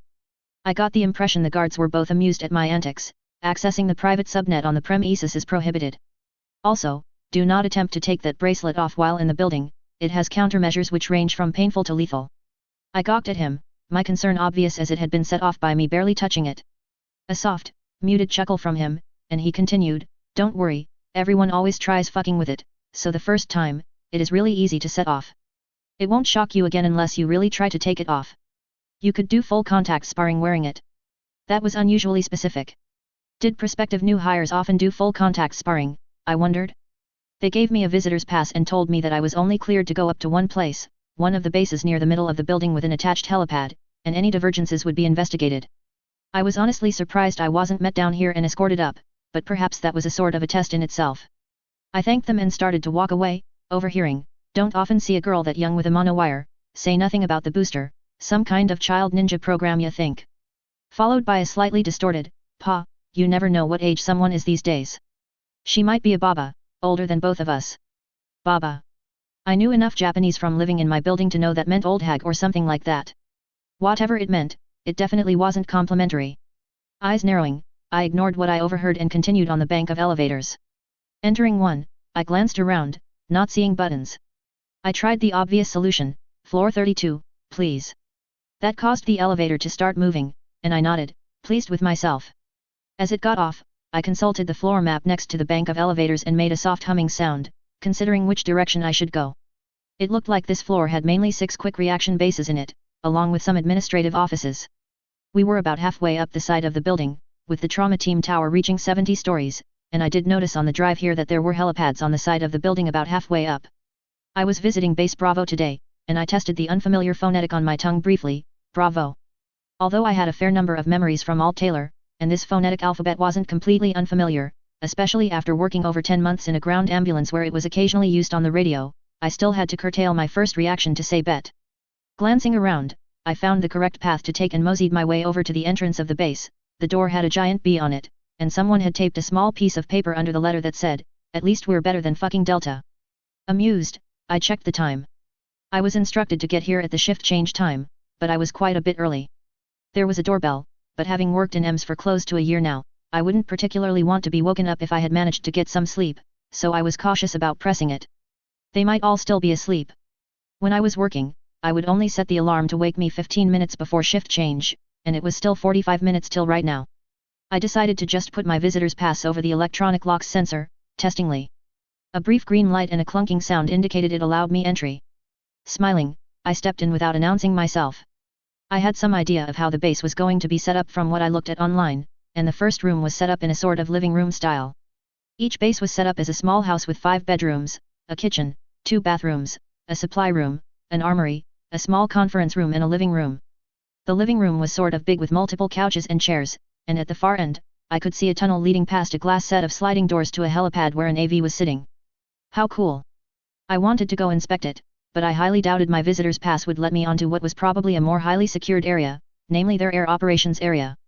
These off-going workers weren't really even supposed to deal with me. I was supposed to meet and greet with the people starting work today, so I just sat in one of the cushy chairs in the living room, out of the way, and waited. About 20 minutes later, activity began to happen in the base. 2 people arrived simultaneously, they looked like pilots and didn't pay me any mind, and they went together into the small conference room. They were joined by the 2 pilots that were still on duty, and I eavesdropped on their conversation, very interested. One of them began speaking, "We only had 3 calls last shift, the AV is flying well, no squawks at all, except the co-pilot's side attitude indicator that you told me about last night. That's still melty, but the techs tell me they will swap it out this morning."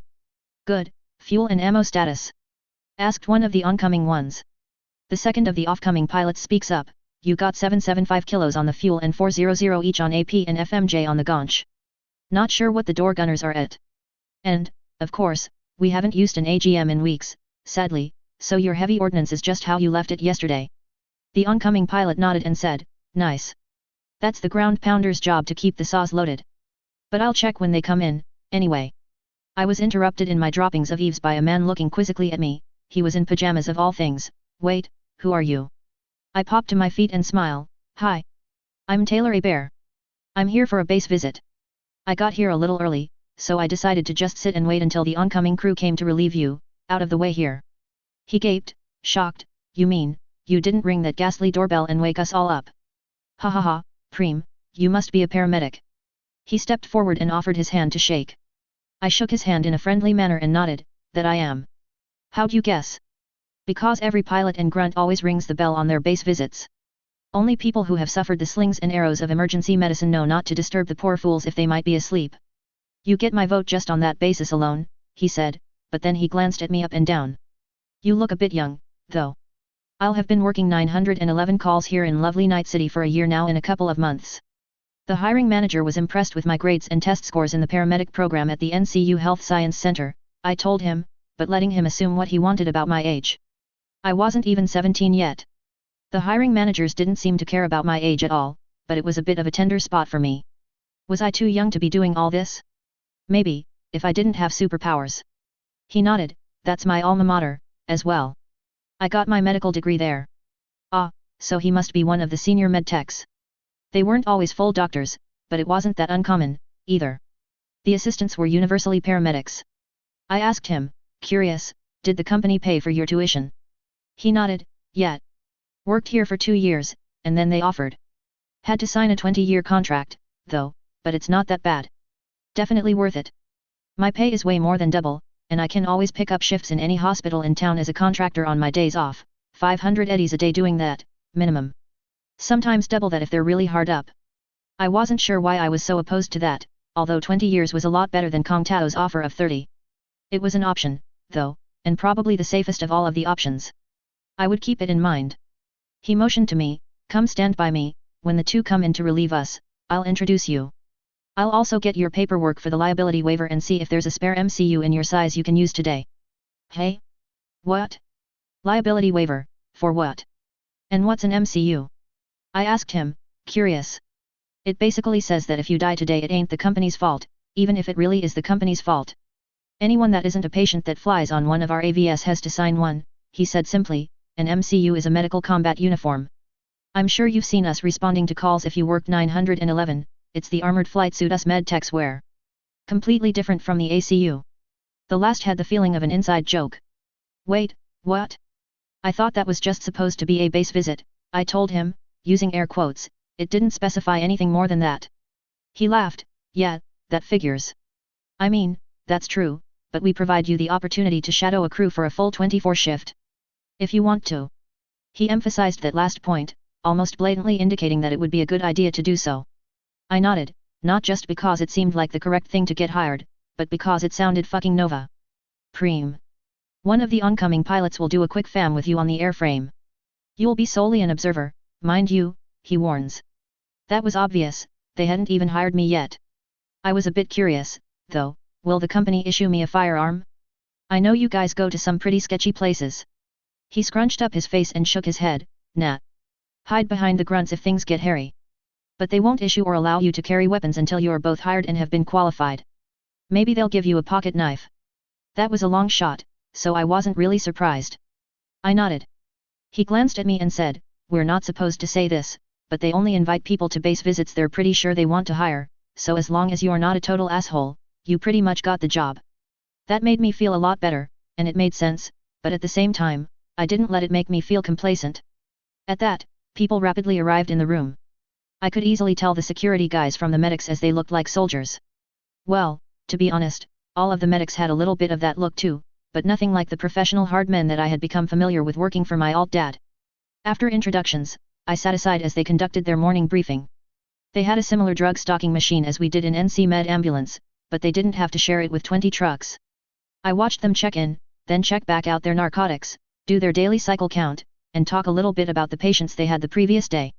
The senior clinician on the oncoming crew was named Hideaki Anno, and seemed to be the clinical base lead. That made sense to schedule me on the day the line supervisor was working. He told me that I could call him Dr. Anno, Hideaki, or Heyu, but definitely nothing else. That must mean he had some sort of nickname that he didn't like.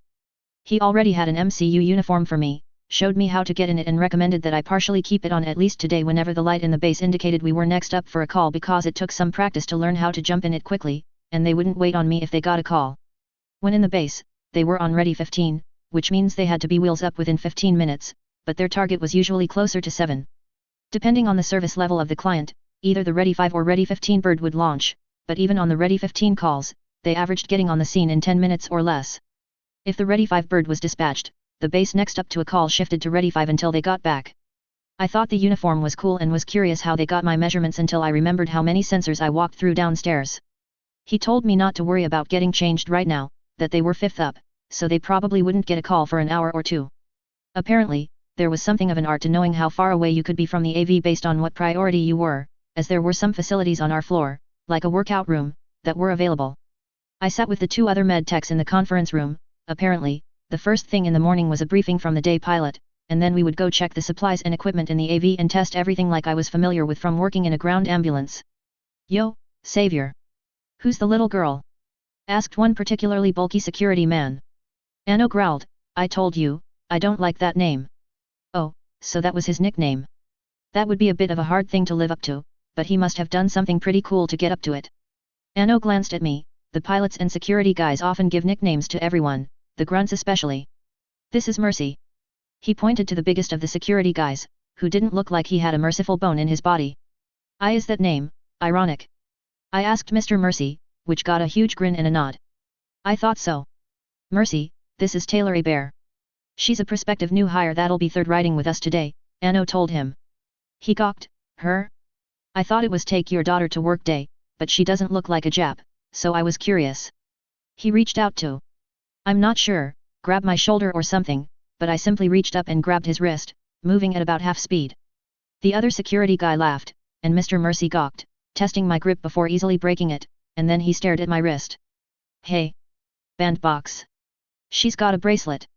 That caused the other security guy, a blonde-haired, blue-eyed Adonis of a man that looked vaguely familiar, to blink. Really?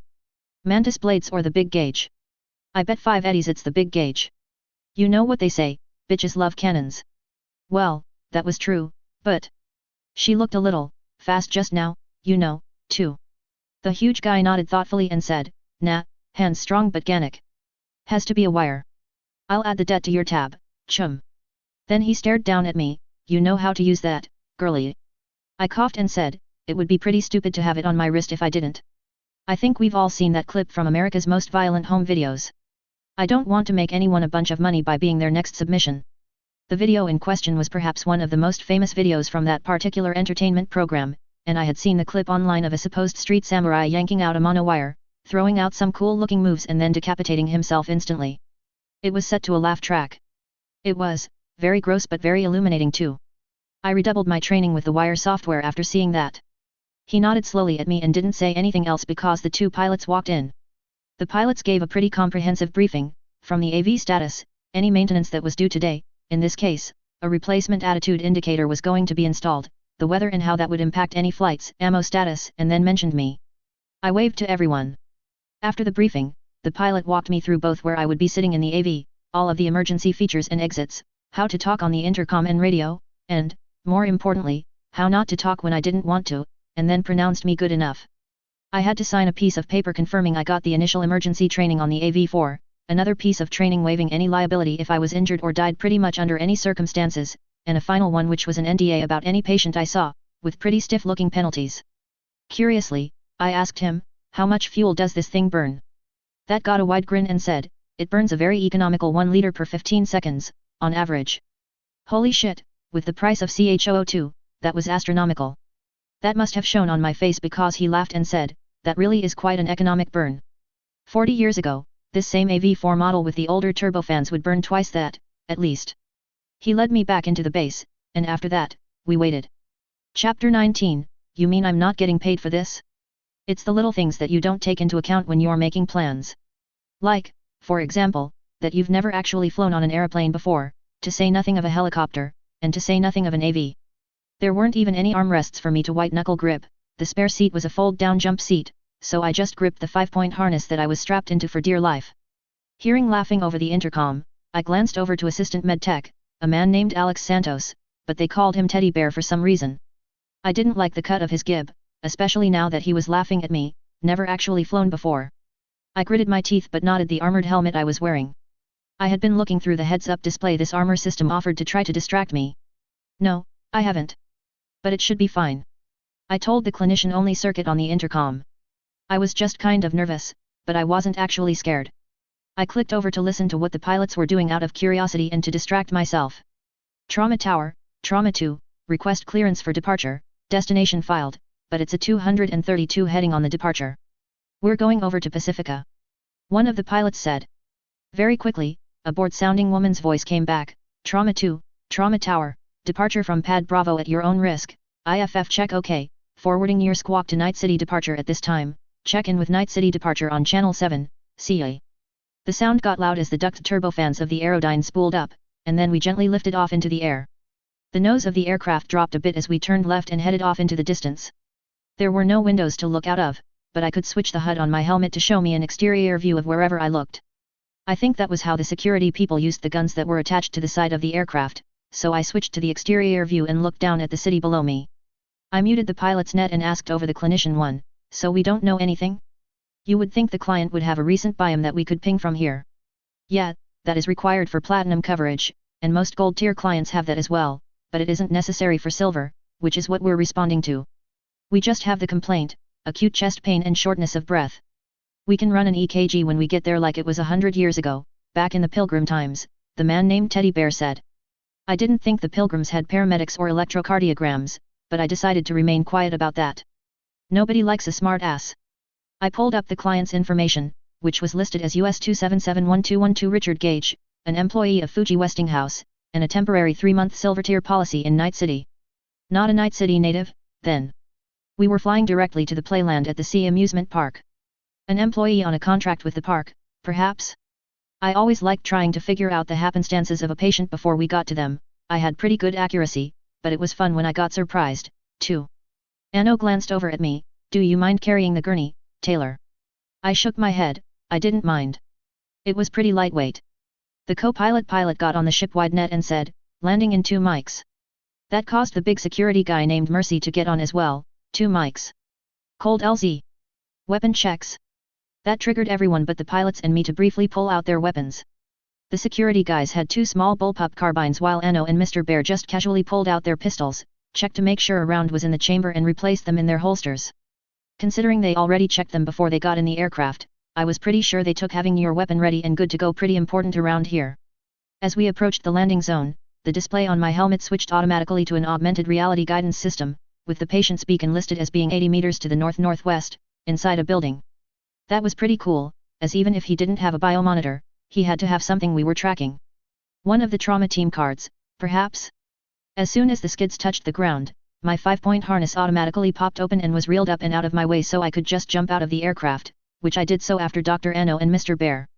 I grabbed the fold-up style gurney and followed them behind the 2 security guys. They didn't run, and Dr. Anno described the pace they set as prudent haste. It was interesting to see everyone around us get way out of our way. I mean, I knew Trauma Team had a reputation, and I had even seen them shoot a number of people on ground calls, but it's a lot different perspective. It must be like walking down the street, walking side by side with a giant pit bull dog or something. The security guys gave the bum rush to the few people that were in the room with the patient, including one park security guard, and then allowed us to enter. My gaze went to the patient, and I was pleased to notice that my Kirojis automatically used near-field communication to interface to the helmet I was wearing, as the vision I was seeing zoomed correctly to take in the man's face at very great detail. I was a little worried I would just get a zoomed-up sight of the interior of my helmet. They briefly introduced themselves to the patient, and I thought about what the park employees had told the security guy before they rushed them out of the room. He was an employee for a subcontractor, known for troubleshooting things on every end of the park, walking everywhere. It was the little things you heard that could help you the most if you needed to make a differential diagnosis. Although my power often let me cheat, that meant I had to pay even more attention to the little things to give a plausible reason for my diagnosis. They used a small device I had never seen before that automatically and rapidly started an 4 on the patient. That was seriously cool, and my power wanted me to look at it some more, but I shifted to glance at the patient again. The guy already had his shirt off for some reason. Although that wasn't too uncommon, a lot of patients with chest pain did that, and I scanned his chest and abdomen, frowning, as the 2 clinicians quickly connected wireless sensor probes to a number of places on his body, with Dr. Anno saying, "Taylor, right here is fine." I nodded and slid the gurney out right in front of the patient. The EKG was already in process, and I saw the waveform from all 12 leads in front of my face, which caused me to frown some more. Mr. Bear said to the patient, "Mr. Gage, please lay down on the gurney, and we can delta." Already they had administered a healthy dose of pain medication, as well as something to get his blood pressure down. The man nodded, looking very relieved already, and carefully laid down on the gurney. Both Dr. Anno and Mr. Bear grabbed one end and started carrying the man out of the door. We hadn't been in the room for more than 30 seconds. Normally ground assessments lasted at least 5 or 10 minutes in a case like this, but I supposed they weren't in the business of wasting time. As we walked, Dr. Ano asked, "So, what do you think, Teddy? MI or PE, maybe?" The man said, which caused me to shake my head a little bit. Ano noticed that, and his curious voice came over our private net, "Oh? Taylor? You have an idea?" "Shit. I had intended to keep my mouth shut here." I coughed. The waveforms of his EKG are inconsistent with an active MI, a PE is possible but unlikely due to the background info we have on his lifestyle. The biobe in the AV has a sonic scanner, I'd recommend activating it on the flight back. My medical sense was telling me that he had an aortic aneurysm, but I couldn't quite say that I believed he did because I saw the way his abdomen almost imperceptibly distended when his heart beat. Now, could I? Rather than be pissed, Mr. Bear just glanced back at me and asked, "You think he has a dissecting AAA?" I nodded at him. He considered that and said, "That could be. 5 eddies say it's a pulmonary embolism, though." I nodded, accepting the bet. That was easy money. Even Ano nodded at him, "You're on." I think Taylor is right. This guy probably has had chronic hypertension for months dealing with his job and a pre-existing aneurysm for the same reason. That or amphetamine toxicity or an anxiety attack. If it's one of those nobody wins, deal. Wait, I was talking with the patient and wasn't listening when the park employee told us about him. I thought he was a guest, sedentary lifestyle, sitting here in an interactive roleplay BD for the past 8 hours, Mr. Bear said, trying to walk back his bet. That would have made his guess of a pulmonary embolism much more likely. Any time you sat still for a long time dramatically increased your risk for blood clots. Dr. Ano TSKED, too late, sucker. I'll tell the pilot to be easy on the flight back. The last thing we want is a bunch of turbulence causing Mr. Gage to pop. I nodded, that was possibly one of the few things that they couldn't fix. I was pretty sure they could maintain oxygen to his brain for the flight back, but it would turn a simple milk run into a train wreck. And it would also vastly increase the costs involved to Mr. Gage here. Depending on how long his body and organs stayed without oxygen, he might have to have much of it replaced. As it was, he was looking at a cheap and simple arterial replacement. Probably with synthetic polymer options, as that was indicated in patients with past aneurysms and hypertension. Possibly a new or replacement heart might be recommended, depending on the state of his, and finally, a biomonitor would definitely be recommended at the trauma center. If he had one and had known about his predilection for hypertension, he would have been told to go to the doctor as soon as the aneurysm started to develop, probably many months or years ago. The helmets and armor we wore were designed for NBC protection, supposedly, but they definitely were soundproof. People outside could only hear us talk if we engaged the speakers, they couldn't hear us speak over our internal comm net, which was good, probably if it was common practice to bet on the health status of the patients. Returning back to the AV, they settled the gurney, patient and all, into the biobe, and we hopped back aboard. After making sure my seatbelt was secure, I fumbled for a few seconds looking through the drop-down options on the HUD before I found the biobe, pulling up its display. As we lifted off, Ano said, "All right, I'll start the ultrasound." The sonic scanner in the biobe popped out, and he directed it to the patient's abdomen. Although Ano called it an ultrasound, it actually used ultrasound, infrasound, and even audible noise to create images, so it was actually called a sonic scanner. I had a small handheld version, about 3 generations out of date, back at my apartment. Fuck. Mr. Bear yelled privately, and immediately I noticed a transfer to my digital wallet of €5. He paid promptly, at least. Ano chuckled and explained, he doesn't like losing bets. He's gone to some extreme lengths to win some in the past. I nodded, but I wasn't as quick with this user interface as they were, so it took me a moment to pull up the images. Yet, he definitely had an aneurysm, over 7 centimeters wide and up pretty high in his chest too. The armor and helmet I was wearing were pretty interesting. It connected to your interface socket and functioned almost like it was an implant. If it had a powered exoskeleton component, it would be considered a rudimentary ACPA, but as it was just an interesting tool. My Zetatech self-ICE didn't trust it, though, and was running a completely emulated virtual operating system and piping everything to and from it after sanitizing everything. When the armor disconnected, that entire virtual OS would be wiped in real time. Personally, I liked the way it thought. Hopefully, I would be working for this corp, but I didn't really trust them. I had 4 of 6 of the customizable ICE slots utilized in the Zetatech now, and my power managed to help me transfer some of the electronic warfare components from the Dragoon into Zetatech compatible ICE boards. One of them, the last resort, was exactly the kind of fatal black ice that I built Netrunner suits to protect against. Generally speaking, if someone was trying to use a quick hack against me, this ice wouldn't have enough of a connection to retaliate, but it could if someone ever plugged their personal link, firewall or not, into one of my interface sockets or if they tried a deep personal hack while we were both deep diving. I couldn't examine all of the code as a lot of it was black-boxed with integrated electronics, and a lot of it I didn't really understand yet anyway, but I was optimistic that the Netrunner suits I had been making would offer protection. It made me realize that I shouldn't highly publicize such inventions, though. I was sure that I wasn't the first to build such a thing. And if it became something everyone had, then people would just stop using that type of ice and spend a little bit more money on the type that could broil a person's brain, which I couldn't protect against. A lot of people would be pissed off at me in that case, both a lot of serious netrunners and possibly even a bunch of companies that had to spend a lot of money updating their security systems. I'd have both the black and the white hats after me, then. So long as I only made a few and was discreet to the people I sold them to, though, I should be fine. I held back as we landed on top of the hospital roof, watching how they delivered the patient to a waiting trauma bay. Since they had radioed in the patient's likely diagnosis, his acuity had been upgraded, and they had a whole team of people ready to work on him by the time we got there. After our flight back downtown, we went briefly out of service, both to restock and also as the 6-hour period where we were going to have to be sitting in the AV continuously was approaching, so they gave you an opportunity to take a quick shower. These 6 hours were going to be annoying.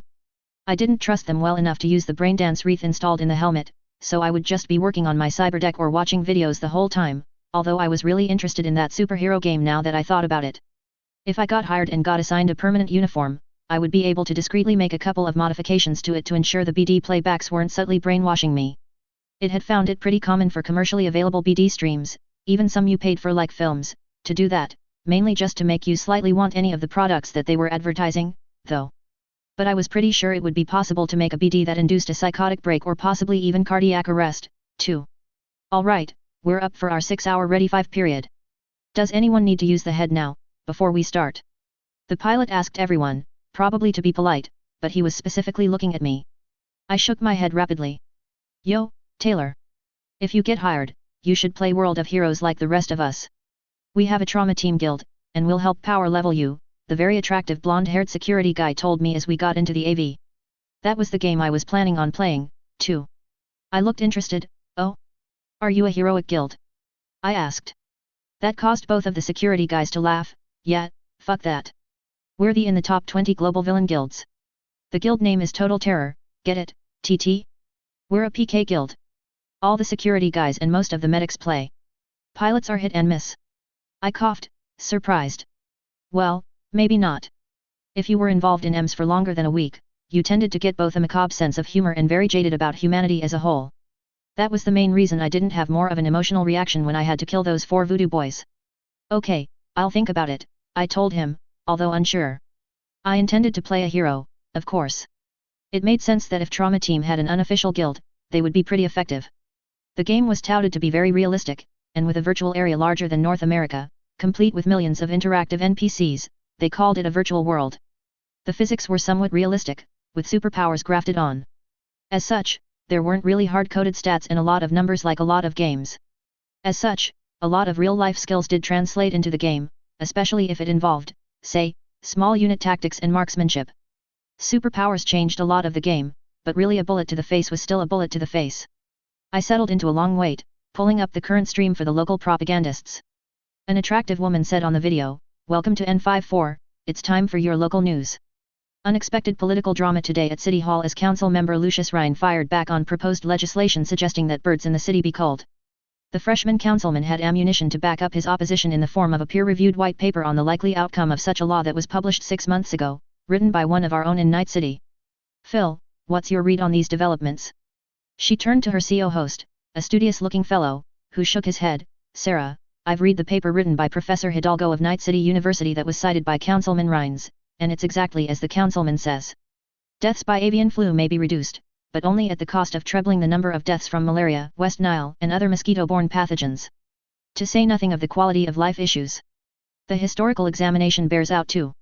China, last century, tried this same policy, and millions died." I was watching with interest and a little trepidation. Hidalgo had sent me a copy of the published article. They hadn't widely circulated it, hoping to catch their political opponents just like this. A few months later, he sent me an update stating that their opponents had learned something and had delayed their plans, but it looked like they had restarted them now. Professor Hidalgo's political friend must be this Lucius Rhines. I pulled up data on him. He just got elected for the first time in 2060 and was a member of the Devolutionist Party, which was a political party that was highly antipathic towards the centralized North American government. Interesting. Really, such politics were all the same to me. I figured they were all crooks. From my perspective as someone who wasn't born here, it was like watching a sporting event where I neither knew either of the teams playing nor any of the rules of the game. I ended up being the fourth author on that paper, which suited me just fine. Honestly, I would have preferred to not be credited at all, as it was less of an academic paper and more of a political grenade. Still, anyone reviewing the paper would assume I was some dog's body if they investigated me. Although Night City was a dystopia, it wasn't quite to the point where someone would deign to shoot their political enemy's taxi driver for giving them a ride. I sat back and continued to watch videos, occasionally transitioning to reading a novel for a while. Something woke me with a start, a loud klaxon with the digitized voice saying, "Scramble! Scramble! Scramble! Platinum!" I glanced around, seeing everyone else emerging from whatever BD they were experiencing. Already the pilots were flipping switches to spool up the internal turbofans, using the shore power connection and starter motors to quickly bring them up to speed. Before I even had a chance to figure out how to pull up the patient information out of curiosity, we were pushed into our seats as the pilots didn't so much take off as throw us off our perch on the roof, all of the engines roaring to full power in the descent. Shit, multiple GSWs, multiple organs perfed, severe hemorrhaging. Mr. Bear said gloomily. Mercy got onto OnNet and said, "It's an active scene, a hot LZ. NCPD reporting as a possible Charlie Papa inside the Biotechnica Hotel. Intruder, maybe? Max Tac may respond if there are any more casualties, but we'll get there first for sure. Hopefully, it'll be an in and out sort of thing. We'll be landing on the roof, our client is on the 29th floor." Dr. Anno glanced at me, "Stay behind Mercy and bandbox, Taylor." I nodded, wishing I had a gun, and my left wrist suddenly felt itchy around that damn bracelet. They said not to remove it in the trauma tower. Well, I wasn't in that building now, was I? Still, I didn't do anything for the moment. The AV sat down on the rooftop pad, and all five of us hopped out, and I made sure to walk closely behind the giant wall of a man that was Mercy. Everyone had their guns out, and I was carrying most of their medical equipment. At least I was being useful, I supposed. We went downstairs 2 and 3 at a time before reaching the 29th floor and popping out of the stairwell. There were clearly gunshots actively occurring on this floor, which didn't put my mind at ease at all. Mercy's voice over the net, "Client in sight. Hostiles in sight. Negative on the Charlie Papa, this is a Maelstrom death squad." I wondered what Biotechnica did to piss off Maelstrom. It could be anything, really. Maybe they hired the gang for some terrible deed and stiffed them, or who knows what. 6 red chevrons appeared on the screen in my helmet. Whatever the reason, it looked like the gang of cyberpsychos was getting some revenge. I was also curious how they had snuck up to the 29th floor. They weren't exactly known for their subtlety, but they were known for their electronic warfare capabilities, though. The group paused, but only for a moment. Mercy continued speaking. "He must be in command of the ground team, verify AP ammunition is loaded, smart link connection active, break, flight 2 lift off and prepare to provide fire support. Floor 29er, east side. The cafe. We are going to be approaching from the south to the north." Everyone glanced at their weapons briefly. "Roger, lifting now." 20 seconds came the voice from the pilot. The 29th floor was only half apartments. What we were approaching was a combined indoor restaurant with large glass windows to appreciate the night city skyline for the patrons dining inside. Targets selected in priority based on proximity to the client. "They're Strom, so go for headshots." "Go, go, go," Mercy said, and the team as a whole turned the corner, everyone but me firing. I felt pretty out of place, but I felt one of the safest places to be was probably behind the mostly bullet-resistant giant man. Mercy and Bandbox killed the 2 Maelstrom guys next to the client, who was down on the ground and looking unresponsive. They were then using lots of automatic fire to keep the rest of the Maelstrom suppressed. A red flashing indicator in my helmet indicated the client had just flatlined, which wasn't good. Anno said over the radio, "Taylor, hold up. We're going to grab the guy and pull him around the corners so the AV can open up on them, stay there with the equipment and wait for us." Ah, that made sense. I was wondering why the AV that I could see already descending and beginning to hover outside the large glass windows hadn't done anything. If the client became collateral damage, it kind of ruined the point of even coming out here. I worriedly looked at a few of the other people lying on the floor, but everyone I saw looked pretty dead already. In fact, the client, even after Mr. Bear grabbed him and pulled him back behind the 2 security guys who kept firing at Maelstrom, looked pretty dead. Mercy's voice on the radio said, "Package secured, light them up." Immediately there was a cacophony of noise as the AV began firing its 7.62mm rotary chain gun on a small cluster of the Maelstrom guys, then sweeping it left to right to get the rest. I had dropped all the equipment I was carrying for Mr. Bear and Dr. Anno, who started working on the man. I had pulled up my electronic warfare menu on my deck and was in the middle of establishing a connection to the biggest, most bored out looking of the Maelstrom guys, but he was turned into chunky salsa just like that. It was gross. Anno reported, only briefly glancing at the state of the cafe, massive internal hemorrhage, death state 1. Hey, mercy. The boys pretty much wrecked this cafe, the windows are all shot out. See if they can hover outside, and we can transfer the patient directly onto the AV on this floor. Mercy nodded, his weapon still ready for any of the Maelstrom, but they all appeared to be dead. Roger. You hear that, guys? Affirmative. We can, the pilots reported. I watched both of them work on the guy, and they had managed to restart his heart already, but he hardly had any blood to pump through it. They were rapidly pinching off lacerated blood vessels and arteries while simultaneously introducing high-oxygenating synthetic blood replacement and trauma-based nanomeds. All right, we need to get him into stasis, stat. They were really quite good. They picked the gurney up and started walking to the AV hovering on the exterior of the building, with the 2 security guys covering the rear. As they carefully loaded the guy in, I thought things were pretty much done and glanced back to see Mercy and Bandbox turning around to come to join us. However, just after they turned around, I saw one of the Maelstrom guys, who was not much more than a torso, start to move. He must have been playing dead. Behind you. I said quickly, and both security guys started to turn, but it wasn't in time. The torso extended a hand, carrying an absolutely massive-looking revolver and had time to pull the trigger once before having its skull blown apart by a 3-round burst from Mercy's small carbine. Unfortunately, the slightly more diminutive security guy took a hit directly on the chest, the round so large it entered, penetrated completely, exited Bandbox's back and still pinged off the armor of the AV-4 next to us, with Bandbox falling over like a sack of potatoes and a number of medical alerts about a downed teammate. Fuck. Just about everyone yelled. Anno and Mr. Bear glanced down at their own patient, then at Bandbox before Mercy growled, "You know sops." Fuck. They had already mentioned if one of their team was injured, then if it was a choice between the client and the teammate, they had to choose the client. I glanced around and said, "Go on without me. Maybe I can stabilize him for the follow-on team." Although they would leave a team member, they would treat them as a platinum patient themselves for the follow-on team. Mercy looked both skeptical and hopeful, which wasn't surprising as he saw the damage that single bullet had done. But he nodded, "Okay. They're scrambling the follow-on team now. But we were so quick here, it might take them 5 to 10 mics." That was true, it had barely been 4 minutes since we received the initial call. They were still probably getting dressed to take their turn as the Ready 5 bird. I nodded, suddenly glad that all of the pockets on my borrowed uniform still had all of the equipment, even if I wasn't intended to use any of it. Mercy jumped in the side of the AV, and it didn't waste any time and started flying off to the north. Running over to Bandbox, I flipped him over so that he was on his back and looked at the damage. Well, shit. He didn't have a heart anymore. That one-armed, no-legged torso of a Maelstrom was a good shot. How could I stabilize? No fucking heart. I took stock of the equipment I had, which wasn't much, and I let out my breath in a slow relaxing pattern for a second, drawing deep on whatever superpower I had and the tools I had available to me. Then nodding, I grabbed a small multi-tool of Bandbox's waist, flipped it to a cutting tool and carefully cut the uniform away, suddenly careful as I realized that if that knife on that tool wasn't monomolecular, then it was at least really close. Then I grabbed some 4 tubing I had in my pockets, lifting Bandbox up slightly to disconnect an electronic box on the back of his uniform and grabbing it, and flipping the multi-tool to a universal fastener removal tool. I only had a little time before he was well and truly dead. I stirred from a light fugue. I called it a fugue, but I realized what I had done, even if not quite how. All of the trauma team armors had a built-in cooling system. They would just be too hot to wear otherwise.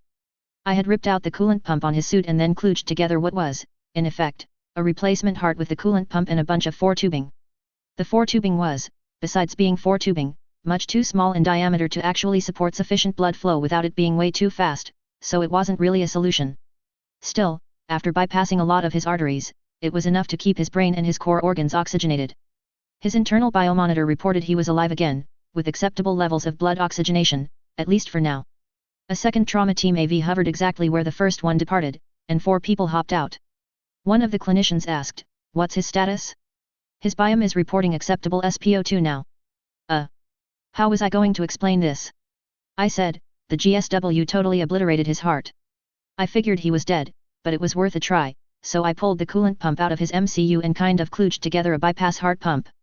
I checked the time, his brain had only been without oxygen for about 2.5 minutes. "What the fuck?" the other guy said as he looked down at the crime against nature and his armor's warranty that I had wrought. "That's one of the craziest things I've ever heard. Not the most, but maybe the 4th, the first guy said as both clinicians bent down to start working on him. I spent a moment pointing out which arteries I had bypassed, which I had just clamped shut, and how fragile the pump was. Alright. This probably is only going to buy him another 10 or 15 minutes. Already his brain SpO2 is inching down into the low 80s. Let's get him to Watson, the senior medtech said, and then glanced down at me. We don't have our jump seat installed. I had expected that as I had watched the pilot put in the extra seat this morning. I waved a hand. I'll just call a Delamain and get a ride back to the tower. One of the security guys nodded and said, the police probably won't hassle you, but try not to say too much to them. You might not, technically, work here yet, but they'll assume you do. Max Tack isn't responding, but both the NCPD and Biotechnica are. The latter shouldn't hassle you.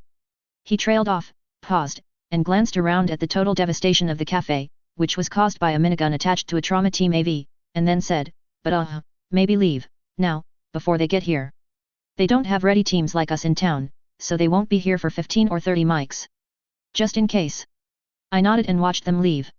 I looked around and grabbed one of the pistols from one of the downed maelstromers, slid it into the empty holster on my armor after checking it, and then grabbed one of the submachine guns and slung it carefully around my body. Then I briefly went around to each person that was down, looking for survivors. That and I wanted to know if the minigun was responsible for any of the deaths. Surprisingly, it wasn't. I wasn't sure if it was luck or the pilots actually being good shots, though. As for survivors, I found 3, one of which was unconscious and bleeding from a severed leg below the knee. I quickly wrapped a tourniquet around the wound and carried the woman to the front of the cafe so that she could be seen by the responding medtechs more easily. The other 2 were acting dead, which I thought was a really good strategy under the circumstances, but when they realized I wasn't Maelstrom, they started sobbing and thanking me. One was seriously injured, in fact, he was slowly bleeding to death from a gunshot wound to his shoulder that had nicked his thoracodorsal artery. I patted myself down and found a bleeding control kit in one of the pockets, and told him, you aren't a subscriber, but I'm stuck here for the moment, and you're bleeding to death. Do you want me to help? John.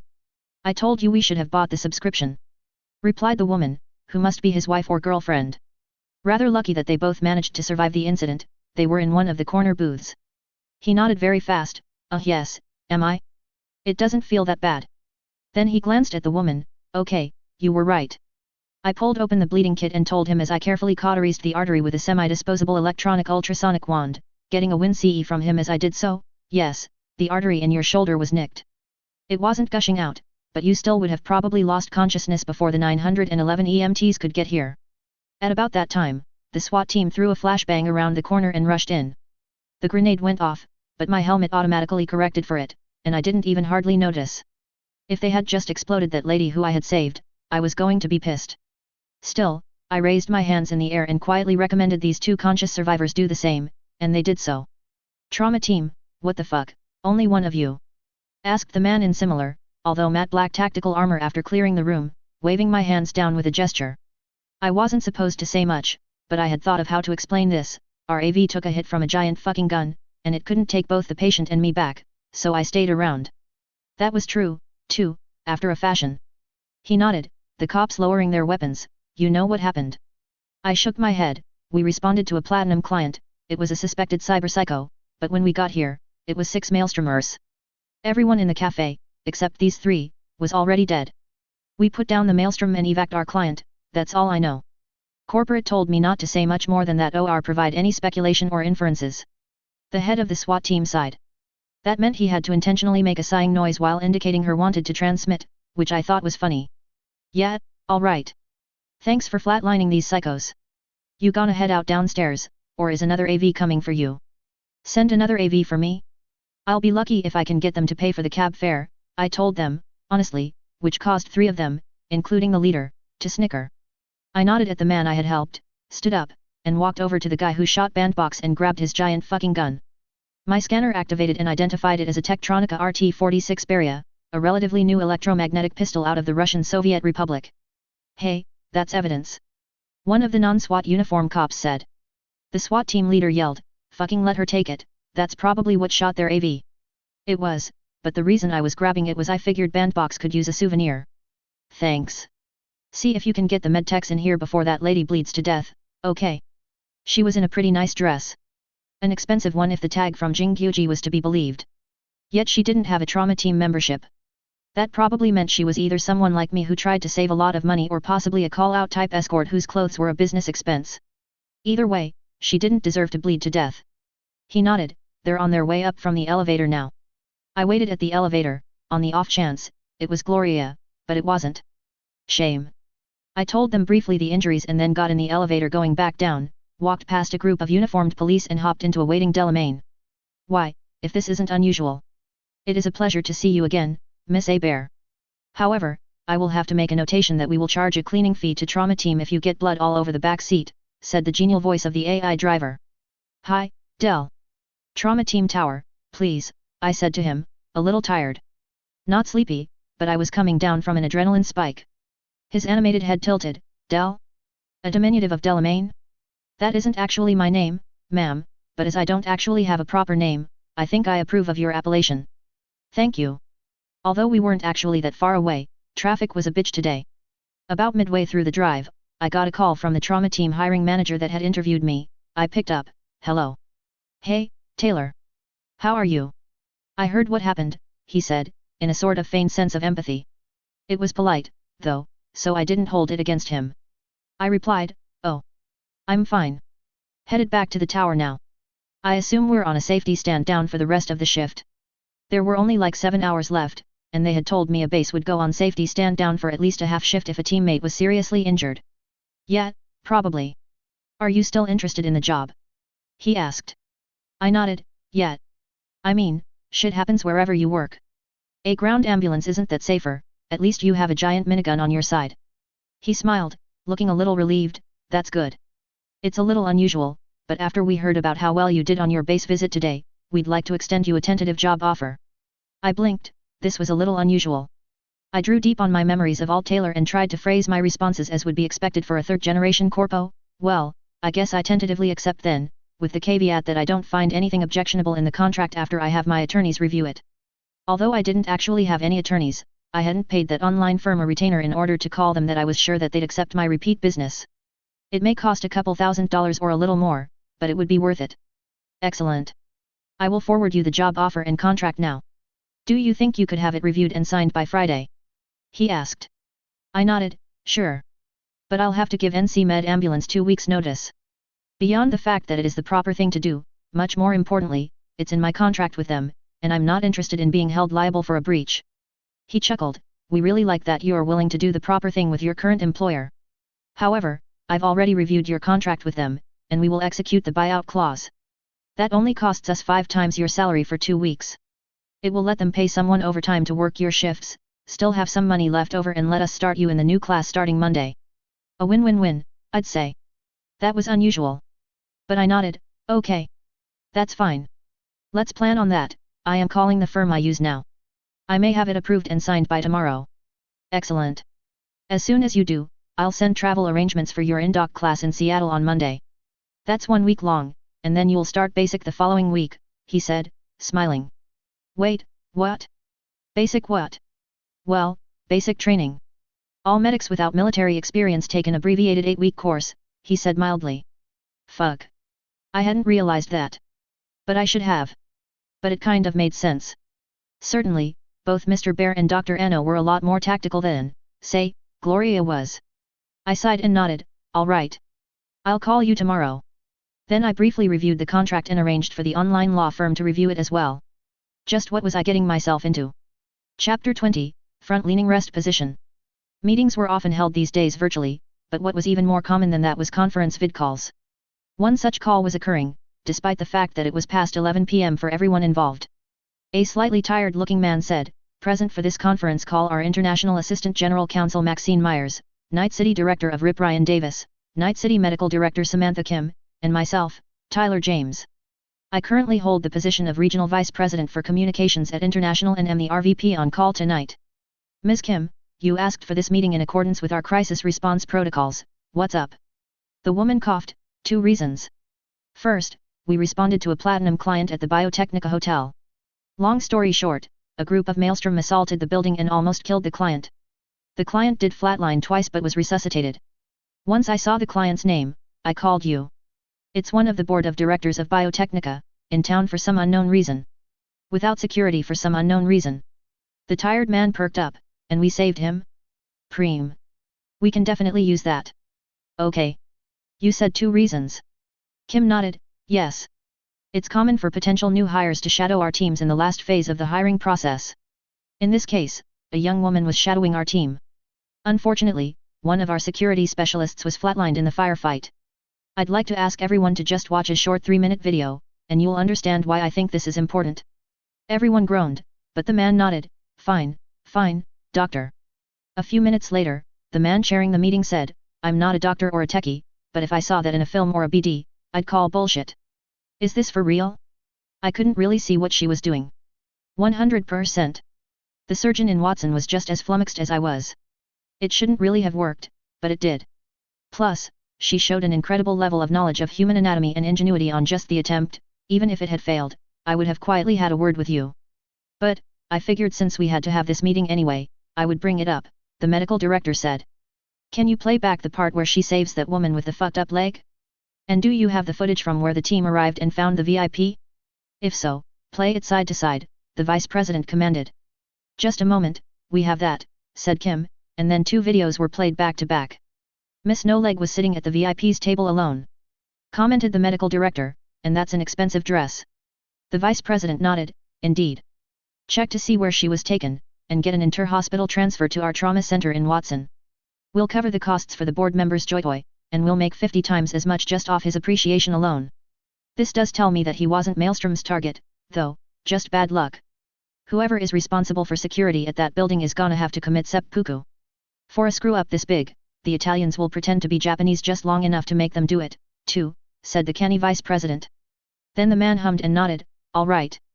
We all know pretty much what we're going to do about the Biotechnica board situation, so let's table that for now. Switching focus to this woman, Ryan, what do we know about her? The director of the Resources and People Department in Night City coughed into his hand. As a good underling, he had already pulled up all the data he had as soon as this new hire had started to be discussed and had already sent directions to the hiring manager handling her case, sir. Her name is Taylor Hebert. Father is one Daniel Hebert, Major in Militech Armed Forces, former NUSA State Department, deceased. Mother is Annette Rose Hebert, née Astor Armstrong, deceased. She was at the regional director level at Militech when she died in an inter-corporate dispute involving an unknown party, possibly Kongtao or Arezaka. Ms. Hebert is 16 years of age, 3rd-generation Militech dependent on her father's side. Top scores at the Night City Health Science Center, currently employed by a small ground ambulance service as a paramedic. The legal woman remarked, amused, 16. Here comes the trauma teen, right, Tyler? That caused everyone but the VP to laugh, but when the boss wasn't laughing, everyone paused, a little concerned. What was her mother's name? The vice president asked. The HR man said, Annette Hebert. To which the VP waved a hand. No. Her maiden name. He hissed. Mr. Davis said after a pause, oh. Annette Astor Armstrong. Why? Oh, no real reason. I was just curious. As an aside, just a matter of trivia for you in the future, the Astor Armstrong is a cadet branch of the Astor family. You know. The trillionaires, the vice president said mildly. Then he glanced at the lawyer present, do we have any information on whether or not that is a coincidence? She shrugged, I just checked. No publicly acknowledged member of that family by the name of Annette Rose. Disowned, maybe? If so, maybe we should blackball this girl. No. In a family at that level, if you're disowned, and they really mean it, you die. Publicly. Assuming it isn't a coincidence if they let her marry this common soldier without so much as even flatlining him and kidnapping her back, then they probably had a real sweet spot for her. I don't see how it could be a coincidence, but I'll check in with international intel and verify it, but either case let's just pretend we didn't hear any of that, said the VP. The HR man looked a lot more nervous now but nodded, I have already had the hiring manager woken up. He called Ms. Hebert already and extended a TJO, pending her acceptance. He did mention that she mentioned having an attorney review the contract, so we weren't going to put anything questionable in it. That tracks with her being 3rd-generation Militech, though. The VP nodded, good work. We don't want her being tempted back over to Militech evac just on the basis of her clinical skills. It's crazy that they didn't already offer her a job. Maybe she soured on them? Both parents died in their service, after all. Well, whatever, we'll close this file for now. It's not like it's that unusual for kids to rebel and get a job at a competitor, especially us, right Maxine? The lawyer laughed and flipped him the bird, I told you that in confidence. But it was clear she wasn't that upset. Ha ha ha, alright, before I close the meeting, I want a PR team to find that couple. The one she saved after everything went down. Give them both a complimentary 12-month gold package, but only if we can use their story in marketing materials. We can use stuff like that. Then see if we can use anything from her saving that security guy for marketing without it looking bad. Maybe not, we'd prefer our guys to seem invincible, but run it by the team. There were nods around, and then he said, okay, the meeting is closed. The AI will construct the minutes and forward them to each of you for approval, but I'm increasing the confidentiality classification level of a portion of this meeting to a compartmentalization code level, which is, Chartreuse pantyhose, what the fuck, computer? Why do you always pick such weird fucking names? He shook his head. Anyway, we'll use this code word for subsequent mentions of the Astor family and this new hire together. And she better sign that contract, Davis. Just for those crazy skills alone. Yes, sir. Stammered the man. The security guys were a little perplexed at both how I was walking back into the tower wearing armor and how I ended up with more weapons than when I started with. One of the guards said, oh, this is a nice SMG, with the other glancing at it and nodding. Yeah, there is talk about buying these in bulk. Kong Tao makes good work. Used to, you'd only have Arazaka to choose from in smart weapons, but now Kong Tao is showing them a thing or two, the second man said before placing my newly stolen submachine gun in the locker next to my other weapons. The first guy waved me through and then asked, did Bandbox make it? We heard what happened when the second flight lifted off. I like streaming his BDS sometimes, it would suck if he was flatlined by some stupid strong gonk. That's why he seemed familiar. Alt Taylor had seen him on the television show Night After Night with Quincy Strange. They did a special on Trauma Team, and Mr. Bandbox was one of the featured people. He became slightly famous on the local net as something of a company spox. He even scrolled BDS, although she had never experienced any. It wasn't a surprise, he was preternaturally handsome, but in a natural-looking way that only a very, very good biosculpt clinic could provide. Or amazing genes, I supposed. I'm not sure. He was alive when the second team took him away. I think he should make it if they got him to a trauma center quickly, I temporized. That was what I was curious about too. They nodded and told me that he had only been working on the flight team for 2 years. Apparently, it was common for security specialists to be hired and work for a while doing their job as guards or in the actual trauma team military force or even the debt recovery teams before shifting to a flight team status. That last one sounded a bit ominous. They didn't hold me up after that, and I got on the elevator and back up to the Bravo base. The whole crew was there in the living room area, and when I came in, Dr. Ano asked, what happened? Alpha said you built a fucking bypass heart out of the coolant pump on his armor. He looked flabbergasted. I blinked at him, that's what I want to know. Did he make it? Yeah, Alpha got him to the trauma team center in Watson in just 2.5 minutes. An entire trauma bay was waiting for him. They're still working on him now, of course, but they got him connected to an actual bypass now while they triage the damage, the man called Mr. Teddy Bear said, then he waved at me, go get changed.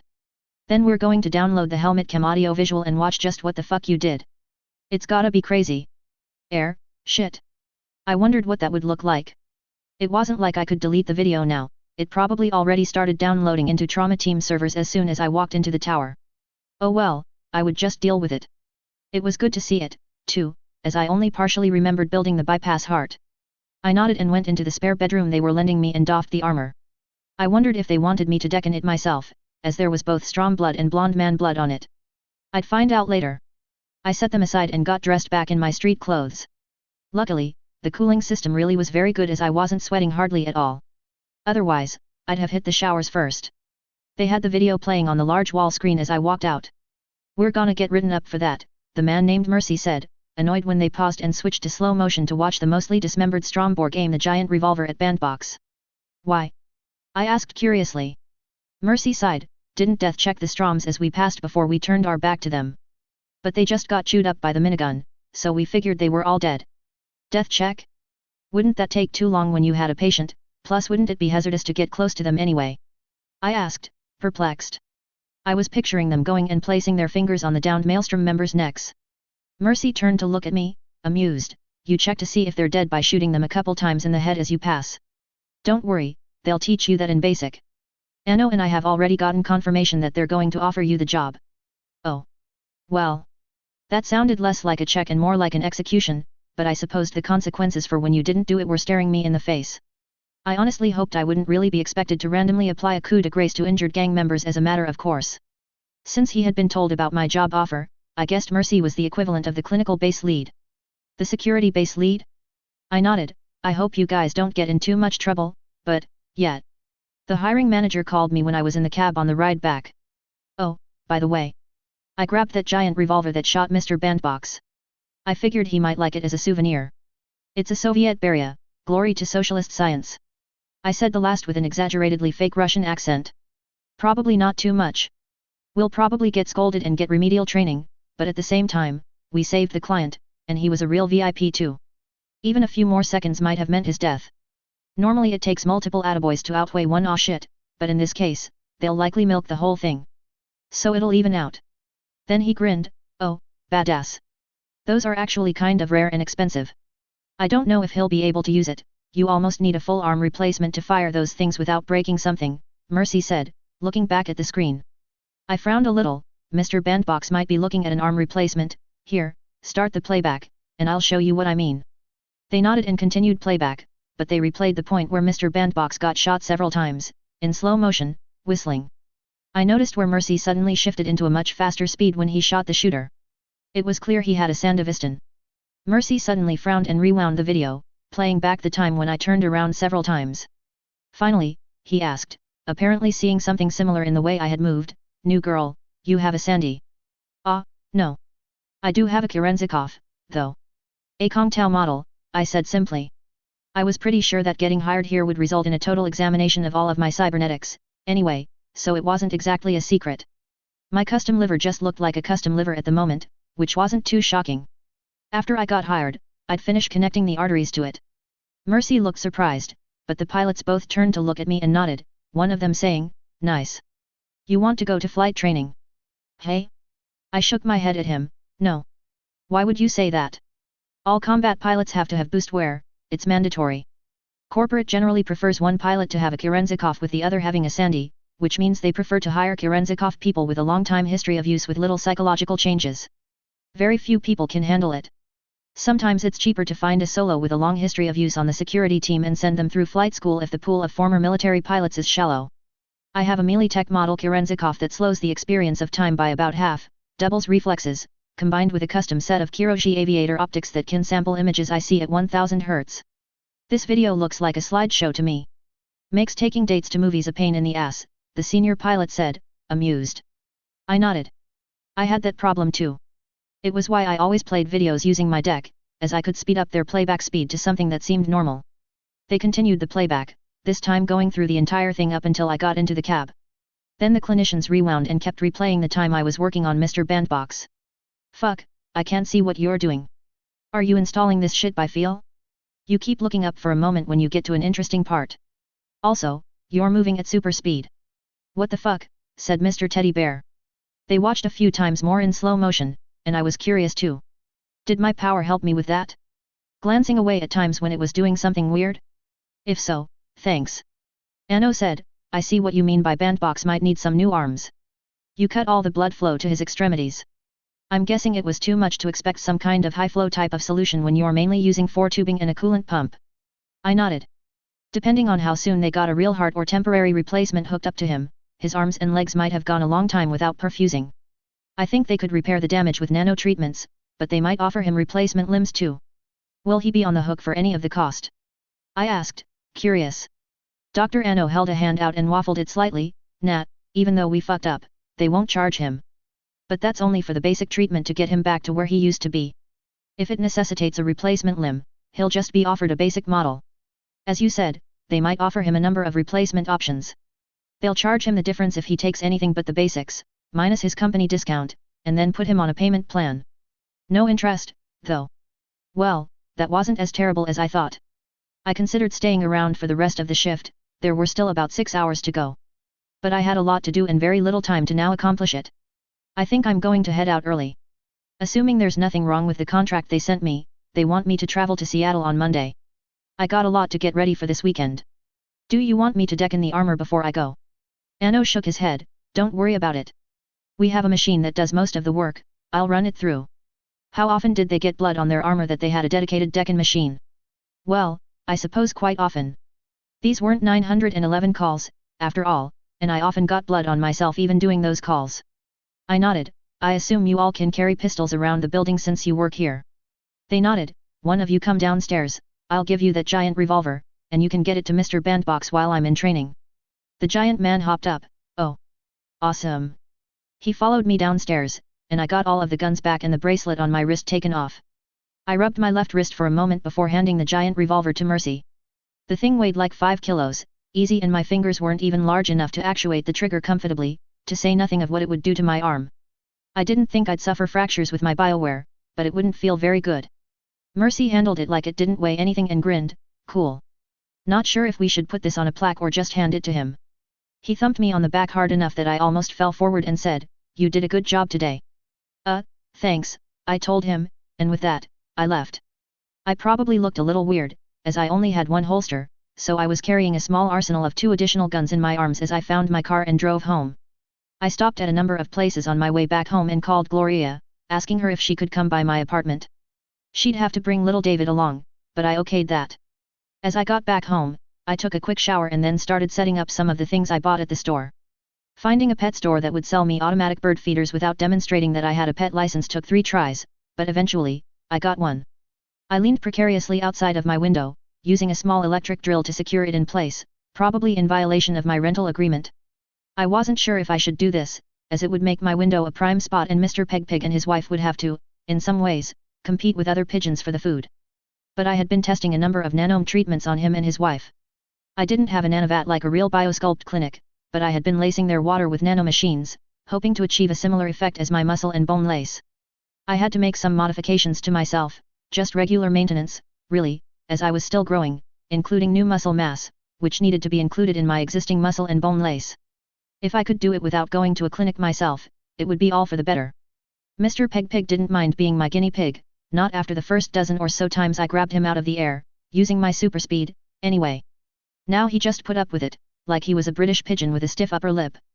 I hadn't tested them, but they did seem stronger, they could leap into the air much farther, even Mr. Pegpig with his one artificial leg. If so, they should be able to defend their nest. Probably. It was all I could do while I was gone. At least they wouldn't be exterminated by some idiot city councilman.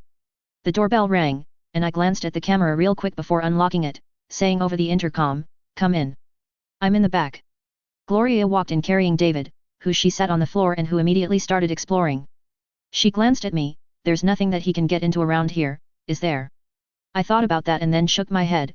No, everything that might be dangerous or poisonous is in the outer area where I set up a workbench. I told her what had happened, and she was both excited and glum. "I'm so happy for you, but I'm going to miss you. I was hoping we'd at least have the last 2 months to work together. Just because we won't work together doesn't mean we can't still get together on our days off. I certainly want to see the gremlin again," I told her firmly. "But I am going to be gone for probably 3 months.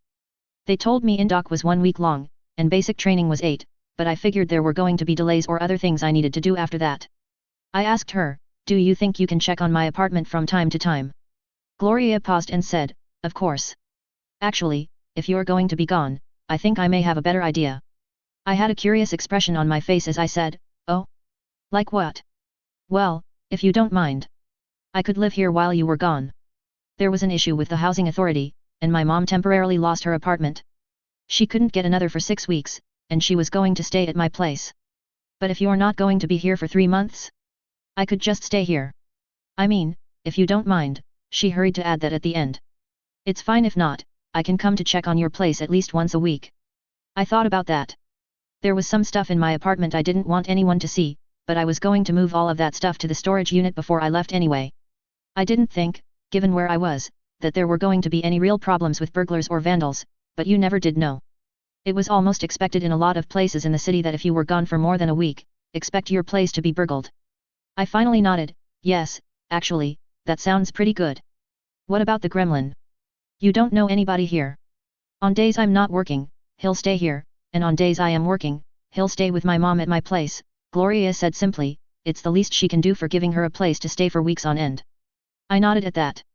"Okay, that sounds great. Plus, you won't have to sleep with your mom just 5 feet away. You have a pretty small place, Gloria." She laughed uneasily, rubbing the back of her head, before nodding. "Yeah, that's a real bonus for me." The law firm hadn't found anything out of the ordinary with the proposed contract. The only item they highlighted was an overly broad non-compete clause which said I wouldn't be able to compete with them for 36 months after I left the company without paying a rather high buyout fee. That was pretty common, but the way it was worded was too vague. It would be arguable that I wouldn't be able to work for anyone, possibly even myself, in any medical capacity for 3 years after I left trauma team, since trauma teams was really a comprehensive medical system. I sent the contract back to the hiring manager with my complaint, and surprisingly a very quick adjustment was made where the non-compete was changed to specify I wasn't permitted to work for any air ambulance service for 36 months, specifically naming Militech Evac as an example of the type of service in question. That contract I had signed, so in very little time, I found myself in economy class on an airliner heading up to Seattle. Air travel was a bit interesting in this dystopia. Almost nobody did it, and it was prohibitively expensive for individuals, so it was mostly all business passengers. So, even though I was in the economy class of service, the seats were somewhat roomy, and it wasn't the cattle car treatment I was expecting from airlines in EarthBet. After sitting in a jump seat on that Platinum Scramble flight, I wasn't that nervous at all about flying on an airliner, even if it was a somewhat small 100-seat propeller plane. The sides of the fuselage had integrated active noise cancellation, so you couldn't hear the engines or the propellers at all, which was really cool. Seattle was an interesting city. It wasn't as dangerous as Night City, however, only by a little bit. Washington State was one of the free states of North America, specifically in the Pacific Confederation. They didn't take orders from the federal government in Washington, D.C. is basically what I thought it meant. Seattle was one of the only things keeping Washington State afloat, from what little I could tell. The port of Seattle was the hub of trade on the entire Pacific Northwest of the continent, even with the hazards of shipping things by sea, which included an AI-directed self-replicating minefield that slowly moved around the Pacific and actual swashbuckling pirates. Even with all of that, trade still moved by sea. It just made it more expensive, with marine captains being almost militarist and ships using the convoy system to get through danger zones. After landing, I got my luggage and looked around. I was supposed to be met here. Oh, there was a guy in a relatively nice outfit holding up a sign that said Trauma Team New Hires. I walked over and said, "Hello there. I'm starting class on Monday." Preem. We should have 5. Are you Taylor? I think there was just one female on the list, he said, sounding almost younger than even me, despite clearly being a little older. Sheltered, perhaps? I blinked at him and nodded. You work for corporate? Not really, as that implies I'm being paid. I'm a student at City Center College here in Seattle, business administration. Internships, mostly unpaid, are pretty common in your 3rd and 4th year in the program. My parents work for Orbital Air, though. Trauma Team is one of the few places nobody minds if you intern at, so the internships are pretty competitive, actually, he said ruefully. I nodded. It had been an Orbital Air airliner that I had just gotten off from, and then I told him, for the purpose of networking and small talk, my mom and dad were at Militech. Say. I started to ask him. No, I haven't been to the Crystal Palace or space at all yet, he said with an amused grin. I caught myself blinking. Does everyone really ask you that? He nodded. Yet. About as often as, I suspect, people ask you if you are carrying a gun. Well, the only reason I wasn't was they wouldn't let me on the airliner with one. I had another one of those uncomfortable bracelets, too, that I only recently had taken off after I left the security area of the airport. I did have one in my luggage, though. I decided to just wait until the rest of the people got here.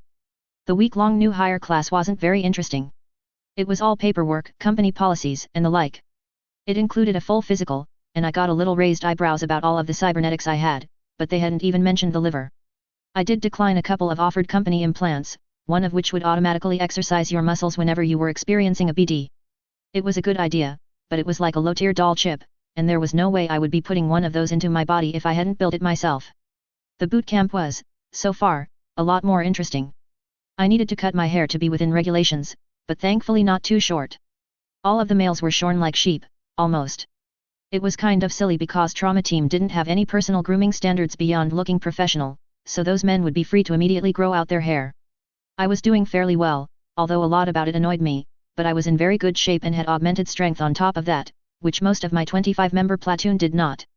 The main issue I was having was I was used to the equivalent of 9 hours of sleep a night, and they only let you get about 6 or 7 if they were feeling generous. The drill sergeants also seemed to like to make you do push-ups, run, or other more annoying exercises just because they had black hearts. During a Group 10K run, I had been asked to run and bring the drill sergeant back a pebble. This meant I'd have to sprint out a distance, grab a pebble and sprint back. It was supposed to tire you out, and it was often done to those who were pretty good runners. Now, I'd already seen this trick before. When I brought back the pebble, he was going to say that I brought back the wrong one, that he really meant the one next to this one. I didn't really like people in authority in the first place, and I wondered why I was even bothering going through this stupid course. It almost seemed like bullying, although I couldn't actually detect any malice in any of the drill sergeants. Still, I didn't mind running, and even shooting the guns was fun. I presented the pebble to the heartless man, who yelled, "Wrong pebble. I meant the one next to it. Try again." I was going to regret this, I already knew it, but I opened my other hand to reveal about 5 other pebbles. "This recruit has anticipated your orders, drill sergeant. These are the pebbles on either side of that pebble, so I respectfully posit that the correct pebble must be among them, drill sergeant." He stared at me, slack-jawed. "Get back into position, bear. And drop those fucking pebbles." I dropped the rocks and found myself back into position with the running platoon, which he immediately halted. "Platoon, halt. Now, it seems like we got a smart ass here. I know how to fix that. Half right, face. Fuck." I caught a couple of glares from the others but pivoted 45 degrees to the right in time. "Front-leaning rest position, move." I kept a groan inside as we all shifted to the traditional push-up position. "In cadence, exercise. You look too happy. You know what? Half right. You did too well on that group exercise. If you're not careful, I will get promoted out of my easy job.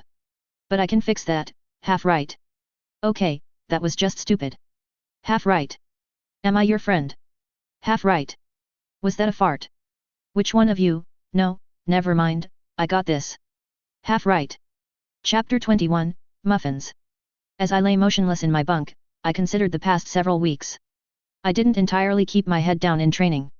I just couldn't help myself, but the drill sergeants kept punishing us as a group for anything that I did myself, which I didn't feel was very fair until I thought about why they were doing it and got a seriously large dump of information from the psychological portion of my medical sense.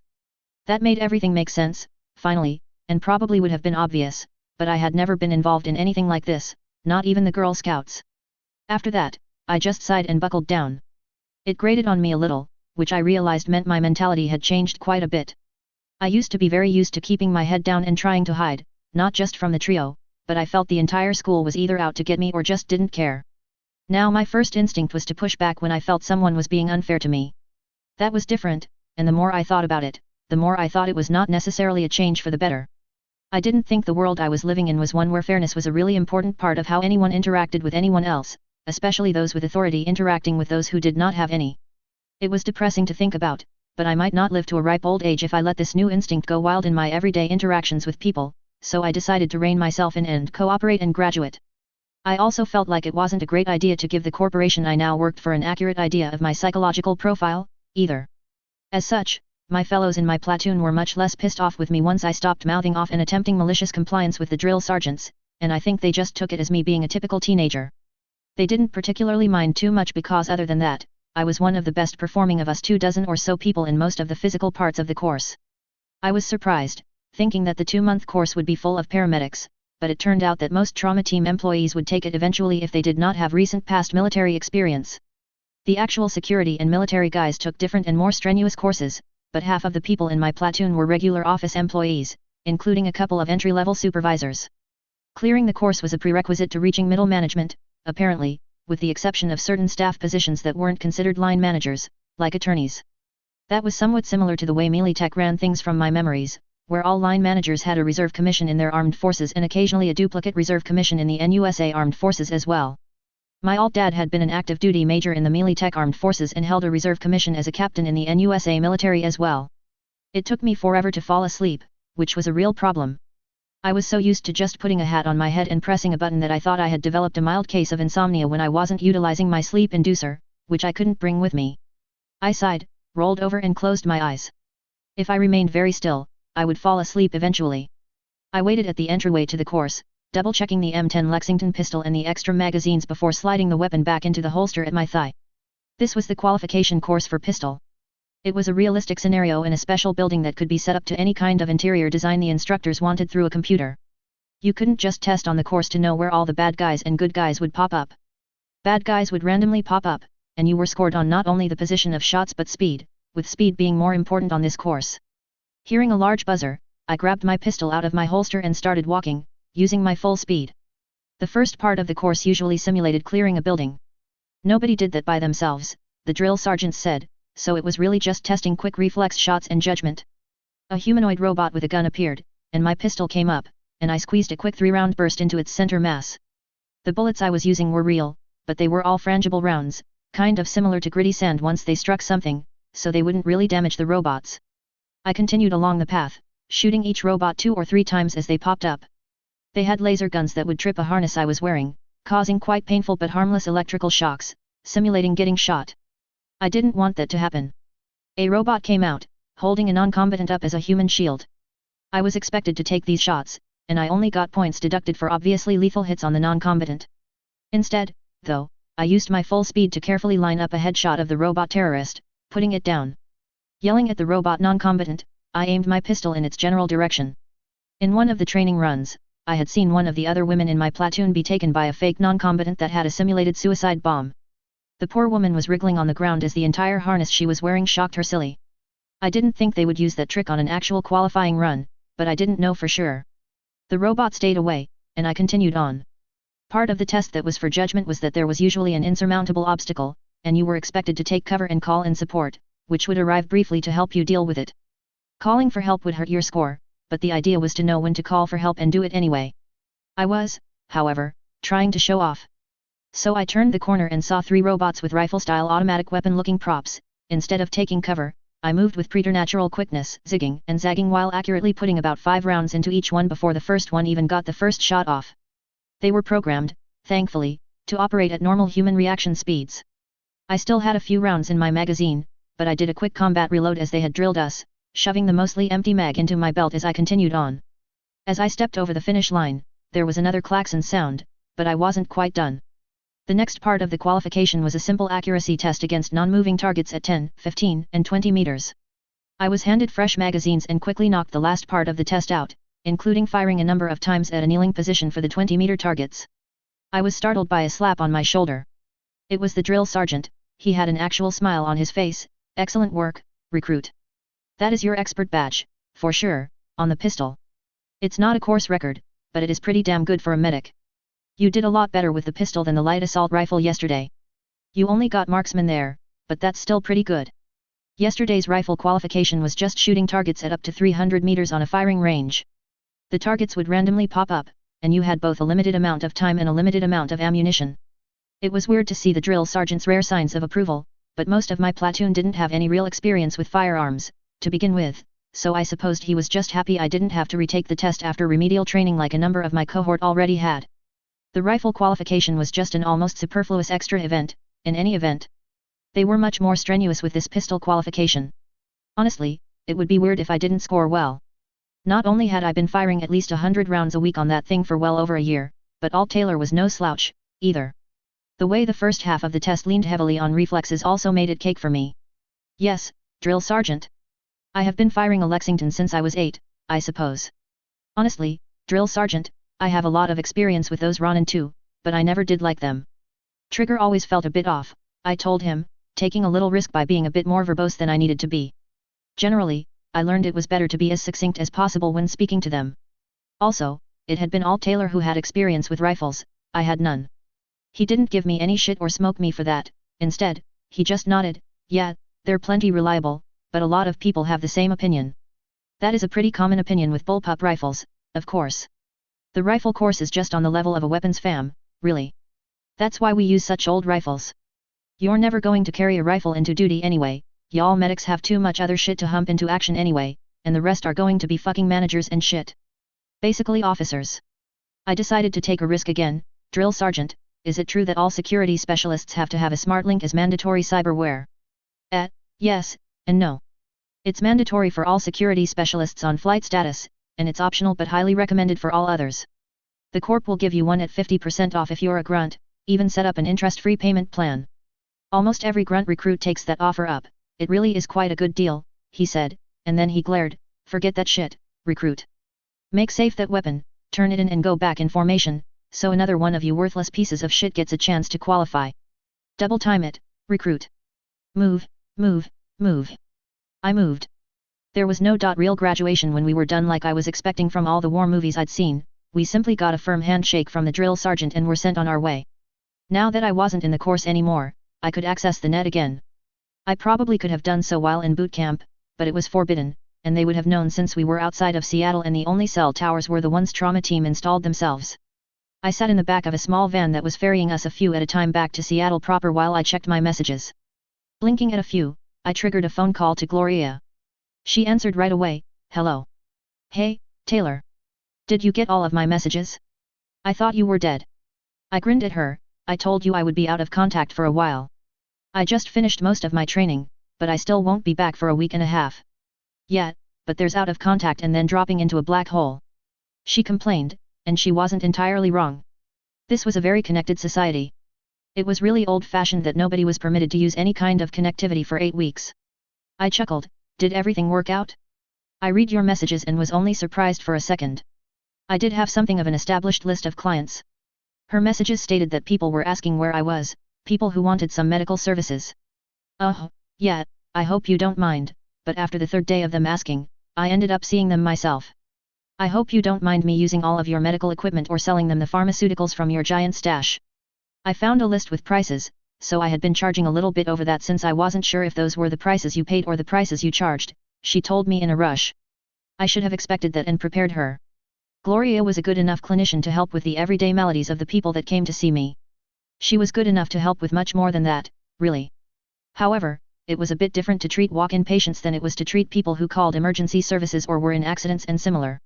I chuckled at her. I don't mind, so long as you don't ruin my reputation. Those are the retail prices, actually. Send me a list of what you sold, and I'll charge you the same wholesale prices I have to pay, and you can keep the difference since it was your work, after all. I paused as I considered that, nodding. Was there anything serious that showed up? Gloria started to complain, saying that she'd pay more until I waved her off, and then she said, not really. Mostly just your everyday stuff, colds, simple malfunctioning cyberware, and a few cases of people not taking care of themselves and getting surgical site infections. Oh. Yeah, there was one tiger claw in a cowboy hat that accidentally stabbed himself with his own sword. It wasn't too serious, but it was the most serious of the bunch. I averaged maybe 3 or 4 patients every day I wasn't working. Honestly, I'm making almost as much money as my salary. I thought a cop was arresting me when he showed up, but he just wanted some boner pills. I was wondering why you bought so many of those in bulk. I mean, I wasn't about to criticize, but with the high blood pressure meds, the cholesterol meds, and the boner pills, I thought you had some old man boyfriend and was a little concerned.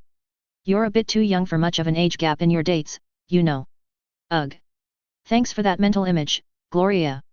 I had just bought the top 20 or so most highly prescribed prescription medicines from a wholesaler. At least those that didn't require a special permit to purchase, like narcotics. I told her, that's a gross mental image, thanks.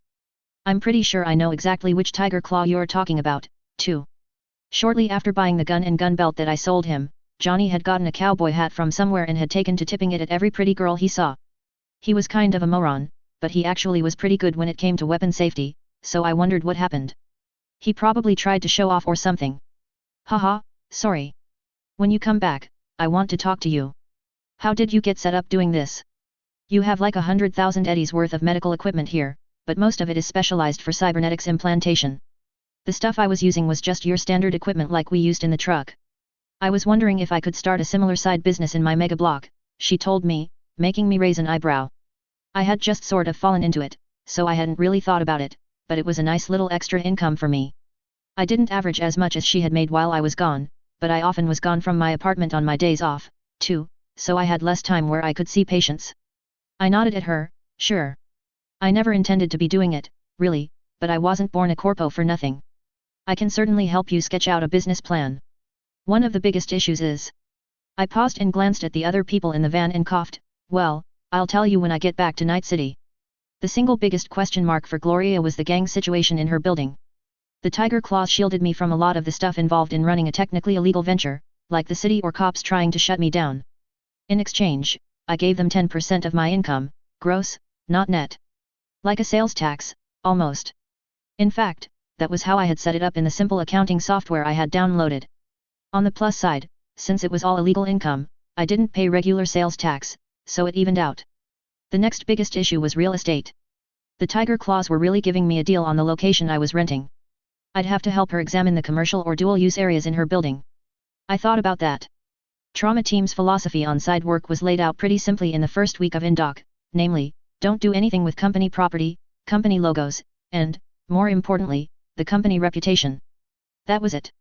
It was kind of impossible to totally ban such income streams unless you were a manager or higher up than she was. I didn't think it would be a big deal to continue doing it, but if I heard differently, I could always offer Gloria to run my business, but she'd have to move to my mega building, so it might be problematic. She was pretty set on continuing to live in Santo Domingo. We talked a little more and then hung up. I caught up a little on the propaganda in Night City on the drive back into town. They had mostly stopped talking about the Great Bird debacle of '63, as it was being called, but Lucius Rhine had definitely scored a point or two from what everyone on the network news was saying.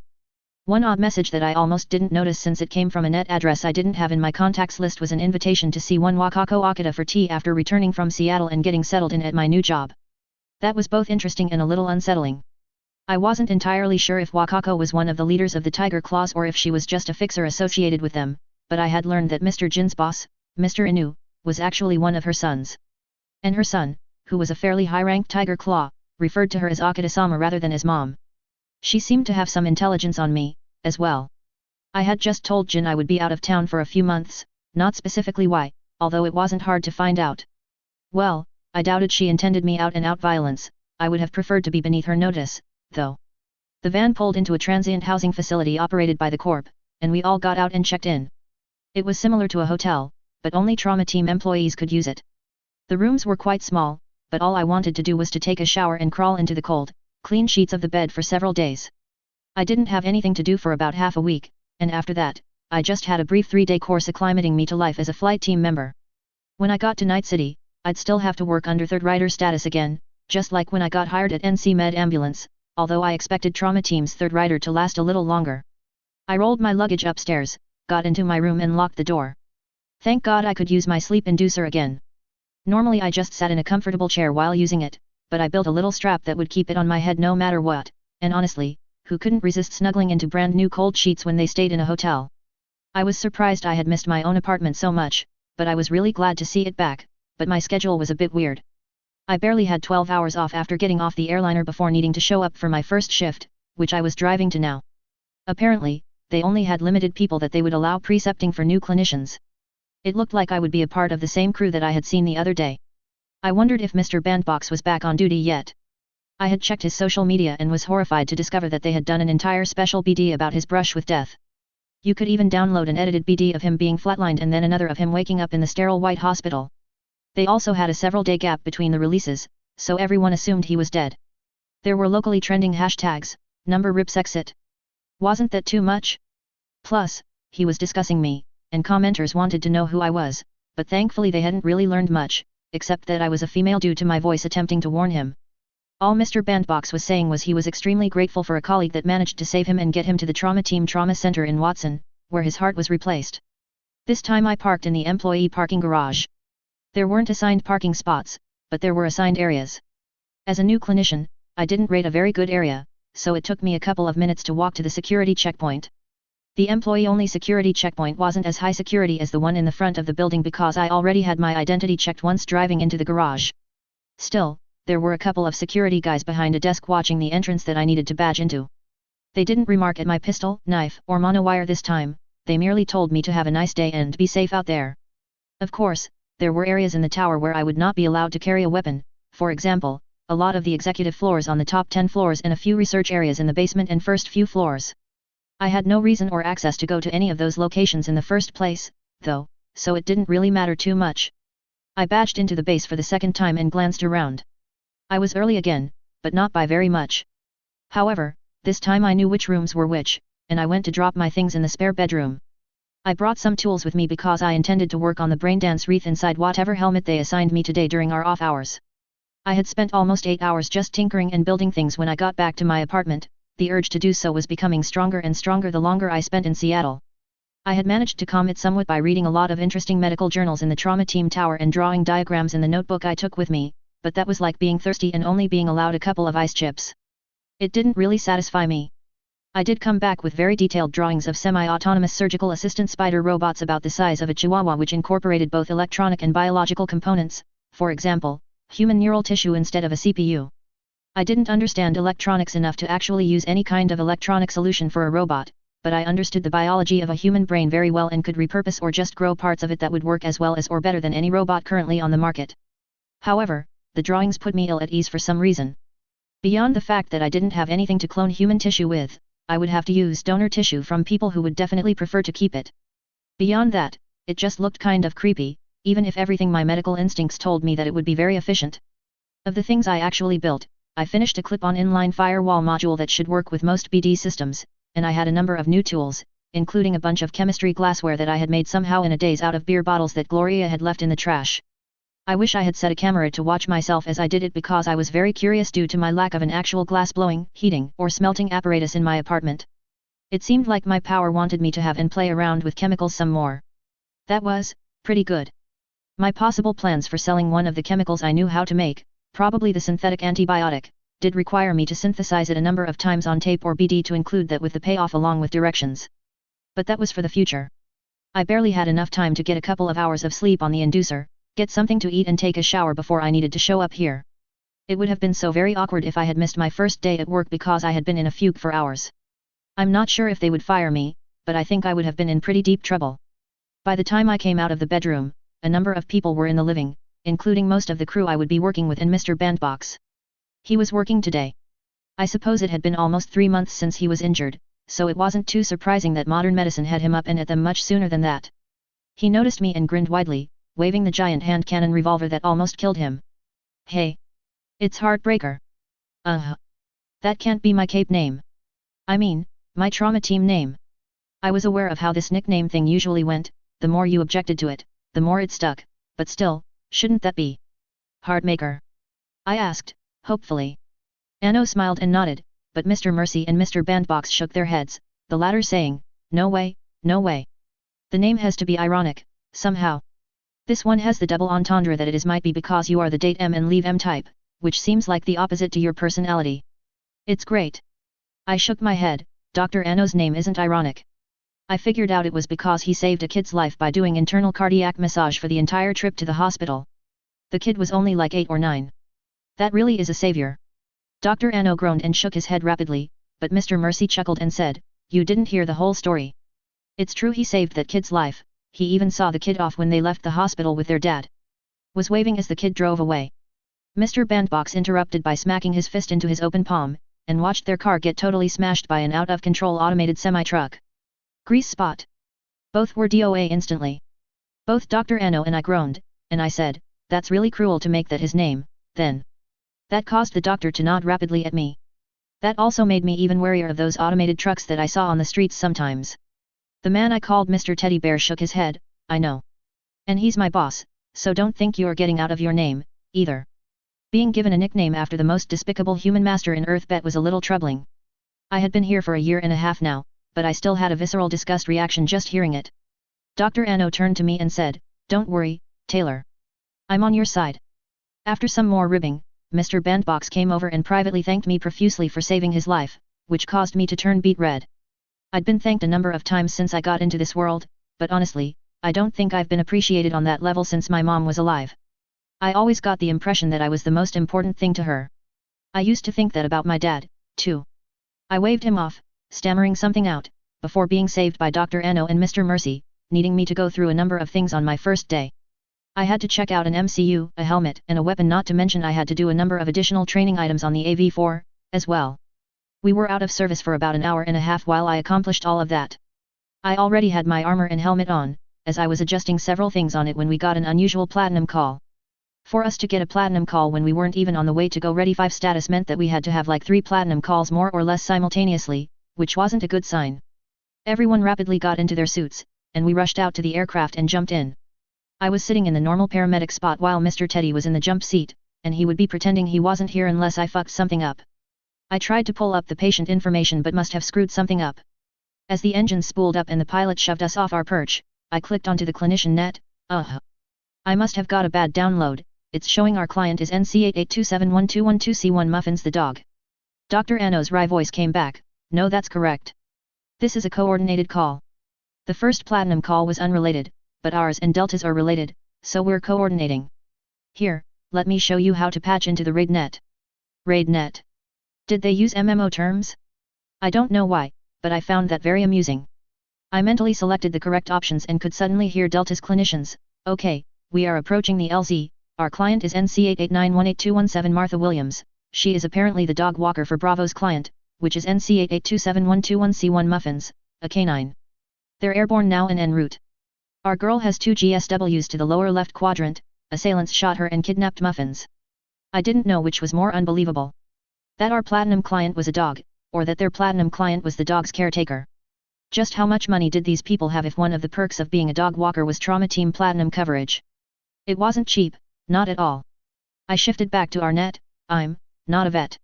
I told Dr. Eno, although I was actually pretty sure I could work on dogs with no problem." He chuckled, "Yeah, none of us are. We have a special amendment to the PCGs that I call the DCGs. PCGs were patient care guidelines. It was a huge manual on how to treat any number of illnesses or injuries the trauma team way. I had already read the whole thing cover to cover about 6 times. Dog care guidelines? Are you serious? I asked him. I didn't remember seeing any dog care guidelines in there. He shrugged, "Well, I mean, some are cats, too. The weirdest one was a pet dove once. Don't worry about it. There are a few medicines we can't use, and the rest we just size them down for their weight, like if they were a neonate." I sighed. Would I ever be rich enough to buy Mr. Pegpig his own trauma team membership? I somehow doubted it. Pigeons only lived about 10 years. But, who was to say how long a pigeon could live if it was treated by yours truly? No. I had to ignore the part of my brain that was tempting me to go catatonic and build a pigeon longevity chamber right in the AV. Now wasn't the time. Mr. Mercy came on the net and said, "We're going to treat this as a hot LZ, targets and clients are in an empty warehouse." They drove inside. "We'll land outside. Since this is sort of a hostage situation, anyone without smart links holds back unless you're absolutely sure you won't miss." I checked my weapon just in case, as was the protocol, shaking my head. As soon as the AV touched down, we all jumped out with our weapons out. We, as a team, entered the first room, but then Mr. Mercy held a hand up. "Scanning, scanning. Hostiles identified. 4 targets selected." I glanced around, but then, as soon as the outline of the 4 dognappers was rendered in front of my vision, I realized that Mercy was using some method to scan through the thin walls of this office area into the main room of the warehouse. "We'll take our shots from here, Bandbox, Teddy and I rest, hold fast," he said, and both security guys and Mr. Teddy Bear raised their weapons. I suppose Teddy had a smart link. Interesting. Were we really just going to shoot 4 guys in the head for dognapping? Well, I guess they shot that lady, too, but... A moment later, a number of quick shots from the 3 and all 4 icons disappeared.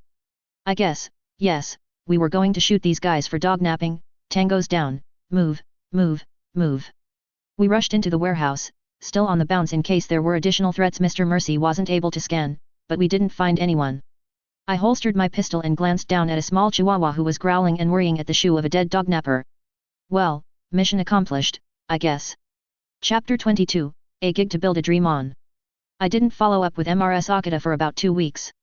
She did say to settle into my job first. We averaged 3 or 4 calls a day, although yesterday was a fluke where there were no calls all day long. Most of the calls were traumas, which wasn't surprising, but also acute cardiac cases were pretty common. Surprisingly, it wasn't that common for there to be combat on the calls. People, even their clients' assailants, tended to run or scatter when a trauma team AV4 showed up, and neither the pilots nor security guys would shoot people in the back if they were running away and clearly not a threat to the client anymore. Corporate said that the subscribers paid for rescue, not revenge, after all. The few times when it was necessary were usually with the stupider segments of society that didn't know when to quit, and thus far, I hadn't needed to fire a shot in anger yet, and I was perfectly content for things to remain that way. Walking through Jig Jig Street didn't frighten me as much as it did when I first arrived in this world. I wasn't quite as vulnerable as I used to be, nor did I look overly much like an easy mark. I didn't fit in, still, but I had taken to wearing simple clothes in dark colors, along with a dark grey light ballistic vest over my chest. It was only considered light armor, but the nice part about armor was that it was cumulative and designed to protect against differing threats. The vest, while certainly impact resistant, was really designed to protect against slashing attacks, which was one of the weaknesses of my ballistic skin weave by mod. I didn't think I looked like a badass by any definition, but I did think I looked like someone that was too much effort for too little gain. If working on a ground ambulance for almost a year taught me anything, it was that most low-level violent criminals were scum. They acted very much as predators might in the wild. They generally went for the weak amongst the herd, the low-hanging fruit. That was certainly not something that could be relied upon, as a starving cougar would attack anything that moved, but it was a good rule of thumb. Mrs. Akita ran her business in the back of a pachinko parlor, although I wasn't entirely sure why. It was more of an upscale place compared to other small pachinko or gambling spots, and Mrs. Akita had a reputation for running a clean game without her fingers placed anywhere on the outcome of the games, probably because she didn't really care about the place as a profit center, although I imagined it made money in spite of that. I timed my arrival to neither be late nor especially early. The former was impolite, but so was the latter, if less so in social situations, as far as I was concerned. 2 minutes before the time she asked me to come when I contacted her, I showed up at the back of the pachinko salon, smiling good-naturedly at a giant man wearing a suit, with his eyes hidden behind polarized dark sunglasses, despite the fact that it was relatively dark in the parlor. "Good afternoon. I'm here to see Mrs. Akita," I told the man. He grunted, paused for a moment, and grunted again in a slightly different intonation. After that, he silently stepped aside so that I could walk past him. Lovely gentleman, I thought. As soon as I passed the threshold of the back area, all of the sound and clamor of the pachinko playing, which was a cacophony of electronic sounds and ringing, cut off entirely. I blinked and was curious how such an abrupt noise cancellation was possible, but I didn't have enough time to investigate it any further. Instead, I continued in. The paths could diverge, but Wakako's office was obvious on the left, with the right path going deeper into an area behind the pachinko machines. I stepped into her office, whose door was open. It was tastefully decorated in a wood and bamboo theme, and a woman that was past her middle age but not really elderly sat at a desk at one end of the room. I found it interesting that she did not opt for externally obvious rejuvenation treatments, as they were definitely within her budget. My eyes, zooming in on her neck briefly, expertly judged both her pulse rate and even rough blood pressure just from the subtlest movements in her arteries as her heartbeat. A number of liver spots on her skin were not congruent with my knowledge of dermatology. Her skin looked in good condition, too. My conclusion, the age spots were applied intentionally and cosmetically. She was in good health but liked to give the impression she was older and frilier than she actually was. "Ah, Miss Bear.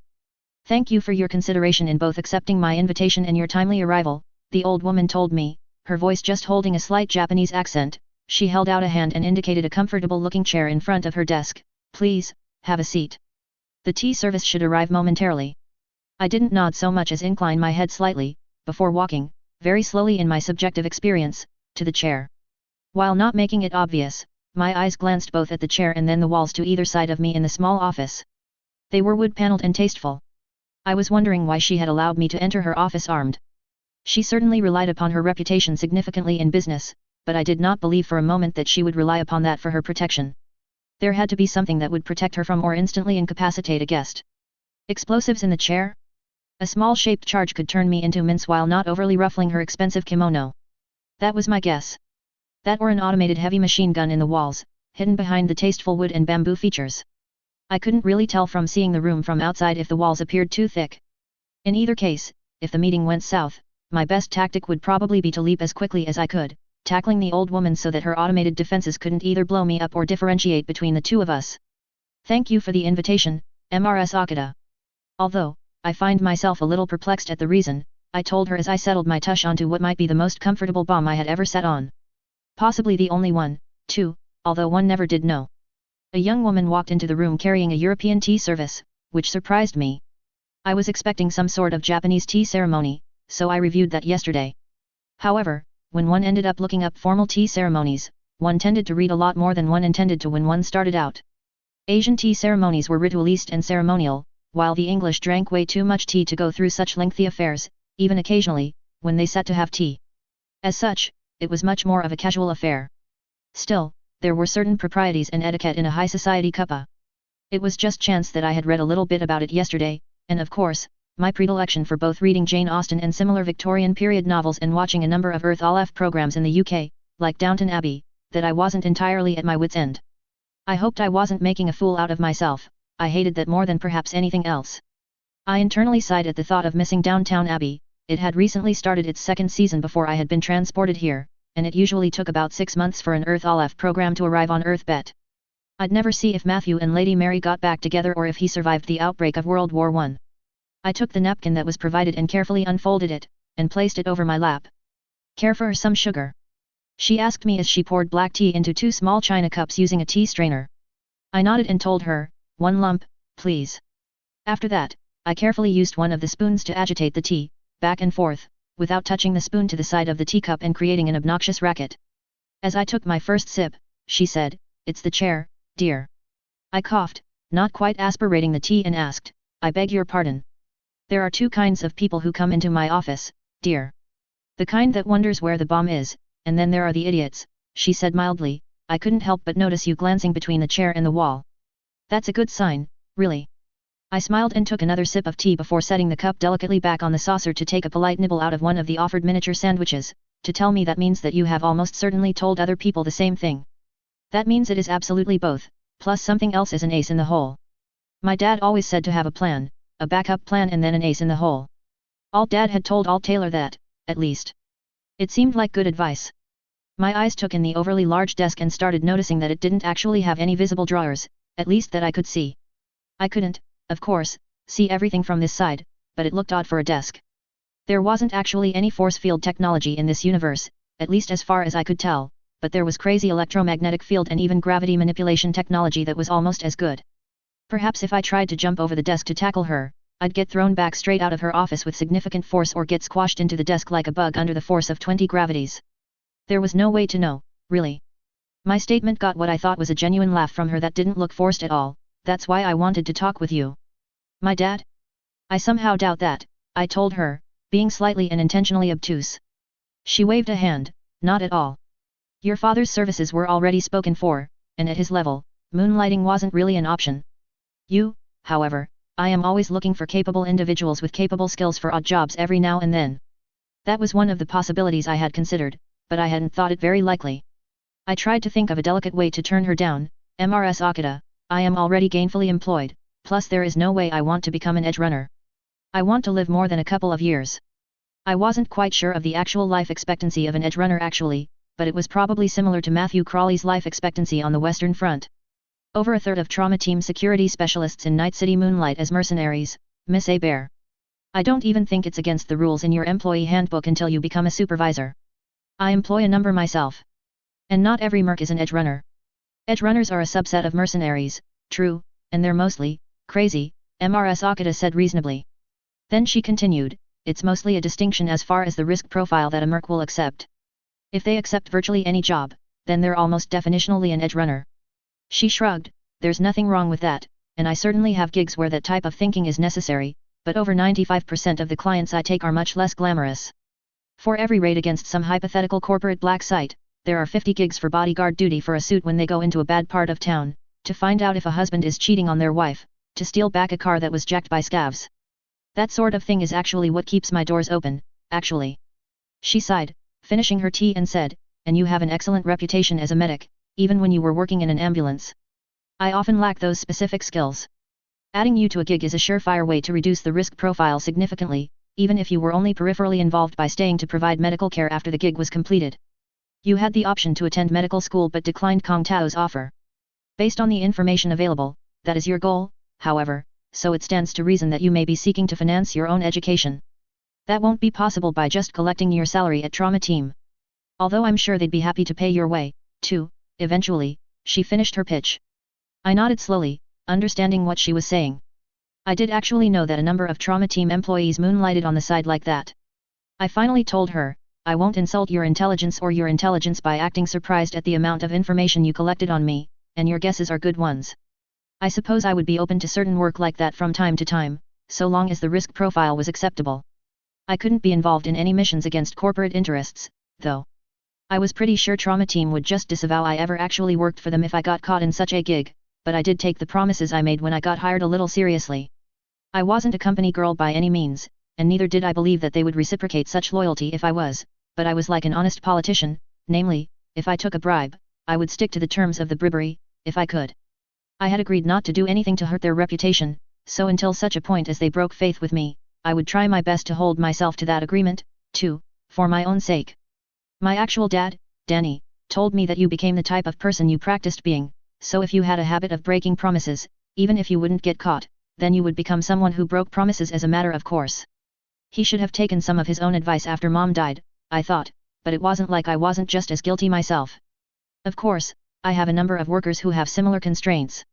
Really, my job is merely to find the correct contractor and connect them to the requirements a client provides.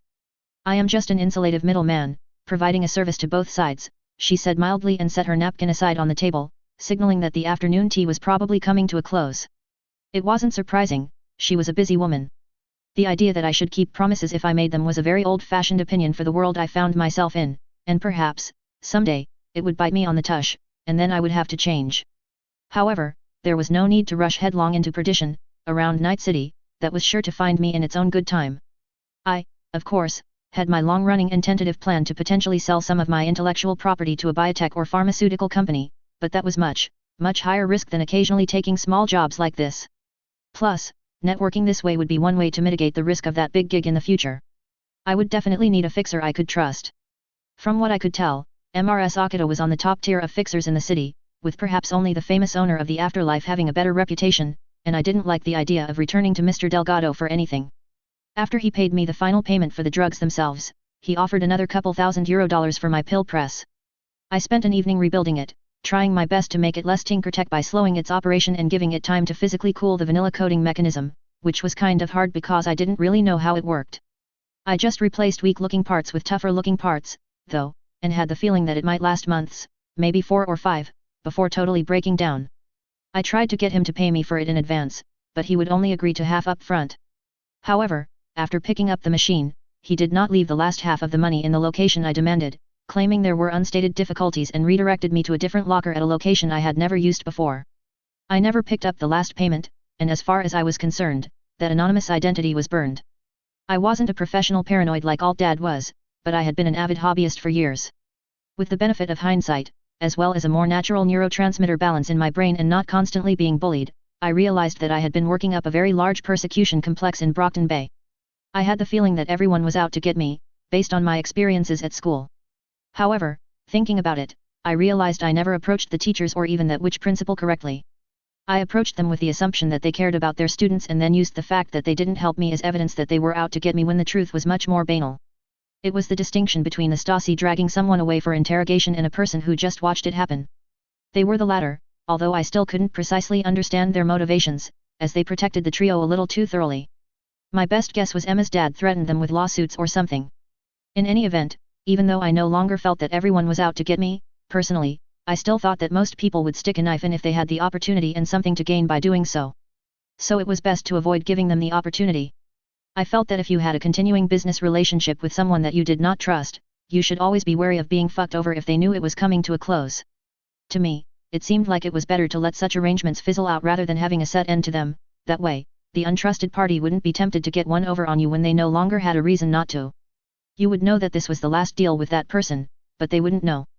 However, I was tempted by €2,500 for my pill press, but in the end, I only got half that. Alt Dad had told Alt Taylor to always beware of the sunk cost fallacy and never second guess herself if her instincts were telling her to walk away, even if doing so was leaving something on the table. My instincts told me to run away and fuck the last half of the money, so I had. Fizzling out the relationship was why Gloria still brought about half the cybernetics she came across to him, even though I had cultivated a few contacts with Ripperdocs in Japantown, which we used for most of the better pieces.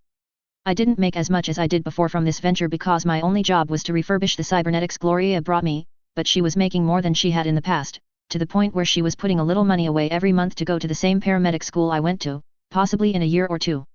NC Med Ambulance would pay part of the tuition if you agreed to work there for 3 years, but you still had to come up with about half yourself.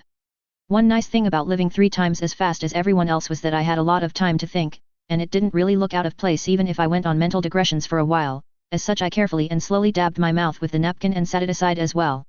So, how will this work? You call me when you have need of my special skills. I asked her, which caused her to nod. She told me, precisely. Some jobs are solo affairs, but I think most of the ones where you would fit the bill would be part of a support element for an existing team. You would have to trust me to some extent to assign you people that you could trust to watch your back, of course, but I definitely wouldn't pair you with random newbies. I nodded. I didn't really think I would accept any kind of solo job unless it was something very simple and low risk, like perhaps accompanying a client to a black market Ripperdoc for both bodyguard service and professional consultation. That would be right up my alley. There were any number of reasons an otherwise law-abiding person might not want to go to a legit clinic for work done, with privacy being the main one. It was more polite for me to offer to end the tea than if she was to dismiss me, from what I could tell from Downton Abbey, so I said, "Well, I again appreciate your invitation, but I know that you are a busy woman and I shouldn't keep up any more of your time today. A young woman like yourself is always welcome. It is clear your mother taught you manners, as a mother ought to do," she said cryptically, rising from her desk as I did. I smiled at her as she rose to her feet and said, "There's no need, ma'am. I'll show myself out." I wondered what she meant by that. Before I left her office, she said, "Oh, and I have to thank you for helping my son with that matter at Clouds." I sniffed delicately, "I'm sure I don't know what you're referring to." I didn't even admit I had anything to do with what happened at Clouds to other Tiger Claws. In fact, I wouldn't even admit it if Mr. Inu asked me again, and he knew for a fact I was involved. My statement caused her to smile even wider as I left her office. Secrets were for keeping. As I stepped back onto Jig Jig Street, I considered. Although the grandma seemingly lady had been unfailingly polite, the entire meeting had me feeling vaguely uneasy. As if I had spent 20 minutes petting a purring mountain lion. An enjoyable activity, so long as the mountain lion didn't decide it was hungry instead. Attacking a scoff den?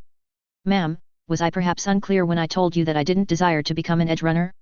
Because, and please forgive my crassness in advance, but this sounds like edge runner shit, I told Mrs. Akita over a vid call. She had forwarded me a supposedly end-to-end encryption transport layer module for my phone app. It was an open source module, so I could examine the source code, but I wasn't at the level of understanding of the mathematics involved in cryptography. So while I spent a few minutes looking through it, there were no obvious backdoors or malware. However, everything else looked Greek to me. I did know enough about crypto systems to know that it was theoretically possible to design, mathematically, a secret vulnerability into an encryption algorithm. Encryption systems almost always had a number of constants in their programming, and it was theoretically possible to pre-compute a compromised constant that would give the party who created the constant, but no other, the capability to crack the encryption with little effort.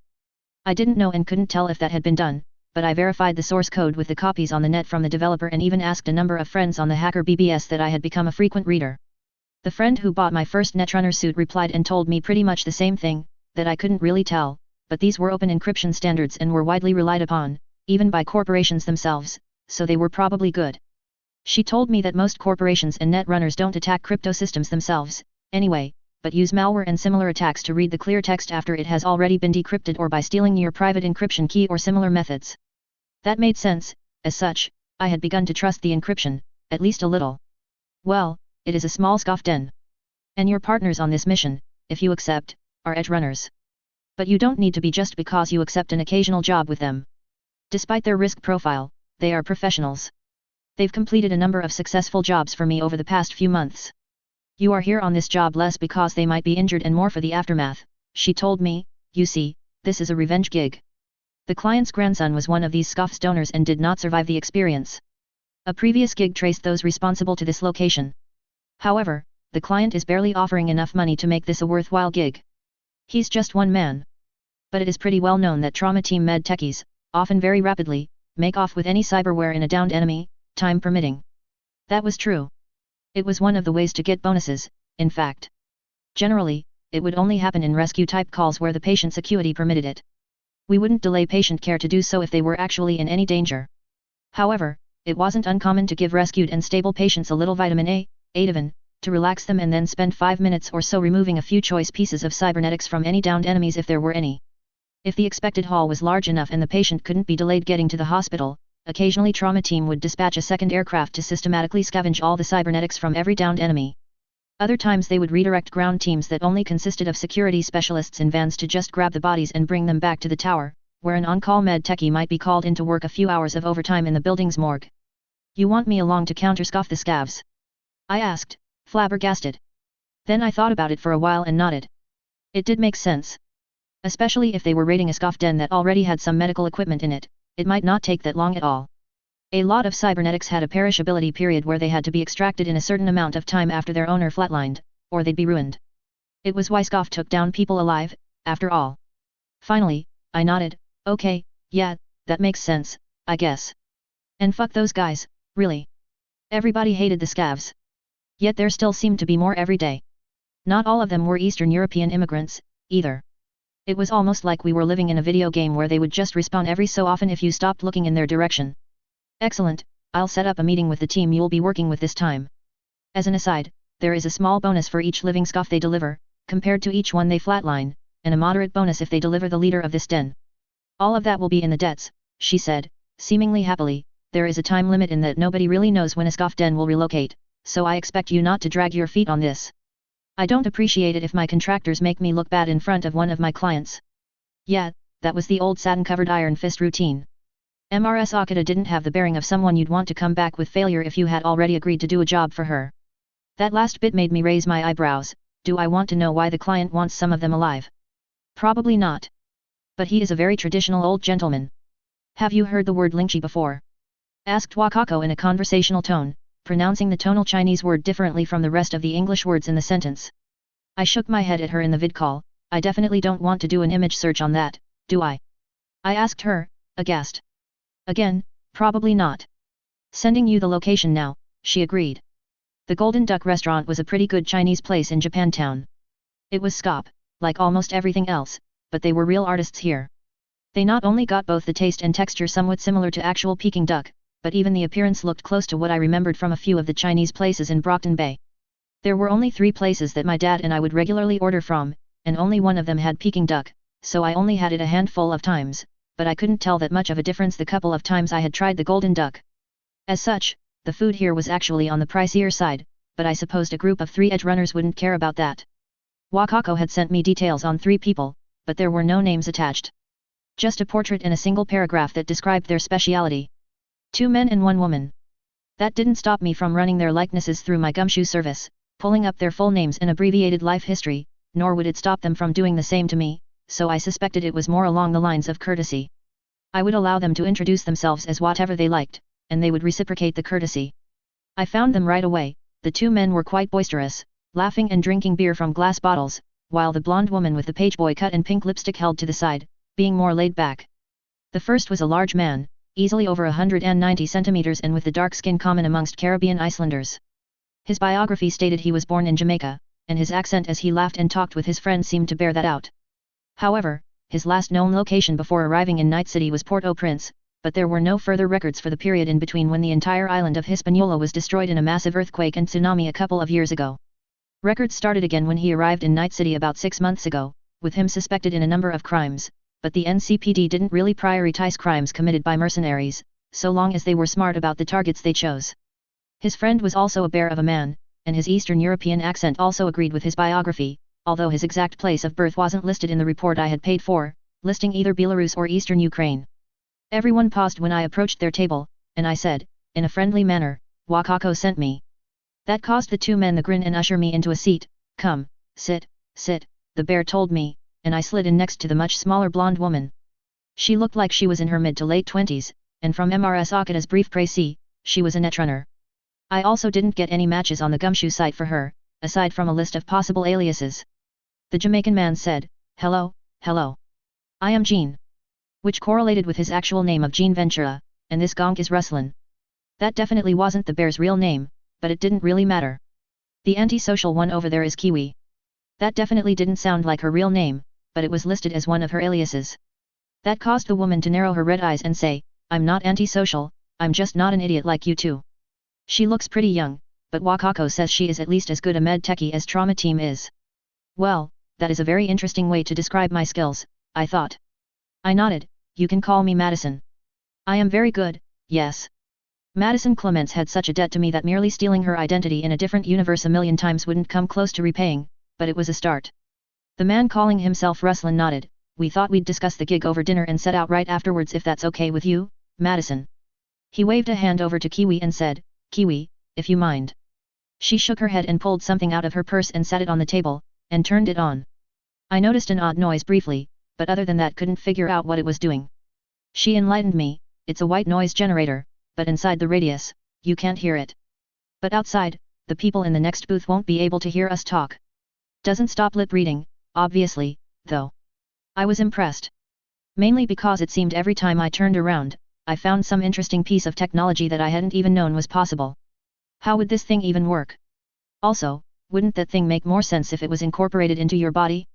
I fidgeted a little, stopping myself from an urge to disassemble it. The runner called Kiwi also handled a conference wireless connection as I saw and accepted a wireless connection from her and discovered that it was a combination conference vid call as well as a 4-way collaborative presentation. Basically, any of us could use the screen as a whiteboard or show images to all the others. Kiwi blinked at me a couple of times and said, the girl has black ice protecting her OS. Nice. It's not fatal, I hurriedly told her. At least, that one wasn't. That was true, too. In fact, the first layer of my defense was black ice. Black ice didn't really mean it killed you, it just meant something that interfered with your bodily processes.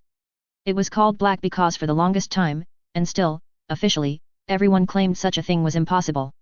My first line of defense was a piece of black ice that I partly took from the dragoon and partly tinkered with myself, and it should put someone to sleep.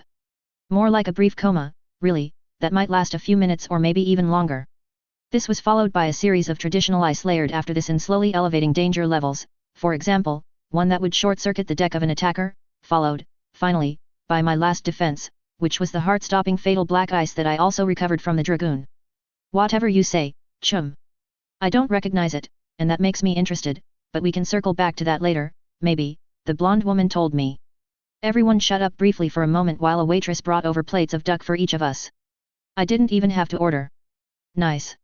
Okay, so this is really a combination gig, Ruslan said.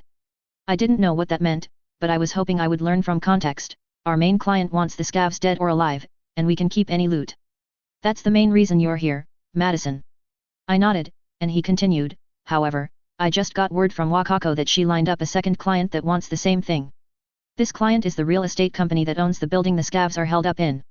I'm not sure if they rented the space to them or if the scavs are squatters, but they'd like them evicted. Preferably with extreme prejudice. This does mean we won't be able to rip out some of the fixed medical equipment, although if the scavs brought anything with them, it's fair game. We have a list of things that are no touch with this second client. It does mean this gig is paying better than we thought, though. I frowned but nodded, then reviewed the list of equipment that we were expected to find as Ruslan forwarded the data to the conference call. Well, it wasn't anything that would be easy to move or sell, nor would I have any real need of it, and it was older than even my own equipment. The equipment was of such middling to poor quality that I assumed this real estate company probably marketed it to scavs or similar bottom-of-the-barrel ripper docs, which made me kind of want to screw them over, but I supposed being professional was the better choice. He then discussed the details he knew from the expected number of scavs, which was between 8 and 12, and their basic plan.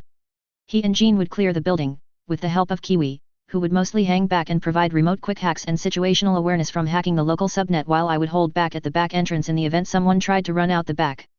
I nodded. That was an acceptable risk profile for me. My backup plan would be just to run away. However, I had two aces in the hole, and since they needed to be used relatively soon before they became inert, I didn't mind offering one of them to the group. When he asked if anyone had any potential changes to make to the plan, I pulled out a small grenade. It looked exactly like a smoke grenade as that was what I had built it out of. This is an anesthetic gas grenade. It's pretty potent and will put down an unprotected person, through inhalation, within 5 to 10 seconds. The gas becomes inert and safe to be around after around 120 seconds after it's used, but the victims will still be down for quite a bit longer than that. Fucking preem, Madison. Are you sure you want to waste it on this gig? Asked Ruslan, with the other two looking impressed, too. I shrugged. It's about to expire. It's still good now, but in another month, the active ingredient will have broken down into inert chemicals, similar to how it does after it's been used. That caused them all to nod. They were familiar with using surplus equipment acquired through God knows where, too, and assumed this must be something similar. Nice. I wasn't going to bother with trying to keep any of them alive, but maybe the top dog. His bonus is pretty good, Ruslan mused, causing me to fidget. I didn't particularly want to help get someone tortured, but everything I learned about this man caused me to believe that if anyone deserved it, he probably did. I wouldn't say anything, as I knew that was a possible outcome when I offered them the grenade. They adjusted their plans briefly, taking into account the new resource, and after we finished all of our duck, we got on our way. I thought it would be the industrial area of Watson, which was a little sketchy, but it turned out the scavs were holed up in the overcrowded Haywood district, which was even sketchier. I supposed that was a kind of hide-in-plain-sight type of thing. But it made me wonder how they camouflaged taking bodies in and out of the building, or maybe they just didn't. The adjustment to the plan was that instead of following Ruslan and Jean in, Kiwi instead scaled the top of the small one-story building and started hacking from there. She also took some tools with her, and the plan was that she would toss the gas grenade in the input ventilation of the building's HVAC system, then hack it to turn it on full blast, circulating all of the gas throughout the building in only 20 seconds or so. I was waiting in the back alley with my Kong Tao submachine gun aimed at the back door. Okay, we're ready, Ruslan said over the conference call we were using as a jury-rigged TACnet. Maybe it was just the fact that I worked at Trauma Team, but I felt they needed to get some better camo gear. Kiwi came back with, all right. I'm in the subnet. Looks like 10 people in, including the top dog and possibly 2 donors still alive, she said calmly. I winced. Maybe I would get to save a life today? All right, the HVAC system is hacked, and the blower is locked into high speed. I'm throwing the grenade in, now. About 30 seconds after Kiwi threw the grenade in, Ruslan and Jean, both wearing gas masks, kicked the front door in and started shooting.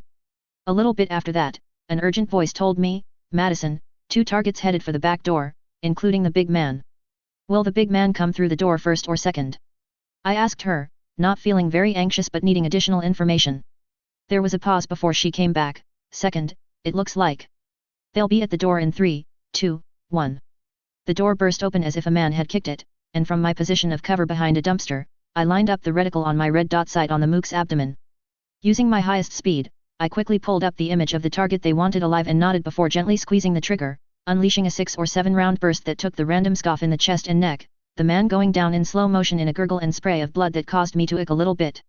You'd think with all I had seen working traumas over the past year that I would be immune to that, but it was a little bit different when you were responsible. Yelled the boss man of the den. However, he was yelling it behind him and shooting back the way he came, apparently thinking that the shooter that took out his minion was coming from behind him. He emptied a whole magazine of shotgun shells down the empty hallway and started backing uneasily out of the door, swaying a little. It looks like he took at least a huff or 2 of the anesthetic, but not enough to put him down completely. As he was fumbling with a full drum magazine to reload in his automatic street sweeper-style shotgun, I just darted out of cover and approached him at my full speed from behind, slamming the buttstock of my SMG into the side of his head. He went down like a sack of potatoes, and I smiled, nodding. I glanced down at him and searched him for both weapons and anything dangerous. He had a set of mantis blades in each of his arms, so I carefully disconnected the power pack from them, defanging him. Then I used a set of super strong zip ties to tie his ankles together. His legs, at least, were organic and not biomodded. "The big guy is down, alive," I told Kiwi and the rest over the conference call. Perhaps it would have been more merciful to kill him. But he was the scoff's doctor here, so I didn't feel a lot of sympathy for him. Plus, he was worth an extra $1,000 alive. Ruslan's amusing accent came back. "Awesome. It was like shooting fish in a barrel in here. Should I call Wakako for a pickup for the boss?" I sighed and told them, "Negative. Not yet. He has a nice set of Arazaka mantis blades on each arm. I doubt he will really need them anymore, given what MRS Akita implied our client is going to do to him. We may as well be thorough." After the timer, I started when Kiwi threw the grenade and reached 2 minutes, I dragged the scoff doctor back inside his own operating theater. "Kiwi, highlight the 2 possible living donors on my HUD, please," I told her. "Stand by, I'm getting off this roof."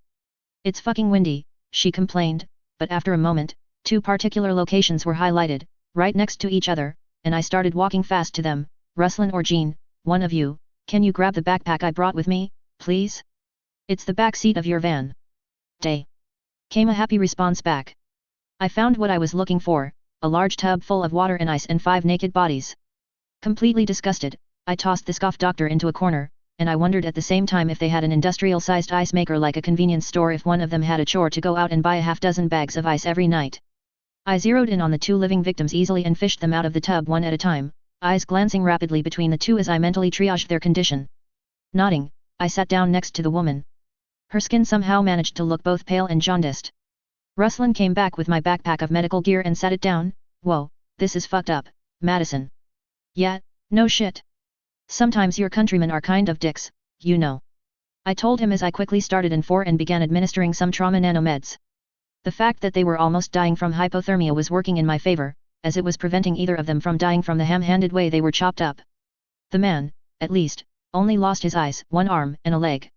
The woman, however, had her eyes and what I thought was a cybernetic liver taken, and they clearly did only a minimal amount of work stopping the internal bleeding from that surgery.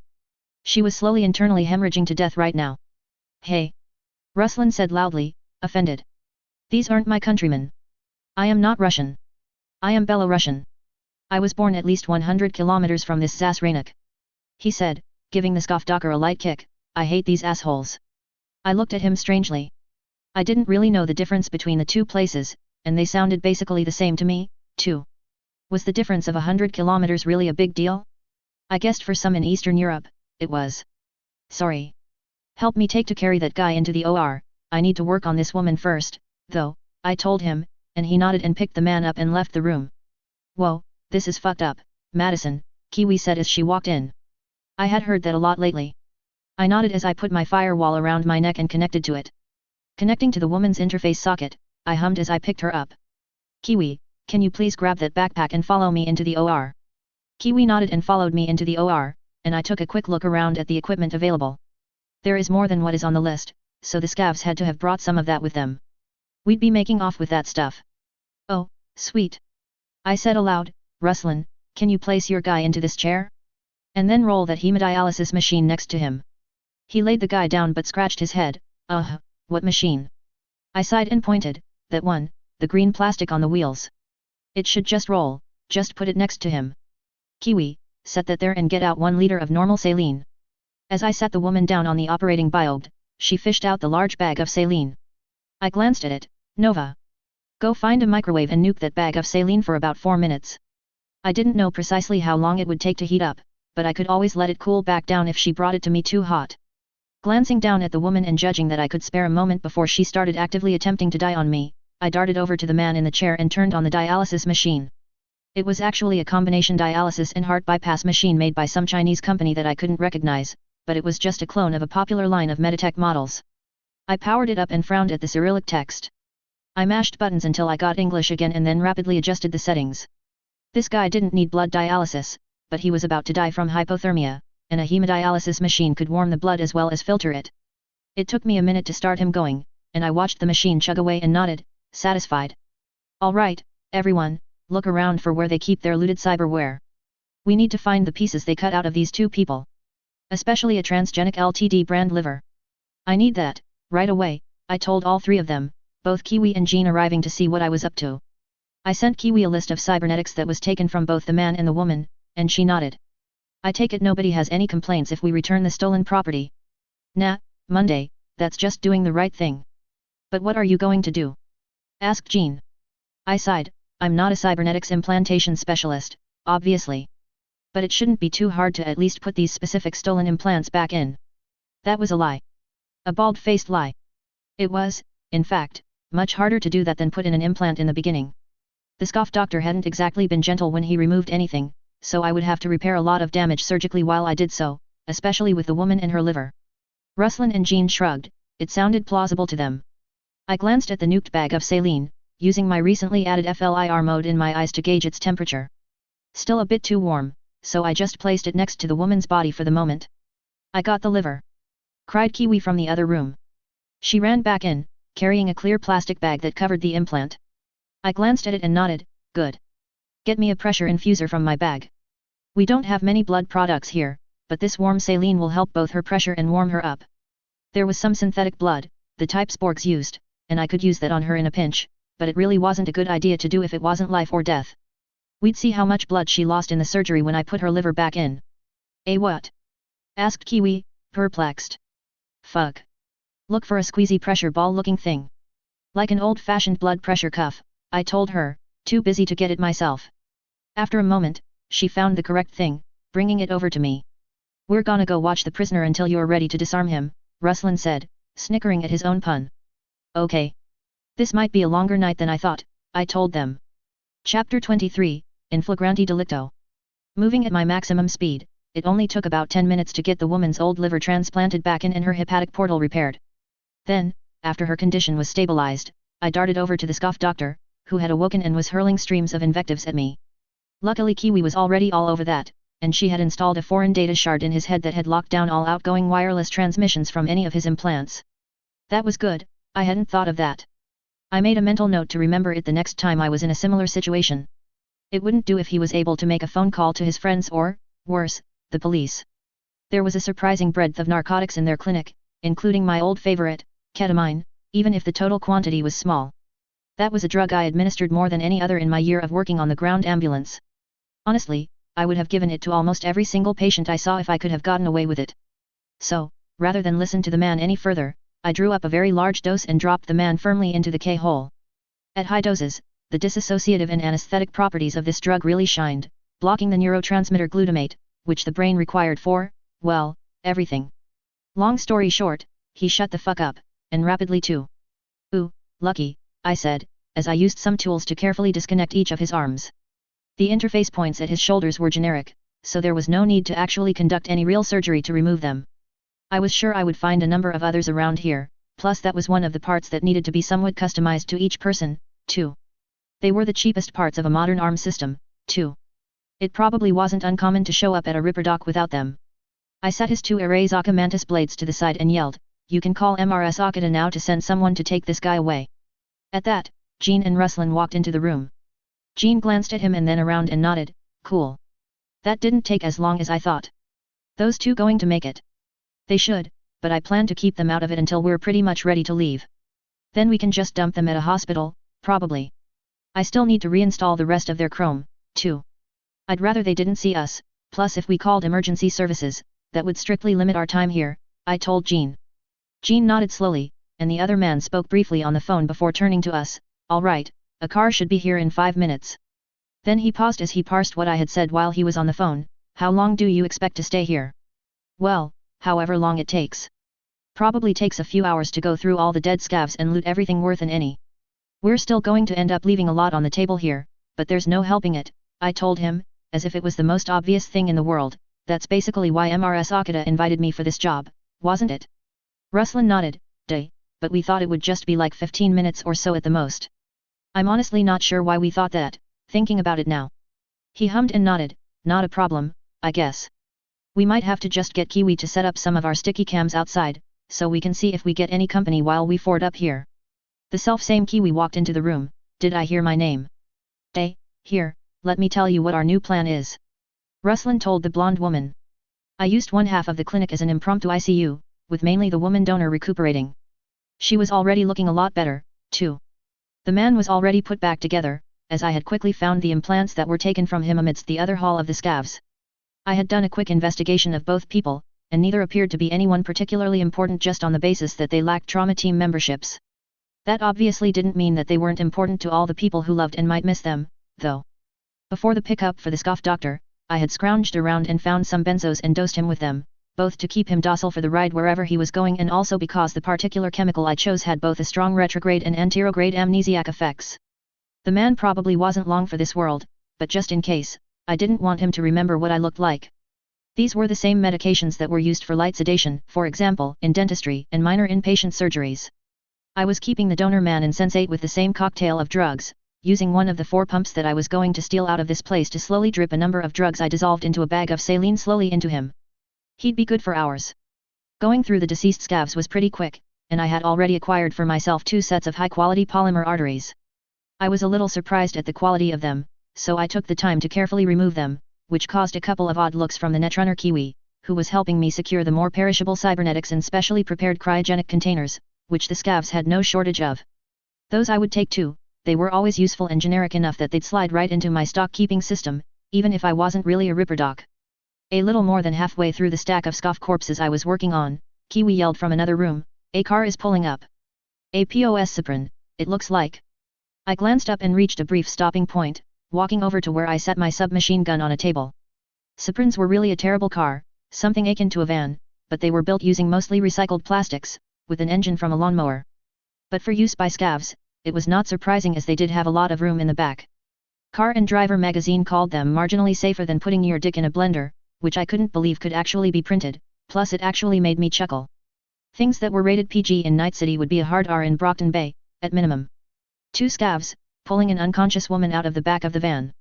"Looks like this might be a drop-off point," Kiwi said as I walked into the front area, which looked like it might have been intended for offices and a waiting room if this was actually a working clinic. As it was set up as a den or living room with televisions and extremely sketchy-looking BDS lying around. I did not want to experience what Iskov considered an entertaining brain dance. I set the submachine gun on the table and pulled out my Omaha, double-checking to make sure the charge was good to go on the electromagnetic weapon. "Whoa, those aren't even out on the market yet," Ruslan said admiringly. "How'd you manage to score one?" I glanced at him and considered lying but decided not to. Both my parents worked for Mealy Tech, and until recently, I was considered a corporate dependent. They have been selling this model internally for over a year as a kind of beta test. It should come up on the regular market next month, far as I know. I then flipped it around and handed it to him by the barrel, nodded my head at the door headed outside. "Want to?" I didn't particularly want to kill anyone, even scavs, and although I would if I had to, I had the feeling that the rest of the people here had a bit more flexible opinions on the subject. At the same time, I wasn't a child anymore that had unrealistic expectations about what exactly was going to happen to these 2 scavs. He grinned and took it, and nodded, "Fuck yeah. Is there anything I need to know about it?" I thought about that. It takes between 70 and 80 milliseconds to recharge the capacitors for a follow-on shot. That's pretty quick, but if you just pulled the trigger as fast as you could, it would only fire every other shot, probably. But for aimed shots, it should just be point and shoot. That was something that Melee Tech said they would improve with follow-on models. One of the main advantages of these guns was there were no moving parts in the action when you fired, much like firearms that used caseless ammunition. The projectiles were aerodynamic steel darts which were then coated in a thin layer of copper for electrical resistance purposes. That was apparently necessary for the weapon to function, but I didn't really know how it worked. As such, it would, mechanically at least, permit a really high rate of fire if the capacitors could support it. He nodded, and we all backed up a fair distance, and I grabbed my submachine gun just in case things went to shit. The door was opened with a kick, and surprisingly, it wasn't a Russian voice, it sounded like a stereotypical surfer boy from California. Although there weren't that many surfers in her past life anymore, on account of fears of Leviathan, and there weren't that many in this world too, on account that most of the shallow waters were somewhat polluted.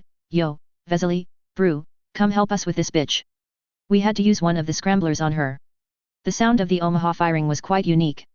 It didn't really sound like a firearm, except that there was a loud crack of the projectile immediately going supersonic before it collided with the surfer boy's forehead, penetrating and out the other side. It really did have excellent penetration.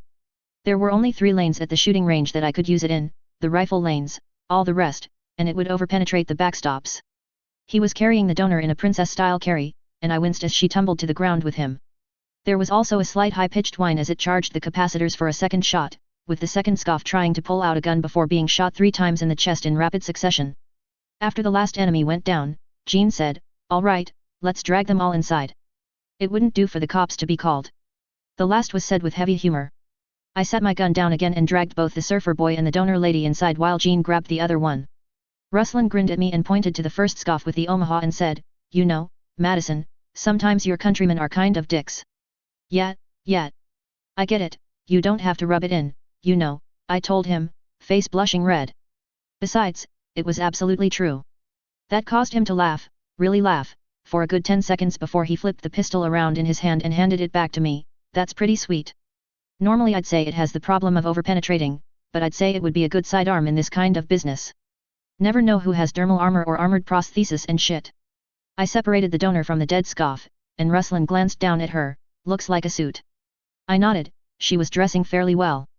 I pulled an interface cable from around my neck from the firewall I was still wearing and plugged it into her interface socket. Let's see who she is. First, immediately, I was greeted with my Zetatech system springing into high gear and quarantining a piece of malicious code that had tried to bridge between us through my firewall appliance. That was interesting. What was also interesting was she had quite a few pieces of cybernetics, including a networked internal biomonitor that was trying, but failing, to send a signal out to, she was a subscriber. Although I didn't have any trauma team implants, I did have a bunch of their software. I ran it in a sandboxed virtual environment, just like the software from NC Med Ambulance, but it was helpfully popping up, for my perusal, this woman's file.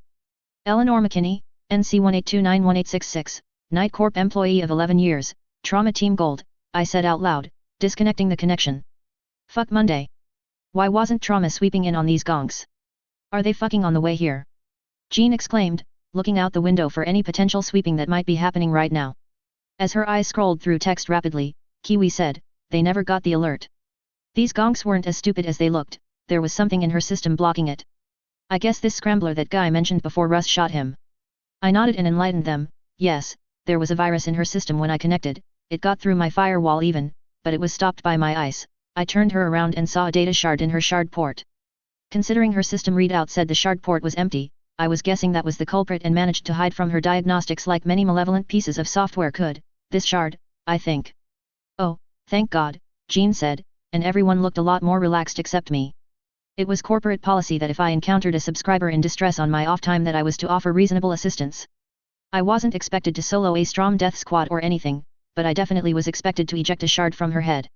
I sighed, guys, you know how MRS Akita said I was just as good as a trauma team med techie. I got nods from the boys and a confused nod from Kiwi, well, she was being cute and literal. There was a slowly gaining look of horror on Kiwi's face, but nothing on the other two except confusion now. I figured that Kiwi would have already looked me up on similar sites that I looked her up on, but there was a lag on any of those gumshoe sites. In fact, it was part of their way to upsell you on the next available service tier, like you were buying a value meal. The cheapest level on my site was on a lag of months. It was very possible that my employment hadn't been updated yet on her dossier of me if she used a similar site or perhaps the same one. My day job is as a med techie for trauma team, I tell them, finally spelling it out. Oh. Shit, well, what does this mean? Asked Ruslan while Jean just got wide-eyed. I shrugged, nothing. There isn't anything against company policy moonlighting like this, so long as I don't use company property or reputation to do so. I paused, however, I am expected to provide reasonable assistance to subscribers in distress if I happen to come across them. Oh, I gotcha. So what's your plan, then? Jean asked. I slung my SMG across my back and picked up the lady in my arms easily. I'll just walk a block away, pull the shard and call her in. One of our teams will show up, and I'll hand her off and come back here, and we can finish up and make like a tree. Kiwi groaned, make like a tree, God, Madison, that is awful, I don't think anyone's used that one in 100 years. I had to net search it just to understand what you were talking about. Alright, try to make it quick, though, Ruslan said as I nodded and walked out the door. As the door was closing, I heard Ruslan asking Kiwi what I had meant by my tree quip, and her replying, make like a tree and leave. That caused both the men to groan and me to frown. It wasn't that bad, was it? I made a VID call to my immediate boss, which was Dr. Ano, and he picked up, hey, what's up Taylor? Not a whole lot. I lied, except one thing led to another, and I may have stopped a couple of dumb scavs after they kidnapped this woman. She's a suit, and they mentioned using something called a scrambler on her.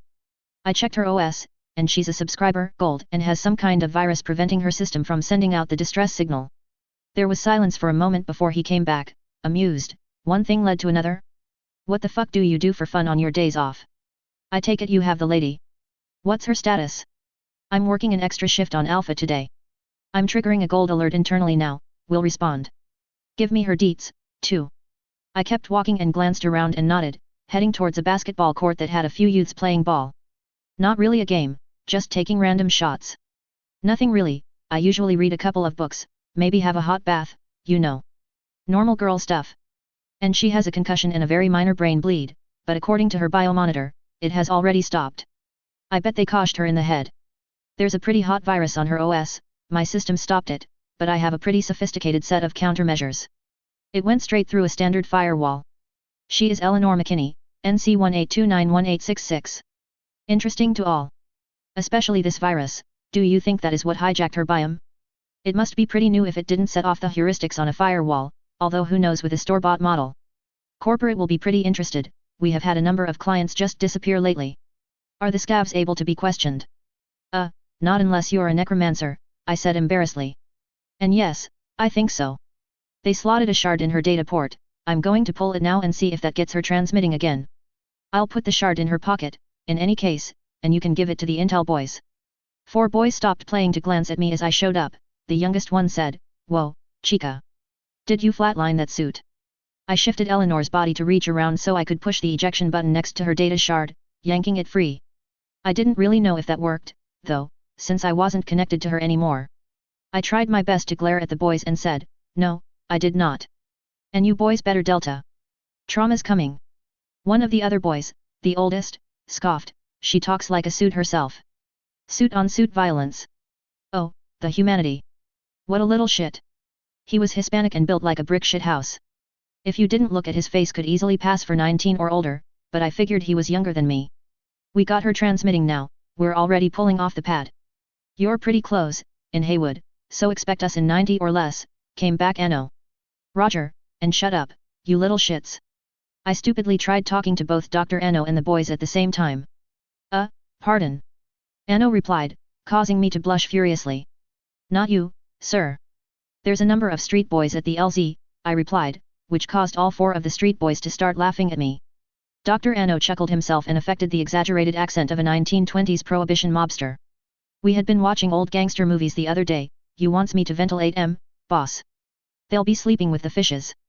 No, I don't think that will be necessary. I'll just make them an offer they can't refuse, I said formally. Oh, shit. I think she flatlined all the scavs at that den, the youngest looking boy said, maybe she's a merc, and we shouldn't fuck with her. Well, what a smart kid. I sighed, muted the call and said, if you guys leave now, you can pick through what we leave behind in a couple of hours. Just leave the medical equipment alone. But I've seen your faces, now, and if anyone but more witless scavs show up, I will know who sold us out, Mr. Wells. I said, using the real identity of the oldest of the boys I had gotten from NCPD searches of their faces, staring him right in the eyes. The oldest boy was already in the system, with a couple of small crimes, as well as a notation that he was a suspected member of the Valentinos. Not bad for probably a 15 or 16-year-old, I supposed. But he'd have to try harder if he wanted to beat the precociousness of this 16-year-old. Was that a threat? He asked, surprisingly calm and looking rather dangerous suddenly. I blinked at him, actually slightly intimidated, even knowing that I could probably easily take him and his friends if I just sat the lady down. I grinned as best as I could. Just a reminder of basic physics. Isaac Newton, you know? For every action, there is an equal and opposite reaction. That caused him to grin and rub his neck. Ah, shit. I never did too well in school, lady. But sure, but you better make sure there are a few things worth it for us in there. That switch from dangerous to folksy was pretty cool, I had to admit. And he didn't have to worry about that. Even if we looted everything, we didn't have enough room in their van to load everything. There would be a number of guns and other things that would be worth looting that we would just not take. And I wouldn't drive their Suprin if my life depended on it. The tiny Mai was safer. Sure, you would get crushed like a can in an accident, but the Suprin tended to spontaneously combust for no reason at all and was made out of semi-flammable recycled hydrocarbon-derived products. And the engine was made partially out of cheap magnesium, so it went up like thermite or white phosphorus. Sure, plus there's a Suprin FS3 in the parking lot. I'll leave the key shard in the driver's seat, just for you. But it used to belong to some scavs, just so you know, I told him as Alpha's AV-4 swooped in from the sky in a cacophony of noise. One of the quiet ones up till now yelled, "Shit, she wasn't fucking around. That's trauma. Let's jet, Jackie." And with that, the four of them ran off. I shoved the shard that was still in my hands into one of the lady's pockets, and she was already starting to stir into semi-lucidity in my arms. I wondered if there was anything on that shard to keep her unconscious, too? As the AV sat down, the team hopped out, and I waved awkwardly, one-handed. Then, one of the security guys yelled, "Yo, Breaker." I didn't recognize his voice, but I had gotten pretty popular with the security guys after saving Bandbox. I sighed. Well, at least the shortening of the nickname was better than it altogether. Heartbreaker was a weird villain. He was reasonably well known in Canada and the northern part of the United States, like where I had lived, but I almost thought the PRT downplayed him since he more or less kept to himself. There wasn't much they could do to stop him without endangering many innocent people. After living in Night City for a while, I got the feeling that they probably did that for threats they had no good way to deal with. It still didn't explain why they tolerated the Slaughterhouse 9, though. You want to set up the gurney, or should I just set her inside? I asked them, and Dr. Anno said, may as well just set her in. I forget that you've got strength mods. I nodded and sat the woman on the biobed inside the AV-4 and then said, all right, I know you're on the clock. Response time and time to the hospital was one of the primary KPIs for a team, so I'll see you in a couple of days. One of the security guys saluted me with his carbine, and they all jumped back into the AV before lifting off and darting off to the north. I unslung my submachine gun and jogged back to the scoff den. Although probably things wouldn't happen, it was true that I had brought attention to this area and possibly compromised the operation by calling my compatriots to rescue Ms. McKinney, so I would work fast, triage any interesting cyberware left and yank it all out. I told the shits we'd leave in 2 hours, but since one of them was a suspected Valentino, I planned to be done in less than one. Wakako asked the leader of a small-time team who she had asked to evaluate the A-Bear girl. The job was real, and the girl's competencies aligned well with the particulars. Still, she didn't get to be this old in this industry by not being a belt and suspenders sort of woman. So, any complaints? Not really.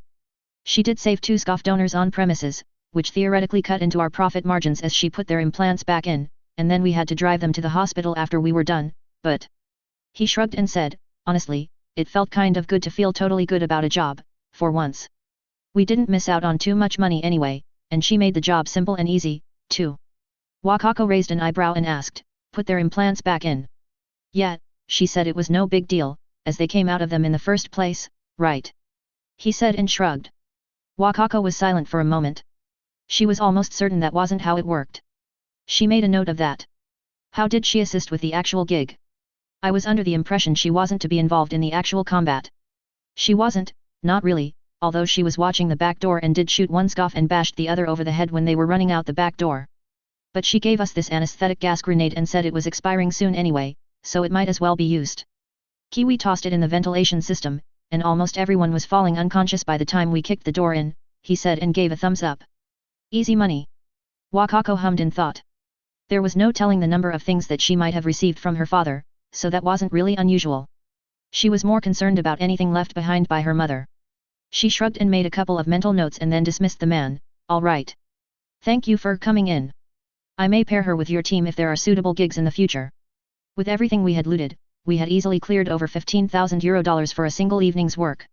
I ended up buying a number of things from the pot, so I only got about 10,000, but that was still more than I made in 6 weeks at my day job. It was clear why people did this sort of thing. I sighed as I thought about spending over half of the money I did collect on various specialized equipment and tools purchased from over a half-dozen companies directly on the net. I had already built a number of beakers, round-bottom flasks, and distillation setups in a Tinker fugue a while ago, but this was additional computer analysis equipment and automation equipment used in chemistry.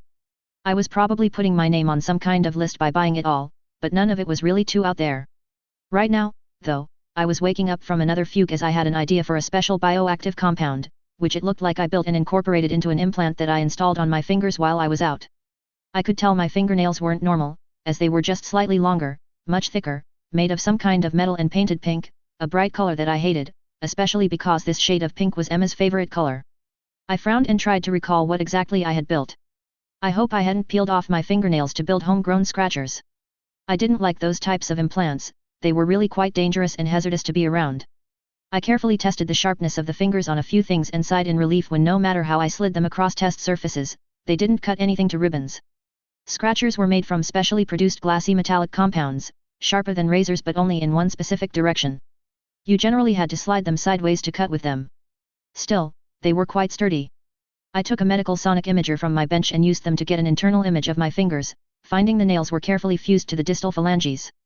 That was interesting. They were made of some kind of metal, too, and although they weren't designed to be sharp, I could clearly scratch someone very easily, I supposed. Kind of an odd thing to do to myself in a fugue, though, when I was thinking about a bioactive compound that would respond to hemoglobin. Then I turned my hand around, peered at the underside of the nails, and was enlightened. I had been thinking about a compound that would react with hemoglobin to produce a synthetic analog of succinylcholine. That was a paralytic that was often used in emergency medicine as a prelude to intubating someone. However, originally, it was derived from curare which had been used for hundreds of years to treat the darts of indigenous South American tribesmen for hunting and for warfare. I had thought to use it for the same reason, as a coating for a dart or perhaps a knife. Since the compound I was thinking of would create the chemical on exposure to hemoglobin, it was not only reasonably safe and inert until blood touched it but long-lasting. It was also one of the chemicals that would be neutralized by my artificial liver. Not because the liver would filter it out, because it would paralyze me far too quickly to be metabolized, but because it would release a counteracting agent, which would prevent the effect on my central nervous system from propagating. The liver contained a limited amount of compounds like this. For example, it also contained naloxone in the event I was ever the victim of an enormous opiate overdose. That was good, otherwise, I might have accidentally paralyzed myself if I scratched a damn itch too vigorously. As it stood, I might still need to remove them if I ever got a boyfriend and made it past second base. I mean, some of the romance books I had read indicated that sometimes the girl might scratch the boy's back, you know, in her fervor. It would really kill the romance if I found someone I liked and then accidentally paralyzed him, including their diaphragm, in flagranti delicto. The chemical produced by these small bioactive pads would tend to stop even the muscles a person used to breathe at high doses, so they would require rather prompt medical assistance or a counter-agent, which I figured I would start carrying in a small EpiPen-like dispenser. That would be so embarrassing. Oh, who was I kidding? It wasn't like I would likely find anyone that wanted to date me anytime soon anyway. Or ever. Why were they pink, though? I sighed but then noticed a new application on my system and discovered that I had actually used smart paint in their construction, and I could change them to whatever color I wanted, just like my monowire had. I frowned. I didn't really like the idea of nail polish in the first place, but transparent really wasn't an option. Finally, I decided on a dark red color. Things had been going pretty well since that day a few weeks ago. Trauma Team's intelligence department did have a couple of questions for me, but they made it clear that they didn't really care what I was doing in my off time. I told them the truth, although I didn't tell them any of the identities of either the Fixer or the Rustlins group. I just told them that somebody hired me to go in after they cleared it out to remove any valuable implants from the dead scavs and that 2 more had arrived while I was working, hauling our client with them. Apparently, the virus on the data shard wasn't one they had seen before. I wasn't that surprised, such things were always a game of cat and mouse. In any event, the Intel people thanked me and left and suggested I pick up extra shifts on the debt reclamation team. That I wasn't interested in. It was one thing to take implants out of dead scavs and criminals, but I wasn't about to steal someone's arm just because they couldn't afford the payments on our services after we saved their life. Still, the kudos for saving a client while I was off work did come with half a day of paid time off, although I had to schedule it 60 days in advance. I figured I'd save it for after I accumulated a day and a half of vacation time and then take them all together so I'd have over a week off in one long period of days off. Suddenly, there was a squawk and banging from my apartment. I blinked, and stood up and ran into my private area to see Mr. Peg facing off against a small raptor inside my apartment. His wife was cowering in the corner next to my refrigerator. I had left the window open so he could come and go as he pleased. A small falcon? Maybe a kite? I wasn't a bird watcher, but it was still well over twice his size either way. I went to intercede. This predator would eat poor Mr. Peg in 2 bites, but the plucky pigeon leapt at the big obligate carnivore, wings flapping, and tackled it in a squawk. The raptor's birdy little face showed astonishment before it leapt up and flew out of my open window. It even glanced back at us, mid-glide, and I could have sworn I saw it shaking its little birdie head. Mr. Peg hopped up to the counter with a raptor's feather in his beak and seemed to move his wings as if he was dusting the dirt off his shoulder. Was he always this buff? I grabbed him at super speed, causing him to drop his battle trophy and squawk in dismay. Oh, shush, I told him and carried him off to the front, where all of my tools and equipment were. Maybe I should cut back on the diet of programmed nanomeds for the pigeons? At the very least, I needed to check him over to make sure he wasn't going to die or something. A half hour later, I released the bird and discovered a few things. Firstly, it was a female. You would have thought I would have already known that by now, but honestly, you didn't really need to look under a bird's skirt to design and install a primitive prosthesis for its little leg. The second thing I learned was Mrs. Peg was quite healthy. I grabbed her husband, which I thought was her wife, and did a similar exam on him. I refused to call this one Mr. Peg, though, so I was now just calling him consort. One thing Wakako Akita told me that was 100% true. I wouldn't be able to reach my goals of self-funding my trip through medical school through solely my paycheck at Trauma Team alone. With all of the chemistry equipment I had been buying and making lately, though, I could push forward with my plan to sell my intellectual property to a biotech firm. I could probably use Mrs. Akita to approach them, and they would just assume I had stolen the research data from one of their competitors. Having a good working arrangement with a team of edge runners would help that as well, as I'd definitely need protection even if Mrs. Akita could arrange a sale. Very dangerous, in a lot of ways, but I still thought the risk was lesser than doing 100 jobs like the Skofden job. Sometimes I wondered why I was going through such hoops, as I didn't really expect to learn much in 4 years of medical school and 1 or 2 of residency. Perhaps it was pride. I wanted the name A-Bear to mean something if someone heard it. I knew I could change the world, and hopefully, it would be for the better.